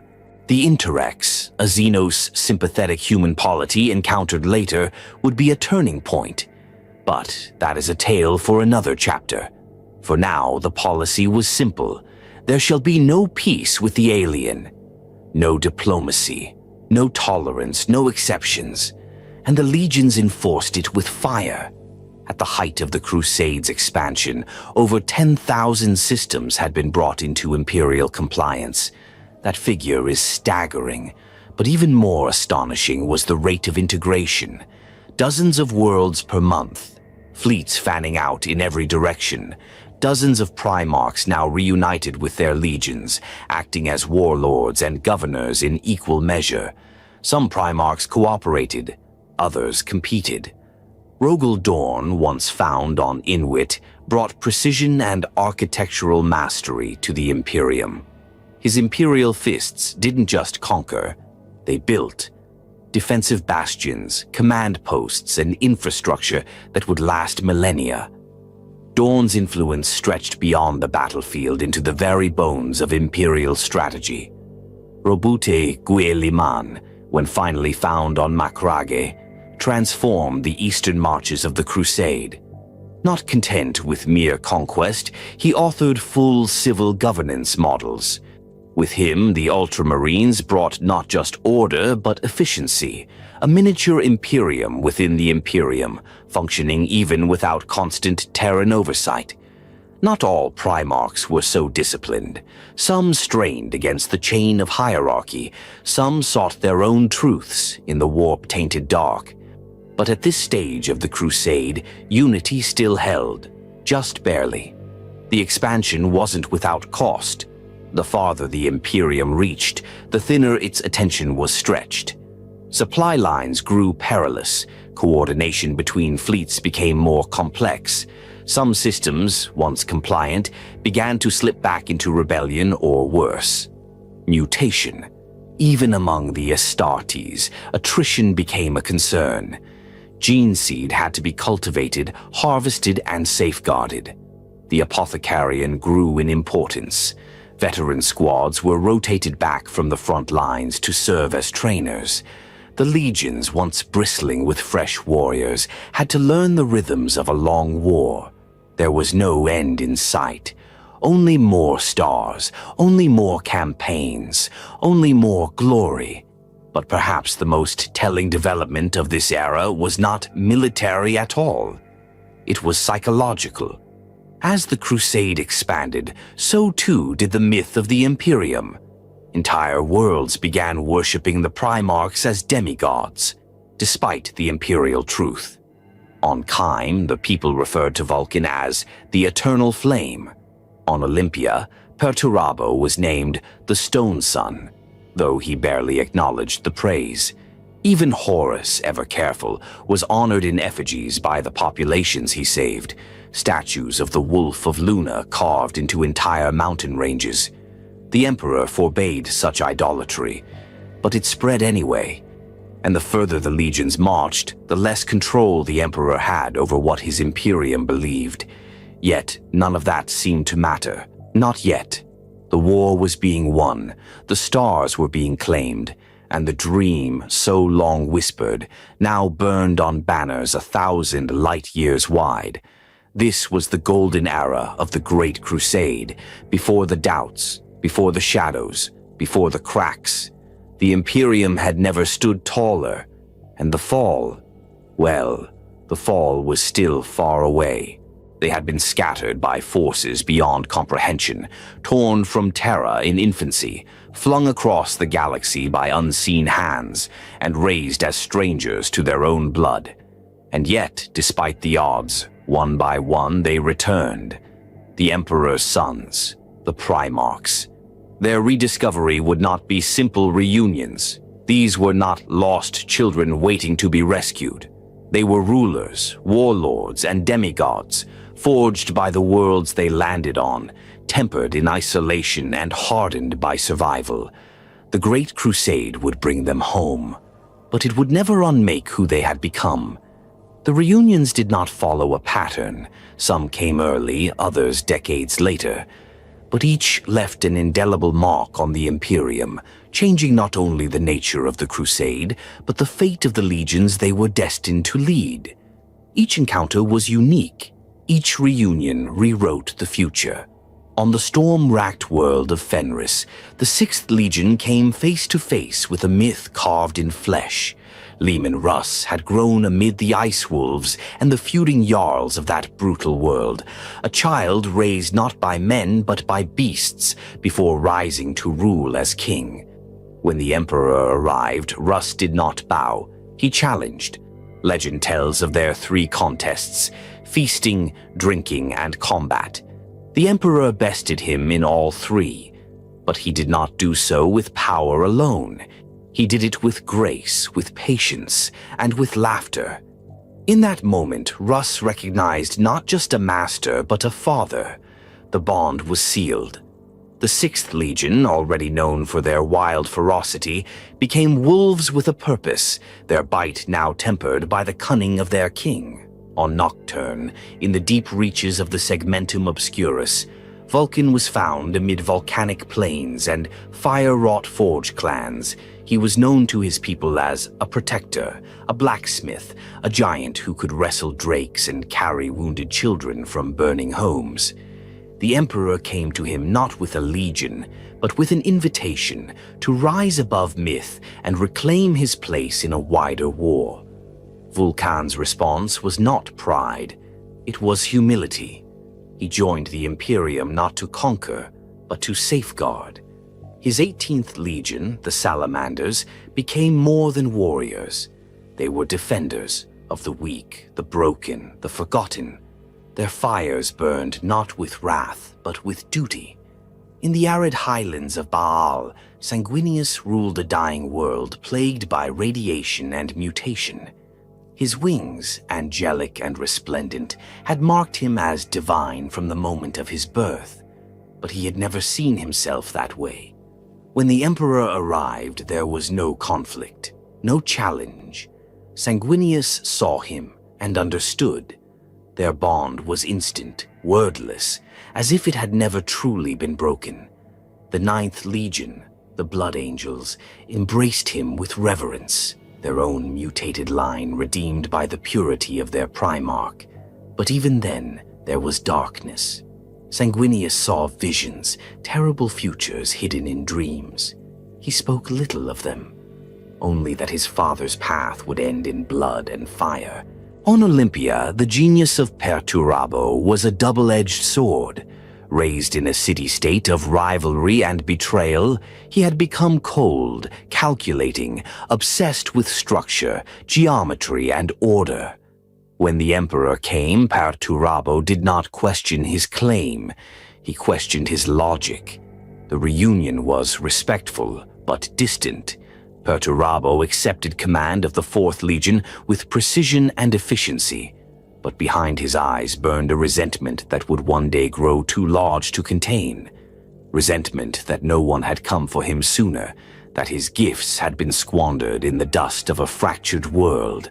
Still he marched, and the Iron Warriors reshaped entire war zones with brutal architectural might. Then there was Magnus, the one-eyed sorcerer of Prospero, already walking the edge of forbidden knowledge long before he ever saw Terra again. His psychic might was unmatched, even among his brothers. When the Emperor arrived, Magnus welcomed him not as a stranger, but as a long-expected guest. Their bond was intellectual, almost spiritual. The 15th Legion, the Thousand Sons, had long dabbled in arcane lore and warpcraft. Now, with their Primarch, their potential exploded. But so too did their isolation, mistrusted by other legions, whispered about in private briefings. Still, Magnus believed. He believed more than most. And that belief would burn him. Not all reunions ended in harmony. On Nuceria, Angron was found in chains, a gladiator forced to fight in the arenas of a tyrant's pleasure dome. His psychic screams echoed across the warp long before the Emperor set foot on the planet. Angron did not want to be saved. He wanted to die with his fellow slaves in rebellion, on his own terms. But the Emperor, ever the strategist, had other plans. He teleported Angron aboard his ship in the final hour, abandoning the rebellion below. The bond was broken before it began. Angron joined the Imperium not out of loyalty, but because he had nowhere else to go. The 12th Legion, the Warhounds, took his name and became World Eaters. Each reunion rewrote the Legion it touched. Each Primarch shaped the men who bore his gene seed, gave them direction, gave them identity. The sons returned, one by one, and the Imperium grew stronger, but also more complex. Some brothers bonded deeply. Horus and Sanguinius became close, their ideals mirrored in compassion and charisma. Ferrus Manus and Fulgrim formed an alliance of opposites, strength and beauty. Gilliman, ever the statesman, kept ties with many, but others clashed. Kurz despised Dorn's rigidity. Russ mistrusted Magnus's sorcery. Mortarion bristled at the arrogance of more idealistic brothers. These tensions remained hidden beneath the Crusade's victories, for now. At the peak of the Primarch's return, 17 had been found. Only 2 remained lost.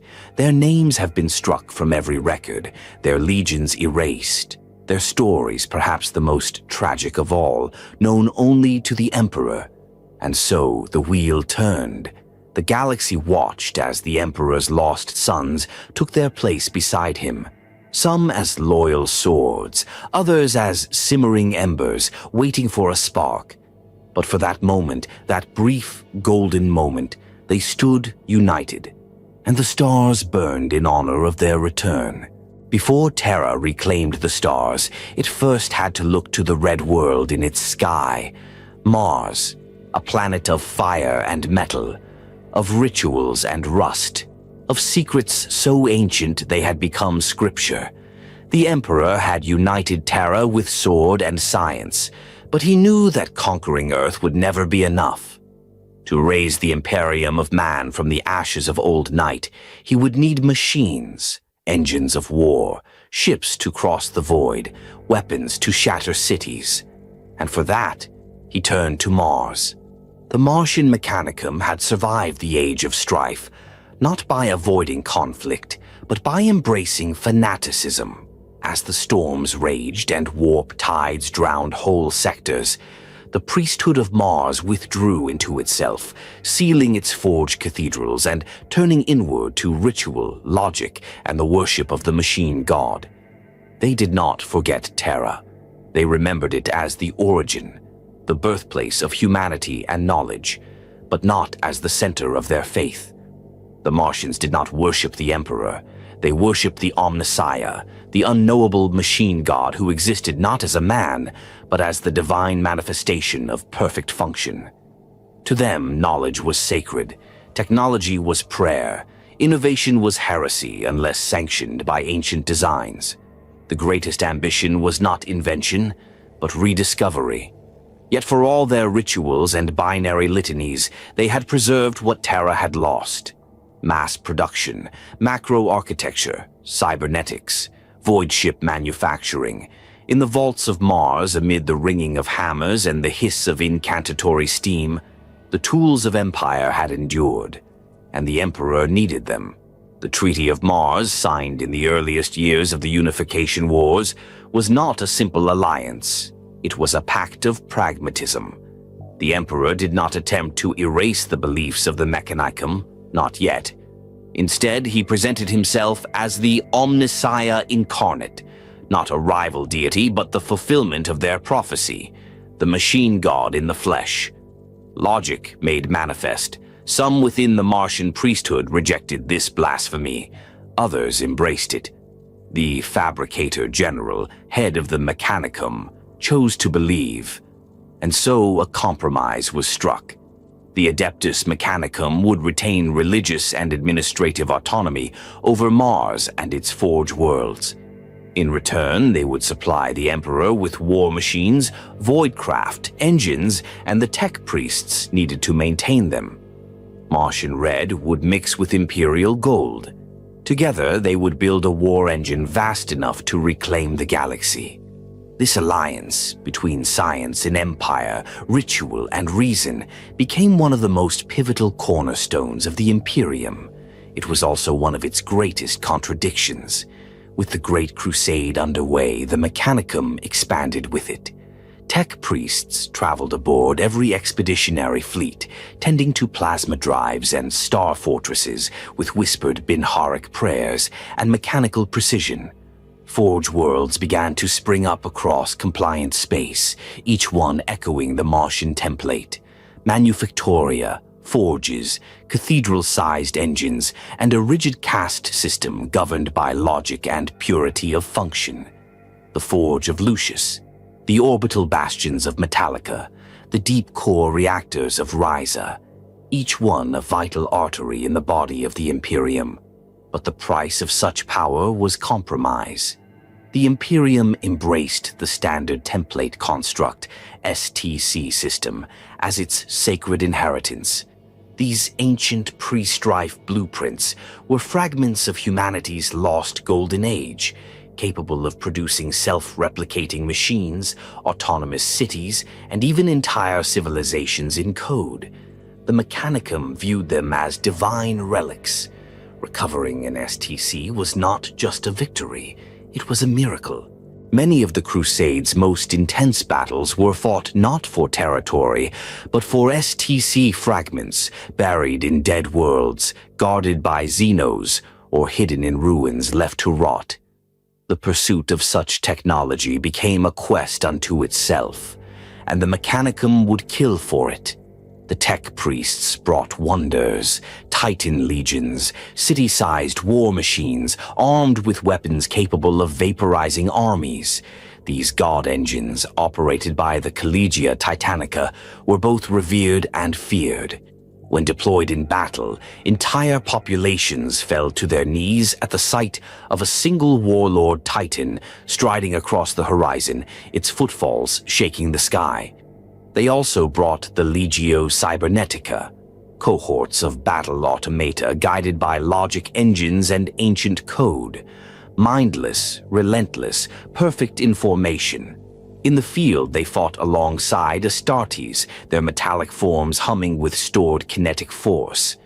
Void ships, macro cannons, power armor, plasma weaponry, all of it flowed from Mechanicum forges. Without them, the Crusade would have stalled before it left Sol. But beneath the surface, a schism brewed. Many within the Mechanicum held secrets, forbidden research, xenotech salvaged against imperial decree, even experimentation with warp-bound energies. These practices were veiled in layers of machine code and sealed vaults. The Emperor knew of some of these deviations. Others remained hidden. The truth was simple. The Emperor tolerated the Mechanicum's beliefs, but he did not share them. Where they saw the machine god, he saw only tools. Where they revered ancient code, he sought to evolve it. The alliance was not built on trust, it was built on need. And that need only grew as the galaxy opened wider. Among the Primarchs, relationships with the Mechanicum varied. Ferrus Manus embraced their logic, becoming almost a priest himself in manner and mindset. His iron hands worked closely with Martian tech lords, exchanging methods and philosophies. Some even whispered that Ferrus might one day join the priesthood, had his path not been bound to war. Perturabo too saw value in the Forge worlds, not for their rituals, but for their precision. His Fourth Legion leveraged Martian support to build siege engines, orbital defenses, and labyrinthine kill zones of unspeakable complexity. But others were wary. Mortarion despised them. He viewed their rites as superstition in disguise. To him, the Mechanicum were no better than the sorcerers of old, cloaking ignorance in robes and data scrolls. Even Magnus, for all his arcane wisdom, treaded carefully around their black vaults and sealed archives. There was power there, too much power, and some doors, once opened, could not be shut. Yet for all the tension, the war went on. Mechanicum fleets shadowed every major campaign, their engines fueling the Crusades' relentless momentum. Forge Fanes rose on newly compliant worlds, reshaping entire continents into production hives. Where the Astartes brought victory, the Mechanicum consolidated it. This symbiosis of faith and fire, of Martian steel and Imperial will, created an Imperium like no other. It would also sow the seeds of a future war, one where blood and oil would flow together in ruin. But in this era, the Alliance held, and the Great Crusade marched forward, forged in red flame and bound in steel. The Emperor's dream was unity, a vast and ordered galaxy ruled by mankind alone, free from superstition and chaos. That dream marched forward on armored boots and golden banners, led by warriors bred for war and bound by oath. But unity, when forged in fire and blood, has a way of cracking from within. And in the years following the mass return of the Primarchs, as the Great Crusade reached its height, the cracks began to show. On the surface, the Imperium had never been stronger. 17 Primarchs led their legions across the stars. Thousands of worlds fell in line beneath the Imperial truth. The Mechanicum kept the war engine alive, and the people, the teeming billions, saw hope where once there was only darkness. But for those closest to the fire, the glow began to distort. The Imperium's strength no longer lay in one will, it lay in many, and many wills rarely stay aligned for long. Each Primarch was a force of nature, born of the same father, but shaped by different worlds, cultures, and traumas. They were never designed to be the same. The Emperor, in his infinite genius, had given each of them traits that reflected a fragment of humanity's potential. One was born for logic, another for fury, one for artistry, another for endurance. But where one Primarch saw virtue, another saw flaw. Robout Guillimain of the Ultramarines, precise, bureaucratic, idealistic, could not understand the savage pragmatism of Leman Russ, whose loyalty was unquestionable, but whose methods were often brutal and instinct-driven. Mortarion of the Death Guard bristled under the Imperial truth, still haunted by the tyranny of psykers on his homeworld. His disdain for Magnus the Red, the psychic savant of Prospero, was no secret. They debated openly, bitterly, one citing reason, the other necessity, both convinced they were right. Conrad Kurz, the Night Haunter, trusted none of them. In his nightmares he saw their betrayals long before they began.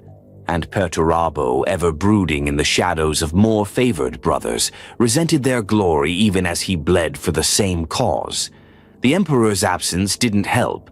With the crusade in full swing, he had begun to withdraw, delegating more and more to his sons.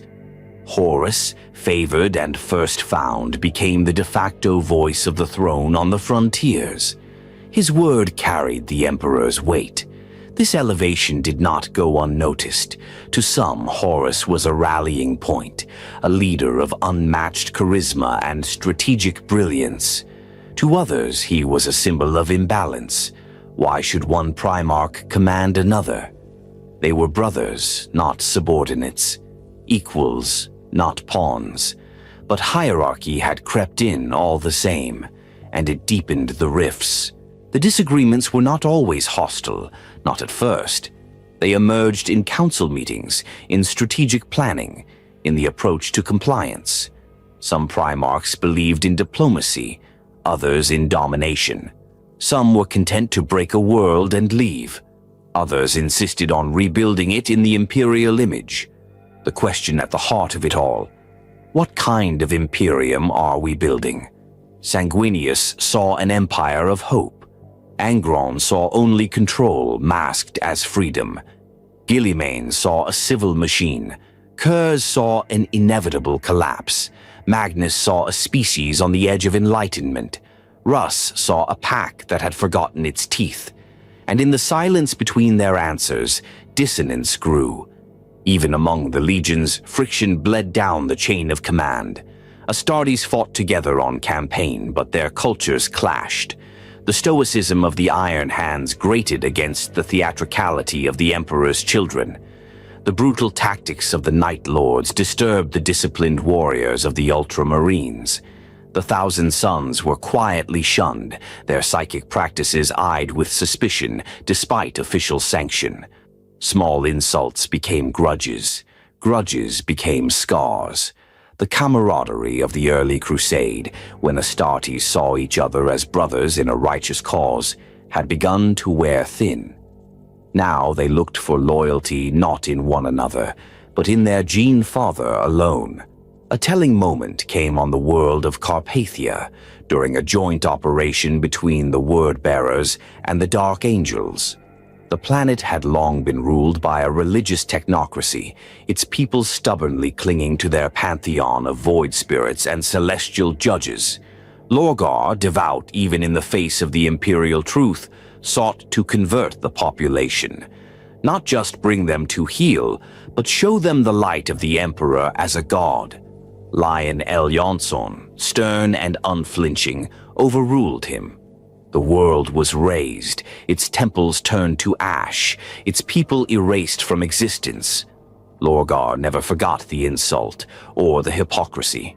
He had been punished before, censured for his faith. The Emperor had made it clear worship was forbidden. The imperial truth was the only path. But Lorgar had believed, and now he was beginning to doubt, not the worth of faith, but the Emperor's right to deny it. Elsewhere, Magnus pushed deeper into the warp, trying to master what others feared. He spoke of hidden truths, of psychic potential waiting to be unlocked. Some of his brothers listened, others warned him to stop. The Emperor, for his part, remained distant. He was no longer always present at council. His great project, or whatever it was, had taken him from the field. Rumors whispered of a secret endeavor beneath the imperial palace, of a machine or a gate or a god-killing engine. No one knew for sure, but the silence left space for doubt, and doubt festered. Still, the crusade marched on. Worlds continued to fall under the Aquila. The fleets grew larger. The legions swelled. Humanity's dominion over the stars expanded by the hour. But it was a dominion without cohesion, a machine with too many gears turning out of sync. To the common citizen, it looked like progress. To the remembrancers, it looked like destiny. But to those standing at the heart of it, it looked like a fire waiting for wind.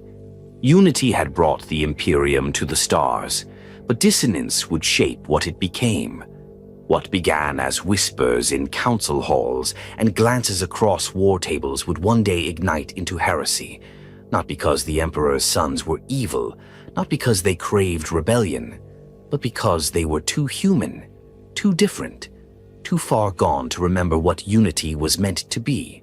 In the cold silence between the stars, it was not just steel and will that carried humanity forward. It was power, unseen, untouchable, unknowable to most, and for some, unforgivable. The warp had always been there, behind the veil of real space, a dimension of raw emotion and chaotic energy, shaping reality with thoughts, dreams, and nightmares. Humanity's psykers, those rare individuals born sensitive to that shifting realm, were once feared, burned, or used by ignorant tyrants. But during the Great Crusade, that fear was transformed into something far more dangerous: acceptance. And it began with a single, controversial vision, the Librarius Project. From the beginning, the Emperor had understood the warp, not merely as a tool, but as a threat. He had walked its paths long before his sons were born, and he knew what slumbered in its depths. His policy had always been cautious. The warp was to be used sparingly, safeguarded, cloaked in discipline. But as the crusade expanded, as warp storms shifted and the distances between star systems grew, psykers became a necessary evil. Navigators guided ships through the immaterium. Astropaths relayed thoughts across light years. Without them, the crusade would have collapsed under its own weight. Still, the Emperor drew a line. No Astartes, no superhuman soldier of the legions, was to wield psychic power without restraint. The dangers were too great. Until that line began to blur, it started with Magnus the Red. Among the Primarchs, none understood the warp as he did. His mastery of psychic arts was not born of accident, but purpose.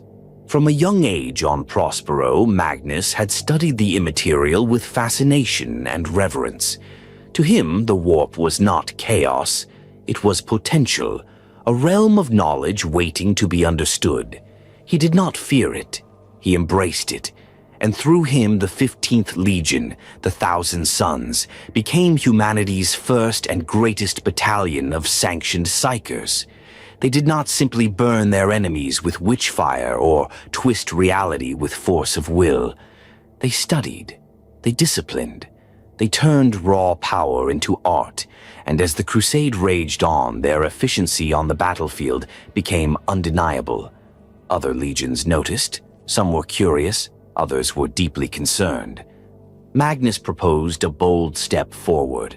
A formal, structured initiative across all legions to identify, train, and employ psychic talent. No longer in the shadows, no longer feared. A new institution, controlled, disciplined, loyal. The Librarius. It would be a new corps within the Legiones Astartes, a place for battle psykers to serve openly under sanctioned conditions. Not heretics, not outcasts. Warriors of mind and spirit, as loyal as any blade. The Emperor approved, cautiously and for reasons of his own. Perhaps he saw the utility.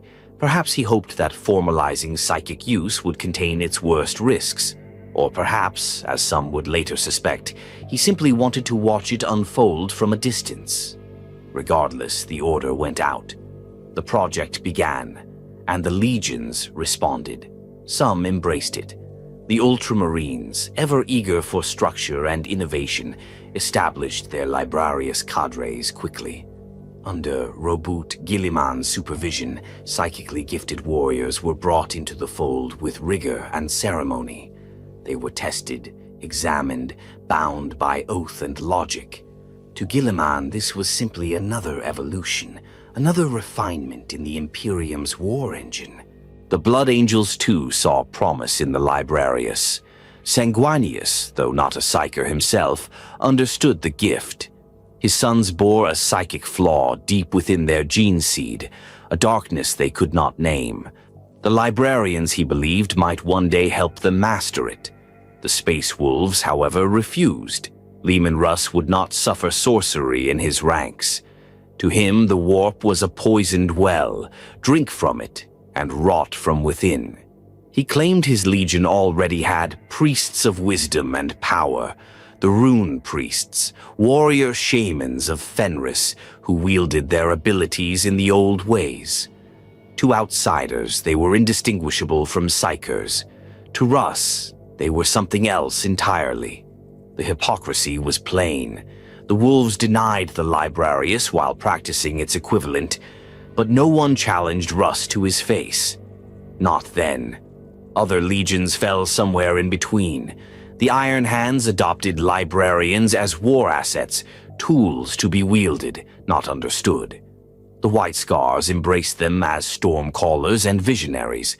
The Dark Angels integrated them with quiet caution, always watching for signs of corruption.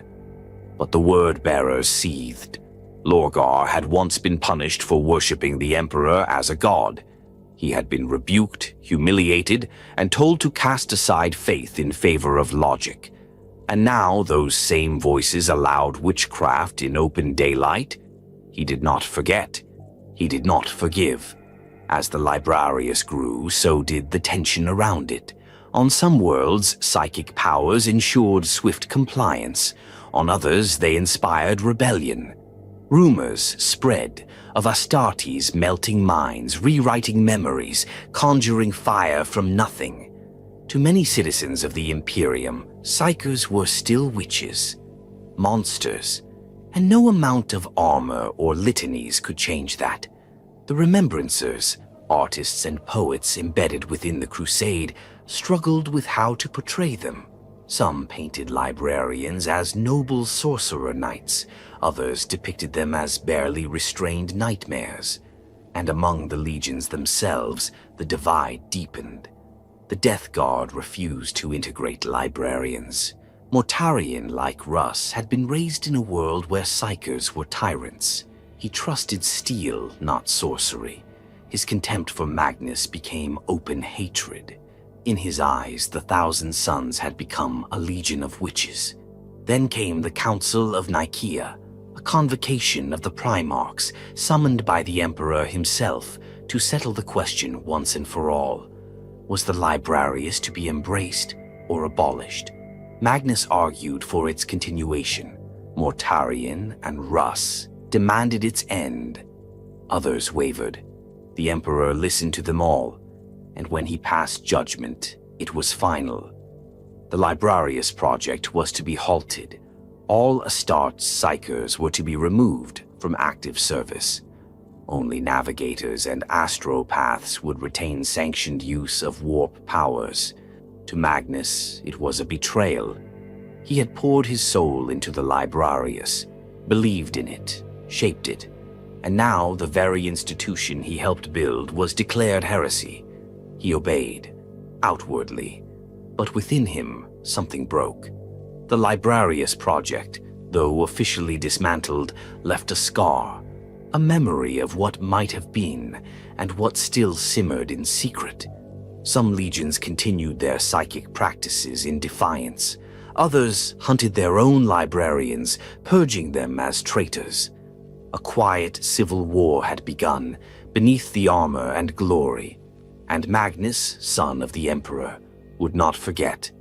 The warp had given him vision, and in that vision he saw a galaxy burning. The imperial truth declared one fundamental law, spoken in every tongue and etched into the hearts of every citizen across the stars. There shall be no peace with the alien. In the early years of the Great Crusade, that phrase was a rallying cry. Later, it became a doctrine. By the time the Imperium reached the galactic core, it was an absolute. No diplomacy, no coexistence, no exceptions. To build an empire of man, all others had to be unmade. Humanity had not risen in isolation. While Terra had burned in techno-barbarism and warp storms had severed all communication between stars, the void had not remained empty. Across 1,000,000 worlds, Xeno's empires had grown fat in the absence of mankind. Ancient powers, newly born dynasties, or ravenous beasts. The Crusade reached them all, and brought extermination in its wake. The orcs were among the first and most relentless enemies encountered, not because they were strategic or cunning, but because they were everywhere. They seeded themselves like a plague, feral spores taking root in backwater worlds, junk-built vessels crashing into planets and vomiting out mobs of war-obsessed brutes. No two encounters were the same. One warband might ride scrap-hewn walkers and scream in guttural chants, while another hurled crude asteroids through void space just to watch them burn. But all shared one trait. They lived to fight. To the Imperium, they were an infestation, and extermination was the only cure. Ongron and his World Eaters relished these battles, diving into the heart of green tides with chain axes spinning. The Iron Warriors devised mathematical kill boxes, treating the greenskins like a problem of logistics. The Raven Guard, striking from shadow, hunted war bosses through jungle and hive alike. Thousands of orc empires were shattered, and yet The orcs never truly died. They endured, not as nations, but as a constant war. Then there were the Eldar. Their empire had once stretched across the stars, a civilization of infinite decadence and terrible beauty. But by the time the Crusade reached their borders, that golden age was gone. In its place stood ghost ships, ruined craft worlds, and a dying people clinging to memory. The Eldar fought not for conquest, but for survival.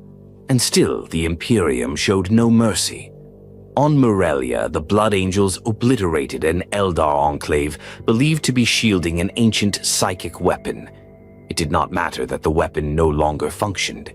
Its very presence was enough to warrant annihilation. On Eidolon, the White Scars pursued a retreating Eldar fleet through webway portals, emerging on distant moons and shattering them with precise orbital strikes. Entire populations were vaporized in seconds. To the Emperor's sons, pity had no place. The Eldar were psykers, deceivers, and manipulators, ancient beyond comprehension, yet decadent and cursed. They had squandered their empire. Now they would not be allowed to rebuild it. The Hrud, time-shrouded creatures lurking in the cracks of reality, fared no better. Their migrations decayed everything in their wake. Where they settled, entropy followed. Machines rusted, cities aged centuries overnight, and flesh withered. The Imperium's policy was clear: immediate sterilization.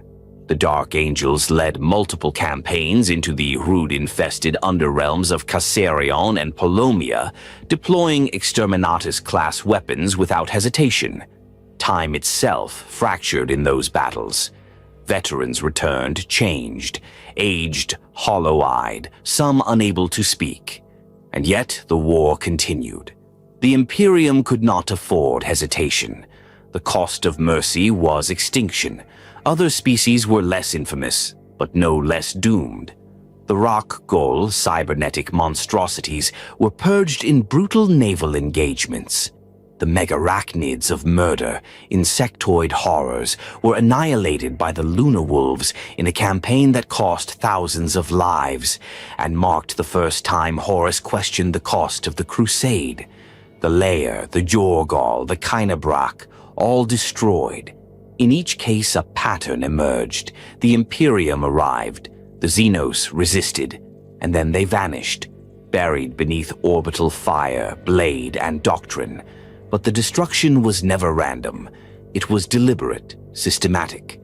The Ordo Xenos, though not yet fully formed, operated in the background, cataloging alien species, assessing their threat levels, identifying potential technologies.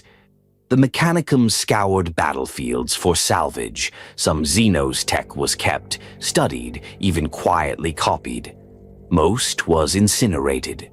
To adopt too much was to become impure. To understand too deeply was to risk contamination. And still, the extermination continued. Not all Primarchs agreed on the methods. Sanguinius believed in swift, clean war. End the threat. Spare the innocent.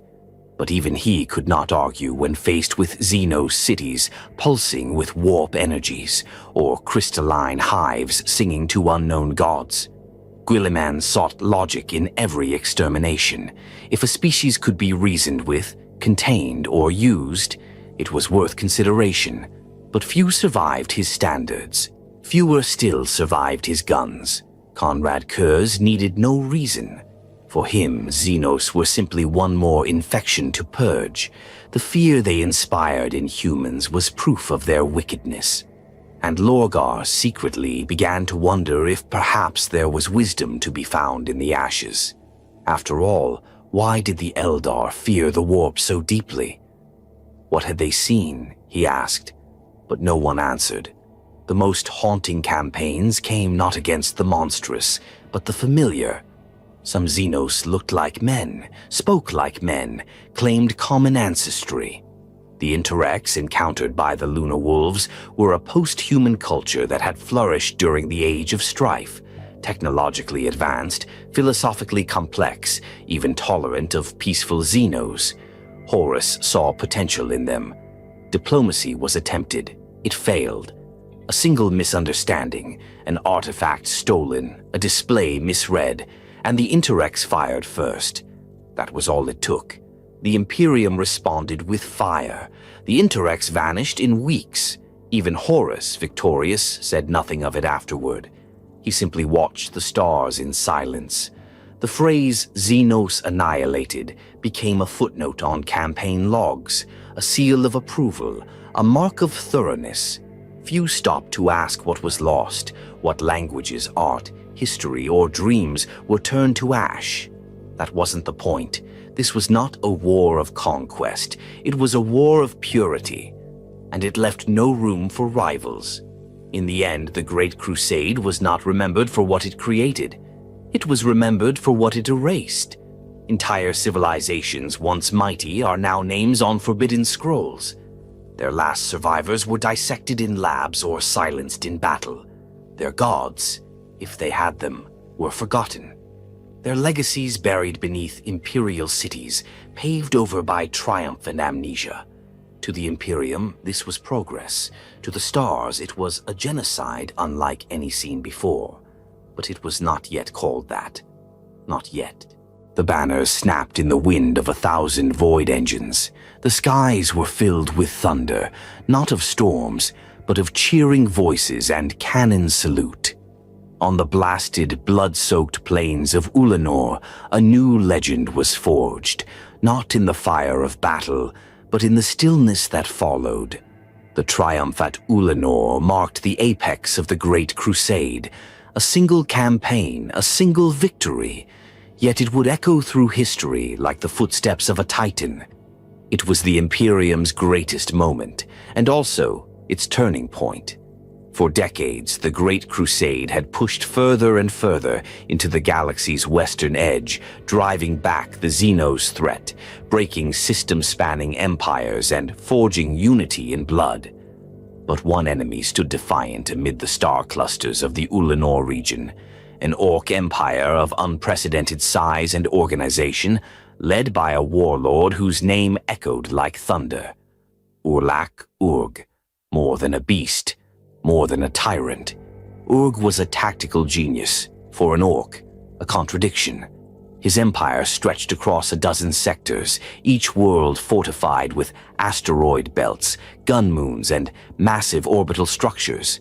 He had united disparate Orc clans into a single Wah that had swallowed entire Crusade fleets in earlier attempts to breach it.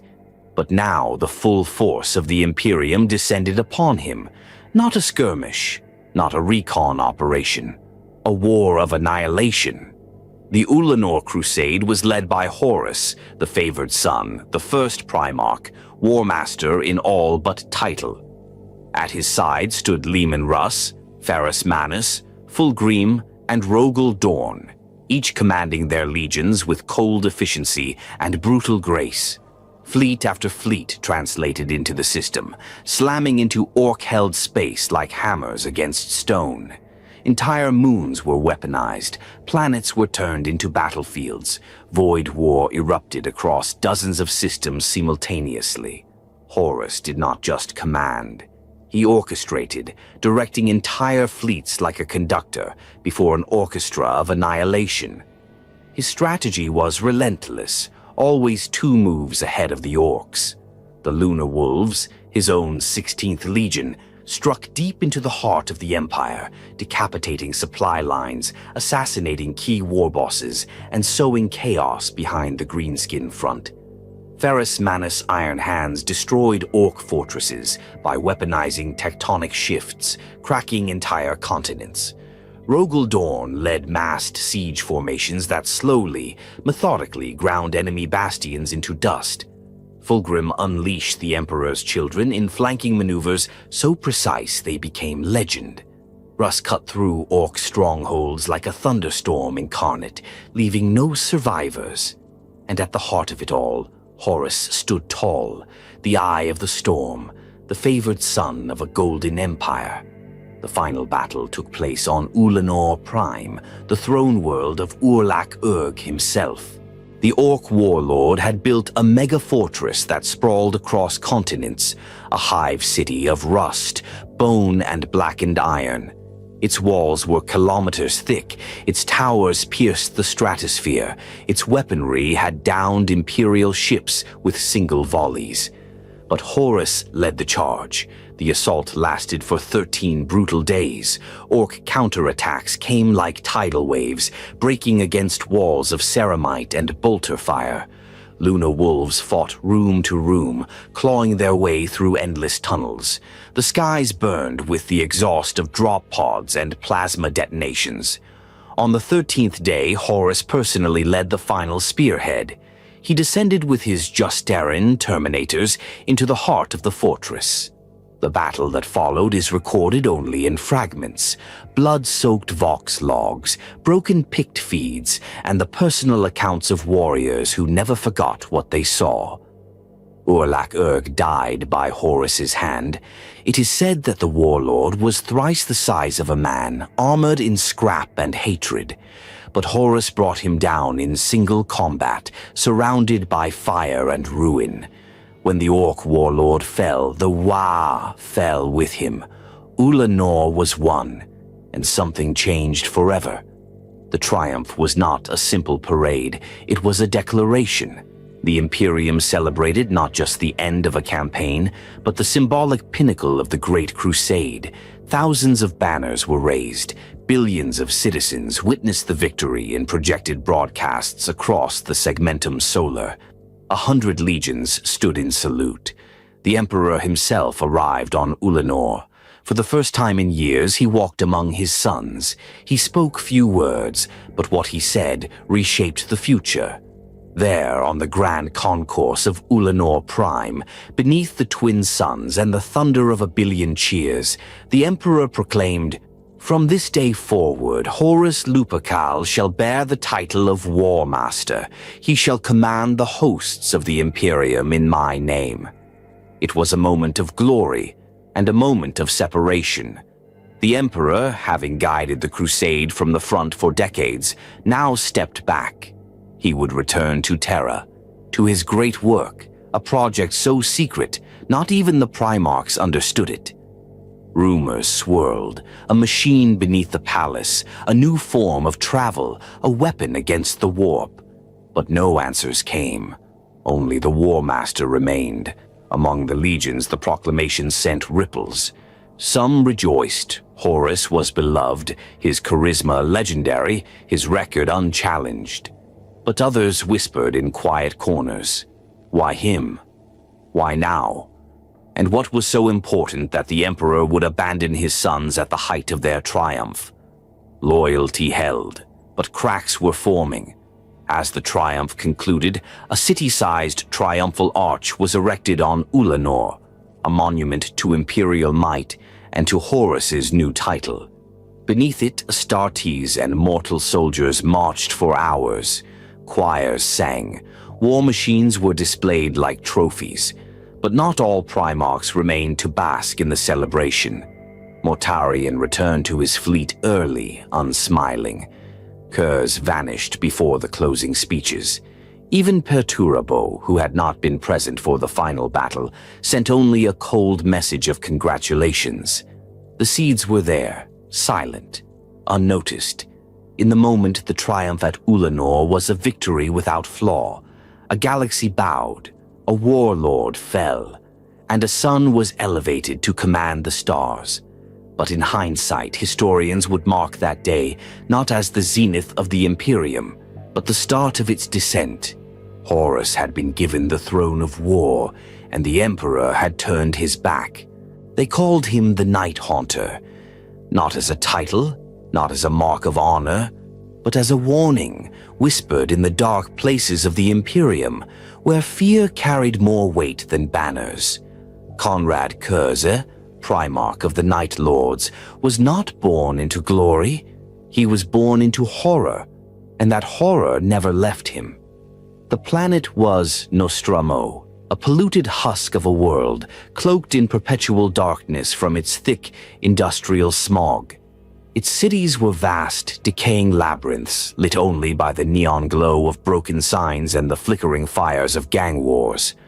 Law had collapsed long ago. Corruption was not a flaw of the system. It was the system. The people were broken, beaten, savage. And into this world the Primarch fell, a child cast from the warp, alone, unclaimed, unnamed. He grew up in the gutters, hunted by predators, and became the thing they feared. He spoke little, he killed swiftly, and he never forgot a face. The legends say he appeared as a wraith, draped in shadows, eyes glowing with a cold, unnatural light.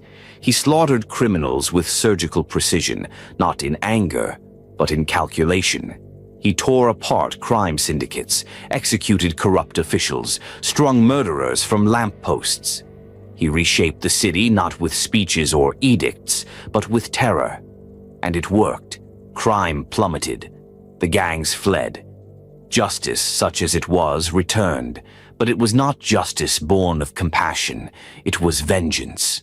The people began to whisper a name for the ghost in the alleys, Night Haunter. It became both a legend and a truth, a being who punished evil so mercilessly that the fear of his arrival did more than any army ever could. When the Emperor finally came to Nostramo, Curzi greeted him not with joy, but resignation.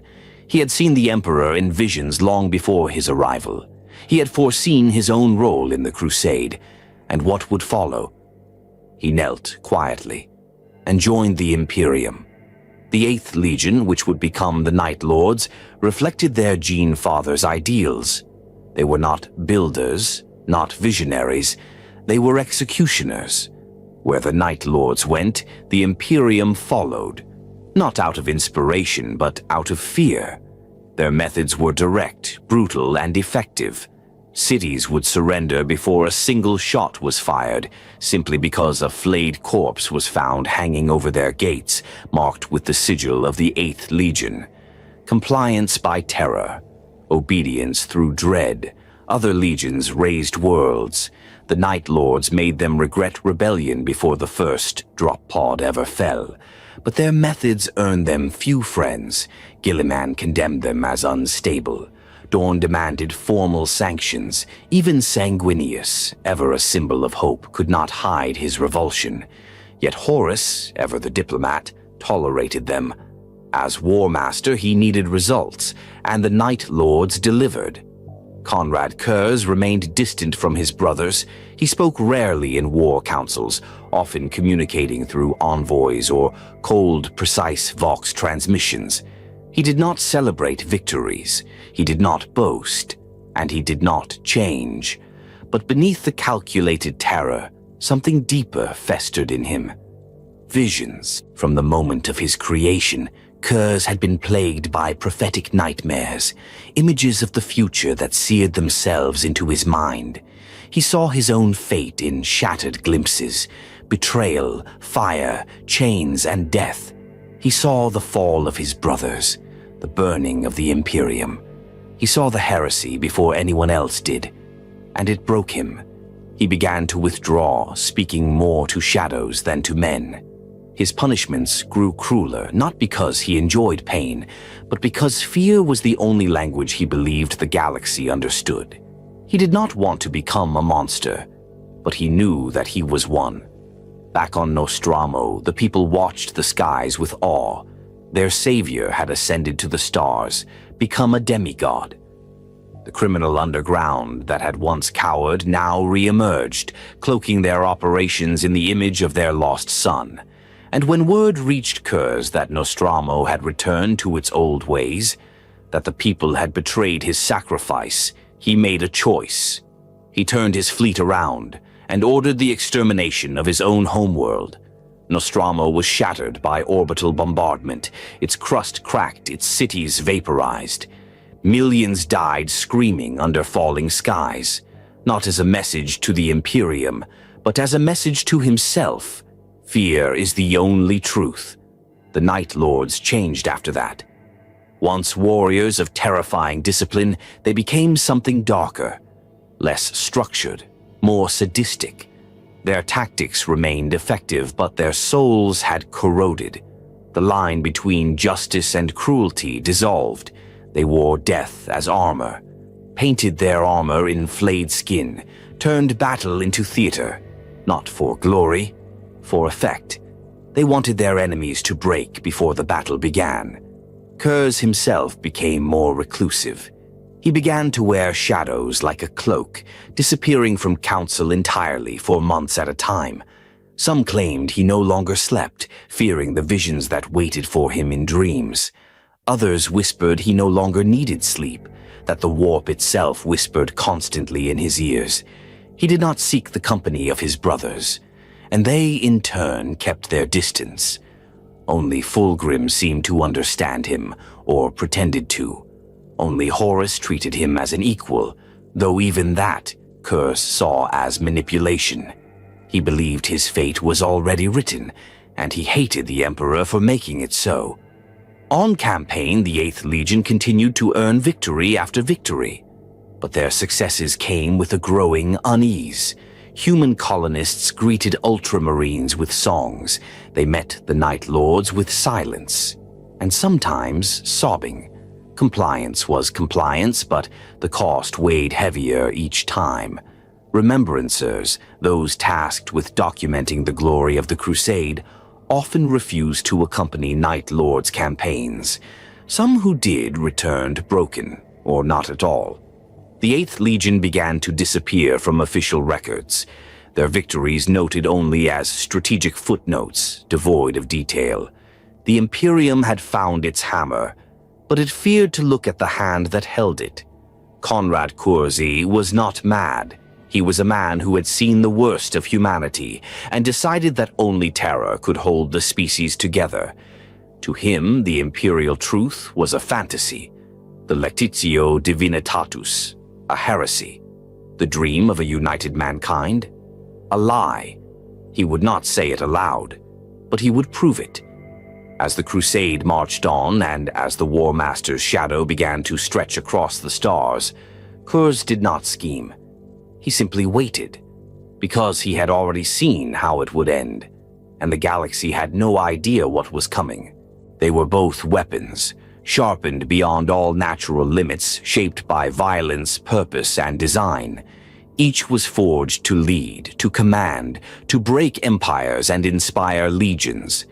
But Leman Russ and Lionel Johnson were more than warriors. They were opposites. And opposites, when forced together, do not always balance. Sometimes they collide.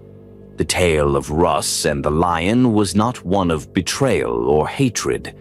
Not at first. It was something subtler, deeper, a wound between brothers that never fully healed. Their story began not on the battlefield, but in the space between wars, where pride, secrecy, and ancient grievance simmered like magma beneath the armor. Leman Russ, the Wolf King of Fenris, was fire and instinct, a warrior in the truest sense, brutal and honest, feral yet fiercely loyal.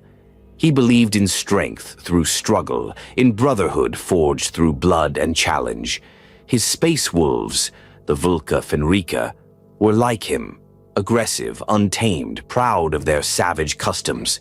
To outsiders they seemed wild, but to Russ their ways were sacred, rooted in ancient honor, purposeful.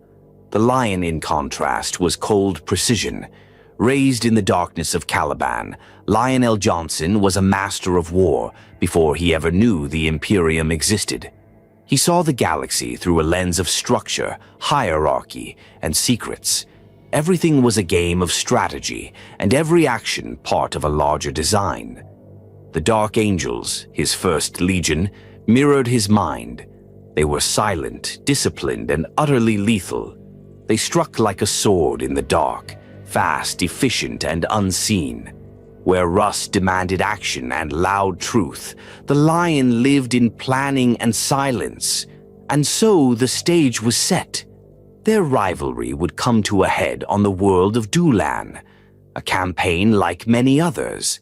A rebellious human warlord, the self-proclaimed tyrant of Dulan, had declared his system independent of the Imperium. He had fortified his world with a powerful orbital defense network and a ground army numbering in the millions. Both the Dark Angels and the Space Wolves were deployed to bring the system to heel. And that's where everything went wrong. The plan was simple. The Dark Angels would disable the orbital defenses, allowing the Wolves to lead the assault on the planet itself. Coordination was essential, timing critical. But the Lion, in his usual fashion, withheld key information. He altered the plan, striking earlier than agreed, using his own tactics without informing Russ. He succeeded. The orbital platforms fell. But in doing so, he robbed Russ of the opportunity to lead the assault. The glory of the campaign, the final strike against the Tyrant's citadel, was claimed by the Dark Angels. Russ was furious, not because he had lost credit, but because in his eyes the Lion had acted with dishonor. Honor, to Russ, meant brotherhood, trust, facing your enemies head-on, never hiding your intent. The Lion's secrecy was a betrayal of that code. To the Lion, however, it was simply good strategy. The objective had been achieved. The tyrant was dead. The system brought into compliance. What did pride matter when the war was won? But pride did matter, especially to sons created for war. In the aftermath of Dulan, words turned to blows. Russ, unable to contain his rage, struck the Lion across the jaw. The Lion responded in kind, not with an insult, but with a fist. What followed was not a duel, but a brawl. Two demigods, primarchs of the Imperium, locked in furious combat not over territory or ideology or heresy, but over wounded egos and conflicting philosophies. No one intervened. Their legions watched in silence, stunned. In the end, Russ laughed. He laughed in the Lion's face, bloodied but triumphant, thinking the fight over. The Lion did not laugh. He waited, then struck Russ from behind, knocking him unconscious, and walked away. That moment became legend. Among the wolves, it was a tale of the Lion's cowardice, how he could not accept defeat. Among the Dark Angels, it was proof of Russ's brutishness, how his pride clouded his judgment. Neither side forgot. The enmity between their legions became quiet, but permanent. Over time, the Imperium moved on. New wars erupted, new alliances were forged, but the wounds between the wolf and the lion festered beneath the surface. They fought together on other campaigns, but never with warmth, always with caution, with distrust. Russ came to see the lion as a brother in blood, but not in spirit. And the lion, ever silent, never offered reconciliation. And yet the irony of their rivalry was this: they were more alike than either would ever admit. Both carried burdens deeper than any legionary could fathom. Both held loyalty to the Emperor above all else. Both knew secrets, Russ of the Emperor's justice, the lion of ancient sins buried beneath Caliban. And both would one day be tested in ways no warrior should be. During the final years of the Crusade, there were whispers of the lion's growing distance. He began operating more independently, leading his legion into the eastern fringe, chasing threats unknown, offering few reports. Some said he was hunting a great Xenos menace. Others claimed he was following a secret order from the Emperor. Russ suspected he was hiding something, but the Great Crusade left little time for speculation. Worlds burned, the stars turned red with war, and the Primarchs pressed forward, unaware of what fate had already begun to weave. There was no final resolution to the story of the wolf and the lion, no moment of closure, no forgiveness. Just two warriors, forged for the same purpose, standing on different sides of an unspoken line. In another life, perhaps, they would have been allies, friends even. But in the galaxy the Emperor gave them, trust was rare, and pride was deadly. Their clash was just one more tremor beneath the surface, one more fracture in a brotherhood that would soon be shattered. By the latter years of the Great Crusade, the galaxy was ablaze with banners bearing the Aquila. System after system had fallen beneath the tread of imperial war machines. Legions that had once bled to take a single world now conquered entire sectors in months. Victory seemed inevitable, but beneath the golden armor of progress, something else was growing, something brittle, hollow, and dangerous. The Imperium was winning, but it was not united. Compliance. The word had once meant hope, order, integration into a greater destiny. At the dawn of the Crusade, compliance was a process, diplomacy where possible, reconstruction where needed, force only when required. The Emperor himself had encouraged restraint. The idea was to bring humanity back into the fold, not by fear but by vision. But vision was a luxury, and by the time the Crusade reached its final decades, the vision had been exhausted. Now, compliance meant one thing: submission. It wasn't a shift declared by decree. There was no policy change, just a slow, brutal redefinition. At first, the fault lines were cultural. Many rediscovered human civilizations resisted the imperial truth, not because they loved tyranny or chaos, but because they believed in something different. Gods, spirits, traditions passed down for millennia. To the Emperor and to most of his sons, these were relics of ignorance, and ignorance could not be tolerated. What began as quiet persuasion soon became censorship. Then book burnings, then public executions. The legions adapted. Where once remembrancers recorded ceremonies of unification, now they documented mass purges. Where planetary governors once negotiated their place in the Imperium, now they were given two choices: bow or burn. The line between pacification and extermination blurred with every new campaign. Some Primarchs leaned into this new reality with ease. Mortarion of the Death Guard saw it as purification. He believed humanity was a body diseased by ignorance, and his legion were the cure. Angron and the World Eaters saw compliance as conquest, no more, no less. Perturabo, ever the logician, stopped asking questions. If the ledger said a world had failed to comply, it was raised. Simple arithmetic. Others struggled. Guilliman, despite his strategic mind, began to question the ideological purity of their mission. His own empire in the making, Ultramar, had thrived on structure and order, not terror. Sanguinius wept for worlds where the only choice was submission or death. But even their doubts were quiet. The machine kept moving. Cracks deepened between the legions as well. Campaign coordination broke down. Some Primarchs refused to fight alongside others. Old rivalries, once playful, now edged with real contempt. On Genna, the Word-Bearers and the Imperial Fists both landed to enforce compliance. When the Word-Bearers began proselytizing to the population, offering cryptic sermons about unity through faith, Rogel Dorn demanded they cease. Lorgar refused. The Fists withdrew. The city was later destroyed. No formal punishment came, but tensions rose. The Librarius Edict from the Council of Nicaea had further fragmented cohesion. Some legions obeyed, disbanding their psychic cadres. Others, like the Thousand Sons, continued in secret. Whispers of inconsistency ran through the ranks. If rules were not enforced, were they truly law? And if law was optional, was loyalty? The final campaigns of the Crusade were longer, darker, and less certain. Compliance was measured in skulls, victory in silence. Entire worlds were marked compliant when only ashes remained.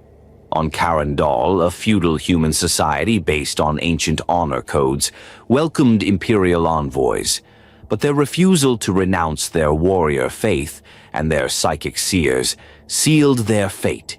Jagatai Khan led the White Scars into battle.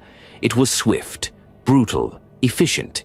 The planet's sun was seeded with cyclonic torpedoes. 3 days later, Carandol became a black cinder in orbit. No monument was made, no entry in the annals of triumph, just another compliant world. By this time, the Emperor had long since returned to Terra. His presence, once a unifying force, was now an absence. The War Master, Horus, led in his name. And Horus led well. But he was not the Emperor. Each Primarch interpreted their mission differently. Each weighed duty against ego in their own measure. Some, like Corvus Corax, began to ask whether the Imperium had strayed from its purpose. Others, like Kurz, believed it had simply revealed its true face. Kurz no longer cared for compliance. He enforced justice, his justice, and watched the stars burn. Even the soldiers began to change. Astartes, once proud of their role in unifying humanity, became jaded. Some no longer knew why they fought. Some no longer cared. Whole generations of mortal soldiers were born and died in the shadow of the legions, never seeing Terra, never knowing peace. Remembrancers stopped sketching scenes of triumph. Instead, they captured emptiness, ruined cities, ghost worlds, eyes without hope. At the outer edges of Imperial space, entire sectors were declared compliant without full survey. Administratum officials, eager to close endless campaigns, rubber-stamped reports of victory. But in truth, countless worlds remained only partially under control. Resistance simmered. Faith in the Imperial truth wavered. And then there were the signs no one wanted to admit. Warp storms began to thicken again. Astropaths collapsed mid-chant. Whole fleets vanished in translation. On some compliant worlds, cults of strange iconography rose in the night. Secret symbols, whispered prayers to something other than the Emperor. The Mechanicum sent messages from Mars that went unanswered. Even Horus, beloved War Master, began to withdraw into his flagship for longer and longer periods. He had led them to glory, but the strain was visible. He aged, not in body but in presence. He began to doubt. By now, the Great Crusade had become too massive to manage, too widespread to control. What began as a campaign of hope had become an empire of inertia, a galactic war machine grinding forward not by faith, but by momentum. And in that momentum, things were lost. Ideals, unity, truth. The legions did not speak of collapse, but they felt it in their bones. And so the final days of the crusade were marked not by celebration, but by silence. Compliance was still declared, maps were still updated, laurels still awarded. But behind the banners, the Astartes wondered, what were they building? And at what cost? At the height of the Great Crusade, when the stars themselves bowed before the advance of mankind, the Emperor disappeared, not in body, not entirely, but in presence. The being who had once walked beside his sons, who had led the first assaults against the warp-twisted terrors of the long night, who had looked into the eyes of planetary rulers and offered unity instead of conquest, that Emperor was gone. What remained was silence, a void at the heart of the Imperium. And it changed everything. In the years following the triumph at Ulanor, the Emperor returned to Terra. He made no grand announcement, no ceremony, no farewell. He simply departed, leaving the fate of the galaxy in the hands of Horus Lupercal, now War Master, the highest military authority in the Imperium. At first, it seemed a natural transition. The crusade was vast, and Horus was his most trusted son. If any Primarch could command the loyalty of the others, if any could bring order to a scattered empire of 1,000,000 worlds, it was Horus. The Emperor's choice was seen by many as confirmation that the Lunar Wolf was more than just a favored son. He was an heir in all but name. But not all saw it that way. Some Primarchs felt slighted. Robout Guilliman, who had built a thriving empire within the Imperium, questioned why he had not even been consulted. Perturabo, architect of sieges and the master of destruction, felt his contributions had been overlooked. Angron, not that he would ever admit it, grew more violent, his rage barely contained. Lorgar, already questioning the imperial truth, felt abandoned. And Magnus the Red, whose psychic insight gave him glimpses of higher truths, saw only shadows and deceit. The Emperor, once a godlike constant, was now a ghost. On Terra, he entered his palace, a sprawling complex already being fortified beyond comprehension. Beneath its surface, work began on a project known only to a select few, the Webway Project, a massive undertaking that sought to build a human entrance into the Eldar Webway, a labyrinthine network of tunnels through the warp that could allow faster-than-light travel without the risk of demonic corruption. It was genius, it was necessary, and it was secret. Not even the Primarchs were told the full truth. The Emperor did not explain his absence. He offered no insight into the goals of his great work. His silence was interpreted in 1,000 different ways, as trust, as betrayal, as indifference. To his sons, who had been bred to serve him, to know him, to seek his approval in all things, this silence was devastating. For many of them, he was more than a commander. He was the reason they fought, and now he was gone. Horus, burdened with command, did his best to uphold the vision. He led with charisma, strength, and a deep desire to preserve the unity his father had built. But he was not the Emperor. He had doubts. He second-guessed decisions. He began to resent the silence from Terra, the lack of recognition, the lack of explanation. What was he fighting for now? What future was he being asked to shape? The lack of clear leadership from the Emperor had consequences.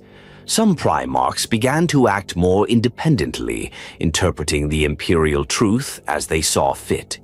Others began to challenge Horus's authority, not openly, but in defiance masked as autonomy.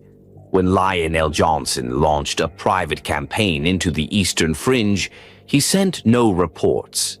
When Mortarion purged an entire sector suspected of minor warp corruption, he did so without sanction. Even Fulgrim, once the embodiment of discipline and beauty, began to change. More decadent, more distant, his eyes turning toward strange philosophies. The Emperor's silence became a canvas upon which each son projected his own fears, his own ambitions. Worse still were the rumors. Among the Astartes, whispered in the quiet corridors of void ships and whispered over battlefield fires, there were stories. Stories of hidden technologies beneath Terra, of ancient machines powered by the warp, of sacrifices made in the dark. Some claimed the Emperor had found a way to control the warp. Others believed he had created a new form of life. A few dared to say that he had never truly cared for the Primarchs at all, that they had been tools, and now that they were no longer needed, he had discarded them. Heresy? Perhaps. But heresy begins not in defiance but in doubt, and doubt had begun to take root. Magnus the Red, ever the seeker of hidden truths, could not bear the silence. He began probing the veil, searching the warp for answers. He saw things he was not meant to see. He saw the Webway Project. He saw what would happen if it failed. And he saw Horus falling. But no one would listen. Not yet. On Terra, the Emperor pushed forward with his work. He rarely emerged from the dungeons beneath the palace. The Custodes, once guardians of his person, became prison keepers of his mystery. They said he still ruled, but he no longer spoke. The rift between father and sons widened. Some, like Sanguinius, held fast to faith. Others, like Kurz, fell into madness. And Horus, brave, proud, burdened Horus, began to listen to other voices. The silence of the Emperor created a vacuum, and in that vacuum, the gods of the warp began to whisper. The Emperor believed that secrecy was protection. that shielding his sons from the truth would keep them pure. That distance would harden them. But they were not machines. They were his children, and they had been left in the cold. As the Great Crusade reached its final days, the legions pressed onward, but without joy. Victory tasted like ash. Worlds fell, but no longer sang. The Emperor had withdrawn, and in his absence the light dimmed. There was no single moment, no trumpet blast, no shattering revelation. The seeds of heresy were not sown with screams, but with silence, with whispers, with glances, with wounds unspoken and loyalties stretched taut. As the Great Crusade neared its end, the Imperium of Man was at its peak. It controlled more of the galaxy than any empire before it. Its armies were unrivaled, its legions were godlike.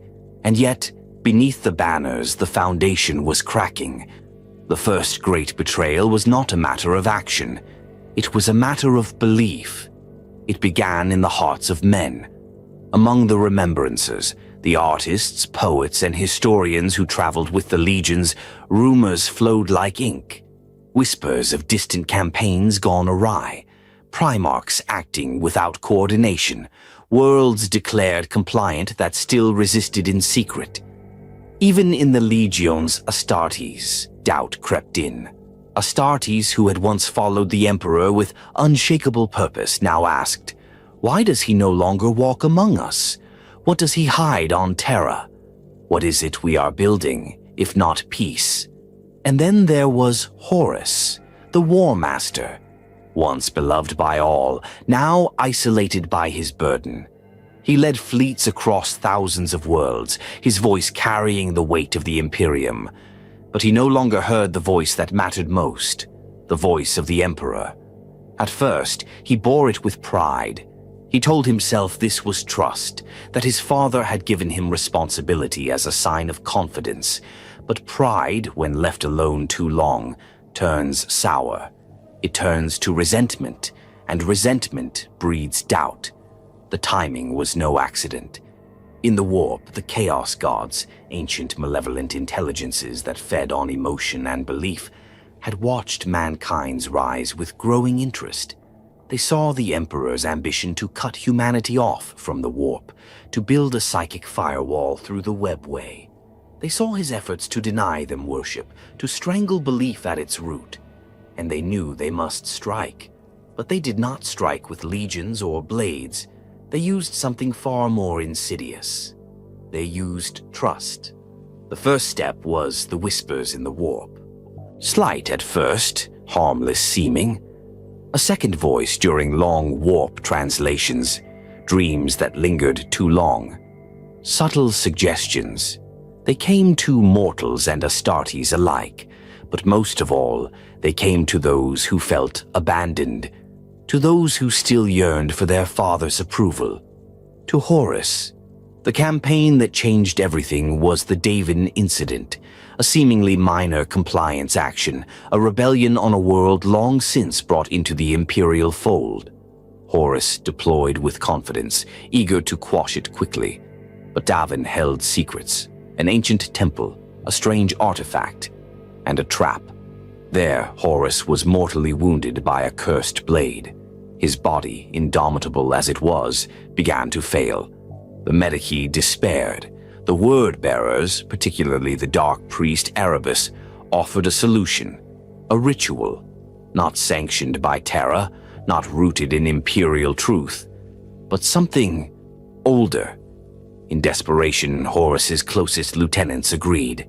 The War Master's spirit was cast into a dreamscape, a warp-born illusion crafted by the Chaos Gods themselves. There he saw a future, a lie, cloaked in fragments of truth. He saw the Emperor building a new race of servants to replace the Primarchs. He saw himself cast aside, used, then discarded. He saw his brothers rising against him. He saw the Imperium becoming a religion, with the Emperor enthroned as a god. The very thing he had always denied. He believed it. He woke changed, not with rage, with clarity. This was not possession. This was conviction. He now believed the Emperor had betrayed his sons, his empire, his dream, that the vision of a united humanity had been a mask for a far colder ambition, that the time had come for correction. But Horus was not a madman. He was a general, and he understood that revolutions must begin in quiet. Back among the legions, the fractures deepened. Some were already primed for rebellion. Ongron, whose hatred for the Emperor's refusal to save his gladiator brothers, had never cooled. Mortarion, who despised the psykers and saw hypocrisy in the Emperor's secret warp project. Perturabo, who grew sick of building empires only to see others praised. Kurz, who had foreseen it all and saw no point in resisting. And Lorgar, who had never truly believed in the imperial truth, only in the idea of worship. They became Horus's foundation. The lodges, unofficial warrior brotherhoods that had taken root within many legions, became a network, a system of loyalty that no longer pointed upward to Terra, but sideways toward each other. The seeds of heresy were now sown across the legions, but still outwardly all seemed stable. Victories were still recorded, new worlds still declared compliance. Only the tone had changed. Glory no longer lit the stars, only grim purpose. And somewhere deep beneath the surface of every triumphant speech and every burned city, there was a pulse, a slow beat, building to a storm. The Great Crusade had not ended. It had become something else, a countdown. Soon there would be no more questions about the Emperor's silence, no more whispers in the dark, only war. They called it a triumph. After Ulanor, when the last Orc warlord lay broken beneath the banners of the Imperium, the legions gathered not for war, but for glory. Titans stood at idle attention across the fields. Vox networks transmitted parades to systems light years away. The sky of Ulanor Prime shimmered under artificial auroras cast by orbiting ships. But amid all the color and sound, something else lingered, quietly, without fanfare. A goodbye. For while the galaxy celebrated its greatest victory, the master of mankind prepared to disappear. The Emperor, silent architect of the Great Crusade, had reached a crossroads. Ulanor had been more than just a campaign. It had been a threshold. And standing upon it, the Emperor looked out, not upon the stars yet to be conquered, but inward, toward Terra, toward his ultimate purpose. The crusade was not finished, but for him it was time to leave. His decision, like much about him, was cloaked in silence. He offered no grand explanation, no counsels of clarification.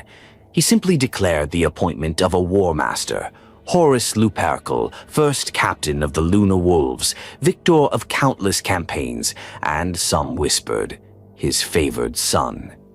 The announcement shocked even the other Primarchs, not because Horus was undeserving, none could argue his brilliance or loyalty, but because none of them had been consulted. Not Robute Gilliman with his empire of order, not Rogel Dorn, the eternal sentinel, not Sanguinius, whose nobility shone brightest even in darkness. The Emperor had made his choice, and then he left. To the galaxy he had returned to Terra, to his children he had vanished. The War Master's ascension was meant to unify, but unity, when built on wounded pride, is fragile, and the Emperor's silence left too many spaces for resentment to grow. Some of the Primarchs wondered what they had done wrong.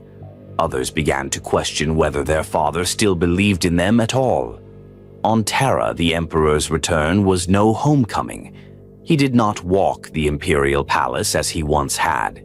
He did not meet with the High Lords or offer speeches to the Terran masses. He descended into the subterranean vaults, below even the deepest sanctums of the Mechanicum, into a place few had ever seen and fewer still understood. There, behind adamantium gates and psychic wards, the Emperor began work on a project he had conceived before the first stone of the palace had been laid. The Webway Project. He did not announce it. He did not explain it. He simply began. To his sons, it felt like abandonment. After centuries of conquest side by side, the Emperor's absence created a silence louder than any war cry. The Primarchs, engineered for loyalty, found themselves navigating the stars without the compass of their father's presence. And Horus, the newly appointed War Master, bore the weight of expectation. At first, he led with fire. He honored the title. He united the legions, managed distant campaigns, handled diplomacy and discipline alike. He spoke often of his father's vision, of the need to uphold the ideals of unity and enlightenment. But inside him, the seeds of doubt had already taken root. Why had his father left? Why had he entrusted so much, yet shared so little? What was he building beneath the surface of Terra that mattered more than the fate of the galaxy? Back on Ulanor, where the ashes of war still cooled beneath the banners of triumph, a monument was raised in the Emperor's name. A spire of gold and obsidian, taller than any built by human hands before it, meant to celebrate his victory and eternal legacy. But he never saw it. The Emperor never returned to Ulanor. He had already gone below, already disappeared into the labyrinthine veins of Terra to begin work on something far greater and far more perilous than any battlefield. A task that required his undivided will, a task that demanded he leave the rest to others. The appointment of Horus was not made out of sentiment nor favoritism. It was a calculated necessity. The Emperor had seen what lay ahead. He had walked the shores of the future in dreams and psychic echoes. He knew that the Eye of Terror would not sleep forever, that the gods of the warp would not stand idle as mankind ascended, and that the power he needed to confront them, to close the door forever, could not be forged on a battlefield. It had to be built, in silence, in secret. So he entrusted the Great Crusade to his sons, and in doing so began the most dangerous gamble of his long existence. Would they stay true? Would they understand? Would they hold the galaxy together long enough for him to finish the great work? The answer was not his to give. It would be tested in fire, in betrayal, in blood. But that comes later. For now, as Terra's sun rose and fell, unnoticed by the one who ruled it, the Emperor returned not to power, but to burden, to labor in darkness beneath the surface of all things, to build the future, alone, in the black silence beneath the Imperial Palace, far below the thundering footsteps of Terra's surface. The Emperor of Mankind worked alone. This place was not a throne room. It was not a war council. It was not even a sanctuary. It was a crucible, ancient, sealed, and lit only by artificial sun lamps and the shimmer of psychic fire. This was the Dark Vault, the heart of the Emperor's final gamble, the Webway Project. To those few who even knew of its existence, it seemed less a project and more a heresy of ambition. To carve a tunnel into a dimension that even the Eldar, ancient, decadent, and long fallen, could barely master. To tame it, to build within it a path untainted by chaos. It sounded impossible, because it was, but the Emperor did not operate within the boundaries of what was considered possible. The Eldar Webway had existed for millennia before humanity learned to harness fire. It was a labyrinthine dimension between real space and the warp, a winding network of impossible angles and timeless tunnels that allowed for travel across the stars without touching the madness of the warp itself, where warp travel was imprecise, maddening, and vulnerable to the demonic. The Webway was fast, safe, and pure, at least in theory. The Eldar once used it to traverse their empire. Now it was shattered, fragmented, leaking at the edges. The Emperor knew that if humanity was to rise above the warp's seduction, above the grip of the Chaos Gods, it had to find a new path. And so he had begun to build his own Webway Gate, anchored beneath the palace. Not through reverse engineering Eldar tech alone, but by reshaping the rules of reality itself. The Golden Throne, the device which would become his prison, had not been built to sustain his life. That was a secondary function, born of desperation. No, it had originally been designed as a dimensional stabilizer to pin a human-made entrance into the webway open and protected from the horrors of the Imperium. And it had worked. At first, it had taken decades to prepare.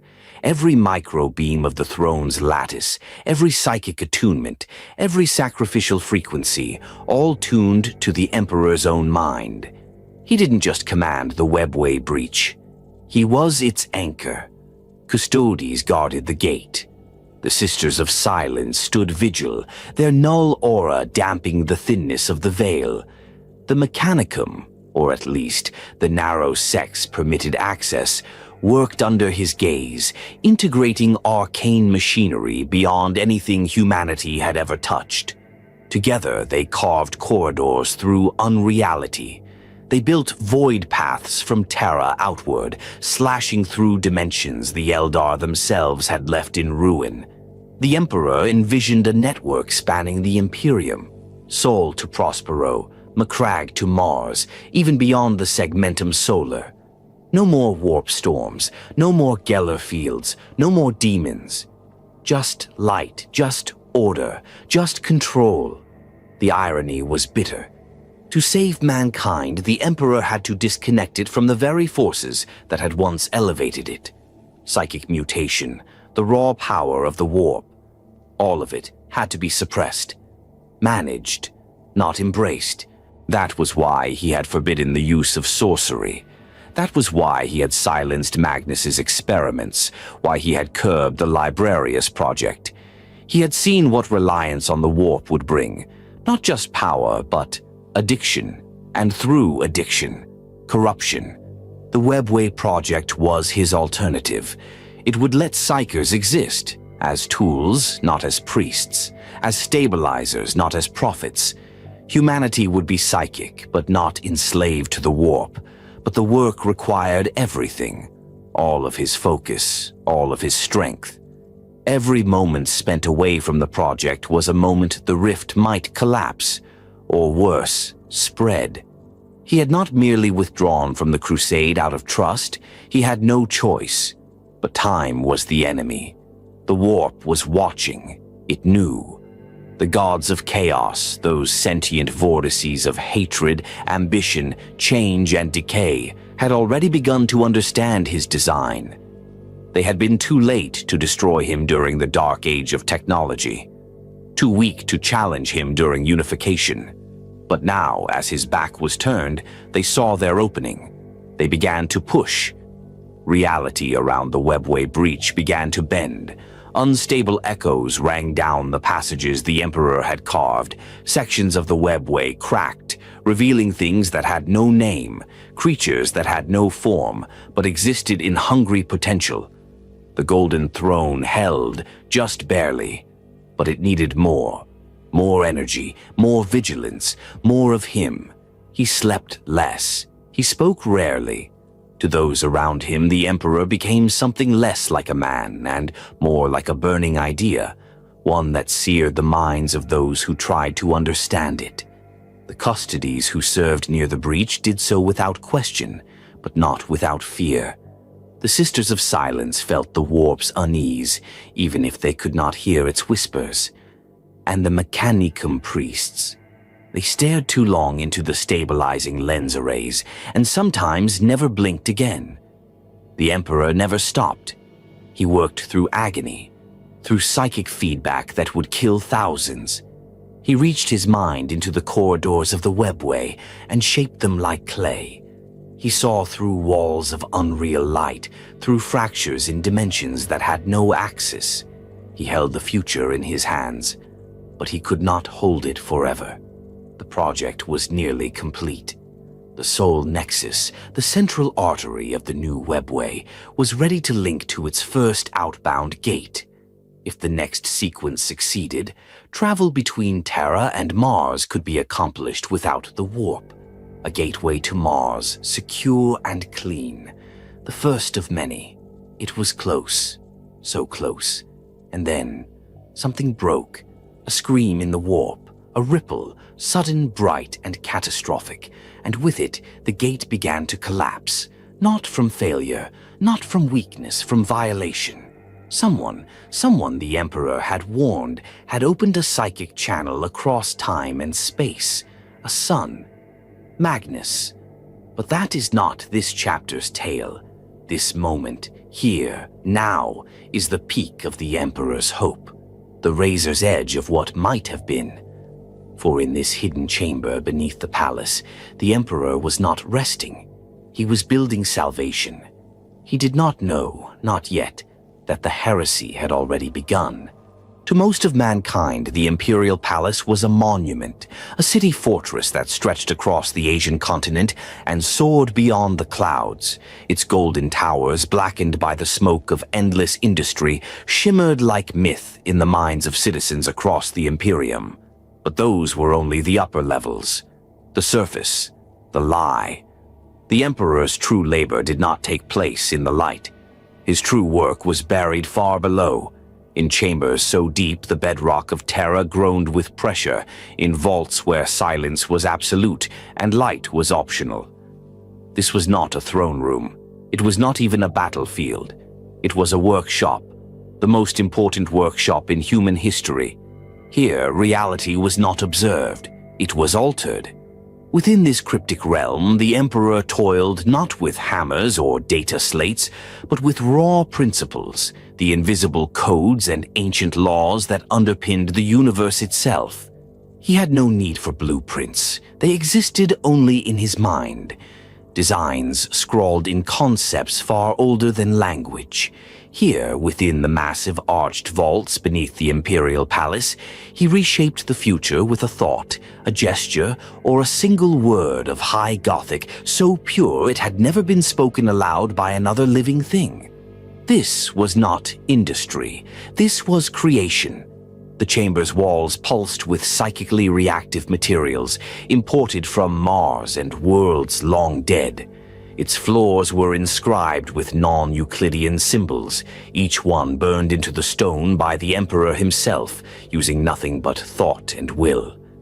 At its center sat the golden throne, inert, silent, and humming with dormant potential. Not yet a seat of decay, but a machine of hope. Surrounding it were smaller constructs, hundreds of them, each a node in the Emperor's secret network. Dimensional anchors, psychic regulators, webway stabilizers, and energy converters that channeled the will of the throne into usable, controlled output. And beside all of them stood the Emperor. Not a monarch now, but a craftsman, a maker of miracles. He rarely spoke during this time, not because he had no words, but because his work allowed no distraction. Each component of the throne was a balance of paradoxes, solid and liquid, real and theoretical, psychic and material. To maintain them required absolute focus. He worked with the Sisters of Silence in near-total psychic quiet. The custodies who guarded him knew better than to interrupt. Even Malkador, the only mortal permitted direct access, stood back and observed rather than interfere. The Emperor did not sleep. He did not eat. What nourishment he required was drawn from the immaterium itself, not consumed as a psyker would, but tamed, broken into usable form, like a predator lashed to his will. This was not sustainable, but it was necessary. He moved through the chambers with grace, but not haste. Each step calculated, each movement deliberate. When he extended his hand, he wasn't merely reaching, he was layering reality, guiding energy down prepared pathways of thought and form. No mortal scientist could follow the logic, no priest of Mars could comprehend the nuance. They worshipped technology. He commanded it, not in code, but in truth. He did not build as the Mechanicum built. He did not trust in the Omnissiah or await divine inspiration from machine spirits. The Emperor was the Omnissiah, not a god, but a being so advanced he might as well have been one. The webway portal, the throne, the dimensional regulators. These were not machines. They were expressions of his will, frozen in time. Every component held meaning. A copper inlay etched in the exact geometry of the 12-fold path. A plasteel lattice tuned to resonate with the psychic harmonics of Saturn's moon, Iapetus. Runes inscribed in the language of the Old Ones, not to invoke, but to repel. And at the center, the throne itself, a monument of gold and suffering, wrapped in restraint and possibility. At this stage, it was not yet a prison. It was a conduit, a gate. He was building a highway for mankind's soul, one that would bypass the warp entirely. No more corruption, no more demon-slaying rituals, just order. Clean, eternal, and absolute. But beneath the progress, he knew the risks. The workshop was secure, guarded by the most loyal of his custodes, hidden beneath miles of adamantium and gravitic shielding. The Adeptus custodes had culled entire research teams on Mars, just for asking the wrong questions. The vaults were psychically cloaked, mechanically locked, and spiritually warded. Still, the Emperor could feel it. Pressure building. The warp was watching. Something old and dark was pressing against the edges of what he was building. Not with brute force, but with poison, with temptation, with whispers. He ignored them. He had long since learned the voices of the warp had no power over him unless he listened, but that did not mean his sons would be so resistant. Even as he layered one more strand of psycho-reactive crystal into the core regulators, he felt the shadows lengthen. He could sense the divisions forming in the legions. Not clearly, his attention was too focused, but distantly, like a fire you only recognize by the smoke that seeps under your door. He had trusted Horus, not blindly but strategically. The War Master had been chosen to lead in the Emperor's absence so that he might finish the webway. But in placing that trust, he had also isolated the rest. Fulgrim, Angron, Perturabo, even Magnus. The weight was growing heavier. He did not stop working. He could not. The workshop bore witness to the strain. Psychic flashes lit the walls like lightning behind stained glass. Cables melted from the heat of raw soul energy passing through them. Entire constructs imploded under the weight of false readings and dimensional backlash. But the Emperor adapted. Each failure was a signal, each collapse, a recalibration. This was not guesswork. It was trial by enlightenment. He was so close. Just a few more adjustments and the prototype corridor would open fully. A bridge through the webway to Mars, stable and invisible to the warp. He could feel it. He had done it. The moment came. He initiated the sequence. The nodes lit. The crystals sang. The warp was held at bay. And then, something shattered. It wasn't in the room. It wasn't even in real space. It was psychic. A rupture, uninvited, uncontrolled, and unmistakable. A gate had been opened. A voice had reached him. Magnus. The warning would come. The damage would follow. But for now, the Emperor stood in his workshop, amid sparks, smoke, and failure, knowing only this. He had come so close to delivering mankind from its curse. And now the veil had torn. He had called Horus son, not just in word, but in soul. Of all the Primarchs, Horus had been found first. Raised by wolves on the blasted world of Chthoniya, tempered by cruelty and clawed from the depths of gang warfare, Horus had transcended his beginnings. When the Emperor arrived to reclaim him, there had been no resistance, only recognition. The moment they stood together on that battlefield, father and son, the bond between them was absolute. For decades they fought side by side, not just in wars of conquest, but in councils of state, in decisions of immense consequence. Where the Emperor could not be seen, Horus would speak. Where the Imperium strained under rebellion or doubt, Horus was sent as the blade and the balm. His brilliance was unquestioned, his loyalty assumed. So when the time came to return to Terra, to retreat into the depths of the palace and begin the Webway project, the Emperor had only one real choice for command. He gave Horus the mantle of War Master, and with it, the burden of the Imperium. The Emperor did not make this decision lightly.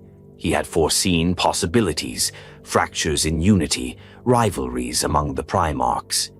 Guilliman with his order, Dorn with his unyielding fortresses, Russ with his feral honor.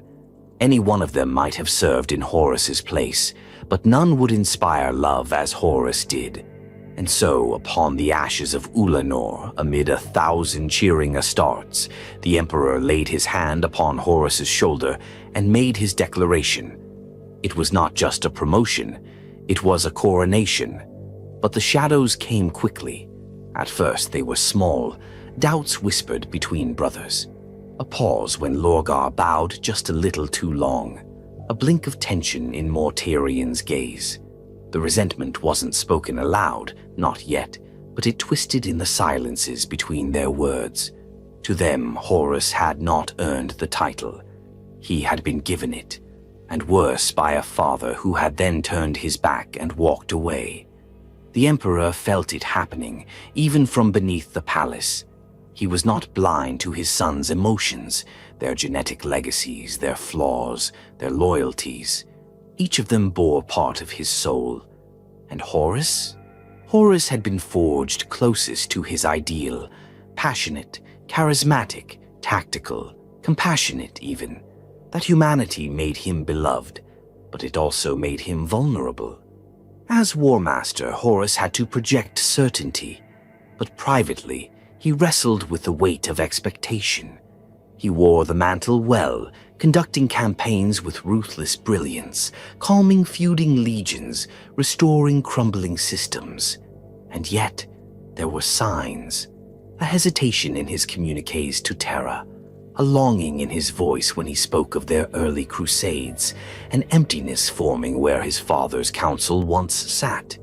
In those early months, the Emperor remained silent, not because he was unaware, but because he could not afford distraction. The Webway project demanded total immersion. The Golden Throne required constant psychic maintenance. A fracture in focus could rupture the gate.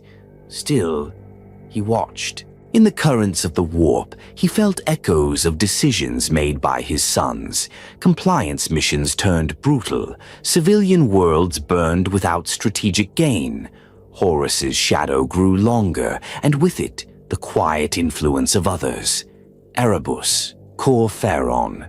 Whispers from the word-bearers began curling through the fleet, disguised as loyalty, cloaked in ritual. It was divinité influence that finally pulled the threads tight. When Horus was wounded on the moon of Devon, struck down by a corrupted blade during a false compliance, it was not the Emperor who was called. It was Erebus, it was the Serpent Lodge, it was the Warp, and it was there on the brink of death that Horus saw the vision. A future where the Emperor became a god, where humanity bowed not out of faith, but out of fear, where the legions, his sons, were cast aside, betrayed, forgotten. It was a lie, a perfect lie, one shaped not just for a warrior, but for a wounded son. The Emperor felt the change before it was spoken. Not in words, not in reports, but in a psychic shiver that passed through the veil like oil across water. Horus had changed, not completely, not yet, but the warmth was gone. The fire remained, now cold, efficient, suspicious. His messages became less frequent, his orders more aggressive. When he finally received word of the massacre at Istvan III, the purging of loyalists from within the legions, the Emperor understood the truth. His son had turned, but by then it was too late to intervene. The Webway was under siege. The throne demanded his full power. If he left, even for a moment, the warp would flood Terra from beneath. The dream would die. Humanity would fall. And so he remained where he was, a god bound by necessity. watching the shadow of his most beloved creation devour the stars. Even then, part of him hoped that Horus might pull back, that the memory of their bond might survive the lies. But Horus had already surrounded himself with voices of corruption. The word-bearers flattered his pain. The Night Lords fed his cynicism. Fulgrim whispered of perfection, Mortarion of decay, Angron of rage, Curse of fate. Each legion became a reflection of its Primarch's ruin, and Horus became their center. The War Master's shadow stretched across the galaxy. Where once there had been loyalty, now there was suspicion. Where once the Emperor had sent sons to enlighten, now they returned as executioners. In the warp, the gods of chaos laughed. The greatest of the Primarchs had become their champion. And the Emperor, once proud, now silent, could only watch as the seeds of rebellion bloomed. It was not a mistake. It was a risk he had taken. A gamble born of urgency, necessity, and love. But Horus's fall was no longer theoretical. It was war, and the shadows no longer hid in corners. They marched beneath banners of rebellion. He had warned him. Magnus the Red, the Crimson King, the sorcerer of Prospero, had been told in no uncertain terms, "Do not meddle in the warp. Do not seek knowledge beyond the boundaries the Emperor had drawn. Do not open the gates between realities in search of forbidden truths." Magnus had listened, and then he had disobeyed. Not out of pride, not out of malice, but out of desperation. The warning he carried was too urgent, too terrible, too real to be silenced. He had seen it in the skeins of the warp, in the flickering ghosts of possible futures. Horus had turned. The War Master, once the exemplar of loyalty, now stood as the architect of betrayal. Magnus had watched it unfold, not through spies or reports, but through the all-seeing eye of sorcery. He saw legions turned against their brothers, worlds burning, the siege of Terra, the death of hope. And so Magnus did what he believed he must. He reached out to his father. The Emperor had not spoken to Magnus in many months. Their last encounter had been at the Council of Nicaea, where Magnus's views on the warp had been struck down before all his brothers, where the Emperor had, with calm finality, forbidden the practice of sorcery, not because Magnus was wrong, but because he was dangerously right. The warp could be read, yes, but it could not be trusted. It was a tide that seduced, then consumed. Magnus, ever the scholar, believed he was beyond such influence. The Emperor knew better. Still, despite his command, the Emperor left Magnus alive, left him on Prospero, surrounded by books and wards and sealed vaults, hoping that the lesson had taken root. But now, Magnus would break that silence. With all the psychic might of a being forged to channel the Immaterium, he cast his soul into the warp, a desperate act of astral communication that defied everything his father had decreed. The spell was colossal, layered through multiple dimensions, burned through wards, across distance, through time. It pierced the veil of reality like a spear of red fire, and it reached Terra. It reached the Emperor, and it shattered everything. The psychic blast did not arrive as a whisper. It came like a hammer through stained glass. The Imperial Palace, already a fortress of uncountable protections, shook at its very foundation. Psychic alarms wailed. Custodians fell to their knees. Servitors burst into flame. Reality buckled. Magnus had not just made contact, he had breached the webway. Below the palace, the Emperor recoiled in fury. His work, years in the making, had been unmade in an instant. The dimensional lattice that held the webway portal stable cracked. The wards buckled, and in that fracture something else slipped through. Demons. The moment Magnus's mind touched his, the breach tore open, not just physically, but spiritually. The hidden gate beneath the throne became a wound. The Emperor felt the dark tide rushing in, felt it screaming, not with words but with hunger. He turned his full power upon the rift. The throne erupted in psychic fire. The project was lost, and then, above the roar of the warp, came Magnus's voice. "Father, he has betrayed you. Horus has fallen." The Emperor heard the message. He understood the urgency, but it was too late. The vision Magnus had seen of the War Master's corruption, the gathering of traitor legions, the brewing civil war, was not a fantasy. It was real. Horus had been wounded on Davin and returned changed.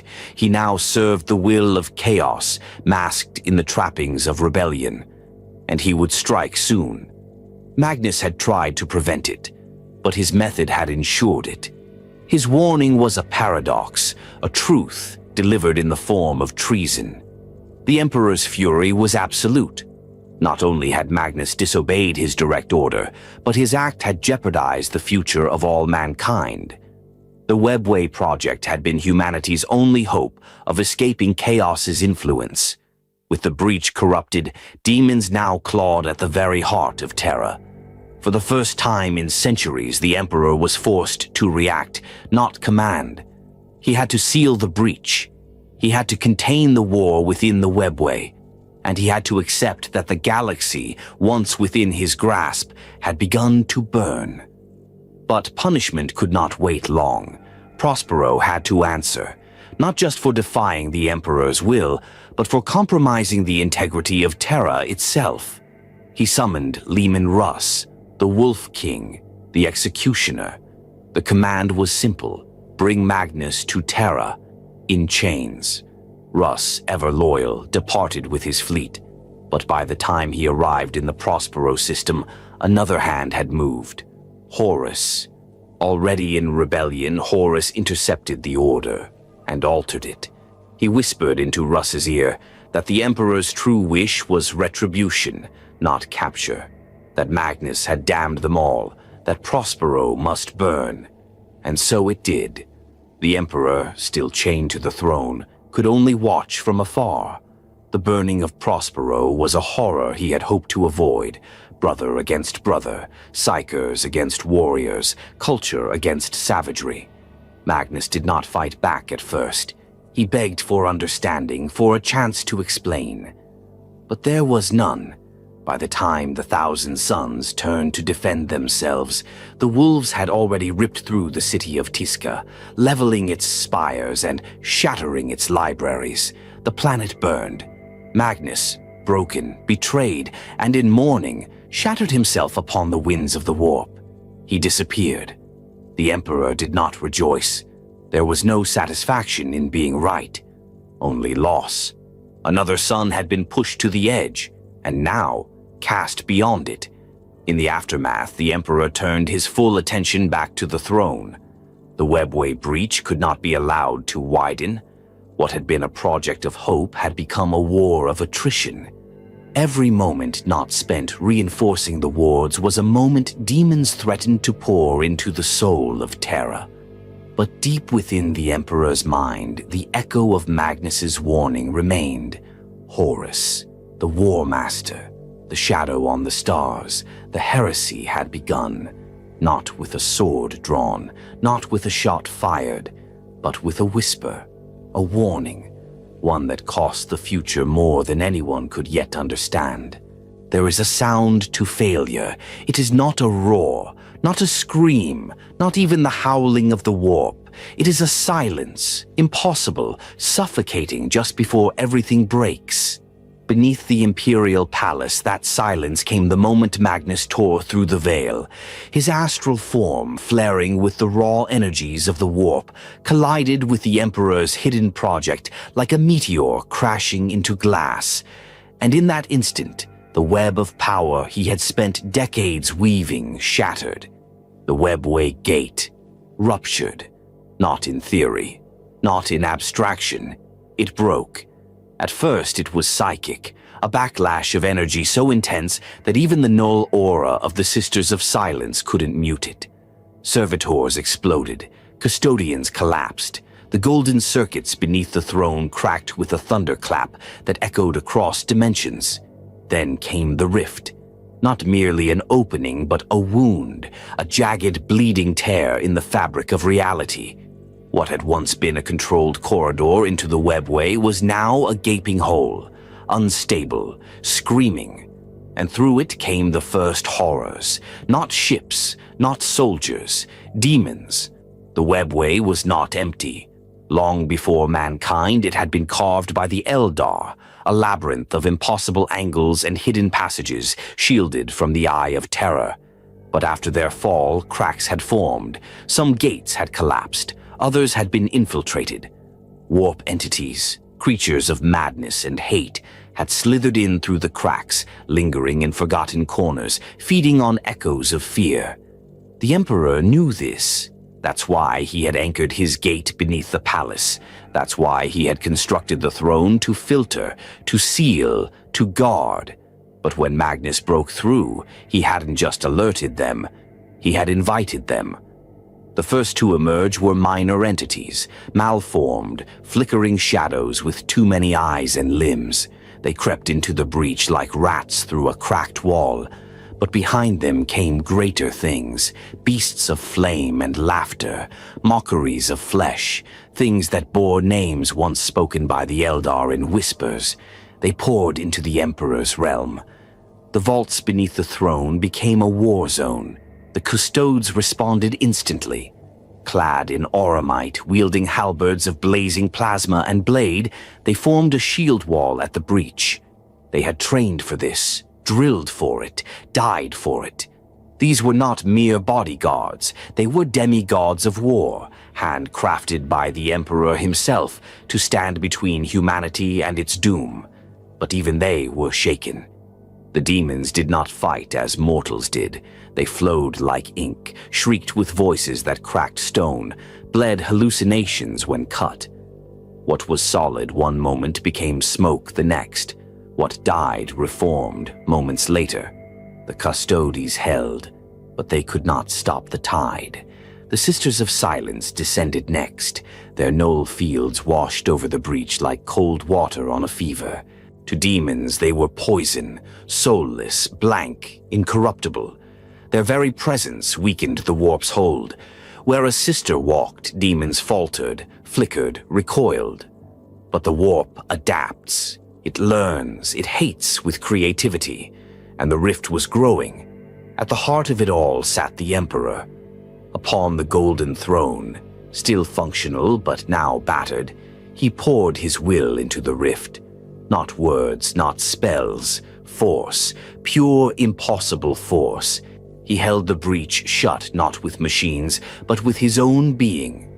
It became a daily siege, hour after hour, day after day, month after month. The Emperor did not sleep, could not leave. He became the gate, his mind a wall, his soul a fire. He fought not in the world of men, but in the lattice between dimensions. And still, the demons came, not through Terra itself, not yet, but into the web of tunnels he had carved within the webway. Those passages, once pure and full of potential, became haunted. Custodes patrols vanished. Chambers built as sanctuaries became charnel houses. The Emperor ordered countermeasures. The Legio Custodes war hosts descended in full.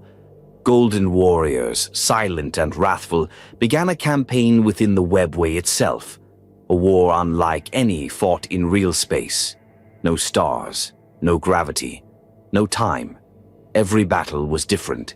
Some fought in what felt like seconds, others like years. Reality fractured in there, and in the heart of it the Emperor watched, held, endured. The dream was dying.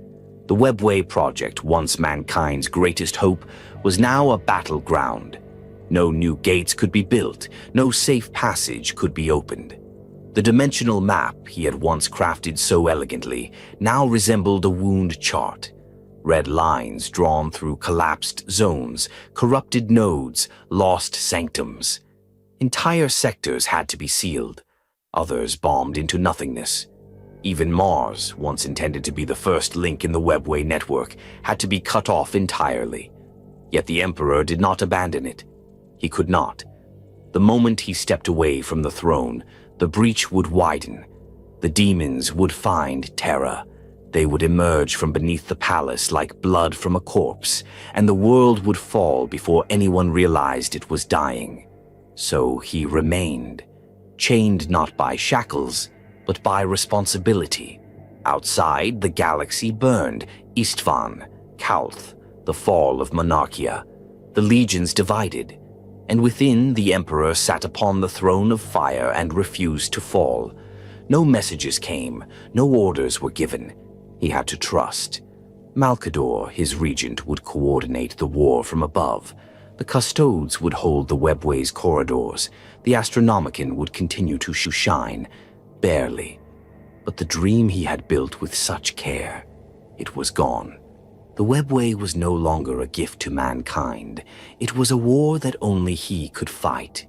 And every hour he remained sealed beneath the palace, Terra edged closer to siege. But he would not yield, not yet. Not while a single demon still clawed at the veil, not while a single soul remained uncorrupted. The Emperor would burn himself to ashes before he let his world fall, and as the throne groaned beneath his will, as his body began to strain from unending exertion, he knew this. This war beneath Terra was only the beginning. There are battles the galaxy records in chronicles, campaigns etched into banners, victories immortalized in songs. And then there are wars no one sees. Wars fought in darkness, wars in silence, wars behind the walls of reality itself. This was one of those. It did not begin with a declaration. It began with a leak, a drip of unreality into the veins of the Emperor's grand design. And then the flood came.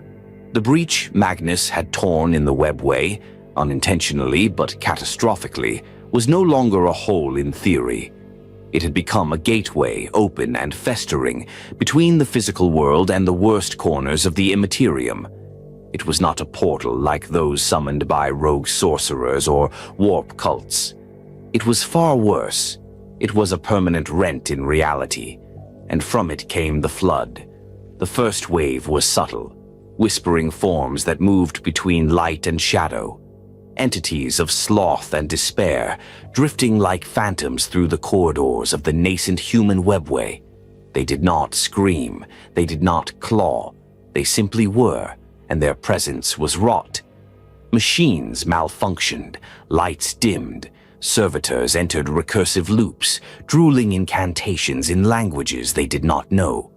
Custodes' patrols reported missing time, odd reflections, glimpses of things behind glass that were not there. The Emperor sensed it all. He sat atop the golden throne, his consciousness stretched like a mesh across the entire breach zone. What others felt as cold dread, he perceived as a rising tide, a deluge of unreality, seeping into every corridor, every chamber, every psychic thread he had laid. It had begun. Soon the deeper horrors followed. From within the warp-laced webway, the demons came not in legions, but in swarms, writhing masses of madness and hunger, shaped by belief and hate. Creatures of Nurgle, bloated and infectious, shuffled through the tunnels, leaving behind trails of contagion that devoured matter and soul. Entities of Slaanesh sang in tones that bent space, luring warriors to madness before they tore their own faces away in rapture. And then came the flames. Khorne's hounds, drooling rivers of molten brass, rampaged through the passages, slaughtering without strategy or pause. Bloodletters, screaming the same name in endless repetition, clashed with the custodes in duels that shattered the webway's structure itself. And threading through them all like spiders in a cosmic web were the Tzeentchian horrors, shifting, gleeful, speaking truths that never were, unraveling logic with each step. The human webway, once a pristine dream of interstellar transit, became a nightmare crucible. The Emperor's response was immediate and total. He did not command with words, there was no time. Instead, he exerted pressure, channeling his will through the golden throne into the structure of the webway itself. Where demons advanced, he made the walls collapse. Where screams rose, he sent pulses of unbeing, psychic shockwaves that tore immaterial flesh from impossible bones. But it was not enough. There were too many, too fast, too alive with the hate of the warp. The flood could not be stopped by force alone. The Adeptus Custodes, his elite, waged the counter-assault. They adapted quickly, their war forms reshaped for close-quarter fighting within dimensional flux. Each warrior was worth 100 Astartes, but for every victory, another passage collapsed behind them. Time moved inconsistently. Some patrols reported fighting for seconds, others for what felt like years. The Sisters of Silence, immune to the whispers, became frontline disruptors. Their mere presence tore psychic forms apart, but even they could not stem the tide completely. For every demon destroyed, 2 more formed from the psychic anguish of the webway's corruption. And still the Emperor remained. He never left the throne. He could not. Every moment away would open the breach further. Even now, the Golden Throne circuits were cracking under the strain. The psychic matrix was no longer just stabilizing a portal. It was acting as a dam, holding back an ocean of horror with the force of his soul alone. The Webway War was no longer a hidden skirmish. It had become a second front in the heresy, unseen, unspoken, but perhaps more important than any battlefield in the stars, because if Terra fell from within, it was over. The demonic flood, however, was not mindless. It began to adapt. The warp learns. It does not conquer like men do. It perverts. It mimics. It corrupts. Some of the entities began to wear faces, mocking faces. A Primarch's voice echoed in one corridor, Magnus repeating, "I warned you," over and over. In another, a demon bloated with false divinity spoke with Horus's charisma, calling out to the Custodes as brothers. It was psychological warfare on an existential scale, and the Emperor felt every word. For the first time in millennia, the Emperor began to strain, not falter, not weaken, but stretch. Holding the webway together was no longer a task of design and power. It became an act of personal endurance. The warp pushed against him not just with force, but with emotion, doubt, grief, regret. It tried to weaponize his memories, his failures, even his sons. And still he did not break. Instead, he fought harder. He rerouted the Golden Throne's functions, drawing energy from hidden reserves, sacrificial circuits long sealed. He burned through components never meant to be touched for centuries. He began consuming the psychic essences of volunteers. Thousands of psykers sacrificed daily, their souls funneled into the throne to feed its defenses. Their minds shattered in seconds, their bodies burned to ash, and the Emperor bore all of it. Because if he did not, Terra would fall before the first traitor legion even arrived. The flood never truly stopped. It became a siege, an eternal storm held at bay by one will, one throne, one man. And while the galaxy turned red with civil war, beneath the palace, the Emperor drowned in silence and refused to let go. There are many thrones in the galaxy, thrones of gold, of iron, of conquest and dominion, thrones claimed by emperors, warlords, and demagogues. But only one throne in human history has ever demanded not just rule, but sacrifice, ceaseless, unrelenting, final.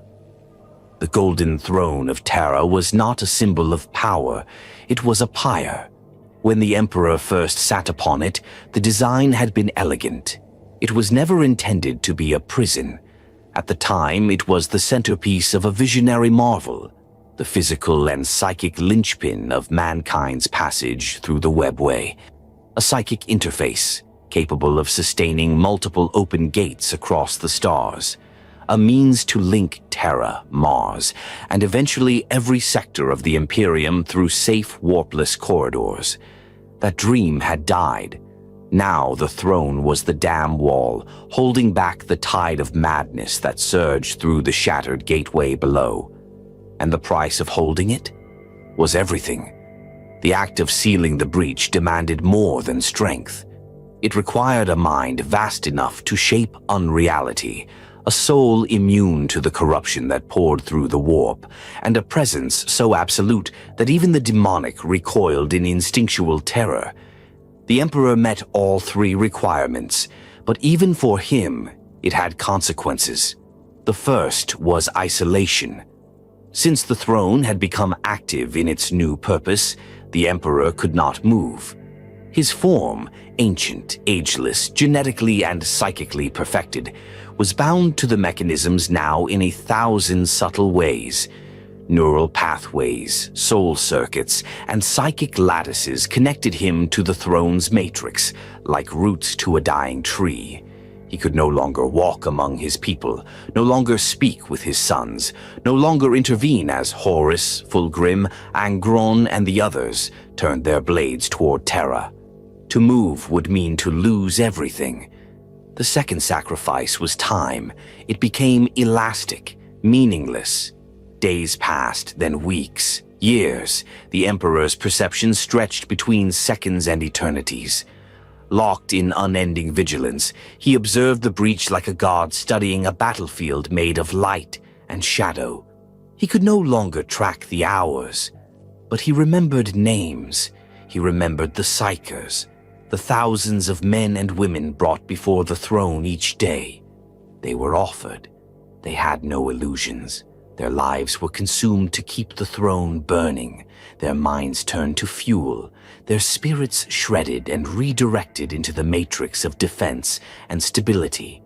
Every soul prolonged the Emperor's grip on the rift by minutes, maybe hours, and every single one of them screamed. He heard them all. He remembered every scream. He did not stop it. He could not afford mercy. But he never forgot their sacrifice. Their blood, their essence became the mortar that held the crumbling walls of reality in place. And as he burned them, he mourned them. That was the difference between a god and a monster. A monster forgets. The Emperor never did. The third sacrifice was self. The throne had begun to consume him as well. Not in body, not yet, but in spirit. Each day he sat upon it, a little more of his vast, magnificent will was siphoned into the task of maintaining the seal. The breach widened in complexity, even when its physical boundaries were contained. The warp is not linear. It pressed into the edges of thought. It tried to find cracks in the Emperor's mind, moments of regret, visions of past failures, weaknesses buried in memory. It showed him things, visions of a burning Prospero, of Vulcan screaming in chains, of Sanguinius weeping on a black stone floor, of Horus, younger, laughing in the glow of the Ulanor victory. The throne showed him these things not to inform, but to wound, and it worked. Bit by bit, the Emperor's vast mind was forced to wall off more of itself. Focus, narrow, sacrifice pieces of insight to retain focus. He was becoming less. It did not show on his face. Those who came before him, Malkador, Valdor, the High Lords, still saw the same impossible figure. Clad in radiant armor, crowned in thought, immobile but transcendent. The illusion of divinity remained intact. But the truth behind the gaze was not serenity. It was pain and resolve. The Emperor would not allow himself to fracture, not while Terra stood, not while mankind had a future, not while his sons still lived. At times he heard them, not in voice, but in the echoes left behind. He knew Dawn was preparing the defenses, that Guilliman's Ultramar had been cut off, that Sanguinius still rallied the Blood Angels, and that Corax had vanished into shadow. He knew of the Alpha Legion's duplicity, of Mortarian's descent. He could feel the rise of warp storms, the gathering tension of the traitor legions. But he could not act, only endure. And in that endurance, the final cost began to show. The throne, never designed for this purpose, was failing. Cracks in its physical structure were patched with golden banding and techno-arcane grafts. Entire sections of the machinery had to be replaced mid-operation, often while the Emperor remained fused within it. The Mechanicum, guided by Malkador and the Silent Order, provided everything they could. But the technology was dying. The Emperor was fighting a slow death not just of the webway, but of the throne itself. And the only solution was to continue feeding it. Feeding it psykers, souls, himself. He was no longer the emperor of parades and proclamations. He was now the linchpin of human survival, the last firewall between the materium and the infinite hunger of chaos. And he knew this: the day he failed to sit on the throne would be the day mankind fell. The golden throne of Terra was never meant to be a tomb, but every hour he sat upon it, it became more of one. Not by design, by necessity. He had sacrificed the galaxy, his sons, his body, and his future, to buy humanity a few more days of light. He could no longer stand beside them, but they stood for him. In a galaxy buckling under the weight of betrayal, where brother turned blade on brother and worlds burned in endless rebellion, there were still those who did not falter. Warriors who had never knelt before the gods of chaos, who had never doubted, who had never needed belief because their very existence was forged from absolute loyalty. They did not bear banners.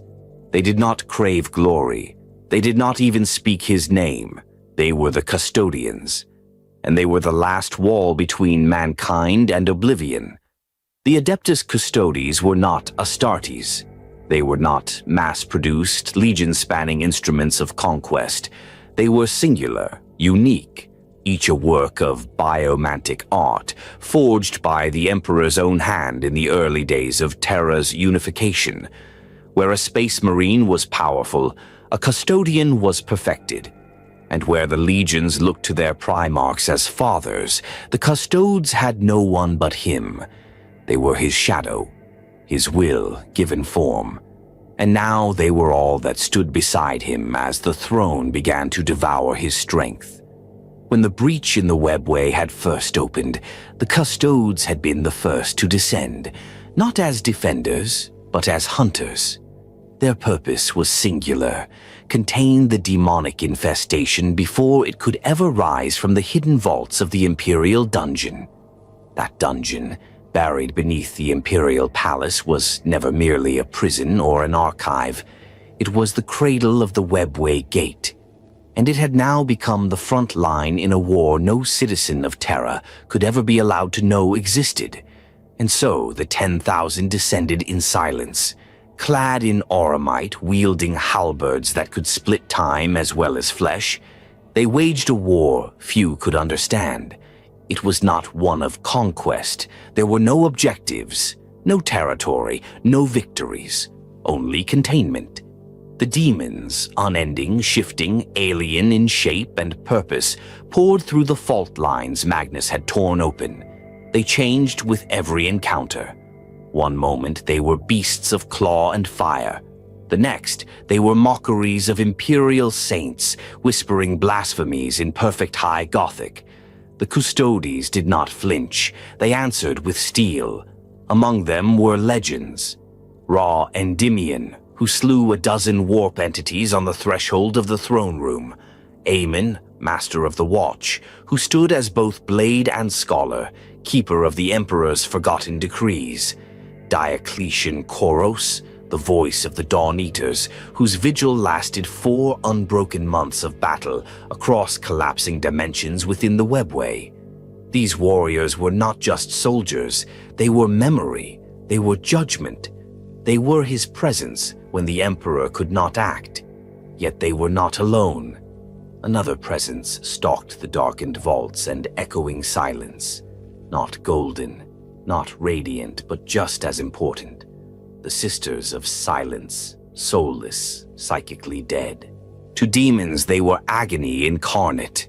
Where a psyker opened windows to the warp, a sister slammed them shut. Entire swarms of lesser demons evaporated in their null auras. Greater ones recoiled, their forms unraveling at the edges, unable to maintain cohesion in the dead air around them. They did not speak, not because they could not, but because they chose not to. Their silence was not absence, it was a weapon. Together, the custodians and the sisters formed the Emperor's last circle. They patrolled the corridors of the dungeon and the webway beyond in teams. Golden gods and pale phantoms, side by side, hunting horrors that had never known fear, until now. Every patrol was a sacrifice. Time functioned differently inside the webway. A 30-minute engagement might result in a custodian returning after a subjective year of fighting. Entire strike teams vanished into temporal loops. Others returned without faces, their armor charred, unable to describe what they had seen without fracturing mentally. They endured it willingly, because he was still watching. They did not receive orders from the throne. The Emperor could no longer command in voice or gesture. Instead, they operated by his will. Subtle pulses of intention felt through the psychic lattice that bound the throne to its defenders. Sometimes it came as a burst of pressure in the mind, sometimes a sudden understanding of where to go, what route to seal, what horror to slay before it fully formed. It was not communication, it was symbiosis. They were his hands now. Above ground, the rest of Terra braced for war. The traitor fleets had not yet arrived, but the High Lords, the Imperial Fists, and the Mechanicum knew what was coming. Still, few realized that the greatest war was already being fought beneath them. Every moment, every heartbeat, every breath of the Emperor's effort holding back a tide none of them could comprehend. Only the custodians and sisters knew the truth. And they never spoke it, not even to each other. There were moments when the custodes faltered, moments when the war in the webway turned too surreal, too impossible, and even they questioned the limits of duty. Some encountered illusions of their own deaths, or worse, visions where they failed to protect the Emperor. A subtle twist of warp thought designed to tempt hesitation. The ruin of even a single moment of discipline could be fatal. But they stood every single time, because they were not just warriors. They were the guardians of mankind. When one of them fell, there were no eulogies. His name was etched in no public record. Instead, the Emperor felt the death, not as a name, but as a flicker of extinguished light in the vast net of golden mines. And though he could not move, he remembered. Each custodian who died in the webway did not die alone. Their deaths were witnessed by the only god mankind had ever known, and their sacrifice burned into the walls of the throne room, invisible to all but him. So the war beneath Terra continued, in halls warped by impossible geometry, in tunnels that bled, in vaults that echoed with cries never spoken aloud. And through it all, the Guardians walked in silence, blades at the ready, watching, waiting, never blinking, because he needed them, and they had never once failed him. Light. In the darkness of a galaxy devoured by war, light had become something more than survival. It was direction. It was structure. It was hope. And nowhere in the Imperium did that light burn brighter or cost more than at the heart of Terra. It was not a flame. It was not even a star. It was a psychic beacon cast from the mind of the Emperor himself, the Astronomicon. Across thousands of light years, ships in the void sailed by its signal. Navigators, whose third eyes were blind to the visible spectrum but attuned to the warp, could fix themselves on it like birds to magnetic north. Through storms, past unseen horrors, the Astronomicon allowed fleets to move, reinforcements to arrive, and entire sectors to function. Without it, the Imperium would collapse into fragmented empires, blind and dying in the void. But like everything built on the Emperor's back, the Astronomicon came with a cost, and during the heresy, the price rose daily. The Astronomicon had not always existed. In the early centuries of the Great Crusade, warp travel had been slower, more perilous. Ships ventured between stars with courage, yes, but also with guesswork and prayer. It wasn't until the Emperor stabilized Terra that he turned his full attention to psychic infrastructure, and the Astronomicon was born. Not merely a projection of will, it was a lighthouse made of souls. Thousands of psykers, thousands, were sacrificed to feed it. Each day their minds were drained of thought and spark, their essence funneled into the mechanism that channeled the Emperor's psychic light across the stars. They were called the Choir, and they sang in silence, for the Emperor, for mankind. During the heresy, the choir grew louder because the storms were coming. The warp, always treacherous, had begun to roil with violence and corruption. Massive warp storms, not seen since the Age of Strife, surged across the galaxy as chaos moved in force. Where once the Astronomicon's light reached 1,000 sectors, now it was dimmed, disrupted, scattered. Entire regions went dark, the segmentum obscurus, the edges of Ultima, the fringes of segmentum tempestus. Fleets vanished, astropaths went mad, even navigators, supposedly immune to mere mortal fears, began to question whether the beacon could endure. The Emperor felt it all. He did not project the Astronomicon like a torch held high. He became it, even as he sat on the throne battling the breach in the webway. His mind stretched across the void, layered in impossible networks of focus and light. It was not one act of consciousness, but a splitting of self. One mind for the webway, one mind for the throne's machinery, one mind for the beacon. To maintain it, he sacrificed even more psykers. Where once hundreds were needed per day, now thousands perished in a ceaseless rhythm of extinction.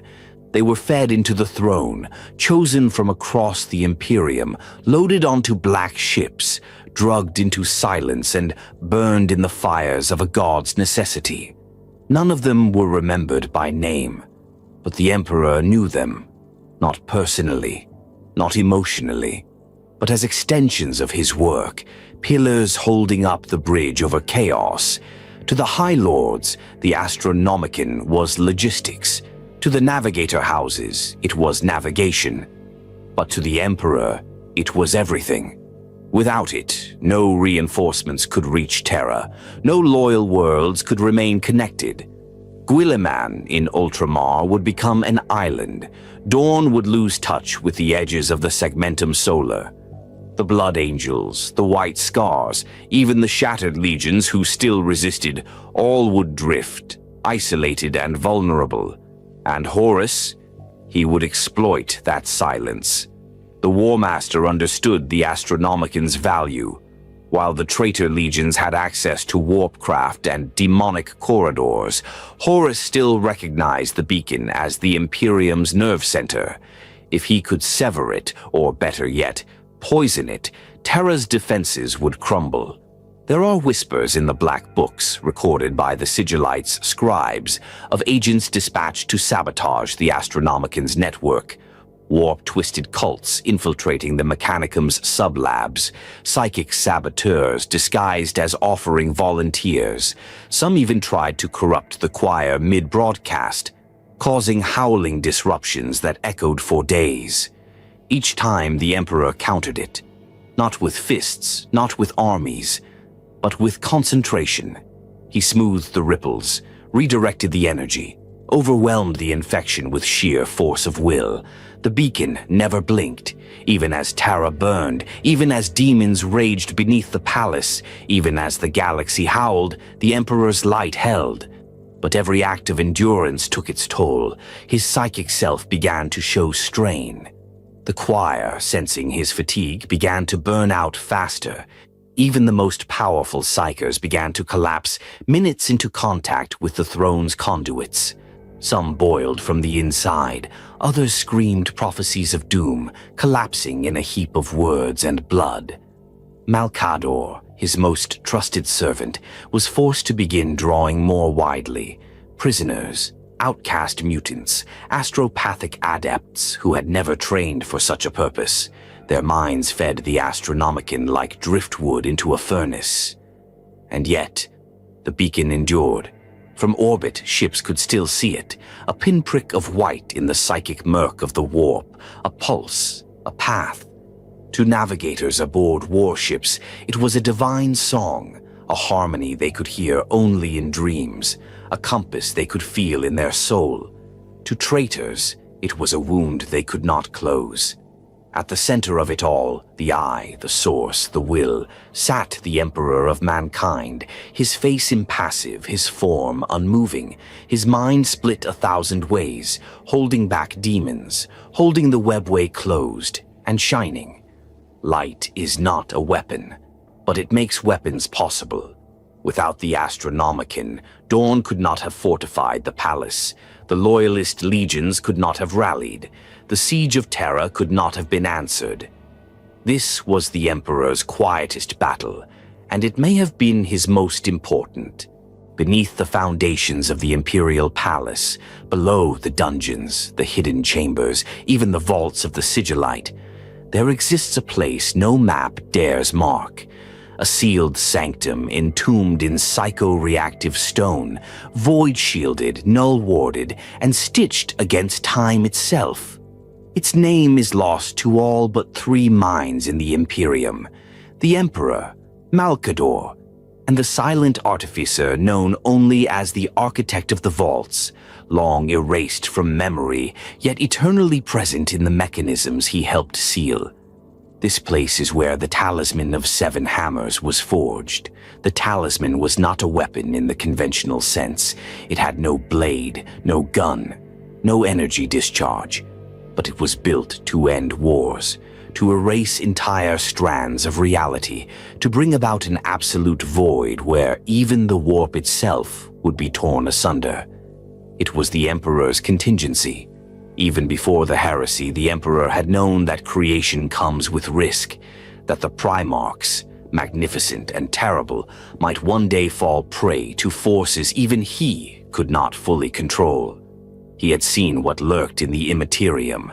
He had seen what could become of power untethered from reason.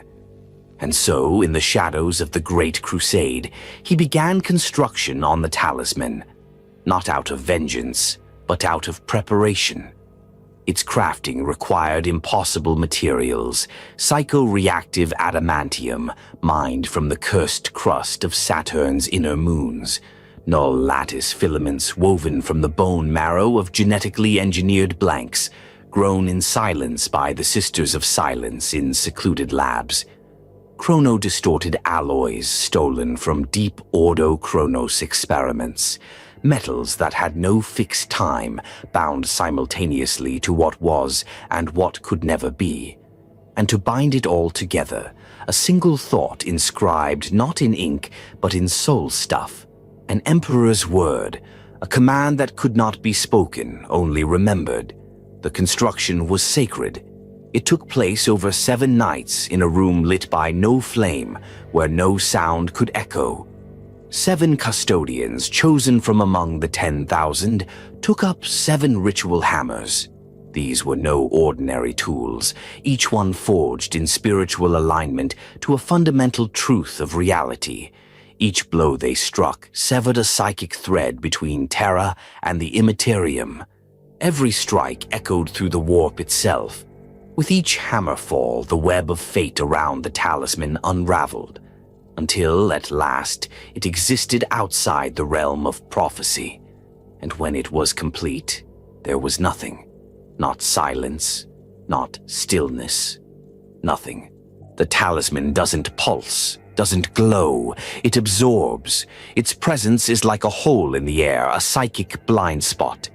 To most, it is simply not there, but to those who do perceive it, the sensation is one of vertigo, of having forgotten something fundamental, something vital, something they never should have seen. Because the talisman is finality given form, the Emperor did not want to use it.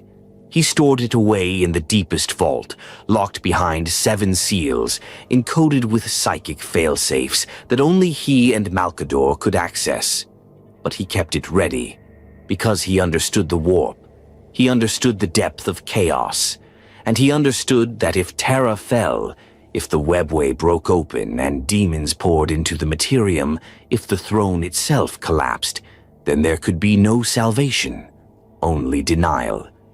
The purpose of the talisman was not to save the Imperium, it was to deny it to the gods, to collapse the interface between the warp and the materium over a wide region, to smother demonic energy, to render sorcery inert, to blind psykers, silence whispers, shatter prophecy.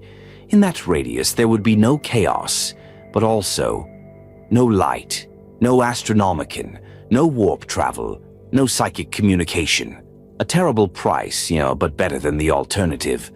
Malkador opposed it at first. He argued that such a device was madness, that it represented not strategy, but surrender, that it was an act of unmaking, unbecoming of an emperor who had always built forward.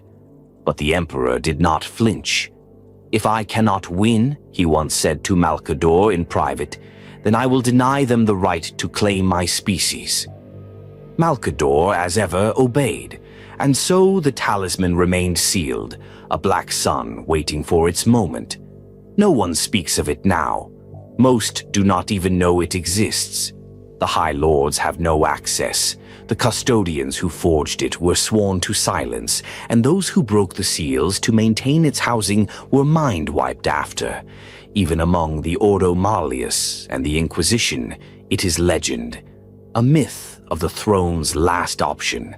But the Emperor remembers it, as the heresy reached Terra, as Horus prepared his final march, as the walls of reality groaned beneath demonic siege.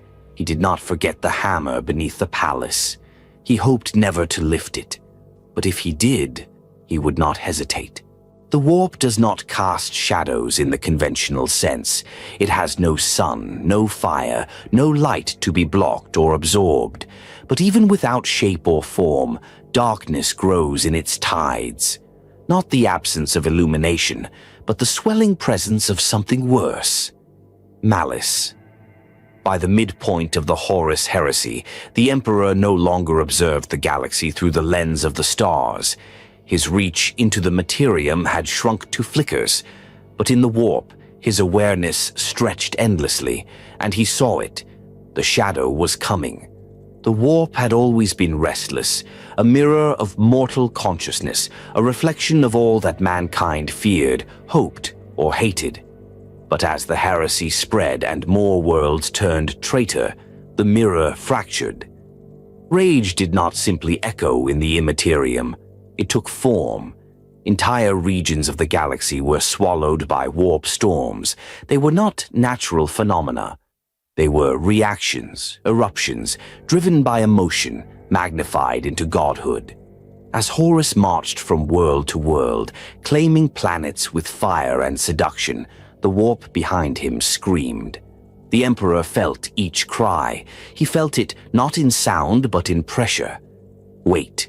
The kind of pressure that turns stars inward and makes thoughts bleed. It pressed against the walls of the Golden Throne like a tide against a dam. And unlike before, it had intent. The shadow had names. Or perhaps masks. Khorne, rising on the blood spilled by brother against brother. Nurgle, thriving in the despair of ruined worlds and forgotten soldiers. Tzientch, coiling through plots, lies, and double betrayals. And Slaanesh, newly born in the warp's velvet folds, whispered through Fulgrim's twisted soul. These were not abstract forces now. They were entities, self-aware, malevolent. evolving faster with every atrocity committed in their name. The warp had ceased to be a tide. It had become a current, and it was flowing toward Terra. Even confined to the throne, the Emperor could feel how the shadows had changed. They did not merely creep. They reached. They clawed at the cracks Magnus had opened. They probed the defenses Malcador built. They whispered at the edges of custodian minds. Some shadows even began to speak back, twisting the thoughts of astropaths, infecting dreams with images of falling angels and burning thrones. The Astronomicon still burned, for now, but its light did not push the shadow back anymore. It only made the shape of the shadow clearer. From the depths of the warp, echoes of false laughter rippled, mocking, predatory. In that darkness, the Emperor saw the aftershocks of betrayal long before they reached Terra. He saw the wolf of Fenris howling at the stars as his legion tore itself apart in isolation. He saw the Crimson Path laid bare, Angron's bloody wake ripping a corridor through the warp that left nothing untouched. He saw Lorgar's dark pilgrimage, the word-bearers vanishing into the eye of terror, only to re-emerge clad in ruin and scripture written in burning tongues. And he saw Perturabo, the Lord of Iron, building fortresses within fortresses, not to defend, but to ensnare. Each of these events left bruises on the warp. The shadow twisted around them, feeding on purpose. The Emperor did not flinch, but within the confines of his psychic fortress, he tightened his will. What had once been an open hand across the stars, reaching, guiding, lifting, had now become a clenched fist. There were places he could no longer see. Kadia, Kalth, Istvan V. The warp choked the pathways, not merely through violence, but through obfuscation, like fog that remembers where you've been and refuses to let you leave. His perception could not penetrate without cost. Every attempt to extend his awareness across those sectors was met with backlash. Demonic visions, psychic static, and infinite mirrors showing the same lies in endless variations. Even the most powerful psykers in the Imperial Palace could no longer interpret the signals. Malcador warned that the very nature of the warp was changing, becoming not just a realm of reflection, but of deception. This too was part of the shadow. Not a brute force, but a creeping infection. A war of doubt. The Emperor understood this war intimately. After all, it had started with trust. Trust in Horus. Trust in Magnus. Trust in his sons. Now, every echo in the warp whispered regret. The shadow played them back to him. You left them. You trusted too much. You were never their father, only their architect. Your sons do not love you. They fear you, and fear breeds rebellion. The Emperor did not answer. He could not waste strength on voices. But he remembered. He remembered Ulanor. He remembered placing the laurel upon Horus's brow. He remembered believing that greatness could be shared. The shadow, ever watching, fed on those memories. Not because they were weak, but because they were true. As the siege of Terra approached, the shadow in the warp thickened into something tangible. The skies above the Sol system flickered. The Astronomicon pulsed unnaturally. Entire regions of space-time groaned under the weight of incoming fleets and unseen watchers. The Emperor knew what was coming. He had seen it in every ripple. The War Master would come, not just with Astartes and Titans, but with the eye of the gods behind him, with the full weight of the warp's shadow at his back. And when Horus arrived, it would not be Horus alone. It would be a conduit, a vessel of hatred, of betrayal, of every twisted thing the Emperor had tried to erase from mankind's genome. Not just rebellion, but the justification of it. The warp had not corrupted Horus in one moment. It had studied him, mirrored him, fed him truths he never voiced and dreams he feared to share. And the shadow had made him believe they were his own. The Emperor could not rise, he could not intervene. All he could do was witness, and in witnessing, ensure that he remembered, because that is the nature of light, not to banish all darkness, but to reveal what it hides.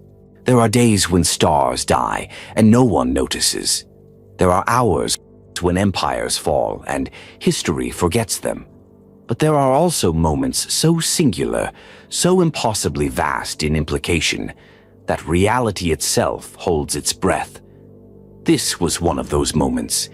The Emperor of Mankind, master of 1,000,000 worlds, creator of the Primarchs, architect of the Imperium, stepped away from the Golden Throne.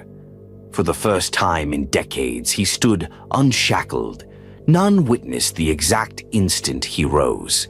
There was no audience, no fanfare, no proclamation. Only the Sigilite saw it, and even Malkador, the man who had served as his voice, his right hand, his shadow, could scarcely comprehend it. The Emperor did not simply stand. He unfolded. Reality bent slightly as he moved. Time stuttered. Thought slowed. Light dimmed, not from absence, but reverence. The Emperor had been still for so long, for reasons that few could understand. His absence had not been retreat, nor failure, but an act of pure endurance, maintaining the integrity of the webway gate beneath Terra, shielding mankind from a demonic flood that would have undone the galaxy in days. But now the seal was ready to be passed, and the moment had come for him to walk once more. The walls of the throne room had witnessed untold horrors in recent years. Webway demons had bled through the cracks of space, fought off only by the unyielding custodes and the Sisters of Silence, with psychic blood smearing time itself across the chamber's scorched foundations. Now, in the silence, that same room seemed to exhale as the Emperor stepped down. Malkador knelt, not as a subject, but as a man who knew what would come next. The Emperor laid a hand on his shoulder, the gesture not of a god to a servant, but of one soul acknowledging the cost soon to be paid by another. "You know what must be done," he said quietly. "I am ready," Malkador whispered. What the Emperor passed to Malkador in that moment was not simply control of the throne. It was burden in its most absolute form. To hold the webway gate closed was to anchor one's soul against a never-ending psychic storm, a flood of demonic energy that clawed at the edges of existence. It would burn Malkador from the inside out. It would unravel him thought by thought until only ashes remained. He knew this, and yet he accepted. Because Terra had to be saved. The Emperor walked beyond the throne, and the palace changed. At first, it was only noticed by those closest to the core, sudden silence in the warp, an unbearable stillness like the air before a thunderclap. Then came the pressure, a dense psychic weight spreading outward like a nova, not hostile, not painful, but overwhelming in its purity. Servitors seized. Vox arrays flickered, navigators fainted, null shields buzzed and overloaded. Word began to spread among the defenders. "He is coming." Astartes across the walls fell into stunned silence. Veterans of 1,000 campaigns trembled. Custodians, born and raised to serve his will, dropped to one knee without hesitation or command. They had felt his presence in dreams, in war, in the heat of combat. Now, for the first time in years, they felt him awake. He did not wear armor. He wore light and will. His aura was not golden, and it was absolute. A denial of weakness, a banishment of doubt. Every step he took was a rebuke to chaos, to the lies whispered in the minds of his fallen sons. The demons that still prowled the outer wards of the palace recoiled from his approach. Not just in fear, but in agony, in disgust, in recognition. They knew what walked toward them, and what it would mean. Rogol Dorn met him first, deep in the tertiary strategium of the Sanctum Imperialis. He said nothing. The Primarch of the 7th Legion, builder of walls, stood tall, but there was sorrow in his eyes. He knew, as all the loyal sons did, that this moment marked the final turning. What came next would leave none of them untouched. The Emperor looked at him. A shared memory passed between them, unspoken. The great design, the crusade, the dream. Then he walked on. Sanguinius waited beside the Eternity Gate. His wings were torn. Blood slicked his armor. He had barely slept in weeks. The angel bore the weight of prophecy, though he had never asked for it. He bowed his head. The Emperor placed a hand over his heart. This son of all, he would trust to go with him. They both knew what it meant. Beyond the gate, Terra burned. The outer walls had been breached. Mechanized traitor regiments advanced like insects across the corpse-littered soil. The Legio Mortis had shattered mountains with their god engines. Demons slipped through cracks in reality and stalked the battlefields in skinless laughter. And above it all, in orbit, floated the vengeful spirit. Horus's flagship, the Eye of the Heresy. The War Master had revealed himself. He had thrown open his vessel's veil, inviting his father to come. He knew the Emperor could not resist. He had made it personal.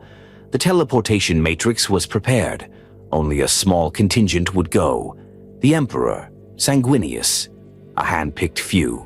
The loyalist Primarchs had insisted on sending more, but he refused. Too many would draw the attention of the warp's entities. Too many variables. This duel would be clean. It had to be. Malcador, now seated upon the throne, felt the full weight settle upon him. Sweat streamed down his brow. His hands clawed at the arms of the throne.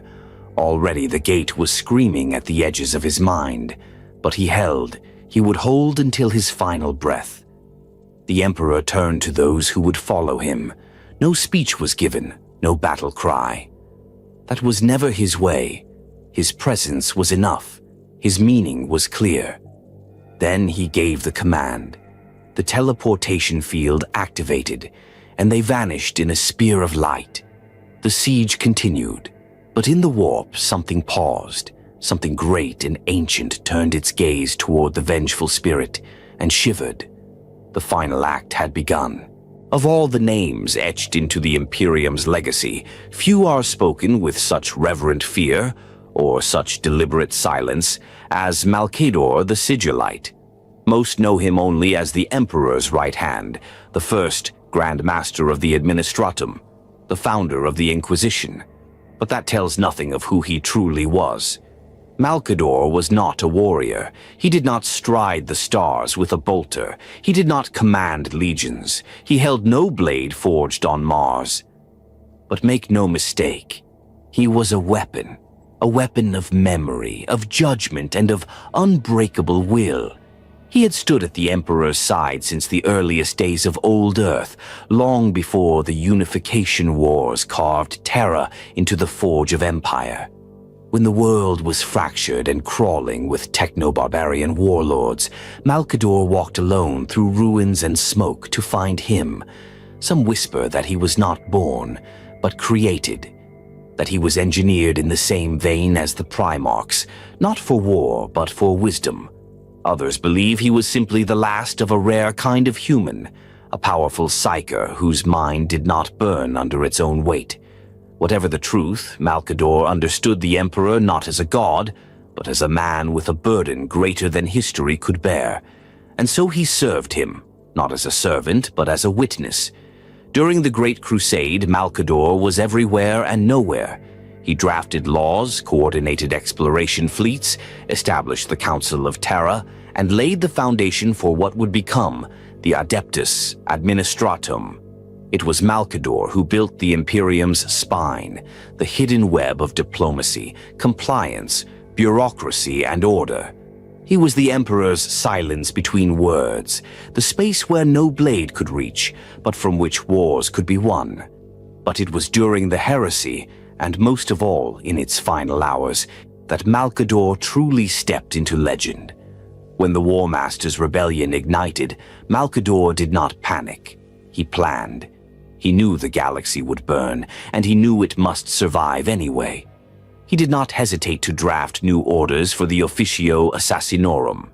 He oversaw the reorganization of Terran defense grids. He secretly gathered psykers, scholars, and mystics, knowing the warp would soon consume all communication. He held together the crumbling scaffolding of empire with little more than parchment and unyielding will. And when the Emperor confined himself to the Golden Throne to hold the webway gate shut, it was Malkador who carried the Imperium on his shoulders. He knew it could not last.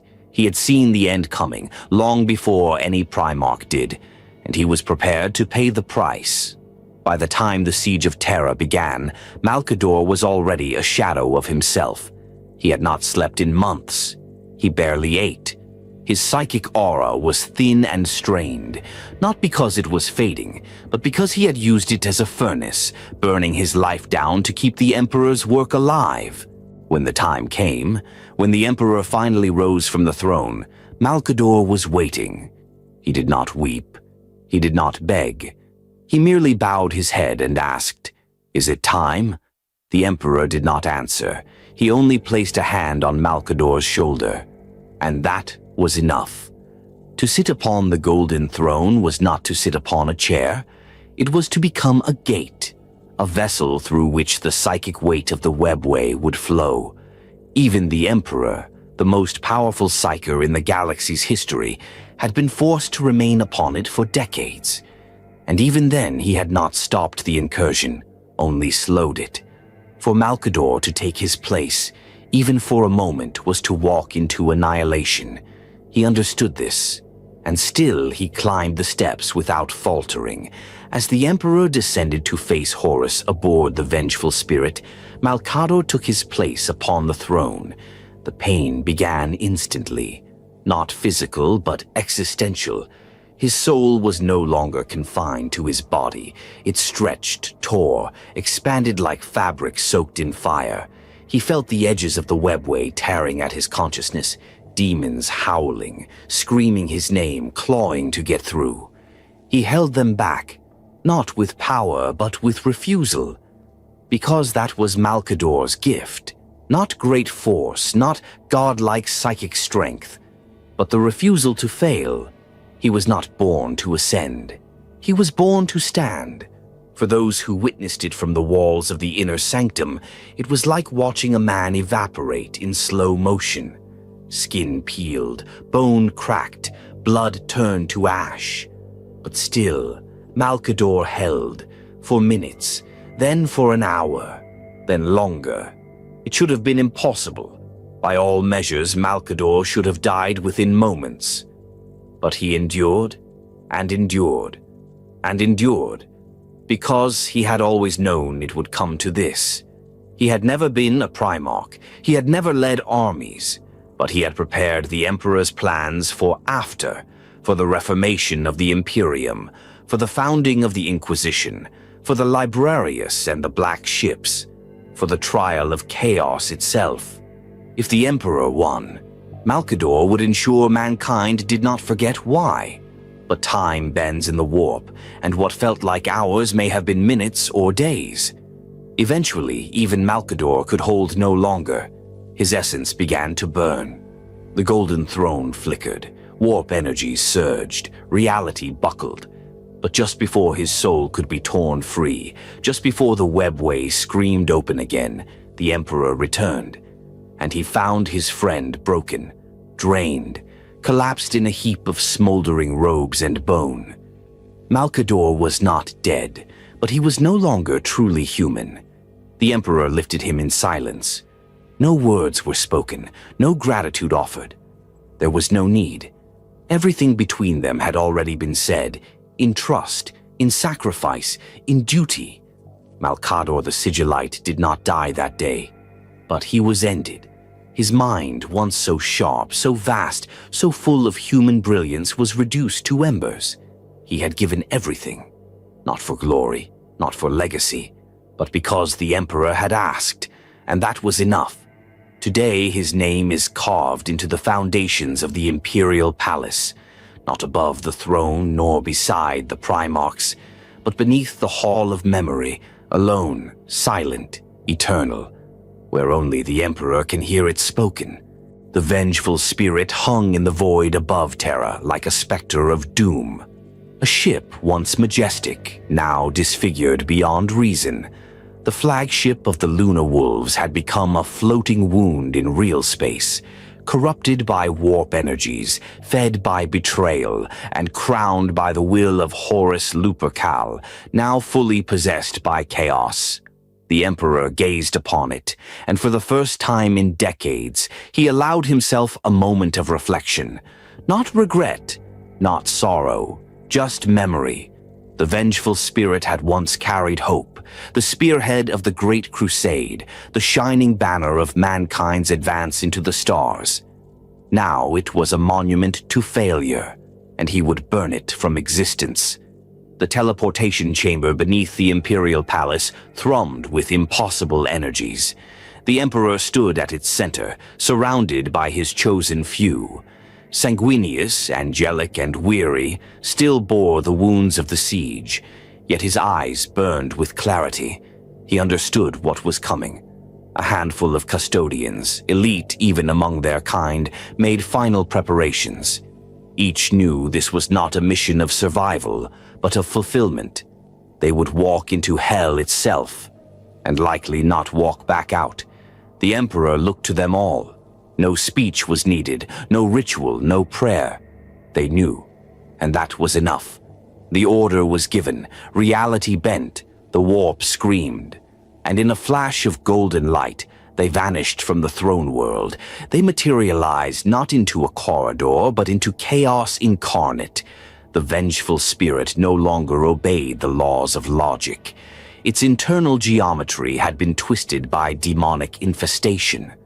Corridors looped back into themselves, walls bled, gravity reversed, voices echoed from behind doors that no longer existed. The ship was alive, and it hated them. The Emperor stepped forward first, his psychic aura ignited in response to the ship's malevolence. A wave of light pulsed outward from him, vaporizing lesser demons and silencing the warp's screeching laughter.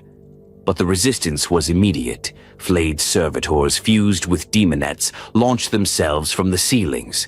Bolts of warp fire tore through the air. The air itself seemed to resist their movement, thick, charged with malice. The custodians formed a protective phalanx around the Emperor. Sanguinius moved like a blade of light, striking with such speed that reality struggled to track his position.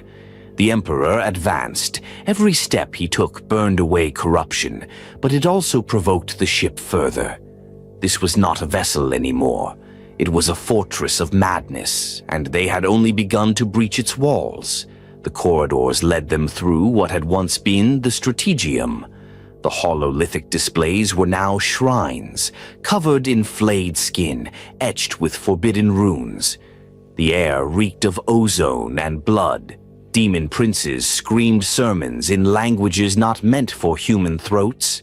The Emperor did not speak. He simply raised a hand, and with it, unleashed a wave of force so potent it shattered bone, soul, and shadow alike. The enemies of mankind fell one by one, but still they came. Hours passed, or minutes, or years. Time bled within the vengeful spirit. Memories surged and twisted. Visions of dead Primarchs danced at the edge of perception. Leman Russ laughing in shadow, Guillimain weeping, Vulcan burning. None were real, none were illusion. They were projections, the ship itself digging into the psyches of its intruders, trying to weaken resolve. But the Emperor's mind was beyond corruption. And Sanguinius? He endured, even as the ship whispered his fate to him, even as it showed him the duel to come, his death at Horus's hands. He moved forward, because he had to, because the Emperor needed him. They passed through chambers that defied understanding, an arena of screaming skulls, a cathedral made entirely of bone, a hangar where corrupted thunderhawks roared in loops through non-Euclidean space. Each step was a battle, each breath a test of will. By the time they reached the outer threshold of the bridge, 3 custodians had fallen. One had been ripped into the warp by a portal that should not have existed. Another melted from the inside out after deflecting a curse meant for the Emperor. None hesitated, because this was the end. The bridge doors were alive, literally. Constructed now of fused corpses and demonic sinew, they pulsed with a heartbeat not heard, but felt. Black ichor dripped from above, sizzling on the floor. The Emperor stepped forward and placed his palm against it. The ship shrieked. The door died, and it opened. Inside was darkness, not absence of light, but presence of truth. The truth of corruption, the truth of betrayal, and at the heart of it stood Horus, or what had once been Horus. The being that now faced them bore only a faint resemblance to the War Master. His face had been reshaped into a cruel mask of glory. His armor writhed with demonic faces. His voice echoed with the chorus of 4 gods. And yet, somewhere beneath it all, deep within the swirling mass of power, was the echo of a son. The Emperor stepped forward, and Horus spoke. "Father," he said, voice layered with mockery and venom. "You came." The words were simple, but they carried 1,000 lifetimes of accusation. "You abandoned us. You used us. You made us to fail. You made me to fall." The Emperor did not answer. He looked not at the monster before him, but at what was left behind its eyes. A flicker of Horus, a memory of Ulanor, a moment before all was lost. Then he raised his hand. The duel did not begin with words. It began with truth. Psychic fire collided with demonic strength. Warp and will tore through each other. The bridge shook, space fractured, the walls split open, revealing the void. And beyond it, Terra, watching, waiting. But that is the next chapter. This was the clash before the end, the assault on madness, the wounding of hope, the march into damnation. The Emperor had descended, and now above the burning throne world, he would fight to end the war, with his son's soul in one hand and judgment in the other. The battle for Terra had become a scream in slow motion, firestorms across continents, titans locked in duels that cracked the bedrock of continents, demons pouring through the thinning veil of reality, howling their praise to gods of hunger and madness. Yet, far above this maelstrom, aboard the corrupted heart of the War Master's fleet, a silence deeper than death took hold. The vengeful spirit. Once the pride of the lunar wolves, it now drifted like a bloated corpse in the void, bloated on horror and heavy with damnation. The ship had become an extension of Horus's soul, twisted by the ruinous powers into a temple of corruption. Its bulkheads breathed, its halls wept blood. The warp curled tightly around it, nurturing it like a favored wound. And the Emperor had come aboard. He did not bring armies. He did not bring fleets. He came not as a general, nor as a god, but as a father.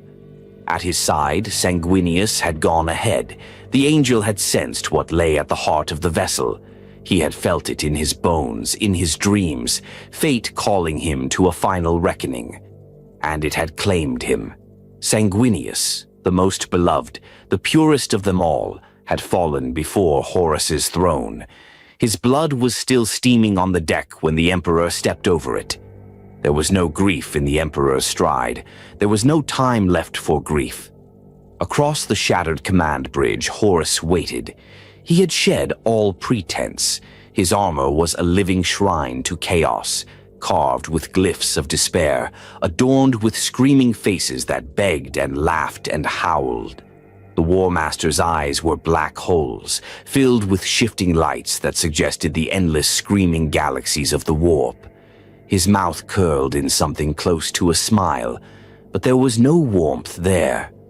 "Father," Horus said, "welcome." The words echoed in a dozen voices, some his own, some belonging to things far older, deeper, and darker than man. The Emperor did not respond. Words at this point were not weapons. They were shadows. The air itself trembled as they approached one another. Psychic pressure rippled outward in invisible waves, warping space and crushing reality. The bridge, already a nightmare, twisted even further. Time fractured. Gravity spun. But the duel had already begun. Horus struck first. Worldbreaker, the monstrous power claw that had claimed countless lives, descended in a blur of godlike speed. The Emperor parried it with a thought, pure psychic force wrapping around the claw, diverting it just enough. The recoil cracked the deck beneath his feet. Then came the counter-strike. The Emperor raised his hand and light lanced from his fingertips, sunfire focused through the lens of grief. It struck Horus squarely, tearing armor and flesh and soul. But the War Master did not scream. He laughed. A demon prince might have perished in that blow. Even a Primarch would have been crippled. But Horus was more than both. He had become a conduit of the warp, and the dark gods screamed through him. They lent him power. They made him whole, and they wanted him to win. They wanted the Emperor to fall, not just in death, but in despair. What followed could barely be called a fight. It was something far greater. Two forces clashing that no longer obeyed the limits of the universe. Their wills collided in silence that tore the walls apart, in light that blinded demons, in sound that ruptured the hull of the mighty ship. Every blow the Emperor landed shook the web of chaos. Every counterstrike from Horus ripped wounds in reality itself. Terra wept below. The Imperium trembled. The gods watched, eager. And still, the Emperor held back. Not out of weakness, out of hope. The Emperor fought like a storm denied release. Every movement crackled with barely restrained fury, every breath a tidal wave of suppressed power. He could end it. He knew it. But every moment of restraint was a gamble, a hope clutched tightly in a dying hand, because to unleash everything would mean annihilating more than just the corrupted figure before him. It would mean obliterating his son completely. Not just his body, not just his mind, but his soul. It would mean denying Horus any chance at redemption, any memory, any echo, as if he had never lived at all. And so he held back, even as Horus carved into his armor with the claw that had ended Sanguinius, even as black fire licked across his skin, even as his blood, burning, golden, splattered across the floor. The Emperor hesitated, and Horus knew it. He laughed, loud, cruel, full of victory and venom. But there was panic in it too. The gods howled louder now, sensing their moment of triumph. The War Master struck again, then again, each blow heavier, more brutal, echoing with the will of gods who demanded blood. The deck plate beneath them shattered, the very fabric of the ship screamed, and still the Emperor did not fall. Bent? Yes. Broken? Not yet. He saw flashes in the void behind Horus, not stars but illusions, memories. Ulanor, Luna, the bridge of the Gloriana vessel where Horus once spoke of dreams, of unity, of brotherhood. But those moments drifted further away now, like ash on wind. The thing before him was not his son, not anymore. But he waited, just a little longer, just a little more. One final chance. Then came the moment. It was not grand, not thunderous. It did not arrive with horns or choirs or screams. It arrived quietly. The chaos paused, the warp hiccuped, and Horus, snarling, triumphant Horus, paused mid-blow. His claw hung in the air, his mouth opened as if to roar again, and then closed. His eyes changed, and just for a heartbeat the storm died. In that breathless instant, the veil tore. The gods recoiled, the corruption wavered, the shadows fell away, and the man beneath the monster returned, Horus Lupercal, son of the Emperor, first among brothers, bearer of the hopes of a species, looked down at his father, and he remembered. Tears welled in eyes no longer black voids. His claw trembled. The fanged grin slipped into something like grief, and for the first time in decades, Horus wept. "Father," he whispered. The voice was different now, smaller, human. "Father, what have I done?" The Emperor met his gaze, and there at last he saw it, the son he had loved, the soul he had hoped to save. The moment passed in a blink, but it was enough. Horus collapsed to his knees. "Please," he breathed, broken, exhausted. "Please, end this." The Emperor did not hesitate this time. He knew what it meant, what he must do. And so he rose, with every fiber of his being aflame with loss and truth and unbearable purpose. He summoned the full weight of his power. The palace behind him, the Imperium, the webway, mankind's future, all of it poured into him in that final, irrevocable act. It was not a weapon. It was a judgment, a statement to the universe. This ends now. The blast was silent. It did not roar. It did not shake the ship. It simply was. It consumed Horus not in fire, but in truth. The truth of what he had become. The truth of betrayal and love and failure. Every whisper of demonic power clinging to him was torn away. Every favor of the gods was burned. The warp recoiled, the bridge fractured, and then there was nothing. No scream, no body, no soul. Horus Lupercal was gone, utterly, finally, completely, erased not in hate but in mercy. The silence that followed was not peace. It was absence. The Emperor stood alone in a place where reality had bled to death. The walls no longer shifted, the lights no longer screamed. The warp's influence had been scoured clean in a circle around him, burned away by the final act of a father who had tried, for so long, not to destroy his child, and in return had destroyed himself. He collapsed, not dramatically, not with flourish, just crumpled like a man too tired to stand. His body was wrecked beyond repair, flesh charred, armor shattered, bones powdered. His psychic presence, once a blazing sun, was now a dim ember flickering in storm-racked air. But he was still alive, and he was alone. It was Rogel Dorn who found him. The Primarch of the Imperial Fists led the rescue aboard the dying flagship, forcing a teleport strike through the failing Geller field.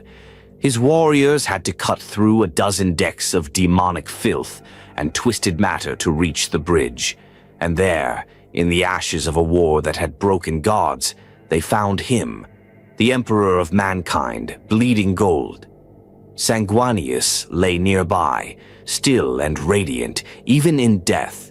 Horus was gone, and the Imperium had been bought, not with victory, but with sacrifice. They brought him back to Terra. They placed him on the Golden Throne, the only place that could contain what he had become.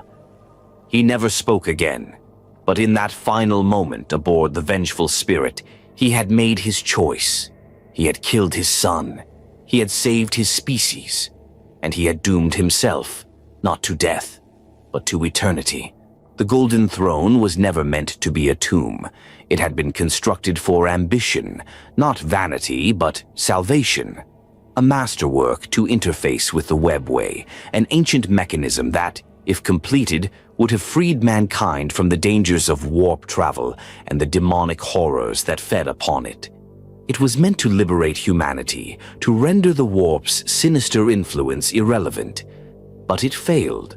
Or perhaps more accurately, it was interrupted by betrayal, by pride, and by the War Master's fall. Now the throne was no longer a promise. It was a prison.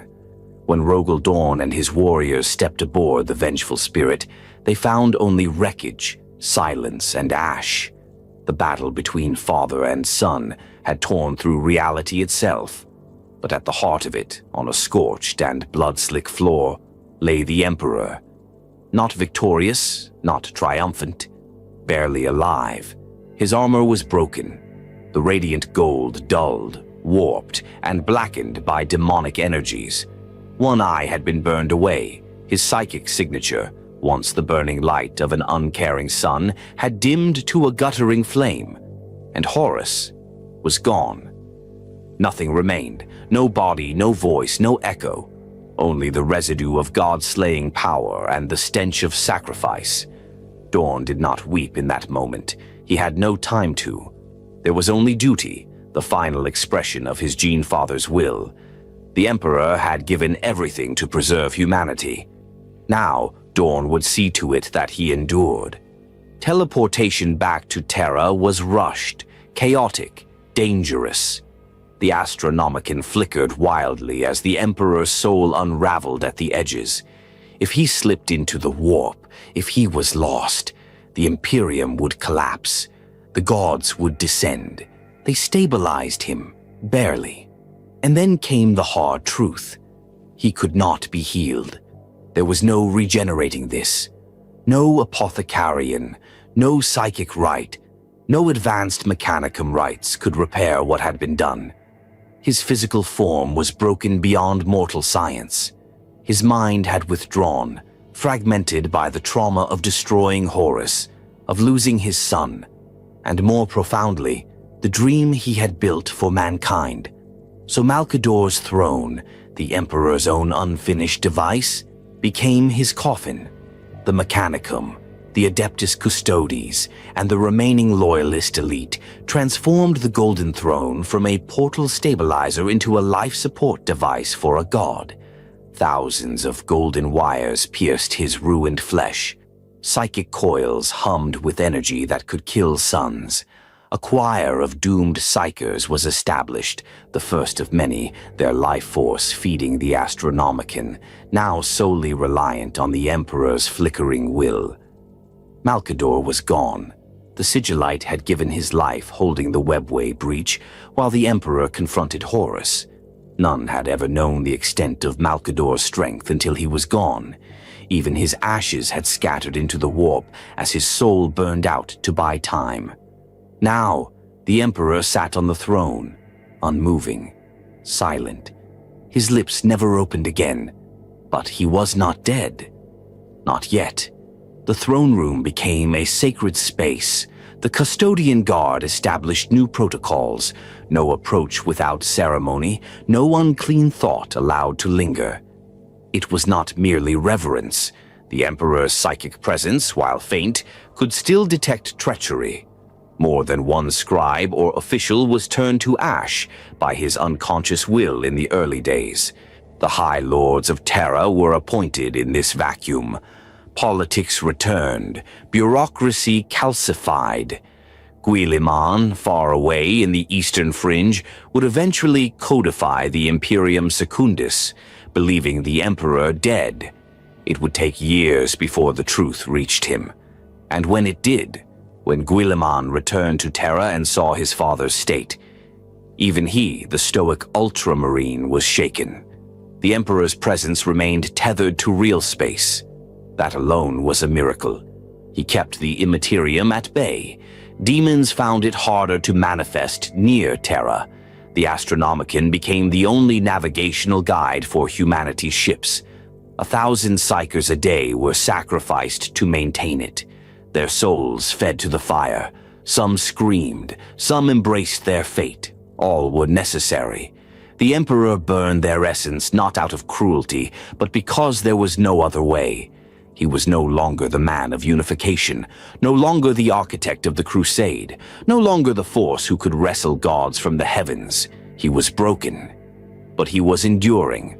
Around him, the galaxy moved on. The traitor Primarchs fled into the Eye of Terror. Their legions shattered or devolved into madness. The loyalist legions fractured, reorganized into chapters. The Codex Astartes became law, and the people began to pray, not in whispers, but in choirs. They built cathedrals, they crafted saints. They recited litanies that declared the Emperor's godhood, that he had willingly sacrificed his body to ascend. They believed he had become more than mortal, that he now guided their souls through the warp, that he heard their prayers. The truth? He could barely hear anything at all. Inside the throne, his mind waged war, not against armies, but against the warp itself. Every day, demons clawed at the edge of reality. The screams of the damned bled through the veil. He held them back with thoughts like blades and willpower sharpened by grief. He saw mankind's future, 1,000 possible dooms, civil war, Xenos resurgence, technological stagnation, the slow rot of the Imperium's soul. He could do nothing to stop it. But still, he watched, and still, he hoped. Some say he dreams, others say he sends visions. In the warp, saints and psykers alike claim to feel his gaze, sometimes warm, sometimes cold. He has not spoken a word since the siege of Terra, but the Imperium speaks enough for him. Too much. He never wanted this, not worship, not fanaticism. He had wanted unity, reason, enlightenment, humanity's liberation from the chains of superstition. Instead, they built a religion around his silence and made him a god. The Emperor of Mankind had once walked among mortals. Now he was enthroned in gold and agony. A king of ashes, a god of wires and whispers. He was the broken god. And yet, somehow, impossibly, he endured. For humanity. For what he still believed we could become. Even if no one else remembered that dream anymore. He no longer speaks. He no longer walks. He no longer sees the stars. He once sought to unify beneath his golden banner. Yet, his presence endures. At the heart of Terra, buried beneath the mountains of marble and ferrocrete, surrounded by the greatest fortress in human history, the Emperor sits motionless upon the golden throne. His body, ruined by the duel with Horus, is no longer capable of action. His mind, once the most brilliant in the galaxy, now burns as a smoldering beacon through the immaterium, a psychic conflagration, fueled by pain, sacrifice, and a will that refuses to yield. He has become more than a man, more than a ruler, more than a father. He has become eternity itself. The Astronomicon, the psychic lighthouse that guides Imperial vessels across the warp, blazes only because of his continued existence. It is fed by sacrifice. Thousands of psykers every day are drained of their minds and souls to maintain the link between the Emperor and his psychic signal. Their deaths are not ceremonial. They are functional, calculated, the fuel of empire. Without him, that light would flicker and die. Warp travel would become suicide. The Imperium would fracture. The Xenos would descend. Chaos would feast, and humanity would vanish in the howling dark. The High Lords of Terra govern in his name. Bureaucrats, generals, ecclesiarchs, men and women of immense power, none of whom were chosen by the Emperor himself. His dreams of a rational, enlightened civilization are now interpreted through layers of doctrine, ritual, and dogma. Every word he once spoke is now sacred, every silence, a divine mystery. He had wanted a future without superstition, but his silence has become the greatest scripture of all. The imperial cult has grown from local reverence into a galaxy-spanning religion. Billions gather each day in cathedral hives to chant hymns in his name. The ecclesiarchy declares him the God Emperor of mankind, the eternal guardian of the human soul. Entire planets have been reshaped to reflect his image. Golden statues that rise for kilometers, carved into the sides of mountains or orbiting as space stations. To speak of him as merely a man is heresy. To question his divinity is death. And yet, for those who remember, those few scattered hidden remnants who once knew him as he truly was, this worship is not comfort, it is tragedy. He had tried to prevent this. He had abolished faith. He had destroyed the old gods, the cults, the warp-revering sects that plagued mankind during the Age of Strife. He had taught that humanity did not need gods, that it could be its own salvation. He had denied his own divinity, not out of false humility, but because he believed in truth. Now truth is buried beneath incense and flame, and the Emperor remains silent. Does he know what the Imperium has become? Does he approve? No one can say. Some claim he weeps in his mind, chained to a galaxy that has misinterpreted everything he stood for. Others believe his silence is approval, that the great religion of the Imperium is the inevitable evolution of his vision. But the truth is lost to the warp. All that remains is what he has become. From his throne he watches, not with eyes, but with presence. In the warp, his psychic shadow is the strongest force of stability known to mankind. Where demons twist and claw, his light sears them into dust. Worlds blessed with his gaze feel it like warmth, like gravity. Astropaths speak of his voice in dreams. Saints claim to carry his will. There are entire orders within the Adepta Sororitas, whose sole duty is to interpret the silent messages of the throne. Some believe his mind reaches across the stars to inspire courage or to strike down the impure. Miracles are attributed to him, from warp storms parting to the resurrection of fallen warriors. How much of it is real? How much is the weight of faith? None can be sure. And still, he does not speak, but he endures. For 10,000 years he has endured. Empires rise and fall, but the Imperium survives because the throne endures.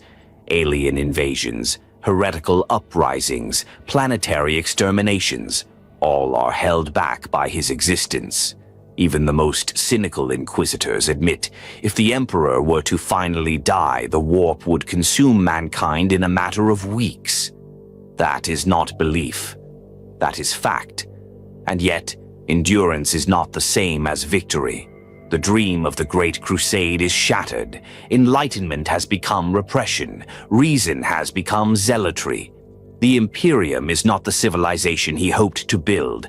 It is a brutal, inefficient, decaying empire, one that survives only because of fear, firepower, and faith. Every act of progress is buried under red tape, suspicion, or violence. And his sons, the Primarchs, those he raised to lead, are lost to time. Some vanished, some corrupted, others dead. Only a few still walk the galaxy, and even they question whether their father remains aware of their presence. The truth is grim. The Emperor sits not because he chooses to, but because he must. His broken body is chained to life through ancient arcane machinery. His mind is a constant battlefield. He holds back the demonic tides from Terra itself. The eye of Terra presses at the edge of reality. Without him, the warp would surge through the veil. Demons would walk freely in real space.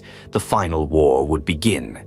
And so he sits, not in judgment, not in mercy, but in duty, still sacrificing himself day after day for a species that no longer understands what he gave up for them.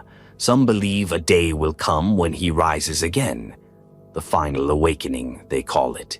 When the Emperor's soul will burn bright once more, his body restored, his voice raised in command, he will lead mankind in a second great crusade, not for unification, but for purification, for vengeance. Others say he is already dead, and that the throne now holds only a shadow. And then there are the radicals. Those who whisper that the Emperor could be reborn if only his body were destroyed and his soul allowed to reincarnate. Heresy of the highest order. Such voices do not speak long, but the hope remains that this is not the end, that he will not sit forever, that the Emperor will rise. But until that day comes, if it ever does, he remains, the last line between mankind and the abyss, the eternal flame at the heart of a dying empire, the dreamer, the warrior, the father, now the Emperor eternal, not by choice, but by necessity. And for now, that is enough. The chamber is silent, not from peace, but from burden. Deep beneath the imperial palace, beneath the mountains of basalt, beneath the adamantium gates, beneath the ashes of 10,000 years, there lies the throne. It does not shine. It does not gleam with divine light. It is a slab of metal and gold, grafted with psychic conductors, life support organs, and relics that predate the Imperium. And at its center is him, the Emperor of mankind, not as he was nor as the people remember him, but as he remains, immobile, unbreathing, unseeing, but present, not a corpse. Not a god, something else. There are no ceremonies in the throne room, no worship, no priests. The custodians, warriors older than any memory, maintain the chamber in absolute silence. They do not bow, they do not speak his name. They stand and they watch as they have watched for millennia. To breathe too loudly near the throne is to invite annihilation. There are still moments, flickers, when his mind flares outward, not by choice, like an old machine sparking in the dark. And when it does, the walls hum, the air burns, the psykers on Terra scream blood. The throne is not static. Every year it changes. No one understands all of it, not even the fabricator general of Mars, not even the sigillites of old. The machine spirit within has grown. Restless. It is not anger and not sentience, but the throne resists decay. It refuses to die, just like him. The mechanicus fear the day it fails. There are schematics of the machine, yes, sacred, half-erased, encrypted with ancient Binharic prayers. Tech priests pore over them, generation after generation, like monks staring at scripture. But none can claim mastery. Only maintenance. The throne requires 1,000 sacrifices every day, not metaphorical ones, real ones. The black ships bring psykers from every corner of the galaxy, men and women, children and elders who have seen too much or know too little. They are gathered, sorted, judged, and the ones deemed viable, those whose minds will not rupture instantly under strain, are placed into the soul chambers beneath the throne. They burn in silence. Their psychic essence is drawn into the machine, fed into the astronomicon, filtered through him. And he endures. None outside the Adeptus Custodes and the High Lords have ever seen the Emperor with their own eyes. And even the High Lords do not look at him directly. They speak from a lower chamber, a pit looking up. Their voices are amplified, their messages formal, coded, scripted. They never presume that he hears, but they hope. Sometimes a flicker occurs, a breath that isn't, a pulse through the golden spine of the machine. One of the custodians will stiffen, another will close his eyes. No words, but meaning, and that is enough. Some say the Emperor chooses to stay silent, that his mind exists in higher planes, layers of thought beyond time, beyond comprehension. That what we call his silence is not silence at all, but patience. Others claim he has become a machine spirit, merged with the throne itself. No longer a man, but a node of divine calculation, watching the paths of fate spin endlessly across the void. The truth? No one knows. But they still come. Saints, prophets, psykers, they kneel before the gates of the throne, miles above where he sits. They pray. Some are answered, most are not. The ones who claim visions are marked, some by fire, some by madness, a few by radiance. The golden throne is not a symbol to those who stand nearest it. It is a burden. There is no triumph in it, only the reality that without it, without him, mankind would already be gone. The warp would have swallowed Terra. The demons would walk in flesh. The stars would be dead. And so he sits. This is not stasis. This is war, unseen, constant. Through the throne, the Emperor holds back storms that no mortal understands. The warp claws at the edge of reality. The veil is thin. Chaos watches. Chaos waits. But it cannot pass. Not while he is enthroned. Not while the beacon burns. And that is all that remains of the dream. No longer a great crusade. No longer unity. No longer enlightenment. Only the throne. And the Emperor, eternal, enduring, entombed, but undefeated. The webway groans beneath Terra, unseen and unhealed. A wounded artery in the body of the galaxy, pulsing with warp-tainted blood, its fissures still slick with the residue of that ancient incursion. To most, it is legend, another forbidden tale of the heresy, filed away in the sealed vaults of memory.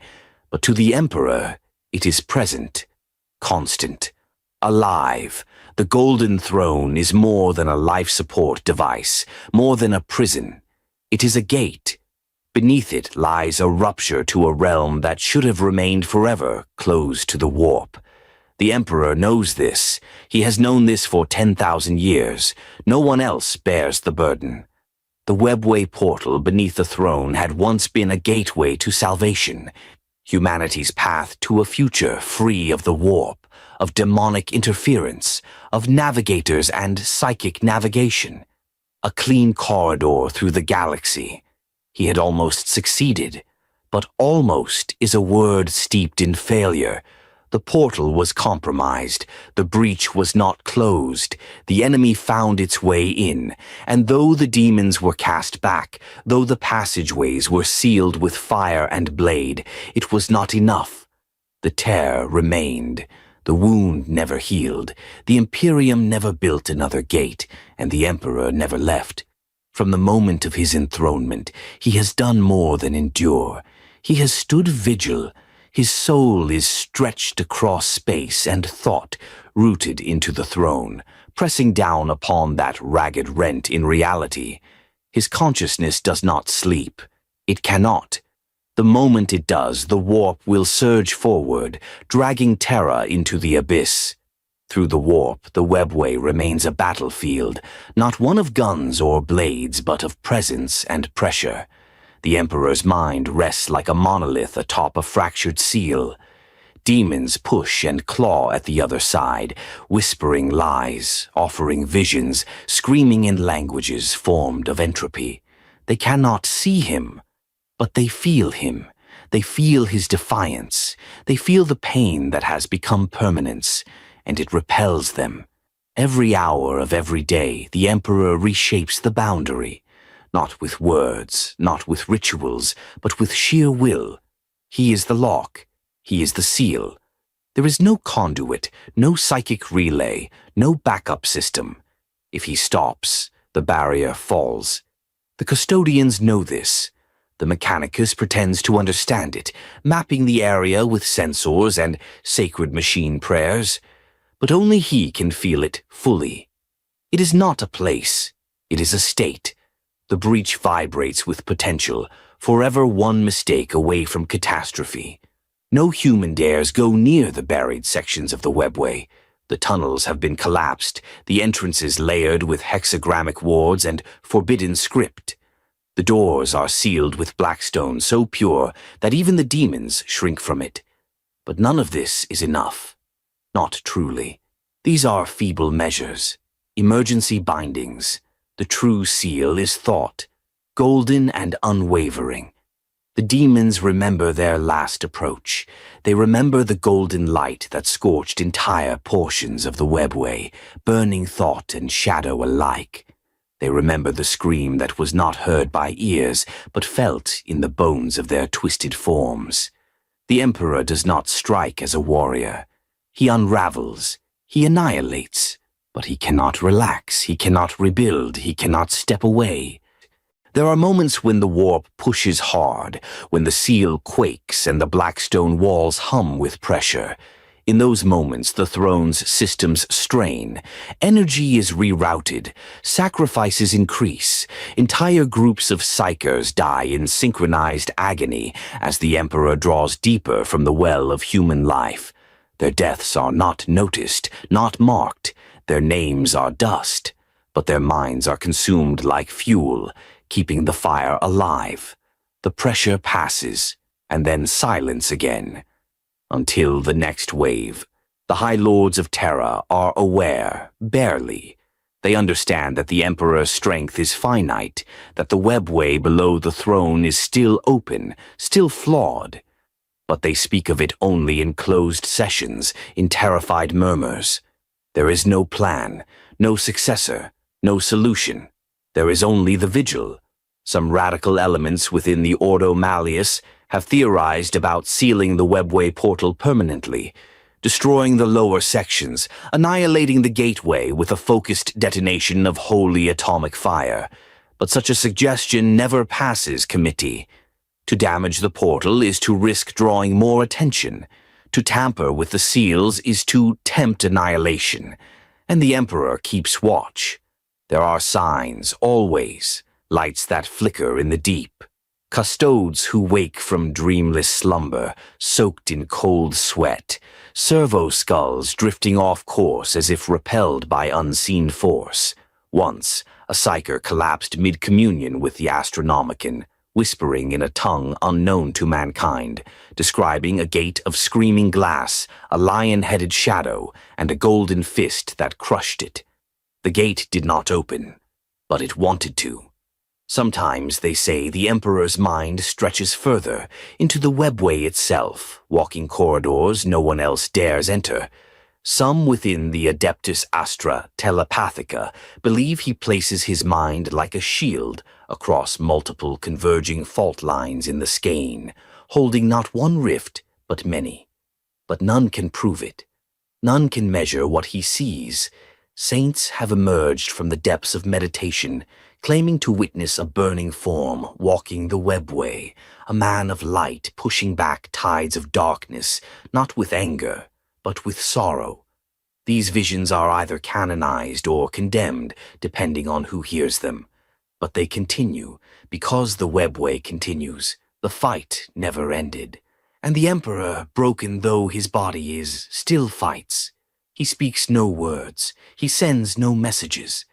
But through pressure, through presence, through sheer psychic mass, he tells the enemy, "You do not pass. The demons hate this, hate him. He is not a warp entity, not a god. He does not obey their rules. He resists without bargaining, without manifesting. They cannot tempt him. They cannot corrupt him. He is unreachable. To them he is not a being. He is an obstruction, a dam, a wound they cannot infect. But they keep pushing, because that is what they are, and he keeps resisting, because that is what he must be. And so the throne endures, the webway groans, the fire beneath Terra never dies, and the Emperor's vigil never ends. Across the night sky of the Imperium, there is one constant, not a star, not a light, a pressure. It is the Astronomicon. To navigators, it is a pulse, a blazing signal in the dark that tells them where Terra is, no matter how lost in the warp they may be. To psykers, it is pain and ecstasy, like staring at the sun with their minds. And to the Emperor, it is his voice, stretched thin across a galaxy drowning in shadows. But the Astronomicon is not a lighthouse built of glass and metal. It is not a tower. It is a fire, and he is the flame. Every second it burns because he allows it. Not through direct action or command, but through constant, immovable will. He does not cast a spell to keep it active. He is the spell, a ritual given form, a psychic mechanism that no mortal truly comprehends. The Astronomicon sits in the heart of Terra, above the Imperial Palace, just meters away from the Emperor's golden throne. It is a fortress, a generator, a soul furnace, and it never sleeps. 1,000 psykers are bound within its mechanisms at all times. They are called The choir. Handpicked by the Adeptus Astra Telepathica, these psykers are not trained for battle. They are trained to die, burned down to their essence and poured into the flame. Every few weeks the choir dies and another takes its place. They are fed into the beacon like logs into a pyre, but the flame does not spread without guidance, and the Emperor provides it. His mind, distant, focused elsewhere, broken in 1,000 places, nonetheless threads itself into the Astronomican's pulse. His thoughts amplify the choir. They give the signal clarity, direction, persistence. Without him, the psychic energy would scatter like heat in the void. Without him, the light would go out, and then the galaxy would go dark. Navigators cannot operate without the Astronomican. It is their guide star, their only compass through the madness of the warp. The Emperor does not pilot the ships of mankind, but he is the hand on the helm of all of them. Through him, the Imperium moves. Through him, it reaches. Without him, the warp would swallow every vessel whole. The Administratum understands this in abstract terms. They write equations. They map warp currents. They count the dead when the beacon flickers. But they do not feel what it means when the Emperor shifts his focus. Only the navigators do. They speak of moments when the light bends, when the song of the Astronomican grows sharp or soft, when the guidance changes, not in strength but in character. These are the moments they call the breaths, and they terrify them, because it means he is moving, not his body, but his mind. Shifting attention, like a god breathing in the void. There are entire voyages recorded in navigator memory where the light of the Astronomican became a whisper of wrath, others where it sang with sorrow. One journey, centuries ago, recorded the light as laughter, a cold, metallic ringing that made half the ship's crew weep in silence for days. The beacon does not just guide, it expresses, and no one controls it. Every day the flame is fed, thousands of psykers die. They are chosen by the black ships, trained at the Scholastia Sicana, and finally marched in silence to the throne precincts. Most go willingly. A few must be sedated, but all are given the same understanding. They will see the Emperor. They will touch his mind, and then they will vanish. Their souls are used not for war, not for defense, not even for prophecy. They become light. They become map and compass. They become direction. And in the heart of that blaze, the Emperor lingers. His presence is not seen. It is not felt in the conventional sense, but it is there. Sharp, precise, immense. The beacon obeys not because it is programmed, but because it is anchored to him. When the choir begins its chant, it is not just their voices that echo. It is his thought behind theirs, his pressure behind their push, like wind behind sails, like gravity behind weight. The beacon's range is vast, but not infinite. It fades at the galaxy's edge. Beyond its reach lies uncertainty, faith, and fate, and those outer regions suffer for it. Travel becomes madness, ships vanish, empires drift from the Imperium's grasp. The Mechanicus dreams of building a second Astronomican, another light on another world powered by cloned psykers, warp reactors, digital relics. But it always fails, because it is not the machine that guides the light. It is him. No replica can capture that. No star can be lit without that soul. During the Cicatrix Maledictum, the Great Rift, the Astronomican did not go out, but it became dim, broken, flickering. Whole sectors lost sight of it. Thousands of ships were stranded. Billions died waiting for guidance that would never come. It was the first time since the heresy that the Imperium tasted what it would be like without the Emperor's light, and it did not survive well. Only when Guilliman returned, only when new rituals and fresh choirs were installed, did the light begin to burn steady again. Even then it was different, angrier, colder, not cruel but distant, focused. Some say the Emperor had changed, that he had chosen to no longer merely guide but to judge. No one knows. But the Astronomicon is not what it once was. There are whispers within the navigator houses, rumors of ships that saw the light twist into a figure, a silhouette burning with thought, eyes like twin stars, watching, measuring. Others claim to have heard words through the beacon, not spoken aloud but pressed directly into the soul. Go no further. This is not your path. Turn back. Some obeyed. Some didn't. The ones who disobeyed vanished. The High Lords deny these stories. The Inquisition burns those who spread them. But the flame burns all the same. The Astronomicon is more than a tool. It is the Emperor's reach, his influence made manifest. A weapon of light, a wall against chaos, a line that says, this far, no farther. And he holds it. Still, every day, every moment. The choirs will continue to die, the beacon will continue to burn, and in the center of it, as always, is him. There is a procession that never ends. It moves in silence across space, through cities and hives, beneath the stars and beyond the warp. Its name is never spoken aloud by the common people, but all know it in their bones. It is the black ships. When they arrive, the sky darkens, not physically, not with storm or shadow, but with dread. Their hulls are monolithic, blacker than voidstone, absent of markings, as if the Emperor himself carved them from the absence of light. They descend like judgments, and when they leave, they take part of the world with them. The tithe is not of food, it is not of gold, or ore, or soldiers. It is of souls, more specifically, psykers. To sustain the Astronomicon, to power the Golden Throne, and to feed the psychic needs of the Imperium's war machine, psykers are harvested across the galaxy. This is not new. It has happened since the first days after the Horus heresy. But few ever speak of it plainly.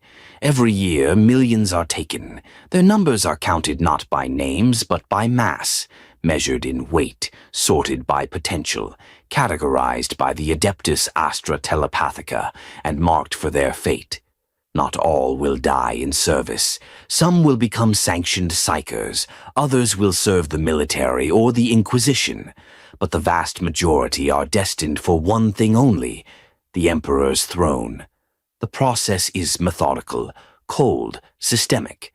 The black ships arrive without announcement. They descend upon hive cities and frontier worlds alike. Their agents, known only as the Silent Order, spread across population centers with portable detection arrays and gene spectrography rituals. They do not speak. They do not ask. They simply collect. Children, adults, elders, anyone with the spark. Families are not told where their kin go. Most assume death. Some hope for elevation, but they do not resist, because to resist the tithe is to invoke extermination. On more than one occasion, worlds that tried to hide their psykers have been purged entirely by the Inquisition. The Imperium tolerates mutation. It tolerates heresy. But it does not tolerate rogue psykers. Psykers are dangerous. That is the creed of the Imperium. And it is true, they are gates to the warp, unwitting beacons for demonic presence, living breaches in the membrane of reality. Even the weakest of them, under stress or madness, can tear open holes in the world large enough to swallow cities. But the Emperor requires them. They are not resources, they are sacrifices. To fuel the throne, to anchor the Astronomicon, to keep his mind tethered to the galaxy, psykers must die, not in war, not in fire, in communion. Once aboard the black ships, the psykers undergo testing, not to measure power, but resilience. Some break during transit, their minds implode, others become possessed. The ships are equipped with kill chambers for this very reason. Entire decks can be jettisoned into space and sanctified by remote prayer. Those who survive the journey reach Terra. They are processed in the labyrinth beneath the Imperial Palace, a place the Inquisition denies even exists. The Chamber of Souls. There the psykers are sorted. The strongest are burned last. Their essence must sustain the Emperor's psychic needs for longer than the rest. They are broken into cycles, infused with chemicals that dull panic and pain. They do not scream. They cannot. Their mouths are bound. Their minds are sedated. And when the time comes, they are lowered into the golden lattice that connects directly to the throne. And they vanish. Not their bodies, their souls. No one knows what the Emperor experiences when these psykers pass into him. Some scholars believe he sees their memories. Others say he feels only the energy. Still others claim that in his broken state, he is aware of everything, their fear, their love, their confusion. But he does not stop it, because he cannot. This tithe is not cruelty, it is not vengeance, it is function. Without it, the Emperor's flame flickers, the Astronomicon dims, the webway shudders, and the psychic load of the galaxy begins to fall out of balance. Even now, the number of psykers required grows each year. The warp grows stronger, storms last longer, demonic incursions increase. The Emperor's will must push harder to maintain what little stability remains. And so the black ships must harvest more, every generation, more psykers, more minds, more sacrifice. Entire planets exist only to breed and collect psykers. They are not called by such names, of course. They are hidden under titles like Terra-assigned gene cultivation colonies or Scholastica Sicana reserves. But their purpose is the same, to feed the Emperor. There are rumors, uttered only by radicals and heretics, that the Emperor once despised this practice, that he wished for mankind to transcend psychic slavery, to become something more. But those dreams are dust. Now there is only necessity. The custodians do not participate in the tithe, but they know of it. They guard the chambers. They maintain the corridors where psykers are marched in lines, blindfolded and humming toward their end. Some of the older custodes remember the early days, when the tithe was smaller, when fewer minds were needed to sustain the throne. They do not speak of those times, because they do not matter anymore. There are signs that the system is failing.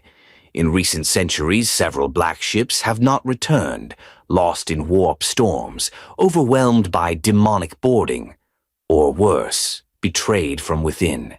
There are reports buried in Ordo Malleus archives of psykers mutinying aboard the black ships, of entire crews falling to madness, of ships arriving at Terra with no one left alive. The Emperor still burns, but the cost increases. There are voices within the Imperium who suggest building alternative methods, cloning psykers, tapping planetary cores for psychic energy, constructing artificial soul engines. But none of these projects succeed, because the Emperor does not require energy. He requires souls, human ones.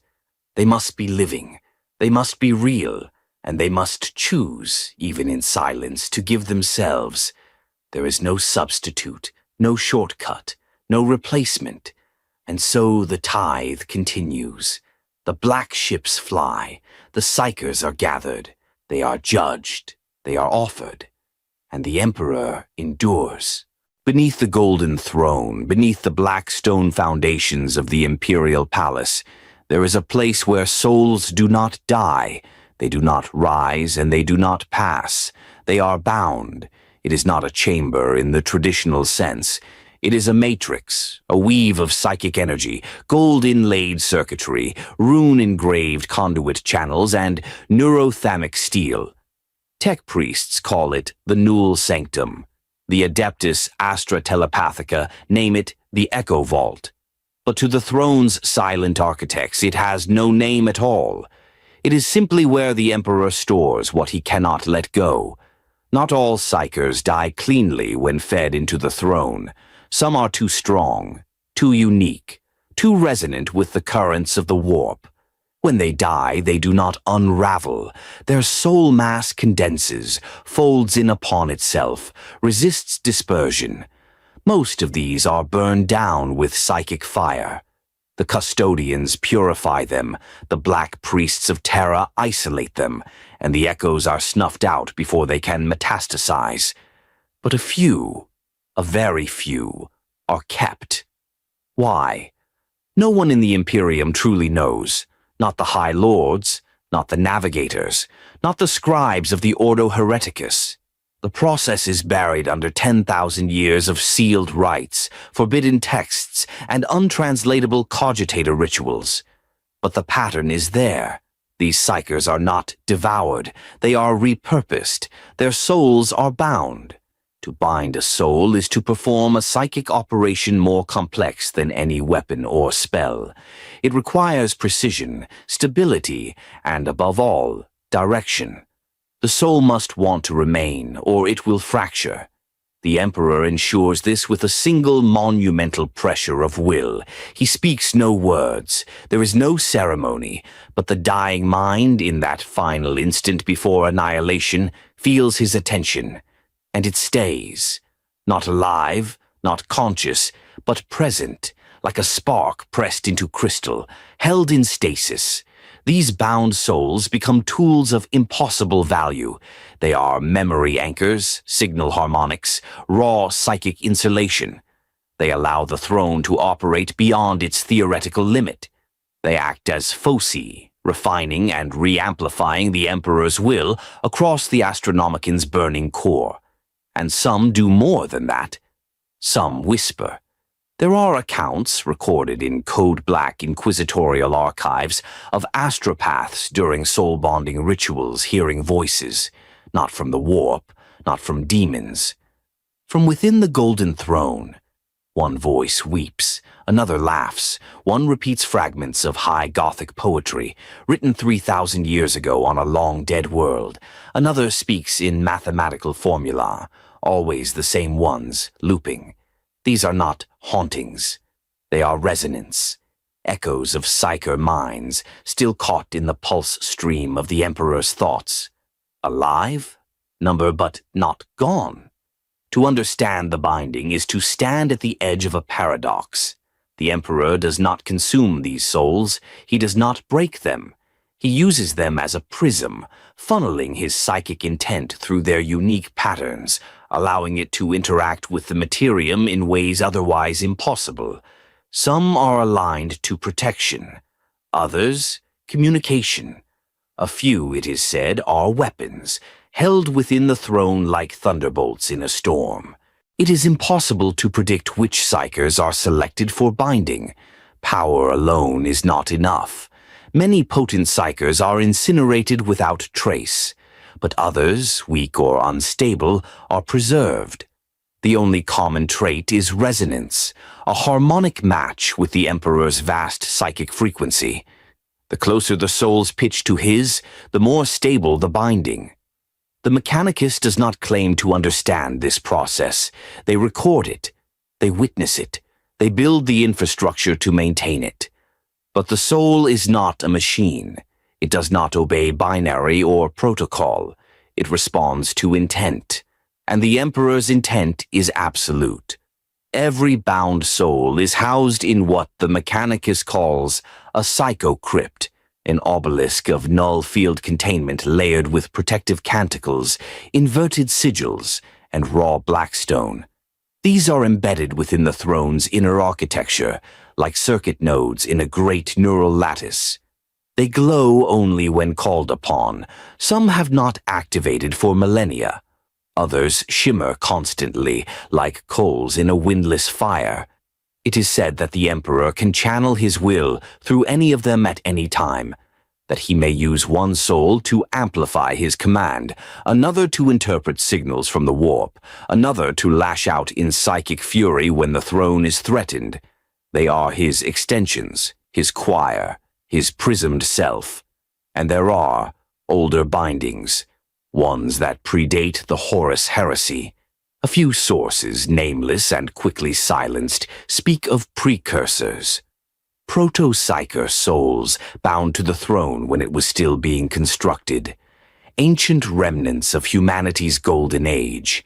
Men and women who communed with the Emperor before the Imperium existed, their minds preserved like fossils in a living machine.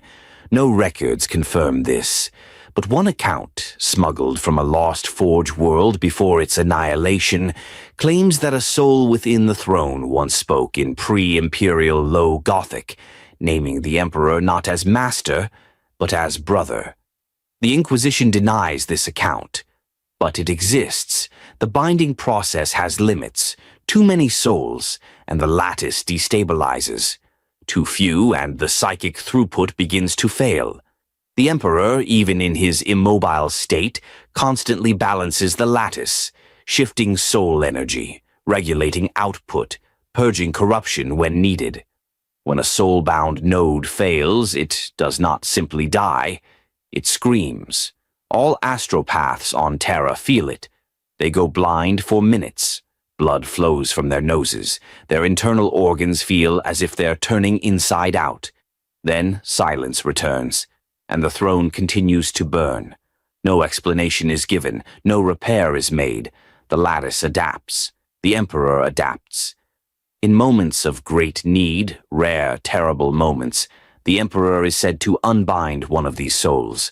Not destroy it, but release it into the warp, to carry a message or strike an enemy, or erase an incursion before it reaches the walls of Terra. These events are not officially documented, but navigators have reported warp currents shifting suddenly, tearing across thousands of light years in moments, entire demonic fleets blinking out of existence without cause. Planets saved by storms of golden fire that no ship could have carried. The throne is not passive, and neither are the souls within it. This is the price of vigilance, not just the Emperor's own strength, but the fragments of humanity he chooses to preserve, each one a note in the symphony of his will. They are not saints, they are not martyrs, they are tools, refined by pain, held by purpose, burning forever within the binding halls of the Golden Throne. In the deepest levels of the ecclesiarchal vaults, there is a mural, a painting older than the Schola Progenium itself. It shows a radiant figure of gold, faceless and immense, reaching down from a throne of light. Surrounding him are billions in prayer. Some are kneeling, others prostrate. All of them are weeping. The artist's name has been lost, the pigment has faded, but the title remains etched in holy script beneath the frame, Deus Imperator, the living God. This is not just devotion, this is doctrine, this is faith. When the Emperor was first enthroned, there was no cult, no organized worship, no divine ritual. He had forbidden it. In life, he rejected godhood. His war was against superstition, mysticism, and the old gods of the warp. To elevate him was, in his own decree, heresy. But when the heresy ended and silence fell across the galaxy, a vacuum opened, a void that the human spirit could not abide. And into that silence the imperial cult was born. It did not begin on Terra. It began in whispers, in prisons, in refugee camps on war-shattered worlds. It began with mothers praying to a name, with soldiers surviving demonic encounters and claiming it was his will that shielded them. It began in the dark corners of the Imperium, among the forgotten and the broken. Faith grows not in comfort, but in fear, and fear was everywhere. The warp storms had not yet cleared. The scars of Horus's betrayal stretched across every sector. Planets were still smoldering, Primarchs were gone, the Emperor no longer spoke. And so the people began to speak for him. At first it was dismissed. The administratum saw it as harmless peasantry ritual, but it spread, fast. Preachers emerged, self-ordained, ragged, burning with zeal. They claimed visions of golden light, dreams of a voice that calmed the warp. Entire planetary populations began erecting altars to the throned god. The first schism came on the world of Dominica. A shrine built around a statue of the emperor drew 10 million pilgrims in a single year. Attempts to dismantle it led to riots. When the Arbites intervened, the pilgrims fought back with fire and chain blades. 40,000 died. But the shrine remained. It stands to this day. The High Lords were divided. Some believed the cult would unify the Imperium in a way no policy ever could. Others feared the rise of uncontrolled fanaticism, but the balance tipped when Saint Ecclesia appeared in the eastern fringe. She was a blank, psychically null, immune to the warp. Yet she spoke with prophetic clarity. Her voice was said to cause pain in demons. She carried no weapon. Her only tools were her sermons. Entire chaos cults collapsed in her presence. Her followers recorded her words. He sits not dead, but dreaming. Not dreaming, but seeing. Not seeing, but shaping. She called him the God Emperor, and millions believed. The turning point came with the rise of Gog Vandir. As High Lord of the Administratum and de facto ruler of the Imperium, Vandir twisted the faith of the people into a tool of power.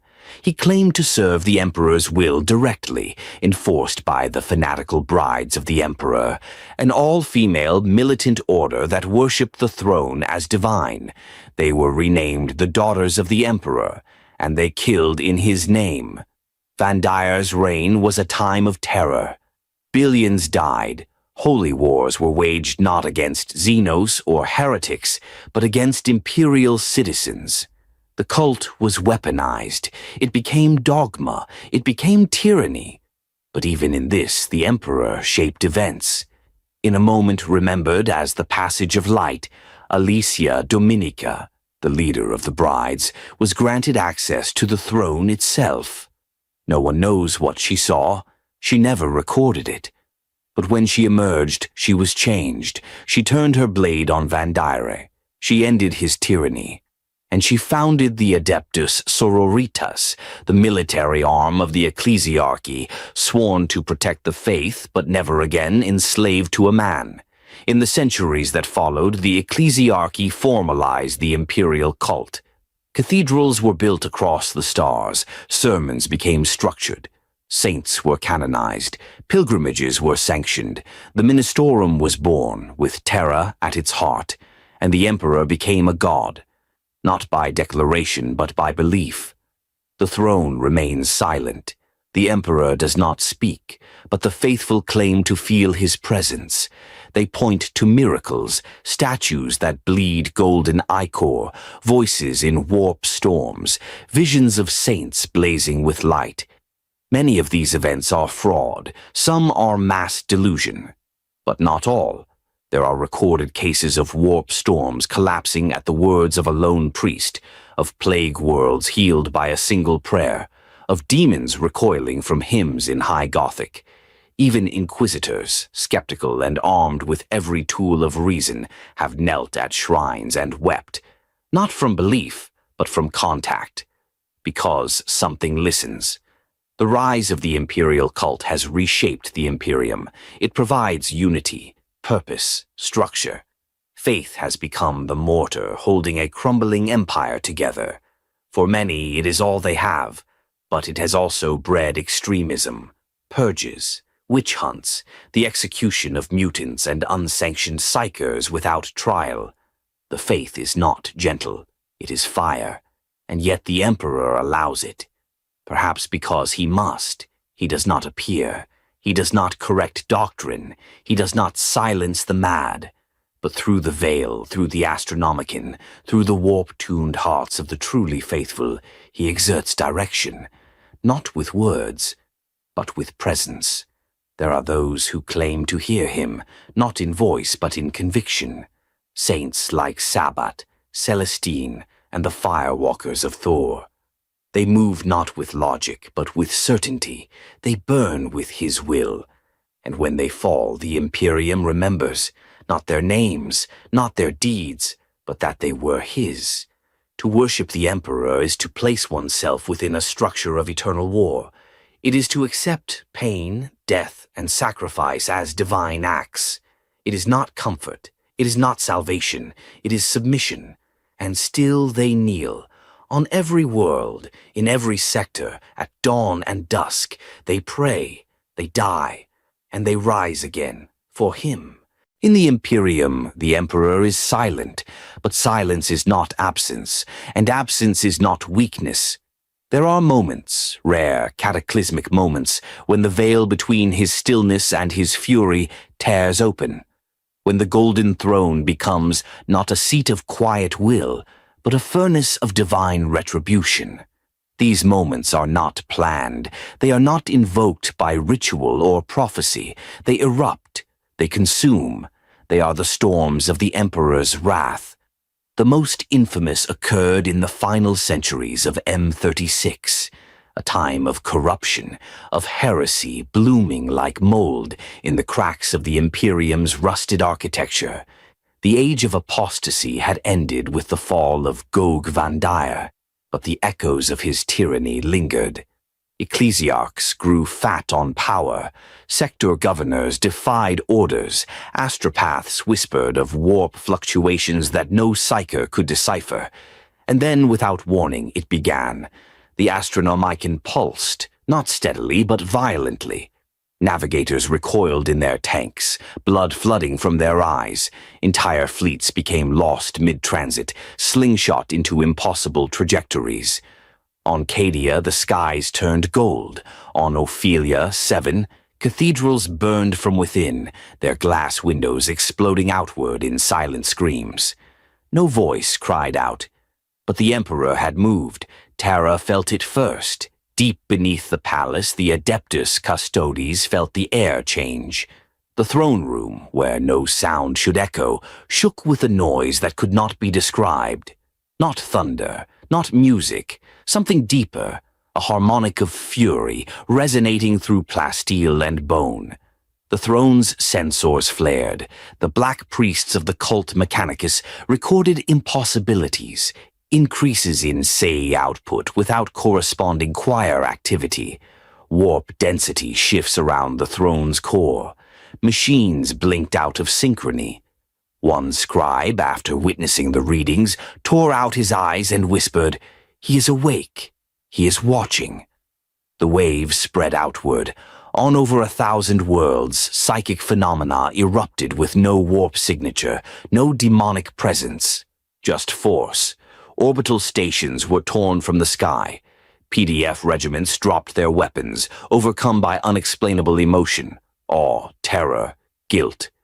On Decidra Prime, every ecclesiastical leader collapsed dead within an hour, clutching at their chests as if struck by an invisible hand. The survivors began to chant, without prompting, without knowing why. They spoke a single phrase in unity: "His wrath has come." The Inquisition launched immediate investigations. The Ordo Malleus suspected a coordinated demonic incursion. The Ordo Hereticus accused an internal psychic conspiracy. But there were no warp rifts, no cult signals, no external enemy, only judgment. And it bore the Emperor's seal. There are several theories as to what triggered this storm.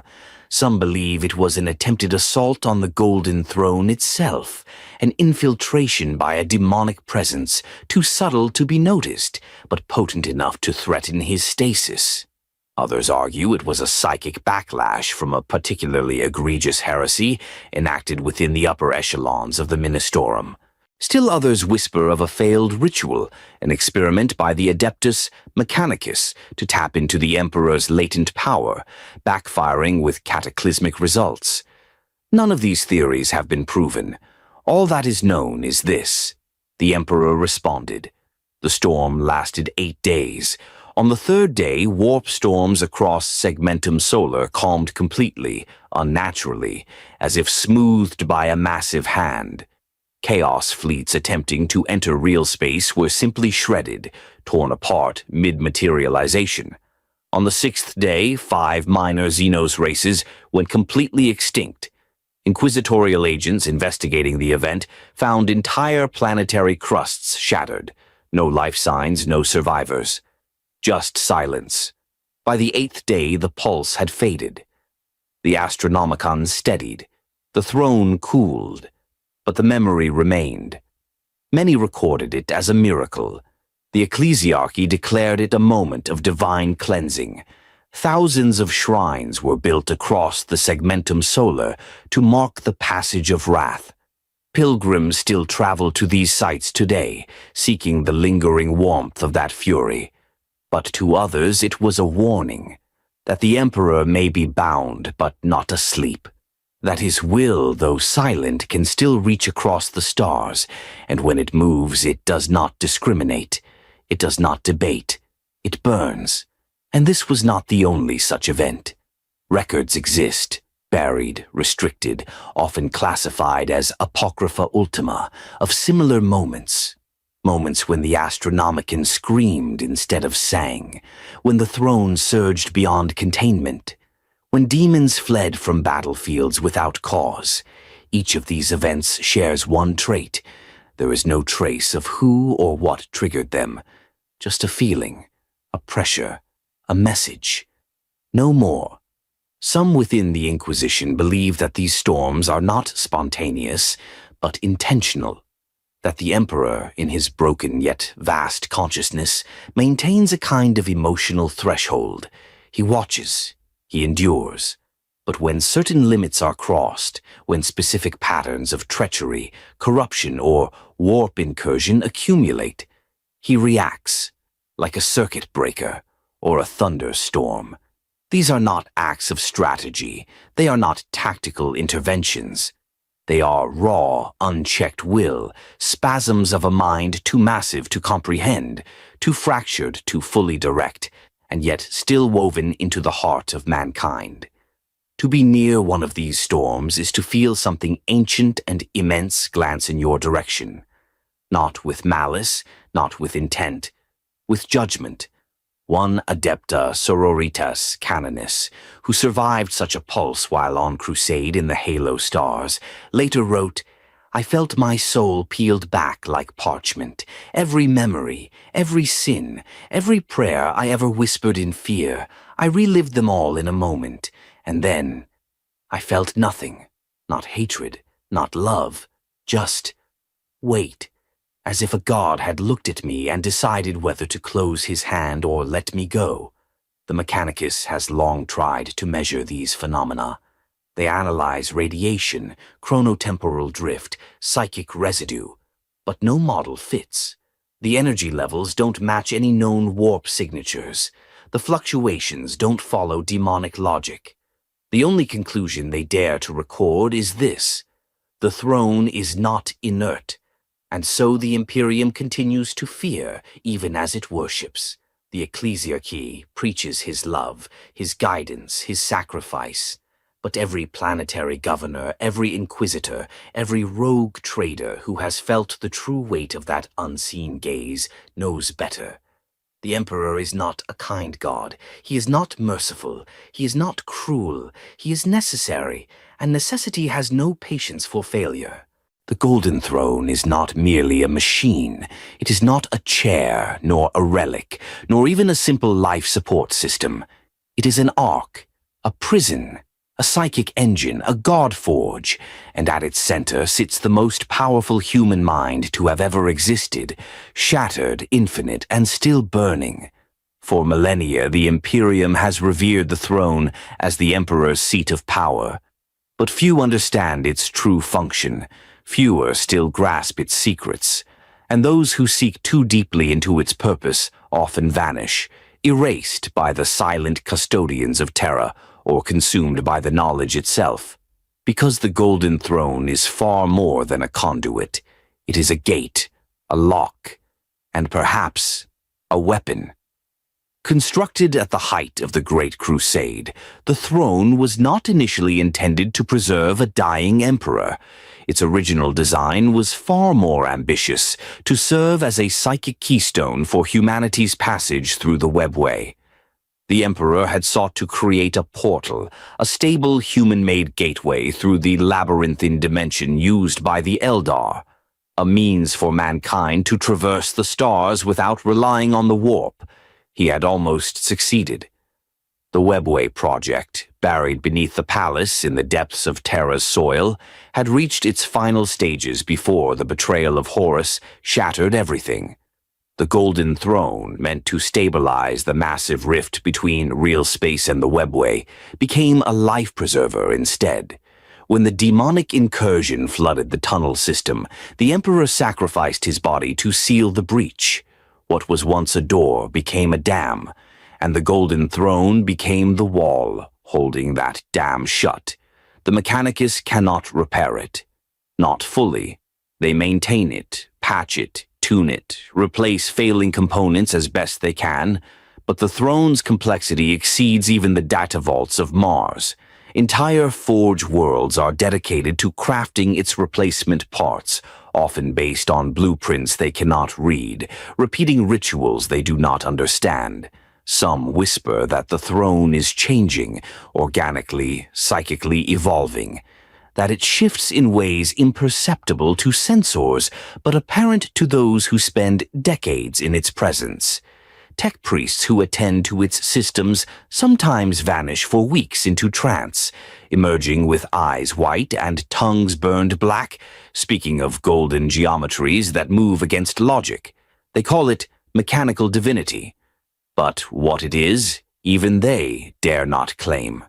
The Adeptus Custodes guard the throne not only to protect the Emperor, but to contain him, to ensure that no one tampers with its systems, and to silence any suggestion that the throne may hold more than the Emperor's psychic flame.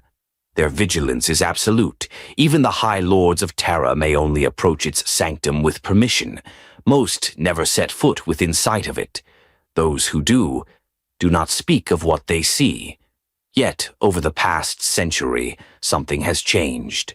The throne's power flux has grown unstable. Astropathic reports from Terra describe surges in the Astronomicon that cannot be explained. Warp echoes ripple from the palace in patterns that form symmetries, impossible shapes, coherent and resonant, almost as if the throne is speaking.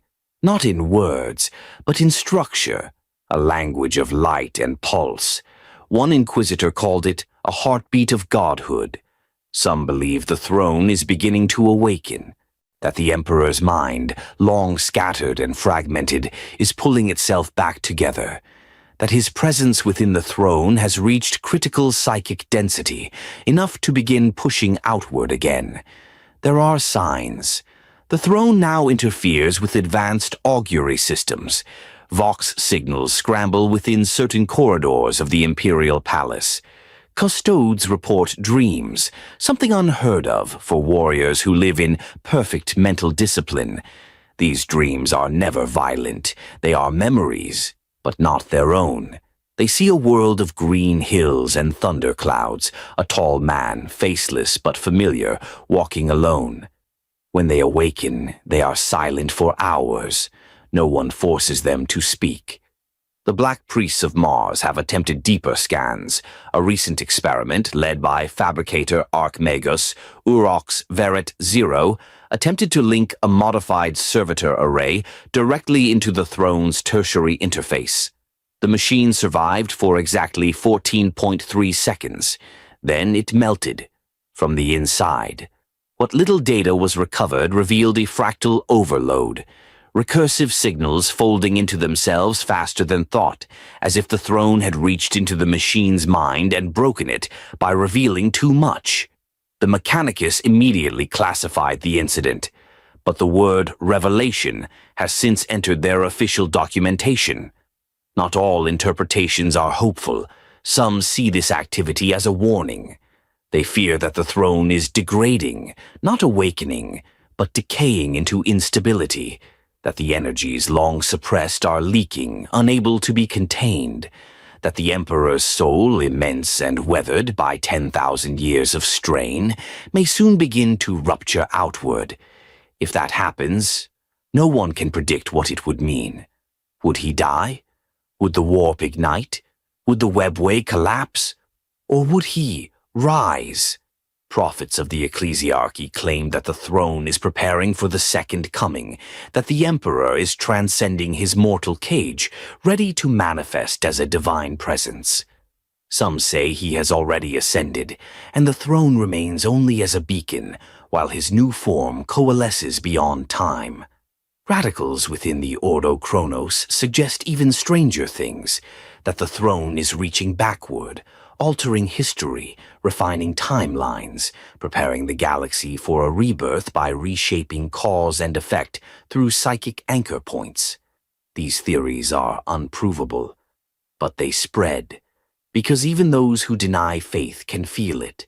The throne is not static, it throbs. The thrice-sealed archive of the Sigillite contains a final, unopened volume, one encoded with the direct psychic imprint of Malkador the hero. It can only be unlocked by one who possesses the soul pattern of the Emperor himself. It has remained sealed since the day of his enthronement. Recently, the psychic locks have weakened slightly. No one understands why. The custodes have begun rotating their vigil patterns more frequently. The Sisters of Silence, who have long stood mute in reverence, have requested access to the deeper webway chambers beneath the throne. The navigators of House Belisarius report that the Astronomicon now sings in harmonics unheard in recorded history, an overtone of grief and expectation. No command has been issued, no change has been declared. But across the Imperium, those with sensitivity to the warp, the astropaths, the seers, the weirds, have begun to dream a golden sun rising behind a ruined tower. A shadow moves across it. A figure, walking, burning, waiting. There are places in the galaxy where faith alone is not enough, where trenches are dug not in soil but in memory, where war is measured not in years but in generations. Cadia was such a place, a fortress world, a bastion, a sacrifice made manifest, and at the moment of its end, something impossible happened.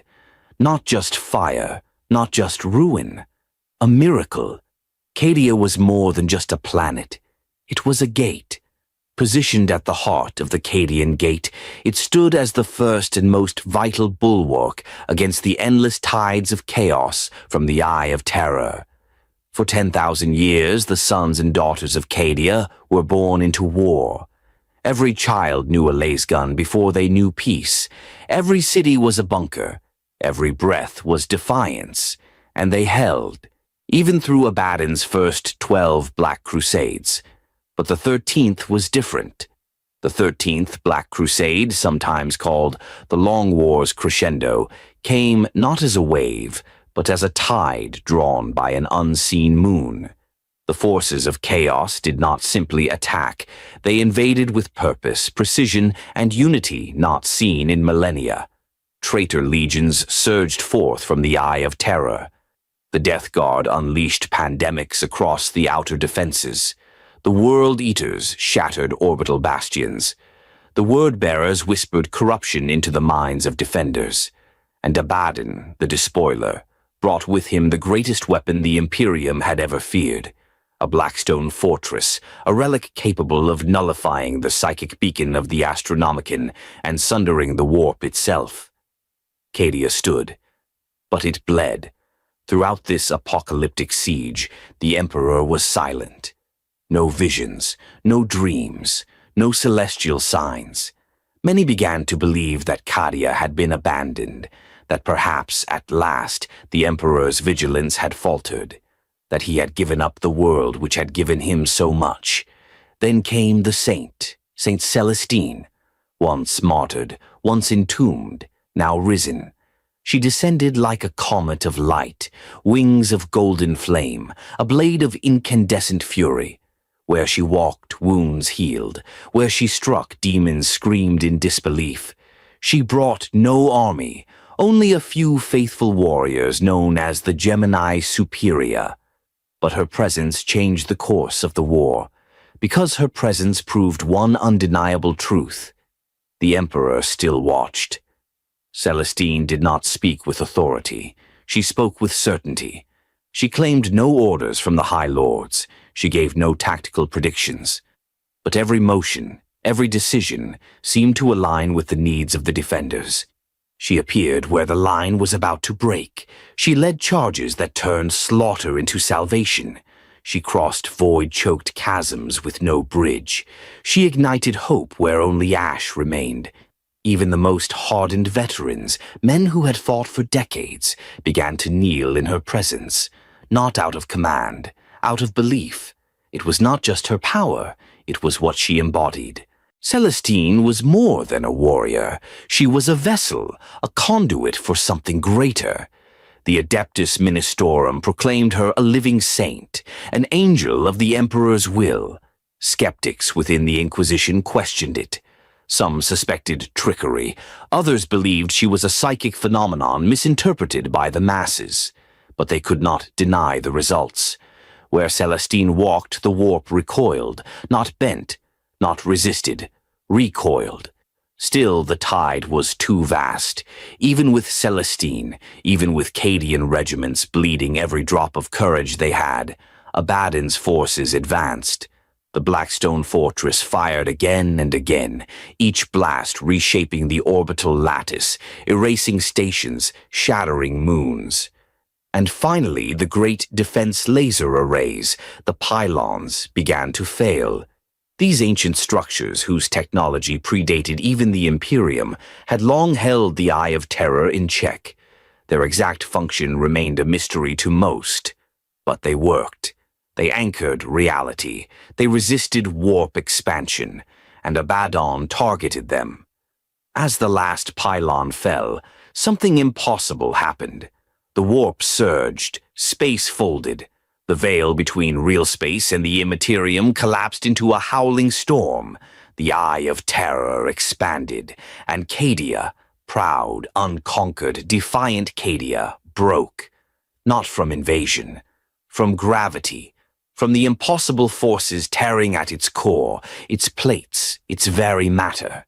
The planet's magnetic field failed, the tectonic crust shattered, oceans boiled, cities collapsed, fire raced across the skies.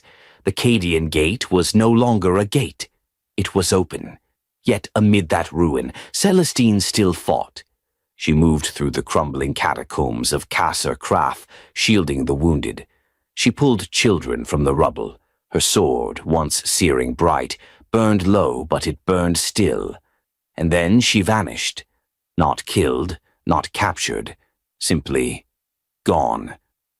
Some say she ascended again, back to whatever realm she draws her light from. Others believe she was taken by the Emperor's will to prepare for what was to come. A few claim to have seen her afterward on other battlefields, other planets, always where the Imperium faced impossible odds. But what cannot be denied is this. As Cadia fell, the Emperor sent a sign.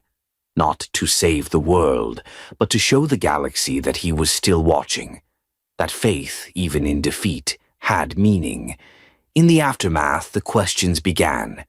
Had Cadia truly been abandoned, or was its fall part of something greater? Did the Emperor let it break, not from neglect, but from necessity? The events that followed, the resurrection of Robut Guillemon, the launching of the Indomitus Crusade, the awakening of dormant technologies, suggest that Cadia's death was not the end. It was a signal, a catalyst, the fire that would reignite a dying Imperium. The Ecclesiarchy declared Celestine the second light of the throne. Her effigies were carved in cathedrals from Terra to Macragge. Pilgrimages formed, seeking pieces of Cadia's soil. Sermons invoked her name alongside the Emperor's own, and in the palaces of the silent custodies, no denial came, only silence.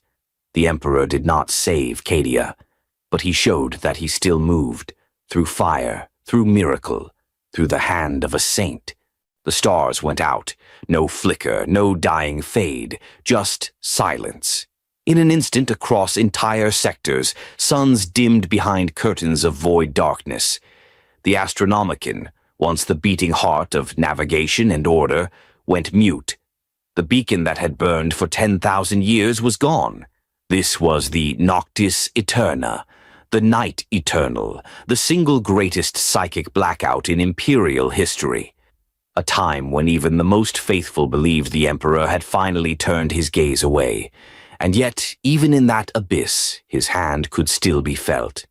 The seeds of the Noctis Eterna were sown at the fall of Cadia. With the destruction of the planet's ancient pylons, the fabric of reality around the Eye of Terror collapsed. Warp energy surged outward in a torrent of unreality, consuming stars, swallowing void roots, and birthing a galactic scar. The Cicatrix Maledictum. A wound not just in space, but in time and truth, a gulf of madness that split the galaxy in two. Across this great rift, whole regions were cast into silence. The Imperium Nihilis was born, a dead zone of billions of systems cut off from Terra, from the Astronomicon, from hope. The first signs were subtle. Astropaths reported static. Vox traffic crackled and died. Then came the visions, flickers of gold turning to shadow, of thrones empty and ruined. Astro-telepathic choirs screamed in unison before going still. Navigation became impossible.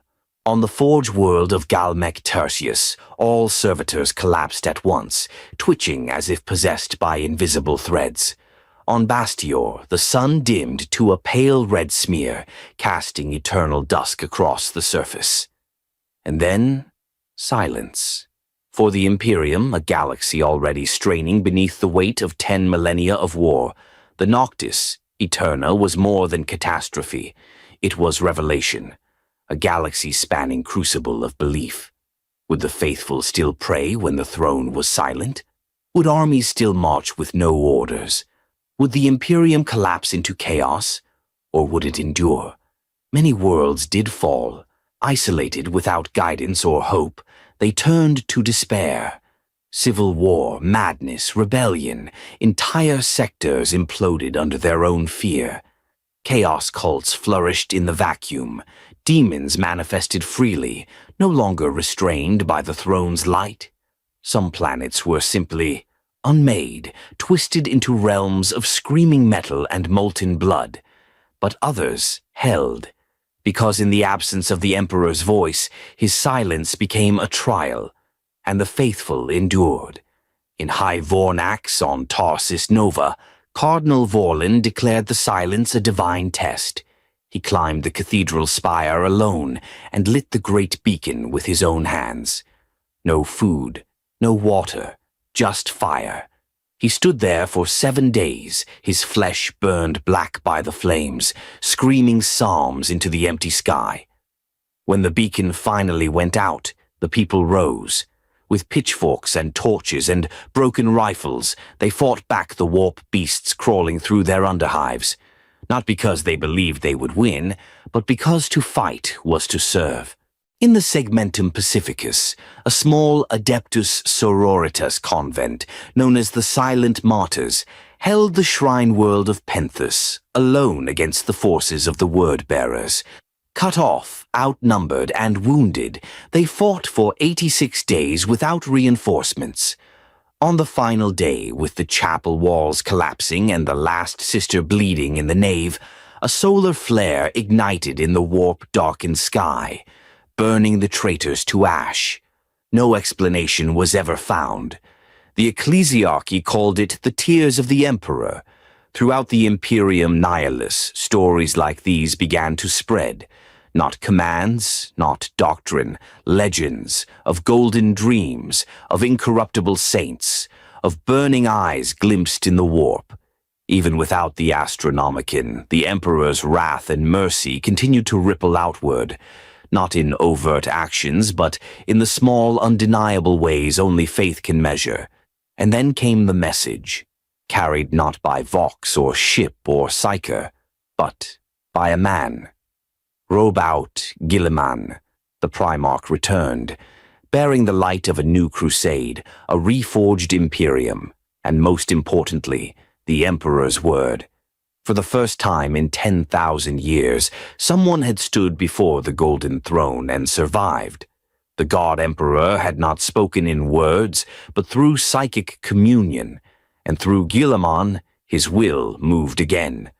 With the return of the Primarch came the Indomitus Crusade, a beacon not just of military might, but of renewal. Beacons called Pharos were constructed across the void, powered by ancient Xenos technology. The light of the Astronomicon began to pierce the dark again. The Ecclesiarchy proclaimed the end of the night eternal. A new dawn had come, but many knew better. The wound still remained. The cicatrix maledictum still howled. The warp was closer than ever. And the Emperor remained silent once more. Some within the Inquisition argue that the Noctis Aeterna was no mere disaster, that it was planned, that the Emperor allowed the Great Rift to open. Why? Because it revealed the rot, it showed who was loyal, it purged weakness. Across the Imperium Nihilus, those who survived were those who believed, those who did not crumble in the darkness, but lit candles anyway, who built shrines in the ruins, who fought until their hands broke and then kept fighting. In the silence, the Emperor found clarity. And so even now, many fear the return of the night, not because of demons or madness, but because they wonder, the next time the stars go out, will they still have faith? Will they be ready? For the Golden Throne remains unchanged. The Emperor does not weep. He does not speak, but sometimes his silence is louder than thunder. The galaxy was dying by inches, whole sectors lost to silence, millions of souls vanishing beneath warp storms, faith cracking beneath the pressure of a universe left seemingly abandoned. Terra remained alight, but the flame was faint. And then, after 10,000 years, the veil stirred, not with prophecy, not with thunder, but with the return of a name so steeped in legacy that it split reality itself.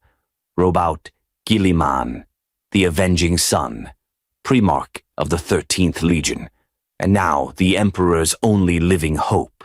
His resurrection was no accident. For millennia, Guilliman's body lay preserved in a stasis field within the fortress of Hera on Macraga. Wounded mortally by Fulgrim, the Primarch had been frozen at the brink of death, a living statue of ice and silence. His loyal sons kept vigil, refusing to declare him dead, as if sheer devotion might compel the impossible. In the end, it did. The resurrection was made possible by Belisarius Cawl, Archmagos Dominus of Mars, who had served under the Emperor's direct command during the Great Crusade. For 10,000 years, Cawl had labored in secret, developing forbidden technologies, manipulating genetic blueprints, and crafting what would become the Primaris Space Marines. But Cawl's ambitions went beyond gene labs and armor variants. He had also been entrusted with a contingency, one he could only activate when the Imperium was truly on the brink, to awaken a Primarch. But even Cawl's genius would not have been enough. The key lay with Yvraine, High Priestess of the Inari, the mysterious faction of Eldar who worship the god of the dead, Iniad. Guided by strange visions and emboldened by her connection to the psychic death god, she arrived at Macraga amidst a chaos incursion. There, in the heart of a shattered temple, surrounded by battle, death, and collapsing fate lines, Yvraine used the power of the god of death to perform a miracle. With a single breath, the balance tipped. Robout Guilliman returned to the world of the living. He did not awaken as he had once been. For a Primarch, sleep is not dreamless. 10 millennia of suspended thought pressed into the cracks of his mind like water into stone. The galaxy he opened his eyes to was not his Imperium. It was an empire bloated with ritual, riddled with corruption, and ruled in name by a silent corpse on a throne of gold. What should have been triumph became horror. He was appalled. Gone was the enlightenment his father had envisioned. Instead, he found a feudal nightmare, a theocratic monstrosity where science had become religion and ignorance a sacred right. Guilliman, the most pragmatic of the Primarchs, was aghast at the cult Imperialis, which now worshipped the Emperor as a god, a blasphemy the Emperor had explicitly condemned during the Unification Wars and the Great Crusade. Every bastion of reason Guilliman had once fought to build now echoed with hollow prayers. The Imperium had not merely survived, it had rotted. But Roboute Guilliman was not one to be paralyzed by grief. Within days of his return, he took command of the war effort on Macraga, coordinating defenses against the Thousand Suns and the traitor forces seeking to undo his rebirth. His tactical mind, forged in the crucible of galactic conquest, burned brighter than ever. But even he knew that salvation would not be won from Ultramar. He had to reach Terra. The journey across the stars was a gauntlet of madness. The galaxy had changed. Warp storms boiled across the major routes, and the Cicatrix Maledictum, the Great Rift, had opened like a gaping wound across reality. The Eye of Terror had expanded, severing the Imperium in half. Guilliman's fleet, led by loyalists and shielded by Eldari allies, carved a path through burning skies and demonic tides. There were moments when even Guilliman wavered, seeing firsthand how fragile the Imperium had become. Not even his strategic mastery could restore what had been lost, but he pressed forward, driven not by faith, but by duty. He had to see his father. The reunion was nothing like the myths. Guilliman did not kneel. He did not cry. He stood before the golden throne, before a figure that radiated unimaginable psychic intensity, so powerful it threatened to dissolve thought itself. For hours he stood alone, soul laid bare, submerged in the psychic tides of the Emperor's presence. No words were exchanged, not because the Emperor could not speak, but because he no longer needed to. What Guilliman experienced cannot be transcribed. Even among the custodes, none speculate. The Lord Commander emerged from the Sanctum Imperialis altered, not just in resolve, but in perception. He claimed his father still lived, not in body, perhaps, but in essence, that the Emperor fought a war far beyond human comprehension, a war of souls, of truth, of cosmic alignment. It was not Guilliman's to understand, it was his to protect. And so, Roboute Guilliman became Lord Commander of the Imperium, not just of the armies, of the entire empire. His first act was to launch the Indomitus Crusade, the most ambitious military campaign since the Great Crusade itself. Armed with Primaris Marines, Call's secret weapons, and newly reforged fleets, Guilliman aimed to reconquer, reconnect, and rekindle what remained of the Imperium.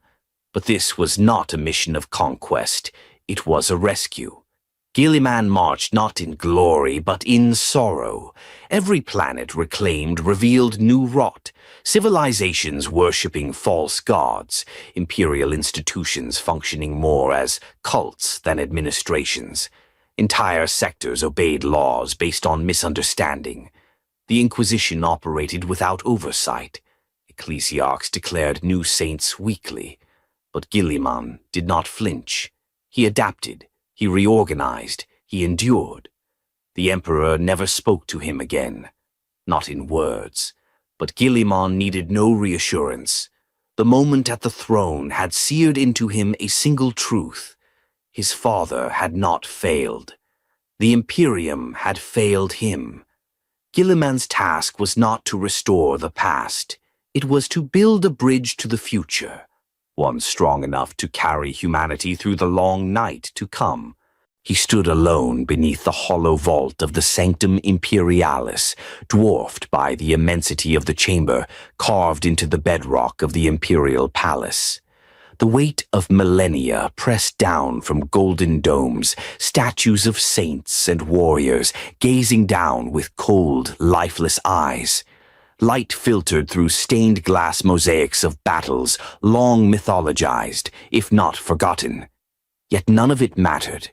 Not the grandeur, not the silence.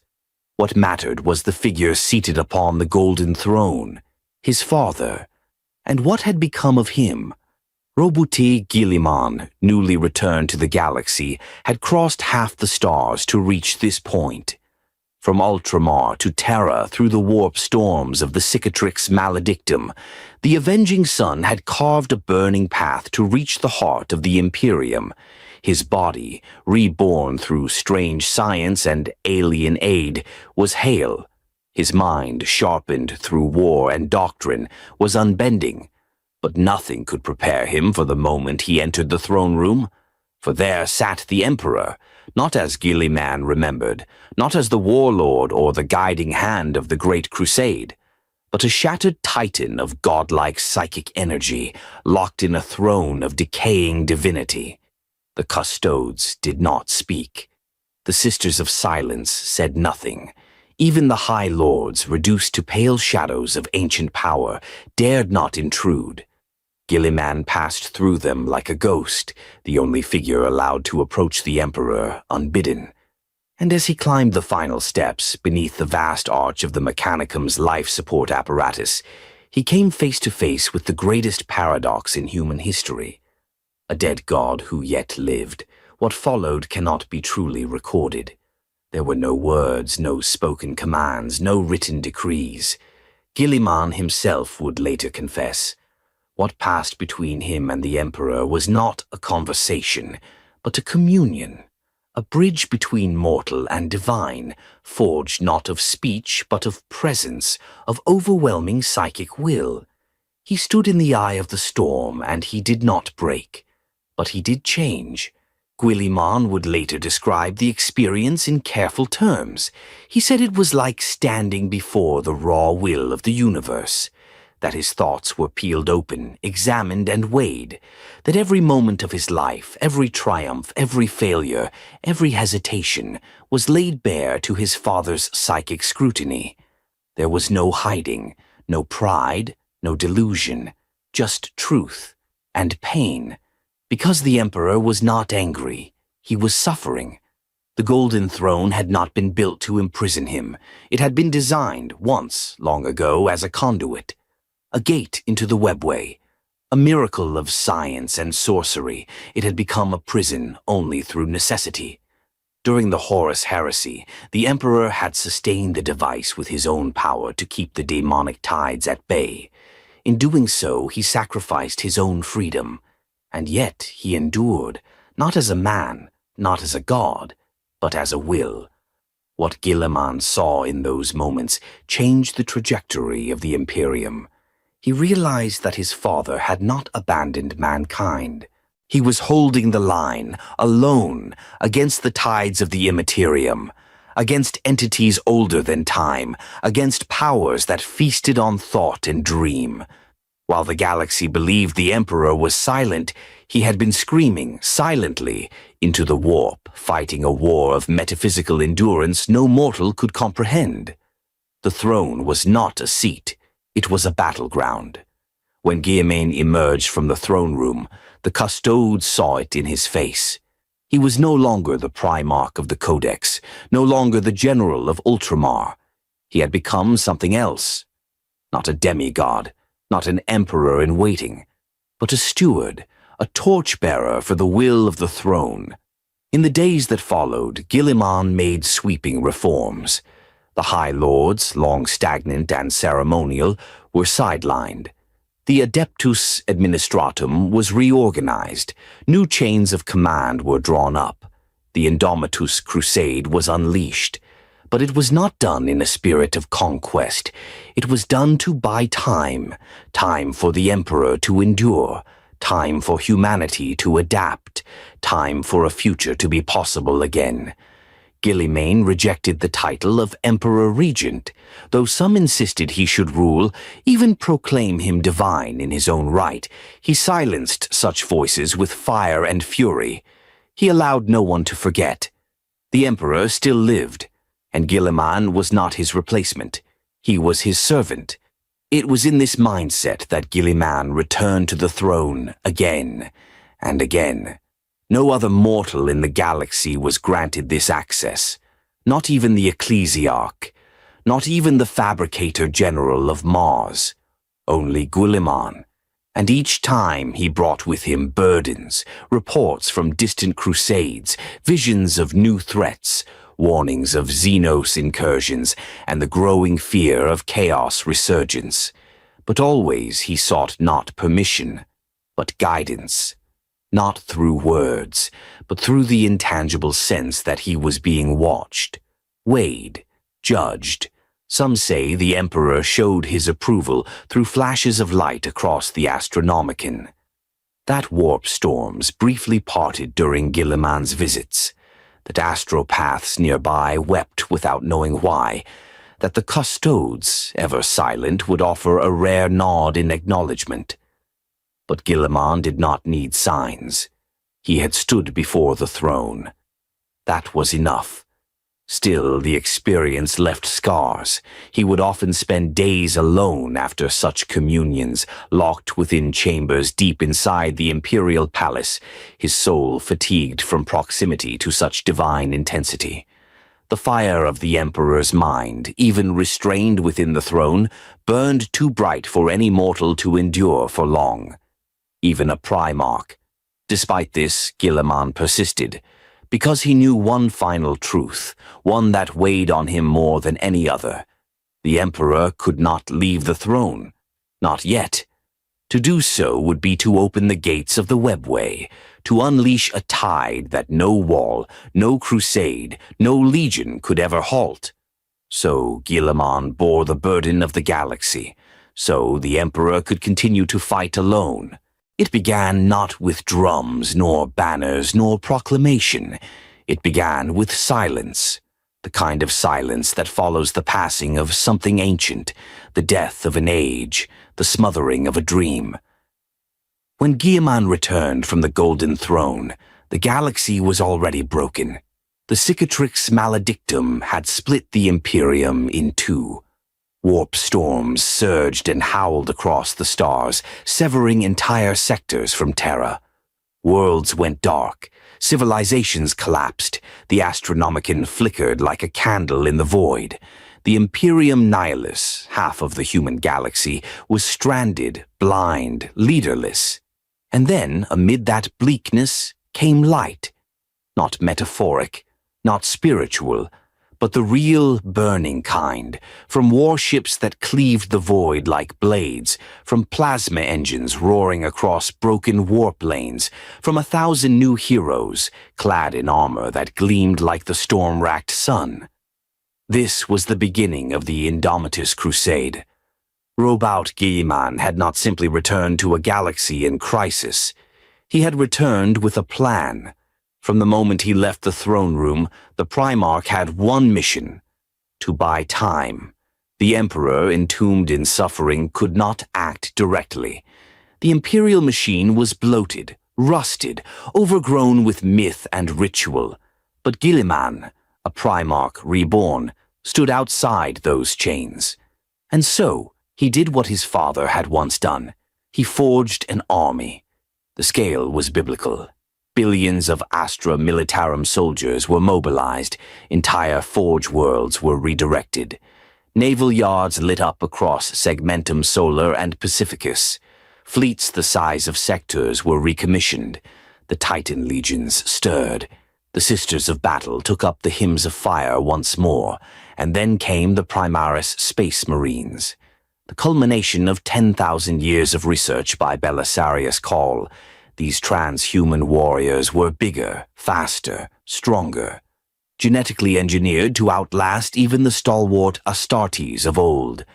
Clad in Gravis armor or clad in stealth technologies, they represented the future Guilliman envisioned, unbound by tradition, untethered by old dogma. Each chapter received reinforcements. Some were reforged entirely. Others, new chapters, were created to spearhead the reconquest of the galaxy. The Ultima founding had begun. But this wasn't a clean sweep across peaceful stars. It was a desperate push through a hellscape. Warp storms choked the major lanes of travel. Daemons bloated with millennia of unchecked worship ran rampant. Traitor legions, awakened by the tremors of Guilliman's return, turned their blades toward Terra once more. The Death Guard festered in plague-choked systems. The Black Legion marched under banners of vengeance.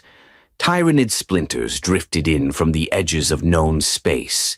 Necron tombs began to stir. Every step of the Indomitus crusade was paid in blood. Guilliman did not command from afar. He stood aboard the flagship Macragge's Honor, directing campaigns personally. In the Pariah Nexus, he ordered exterminators on an entire system corrupted by Necron engrammatic viruses. In the Kazant Belt, he battled alongside the Redemptors of the Adeptus Mechanicus, reclaiming ancient data vaults once thought myth. He personally led negotiations with chapter masters old enough to remember his name as Legend. He was a general, a diplomat, a hammer, a scalpel, and above all, a symbol. Some planets he liberated fell on their knees. Others turned their guns on him, corrupted by generations of isolation and heresy. But Guilliman did not waver. He did not seek their reverence. He offered them only service. Wherever the crusade marched, it brought more than warfare. It brought infrastructure. Call's Pharos beacons, reverse-engineered from ancient Xenos tech, were deployed across newly reclaimed sectors. These devices stabilized warp routes, enabling ships to see and speak again. The beacons were not just machines, they were promises. Promises that Terra still lived, that the light still shone. The ecclesiarchy, too, marched with the crusade. Though Guilliman distrusted the imperial cult, he understood its power. Saint Celestine appeared in several theaters of war, wreathed in fire and miracle. Her presence reinforced what Guilliman refused to say aloud, that the Emperor's will still moved, still chose champions, still endured. Not all victories were clean. In the Cryptus cluster, over 70 million humans were sacrificed to close a warp breach. Guilliman gave the order. On Eupraxia, he personally ordered the execution of an entire planetary governorate for turning from the Emperor in their isolation. When his own forces questioned the judgment, he reminded them, "Mercy is for the living, and loyalty is paid in deeds." As the crusade spread, so too did resistance. The Chaos Gods watched with fury. Guilliman was a threat they had not anticipated, a Primarch uncorrupted by time or temptation. Where Horus had succumbed, Guilliman stood resolute. Where Lorgar had fallen into worship, Guilliman became the embodiment of secular will. Abaddon the Despoiler launched several counter-campaigns to halt the crusade. In the Battle of the Dagger Stars, the Black Legion laid a trap within a warp tide that cost Guilliman half a sector fleet. But he adapted, as he always had, turning the momentum back with surgical strikes. In time, the name Guilliman became as feared by the heretic as it was revered by the faithful. But not all enemies came from without. Within the ecclesiarchy there were whispers. Guilliman refused to acknowledge the Emperor as a god, honoring his imperial truth instead. This made him dangerous to the clergy. Some arch-cardinals tried to sideline him, others declared his actions heretical. But Guilliman knew the truth. Belief could be weaponized. He wielded the faith of the Imperium not as a priest, but as a tactician. He never once prayed, but he allowed others to. Because in a war of annihilation, even blind hope could be a sword. The first phase of the Indomitus Crusade lasted roughly a century, longer by some counts, fractured by warp dilation and inconsistent timelines. But in the eyes of the Imperium, it was both a war and a resurrection. Millions of worlds were reconnected, entire sectors realigned with Terra. New defenses were established, new orders forged, new heroes born. But Guilliman knew it was only the beginning. At the heart of the crusade was the same grim truth that haunted him. The Emperor would not rise, the throne would not be abandoned, and the future must be fought for with fire, steel, and unyielding discipline. By the time Guilliman returned to Terra at the close of the first phase, he did not bring laurels. He brought warning.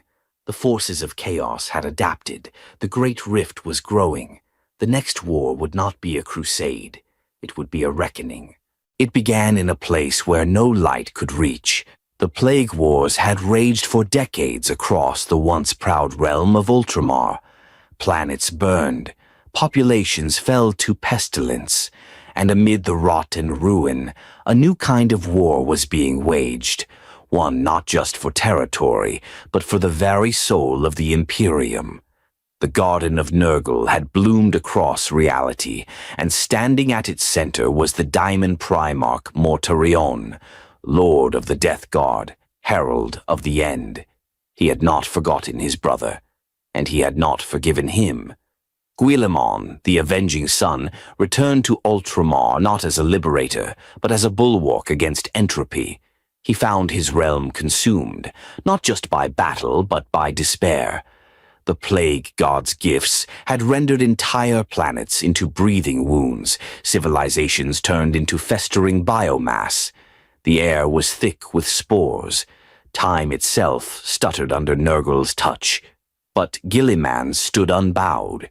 Where Mortarion brought disease, he brought order. Where the Death Guard sowed corruption, Guilliman sowed resistance. The Plague Wars became a contest between divine philosophies, stagnation versus discipline, rot versus resolve, chaos versus control. It all came to a head on the world of Iax. Once a paradise known for healing and renewal, Iax had been reduced to a necrotic battlefield. Nurgle had claimed it as his own, seeking to transform the planet into a beacon of decay, a symbol of his eternal dominion over life. It was here that Mortarion waited, not for conquest, but for retribution. The trap was brilliant in its simplicity. Using warp tides and corrupted navigators, Mortarion orchestrated a situation where Guilliman would be isolated. The Imperial advance had gained momentum, reclaiming planets across the Ultramar system, but Iax remained the linchpin. Guilliman, ever the tactician, knew that allowing Iax to fall would break morale across the entire crusade. He deployed himself personally. It was exactly what Mortarion had anticipated. The duel that followed was not a clash of brothers. It was a clash of gods. On the surface of the decaying world, amid dying forests and fetid rivers, Guilliman confronted Mortarion. The two stood in the ruins of a hospital once renowned for curing disease, now choked with flies and swollen flesh. Mortarion greeted him not with fury, but with mockery. "You fight for a corpse," he hissed. Guilliman's reply was steel. The battle was a whirlwind of power. Guilliman, wielding the hand of dominion, struck with righteous fury. Mortarion, cloaked in demonic essence, moved with inhuman grace, his scythe silence carving through air thick with corruption. For every wound Guilliman inflicted, Mortarion healed. For every parry, a spore cloud retaliated. It became clear, horribly clear, that Guilliman could not win. Not here, not alone. Mortarion unleashed the godblight, a plague forged in the blackest depths of Nurgle's cauldron, designed not to kill the body, but to unmake the soul. It bypassed armor, ignored flesh. It sought Guilliman's essence, unraveling his very being at the molecular and metaphysical level. And for a moment, it worked. The Avenging Sun fell to his knees. Across Iax, across Ultramar, across the Imperium, Guilliman's fall echoed. But something else stirred, something ancient, something divine. No one can say what truly happened next. No record exists, no pict feed survived. The Sisters of Silence, who later combed the battlefield, found only scorched stone and silence. But Guilliman rose, not by will alone, but by a force greater than himself. The Emperor intervened, not with words, not with a voice booming from the sky, but with presence, pure, blinding, absolute. A psychic storm erupted from Guilliman's broken form, searing the air, vaporizing warp-born pestilence. The godblight recoiled, denied its final prize. Mortarion was thrown back, not physically but spiritually, ripped from the material plane in an explosion of light and pain. Witnesses, those few who survived, spoke of a blazing figure behind Guilliman. Wings of flame, eyes of burning gold, a halo of impossible geometry. Some called it a vision, others a psychic aftershock. But the truth could not be denied. The Emperor had acted. It was the first time in 10,000 years that the Master of Mankind had directly manifested through one of his sons. Whether it was Guilliman's resolve, Mortarion's blasphemy, or the sheer weight of the moment, something had breached the veil between the throne and the world, and that something had burned away the darkness. Guilliman did not speak of it afterward, not to his generals, not to the ecclesiarchy, not even to Call or the custodes. But those who saw him after the battle said he walked differently, not proud, not broken, but changed. There was weight in his eyes now, like he had seen something too vast to describe, something terrifying, something sacred. The plague wars did not end that day, but they turned. Imperial forces surged in morale, sweeping across contested systems with renewed fervor.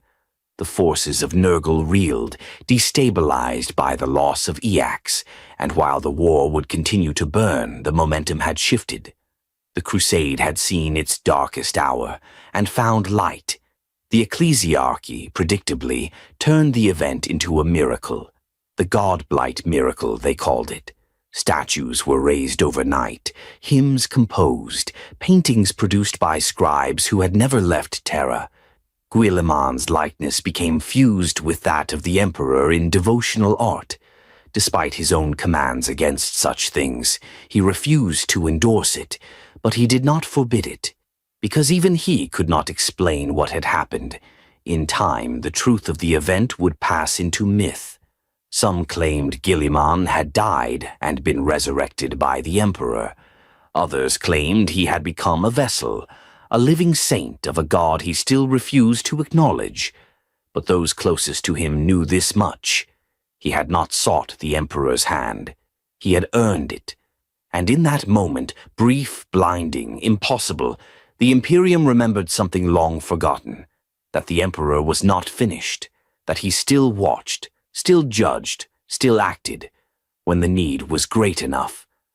Guilliman left Ajax in silence. He gave no speeches, held no ceremonies, but in his presence was something deeper than hope. It was faith, not in miracles, but in the certainty that the Emperor, even entombed, still fought, and that was enough. At the heart of the Imperial Palace, where the walls themselves hum with the pressure of psychic force, there is a silence deeper than death.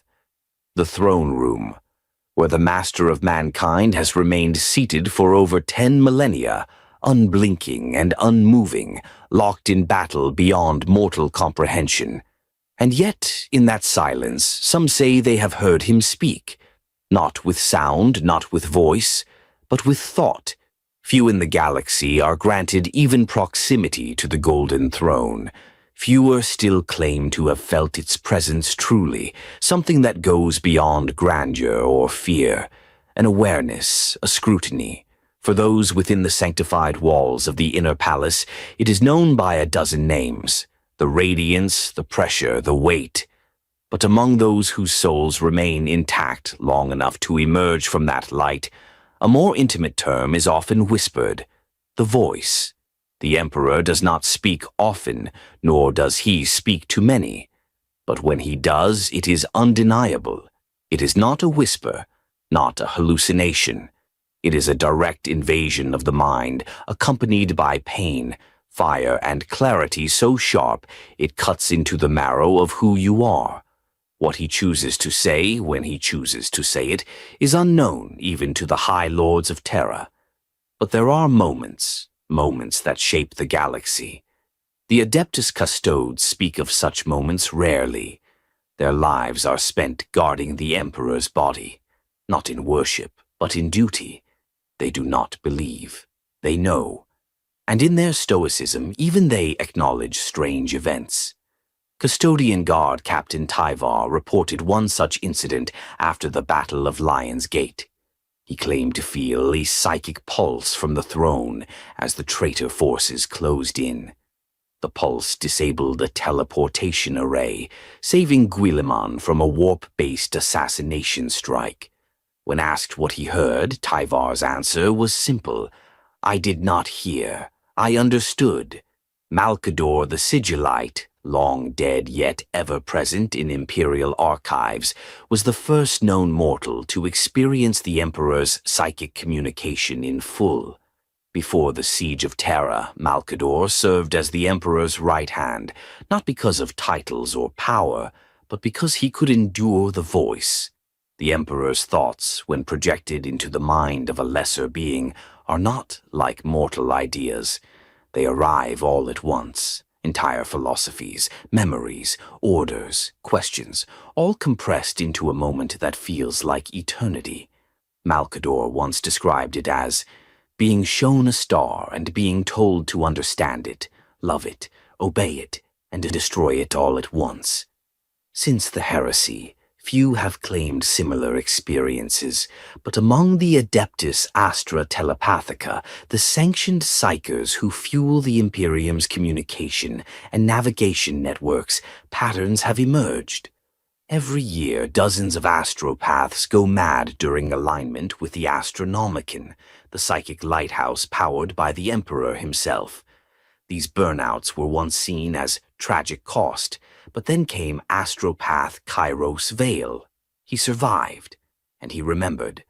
Vale was a low-tier psyker, hardly worth mention, but during his communion with the Astronomicon, he experienced what the Telepathica later catalogued as a vision cascade. Unlike most who suffer seizures or burn away, Vale entered a comatose state for 79 hours. When he awoke, he spoke in the Emperor's voice, not mimicking it, not possessed, carrying it. His words were recorded by 7 scribes and later locked under inquisitorial seal. But what leaked through whispers, rumors, and forbidden data slates was this: "You are my hands, not my tongue, my will, not my witness. I speak now only when the silence becomes dangerous." Whether true or the product of madness, the Veil Testament had ripples. Some inquisitors believed it an omen, others a hoax. But the sudden rise in psychic harmonics in the throne room that same week, measured and confirmed, forced even the Mechanicus to admit something had shifted. The Emperor had responded. Guilliman himself has never confirmed hearing the Emperor speak directly since his rebirth. But he has said this: "When I stand before the throne, I feel something more vast than language, something older than law. It is not love, it is not hate, it is duty distilled." And perhaps that is the only way the Emperor still communicates, with presence, with direction. But for others, especially in times of great peril, words still find their way through. There is the case of Saint Celestine. On several occasions, the living saint has claimed to receive visions, not from the Emperor's angels or the warp, but from the Emperor himself. These visions often align with strategic necessities, arriving at just the right moment to change the course of battle or provide insight that no mortal command could offer. When interrogated by ecclesiarchal authorities, carefully, reverently, Celestine said, "He speaks when we forget we need him, and then reminds us we always did." Her presence at the Battle of Ophelia 7, where she arrived hours before the planet's astropathic relay collapsed, is considered a divine intervention by most imperial clergy. Guilliman, however, remains silent on her case. Even within the Mechanicus, a few magi believe they've heard the Emperor's voice, not spiritually, but in data. Machine priests studying the core command protocols of the Golden Throne occasionally receive strings of binary code that appear sentient, not random, not corruption, but purposeful. In the Martian archives, a forbidden string translated from pure logic back to Gothic reads, "Do not preserve my body, preserve their future."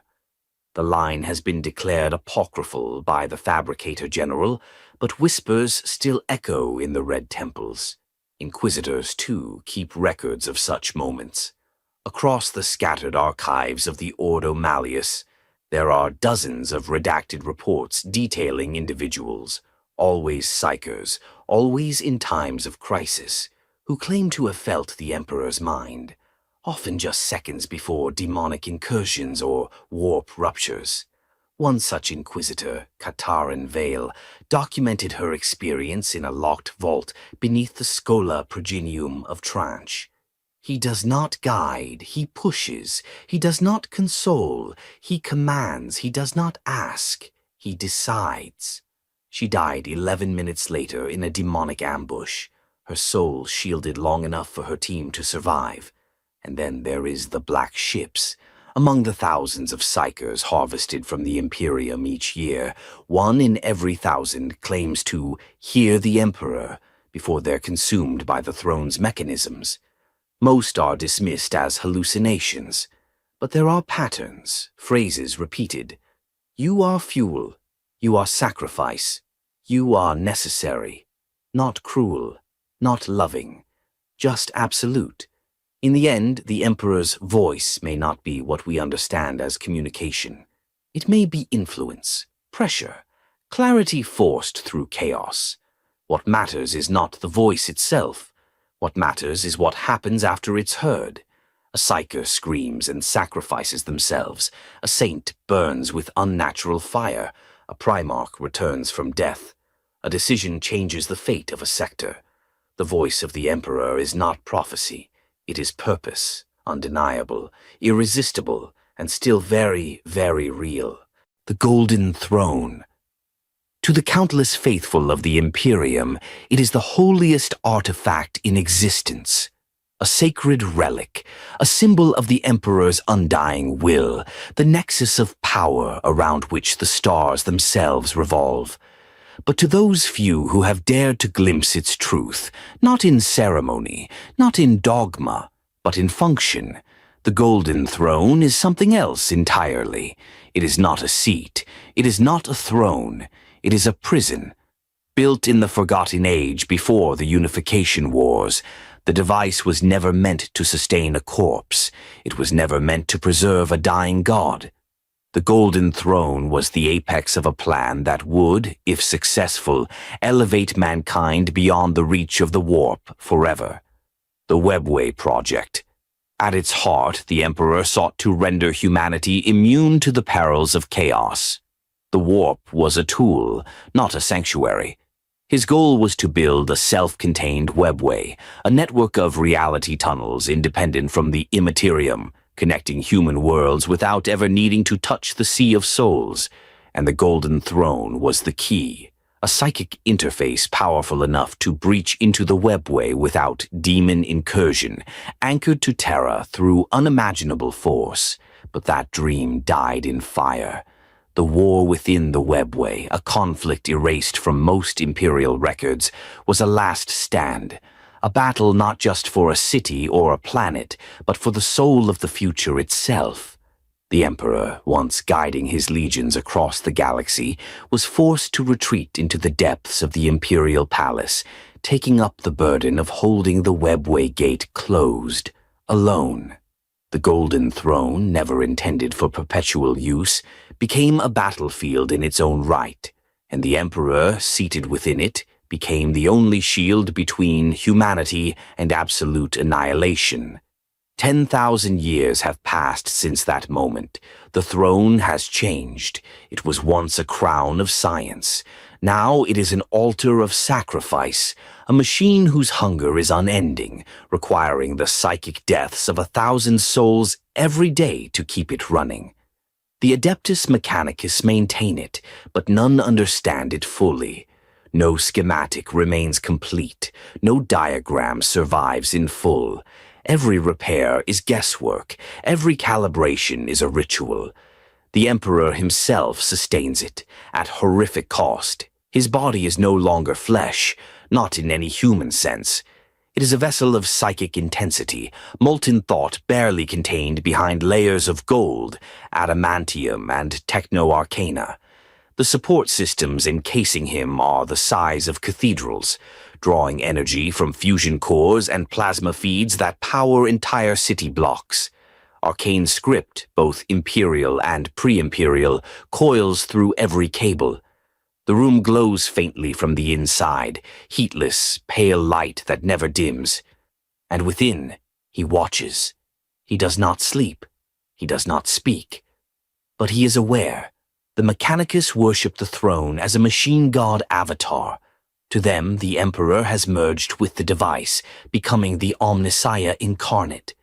They approach repairs as rites, replacing burned-out psi conduits through chants and incense, speaking prayers before engaging fusion backups, and consulting fragments of data coffin recordings from pre-heresy eras. But even they admit, the throne is dying. Its systems are failing. More sacrifices are needed now than a millennium ago. Some techno-archaeologists fear that without radical reactivation, the entire construct may collapse, taking the Emperor's mind with it. To prevent this, the Adeptus Custodes have begun authorizing more frequent hunts for high-value psykers across the Imperium. The black ships travel further and more often. The palace's soul grinders consume lives daily, and the souls of those psychically attuned are burned like fuel within the labyrinthine pylons beneath the throne chamber. Some whisper the Emperor's psychic field has grown erratic. Moments of dormancy, spikes of volatile power. At least one event, the so-called Golden Pulse, shattered machinery across the palace's inner sanctum, killing dozens of scribes and mutating a half-dozen servo skulls into screaming piles of warp flesh. It was blamed on a power surge, but those who were there insist otherwise. Guilliman has inspected the throne himself. He emerged from that encounter changed. In council, he described it as a miracle of science, sabotaged by necessity, transformed into a reliquary of damnation. He ordered the Mechanicus to redouble efforts to find a way to stabilize the systems. Some claimed he even approached Call with requests to design a replacement. Call refused, not out of loyalty, out of fear.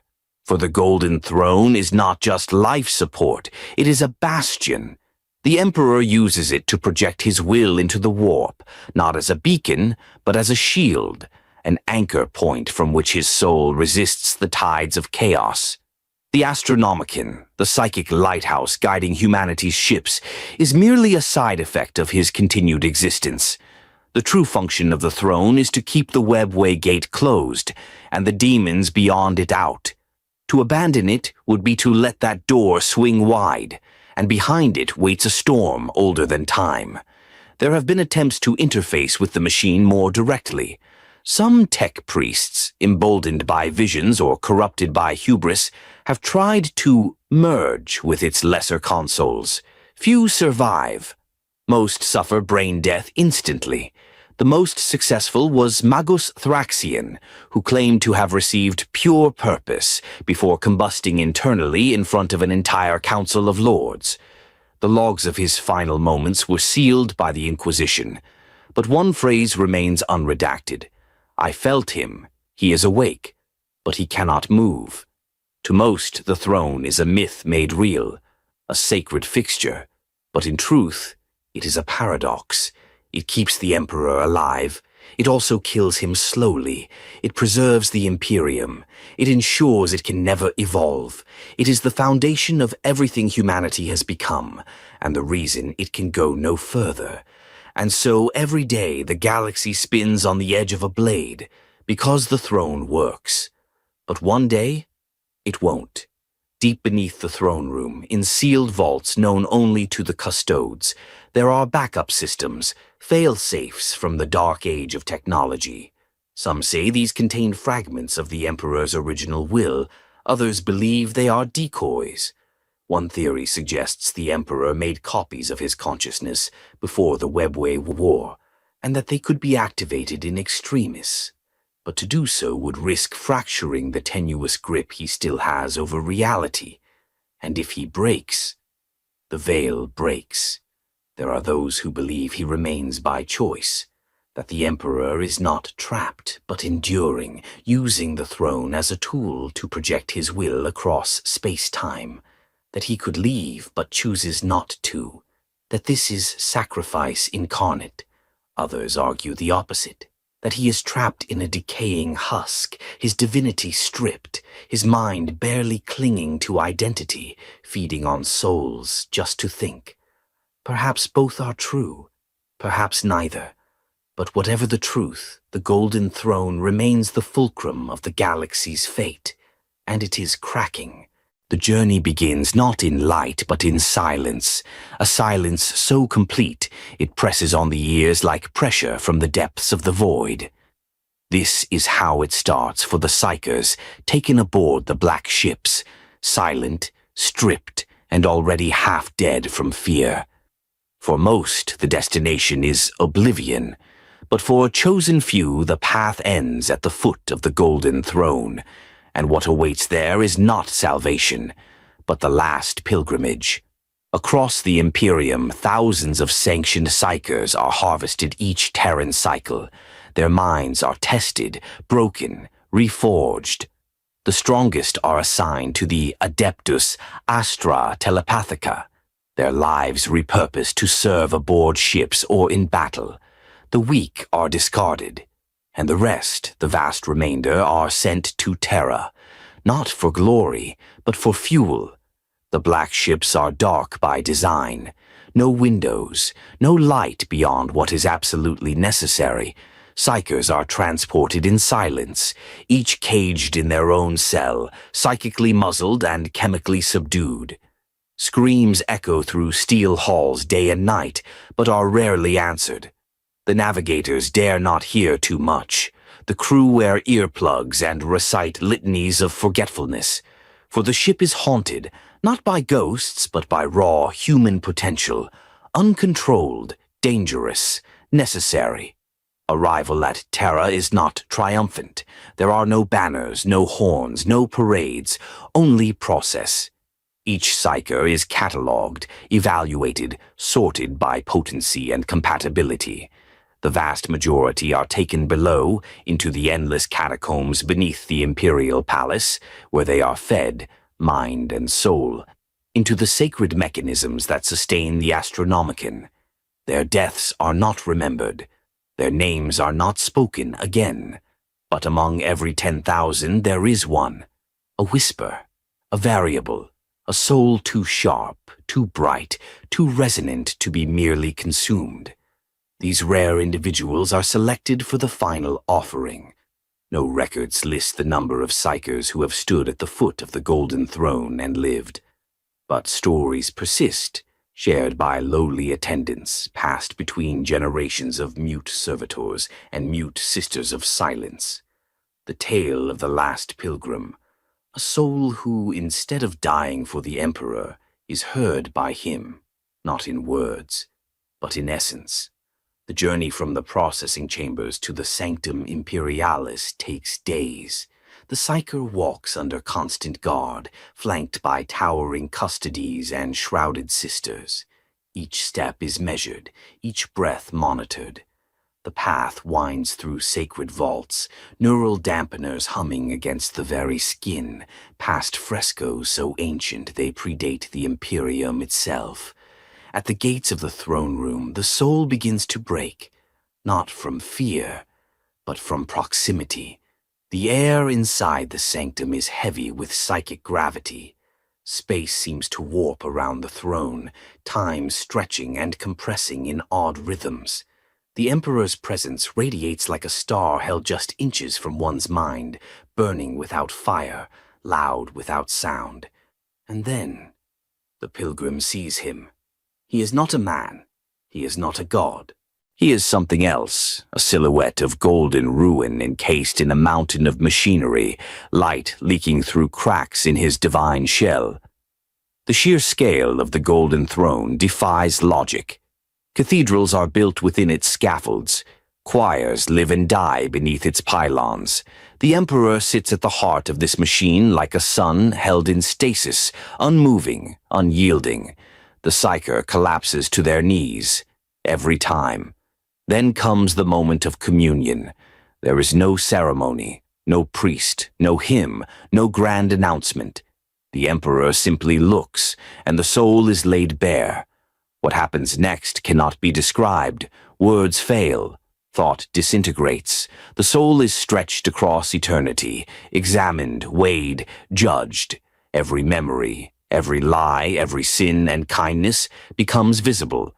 Some psychers scream for days, others never speak again. A rare few survive, changed. They emerge from the throne room hollowed yet bright, marked though not visibly. The custodes who escort them do not speak. The sisters do not meet their gaze. These individuals are then taken into the vaults of silence, where they are studied, observed, and kept far from others. Why? The Imperium never says, but some believe the Emperor imparts something into them. A fragment, a directive, a spark. Occasionally, one of these pilgrims disappears, removed from the vaults without record, their identities erased. Whispers among certain inquisitors suggest that these few are reshaped into living weapons, agents of the throne sent to perform missions too sacred or too dangerous for any servant of man. Others say they become mouthpieces, wandering saints whose words burn with impossible insight, but no one knows for certain. Because those who return from the throne rarely speak of what they saw, and when they do, they weep. There are stories, of course, myths wrapped in ritual. One tells of a boy from Necromunda, mute since birth, but gifted beyond measure. He was brought before the throne as a sacrifice, but instead of dying, he sang. The song burned through the air, echoing across Terra. The Astronomicon flared like a nova for 3 full seconds. The boy vanished, never to be seen again. The Adeptus Ministorum declared it a miracle.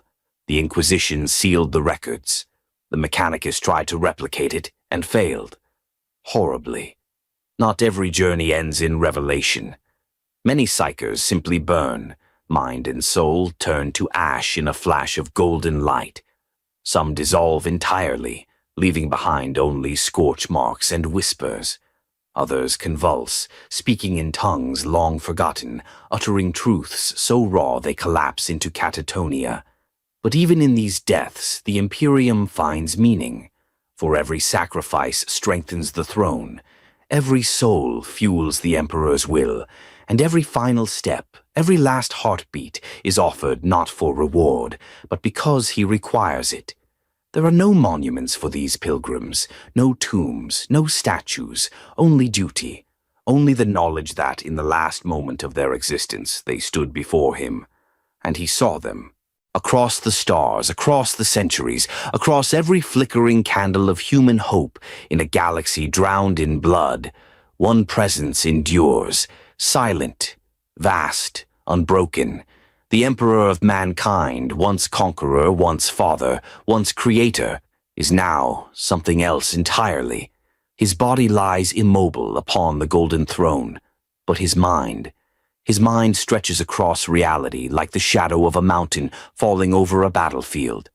Even in death, especially in death, he watches, he endures, he remembers. In the age of ending, when the Astronomicon flickers and warp storms split the galaxy in two, when the Emperor's dominion shudders beneath the weight of 1,000 failing worlds, his vigilance becomes not a matter of doctrine or myth, but of existential necessity, because what remains of his mind is all that keeps the Imperium from annihilation. No longer is he the general who led thunderous armies, no longer the gene crafter who shaped the Primarchs, no longer the voice in the halls of the Imperial Palace or the hand upon Guilliman's shoulder. The Emperor is now a will, pure directionless to those who cannot see its current, but ever moving. He has become the beating heart of mankind's continued resistance, and that heart, though wounded, still pulses with impossible strength. It is a mistake to imagine the Emperor as passive. Though his body is locked in gold and circuitry, his consciousness, what survives of it, spans far beyond that throne. In the warp, where time is a circle and thought is substance, his presence is like a lighthouse held against the endless tides of corruption. He does not sleep. He does not drift. He fights every second, every breath, every flicker of starlight that still shines in the void is, in part, because he wills it to. The Astronomicon, often misunderstood as merely a navigational aid, is a consequence of his presence, not its purpose. It is not a flare sent into the dark. It is a side effect, a leaking radiation of his psychic mass, visible only to those attuned to the sea of souls. More importantly, within the deeper currents of the immaterium, his mind exerts a shape, a correction, a constant pressure against entropy. The chaos gods, vast and predatory, still turn from that brightness, not out of fear, but out of frustration. They could not defeat him, not even through Horus. They could only contain him. And so he waits, inside his prison, while the war rages without end.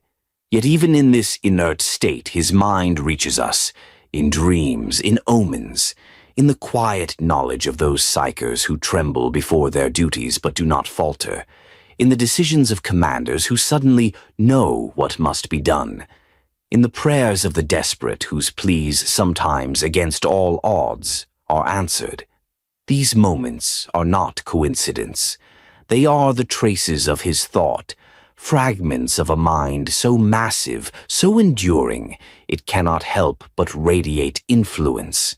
The silent watchers, the Adeptus Custodes who have stood beside him for 10,000 years, report strange incidents, always brief, always subtle. One speaks of a single flicker in the throne's power field, just as a traitor warband breached the palace's outer perimeter. Another swears he felt a voice, not in sound, but in certainty, when Guilliman re-entered the throne room after 10 millennia. The Emperor, they say, knew he was coming, and welcomed him. Guilliman himself has never confirmed this directly, but he has said this: there are no longer conversations, but there is understanding, and that is enough. He alone has stood before the throne more than any other since the heresy. He alone has felt the pressure of that gaze and returned unbroken. And it is he who now speaks in the Emperor's name, not as a prophet but as a bridge, and bridges are built for crossing. Some among the Mechanicus whisper that the Emperor's mind is evolving, that he is no longer the being he was, that 10,000 years of immobility, of relentless thought, have transcended him, that his consciousness is no longer bound to identity, but has begun to align with the greater shape of human destiny. This theory terrifies as many as it intrigues, because, if true, it means the Emperor is not just surviving, he is ascending. Others warn against such thinking. The Inquisition in particular is quick to silence voices that suggest the Emperor is changing. To them, he must remain immutable, eternal, defined. Any suggestion that he is becoming something new risks destabilizing the already fragile orthodoxy of unity. But the truth, as always, does not care for comfort, and in the hidden corners of the Librorius Sanctus, buried within forbidden tomes, are accounts of a coming awakening, a moment prophesied by the prophets of the flame, long thought extinct, a future where the Emperor will cast off the throne, not as man, not as God, but as pure force. What this means remains unknown and terrifying. Meanwhile, his eternal vigil continues. The Emperor's thoughts pulse through the web of astropaths, sometimes blinding, sometimes gentle. His will is felt in the movements of crusades launched seemingly without cause, only to later uncover great evil buried beneath innocent soil. Some say he now sees all, that there is no corner of the Imperium hidden from him, no plan, no treachery, no plea unnoticed, that his mind has fused with the very pattern of humanity's existence, becoming its memory, its shadow, its shield. But even so, he remains alone. What toll must this take? What pain must a mind suffer to witness every injustice, every betrayal, every failure of his children, and yet be unable to act directly? What burden must it be to endure worship and war in equal measure, hearing prayers that can never be answered? This is the vigil, not one of rest, but of sacrifice renewed every moment of every day, without sleep, without escape, without end. And yet, despite it all, despite the weight of a dying Imperium, despite the failure of the Great Crusade, despite the loss of his sons and the chains of the Golden Throne, the Emperor endures. He endures because we need him. He endures because the alternative is a galaxy consumed in fire. He endures because, in the darkest night, a light must still burn, even if no one sees it, even if it flickers, even if it is alone. He is not the Emperor we remember. He is not the Emperor we worship. He is the Emperor that remains, and though he may never rise again, he still watches, he still waits, he still wills, and that, in the end, may be enough to save us all.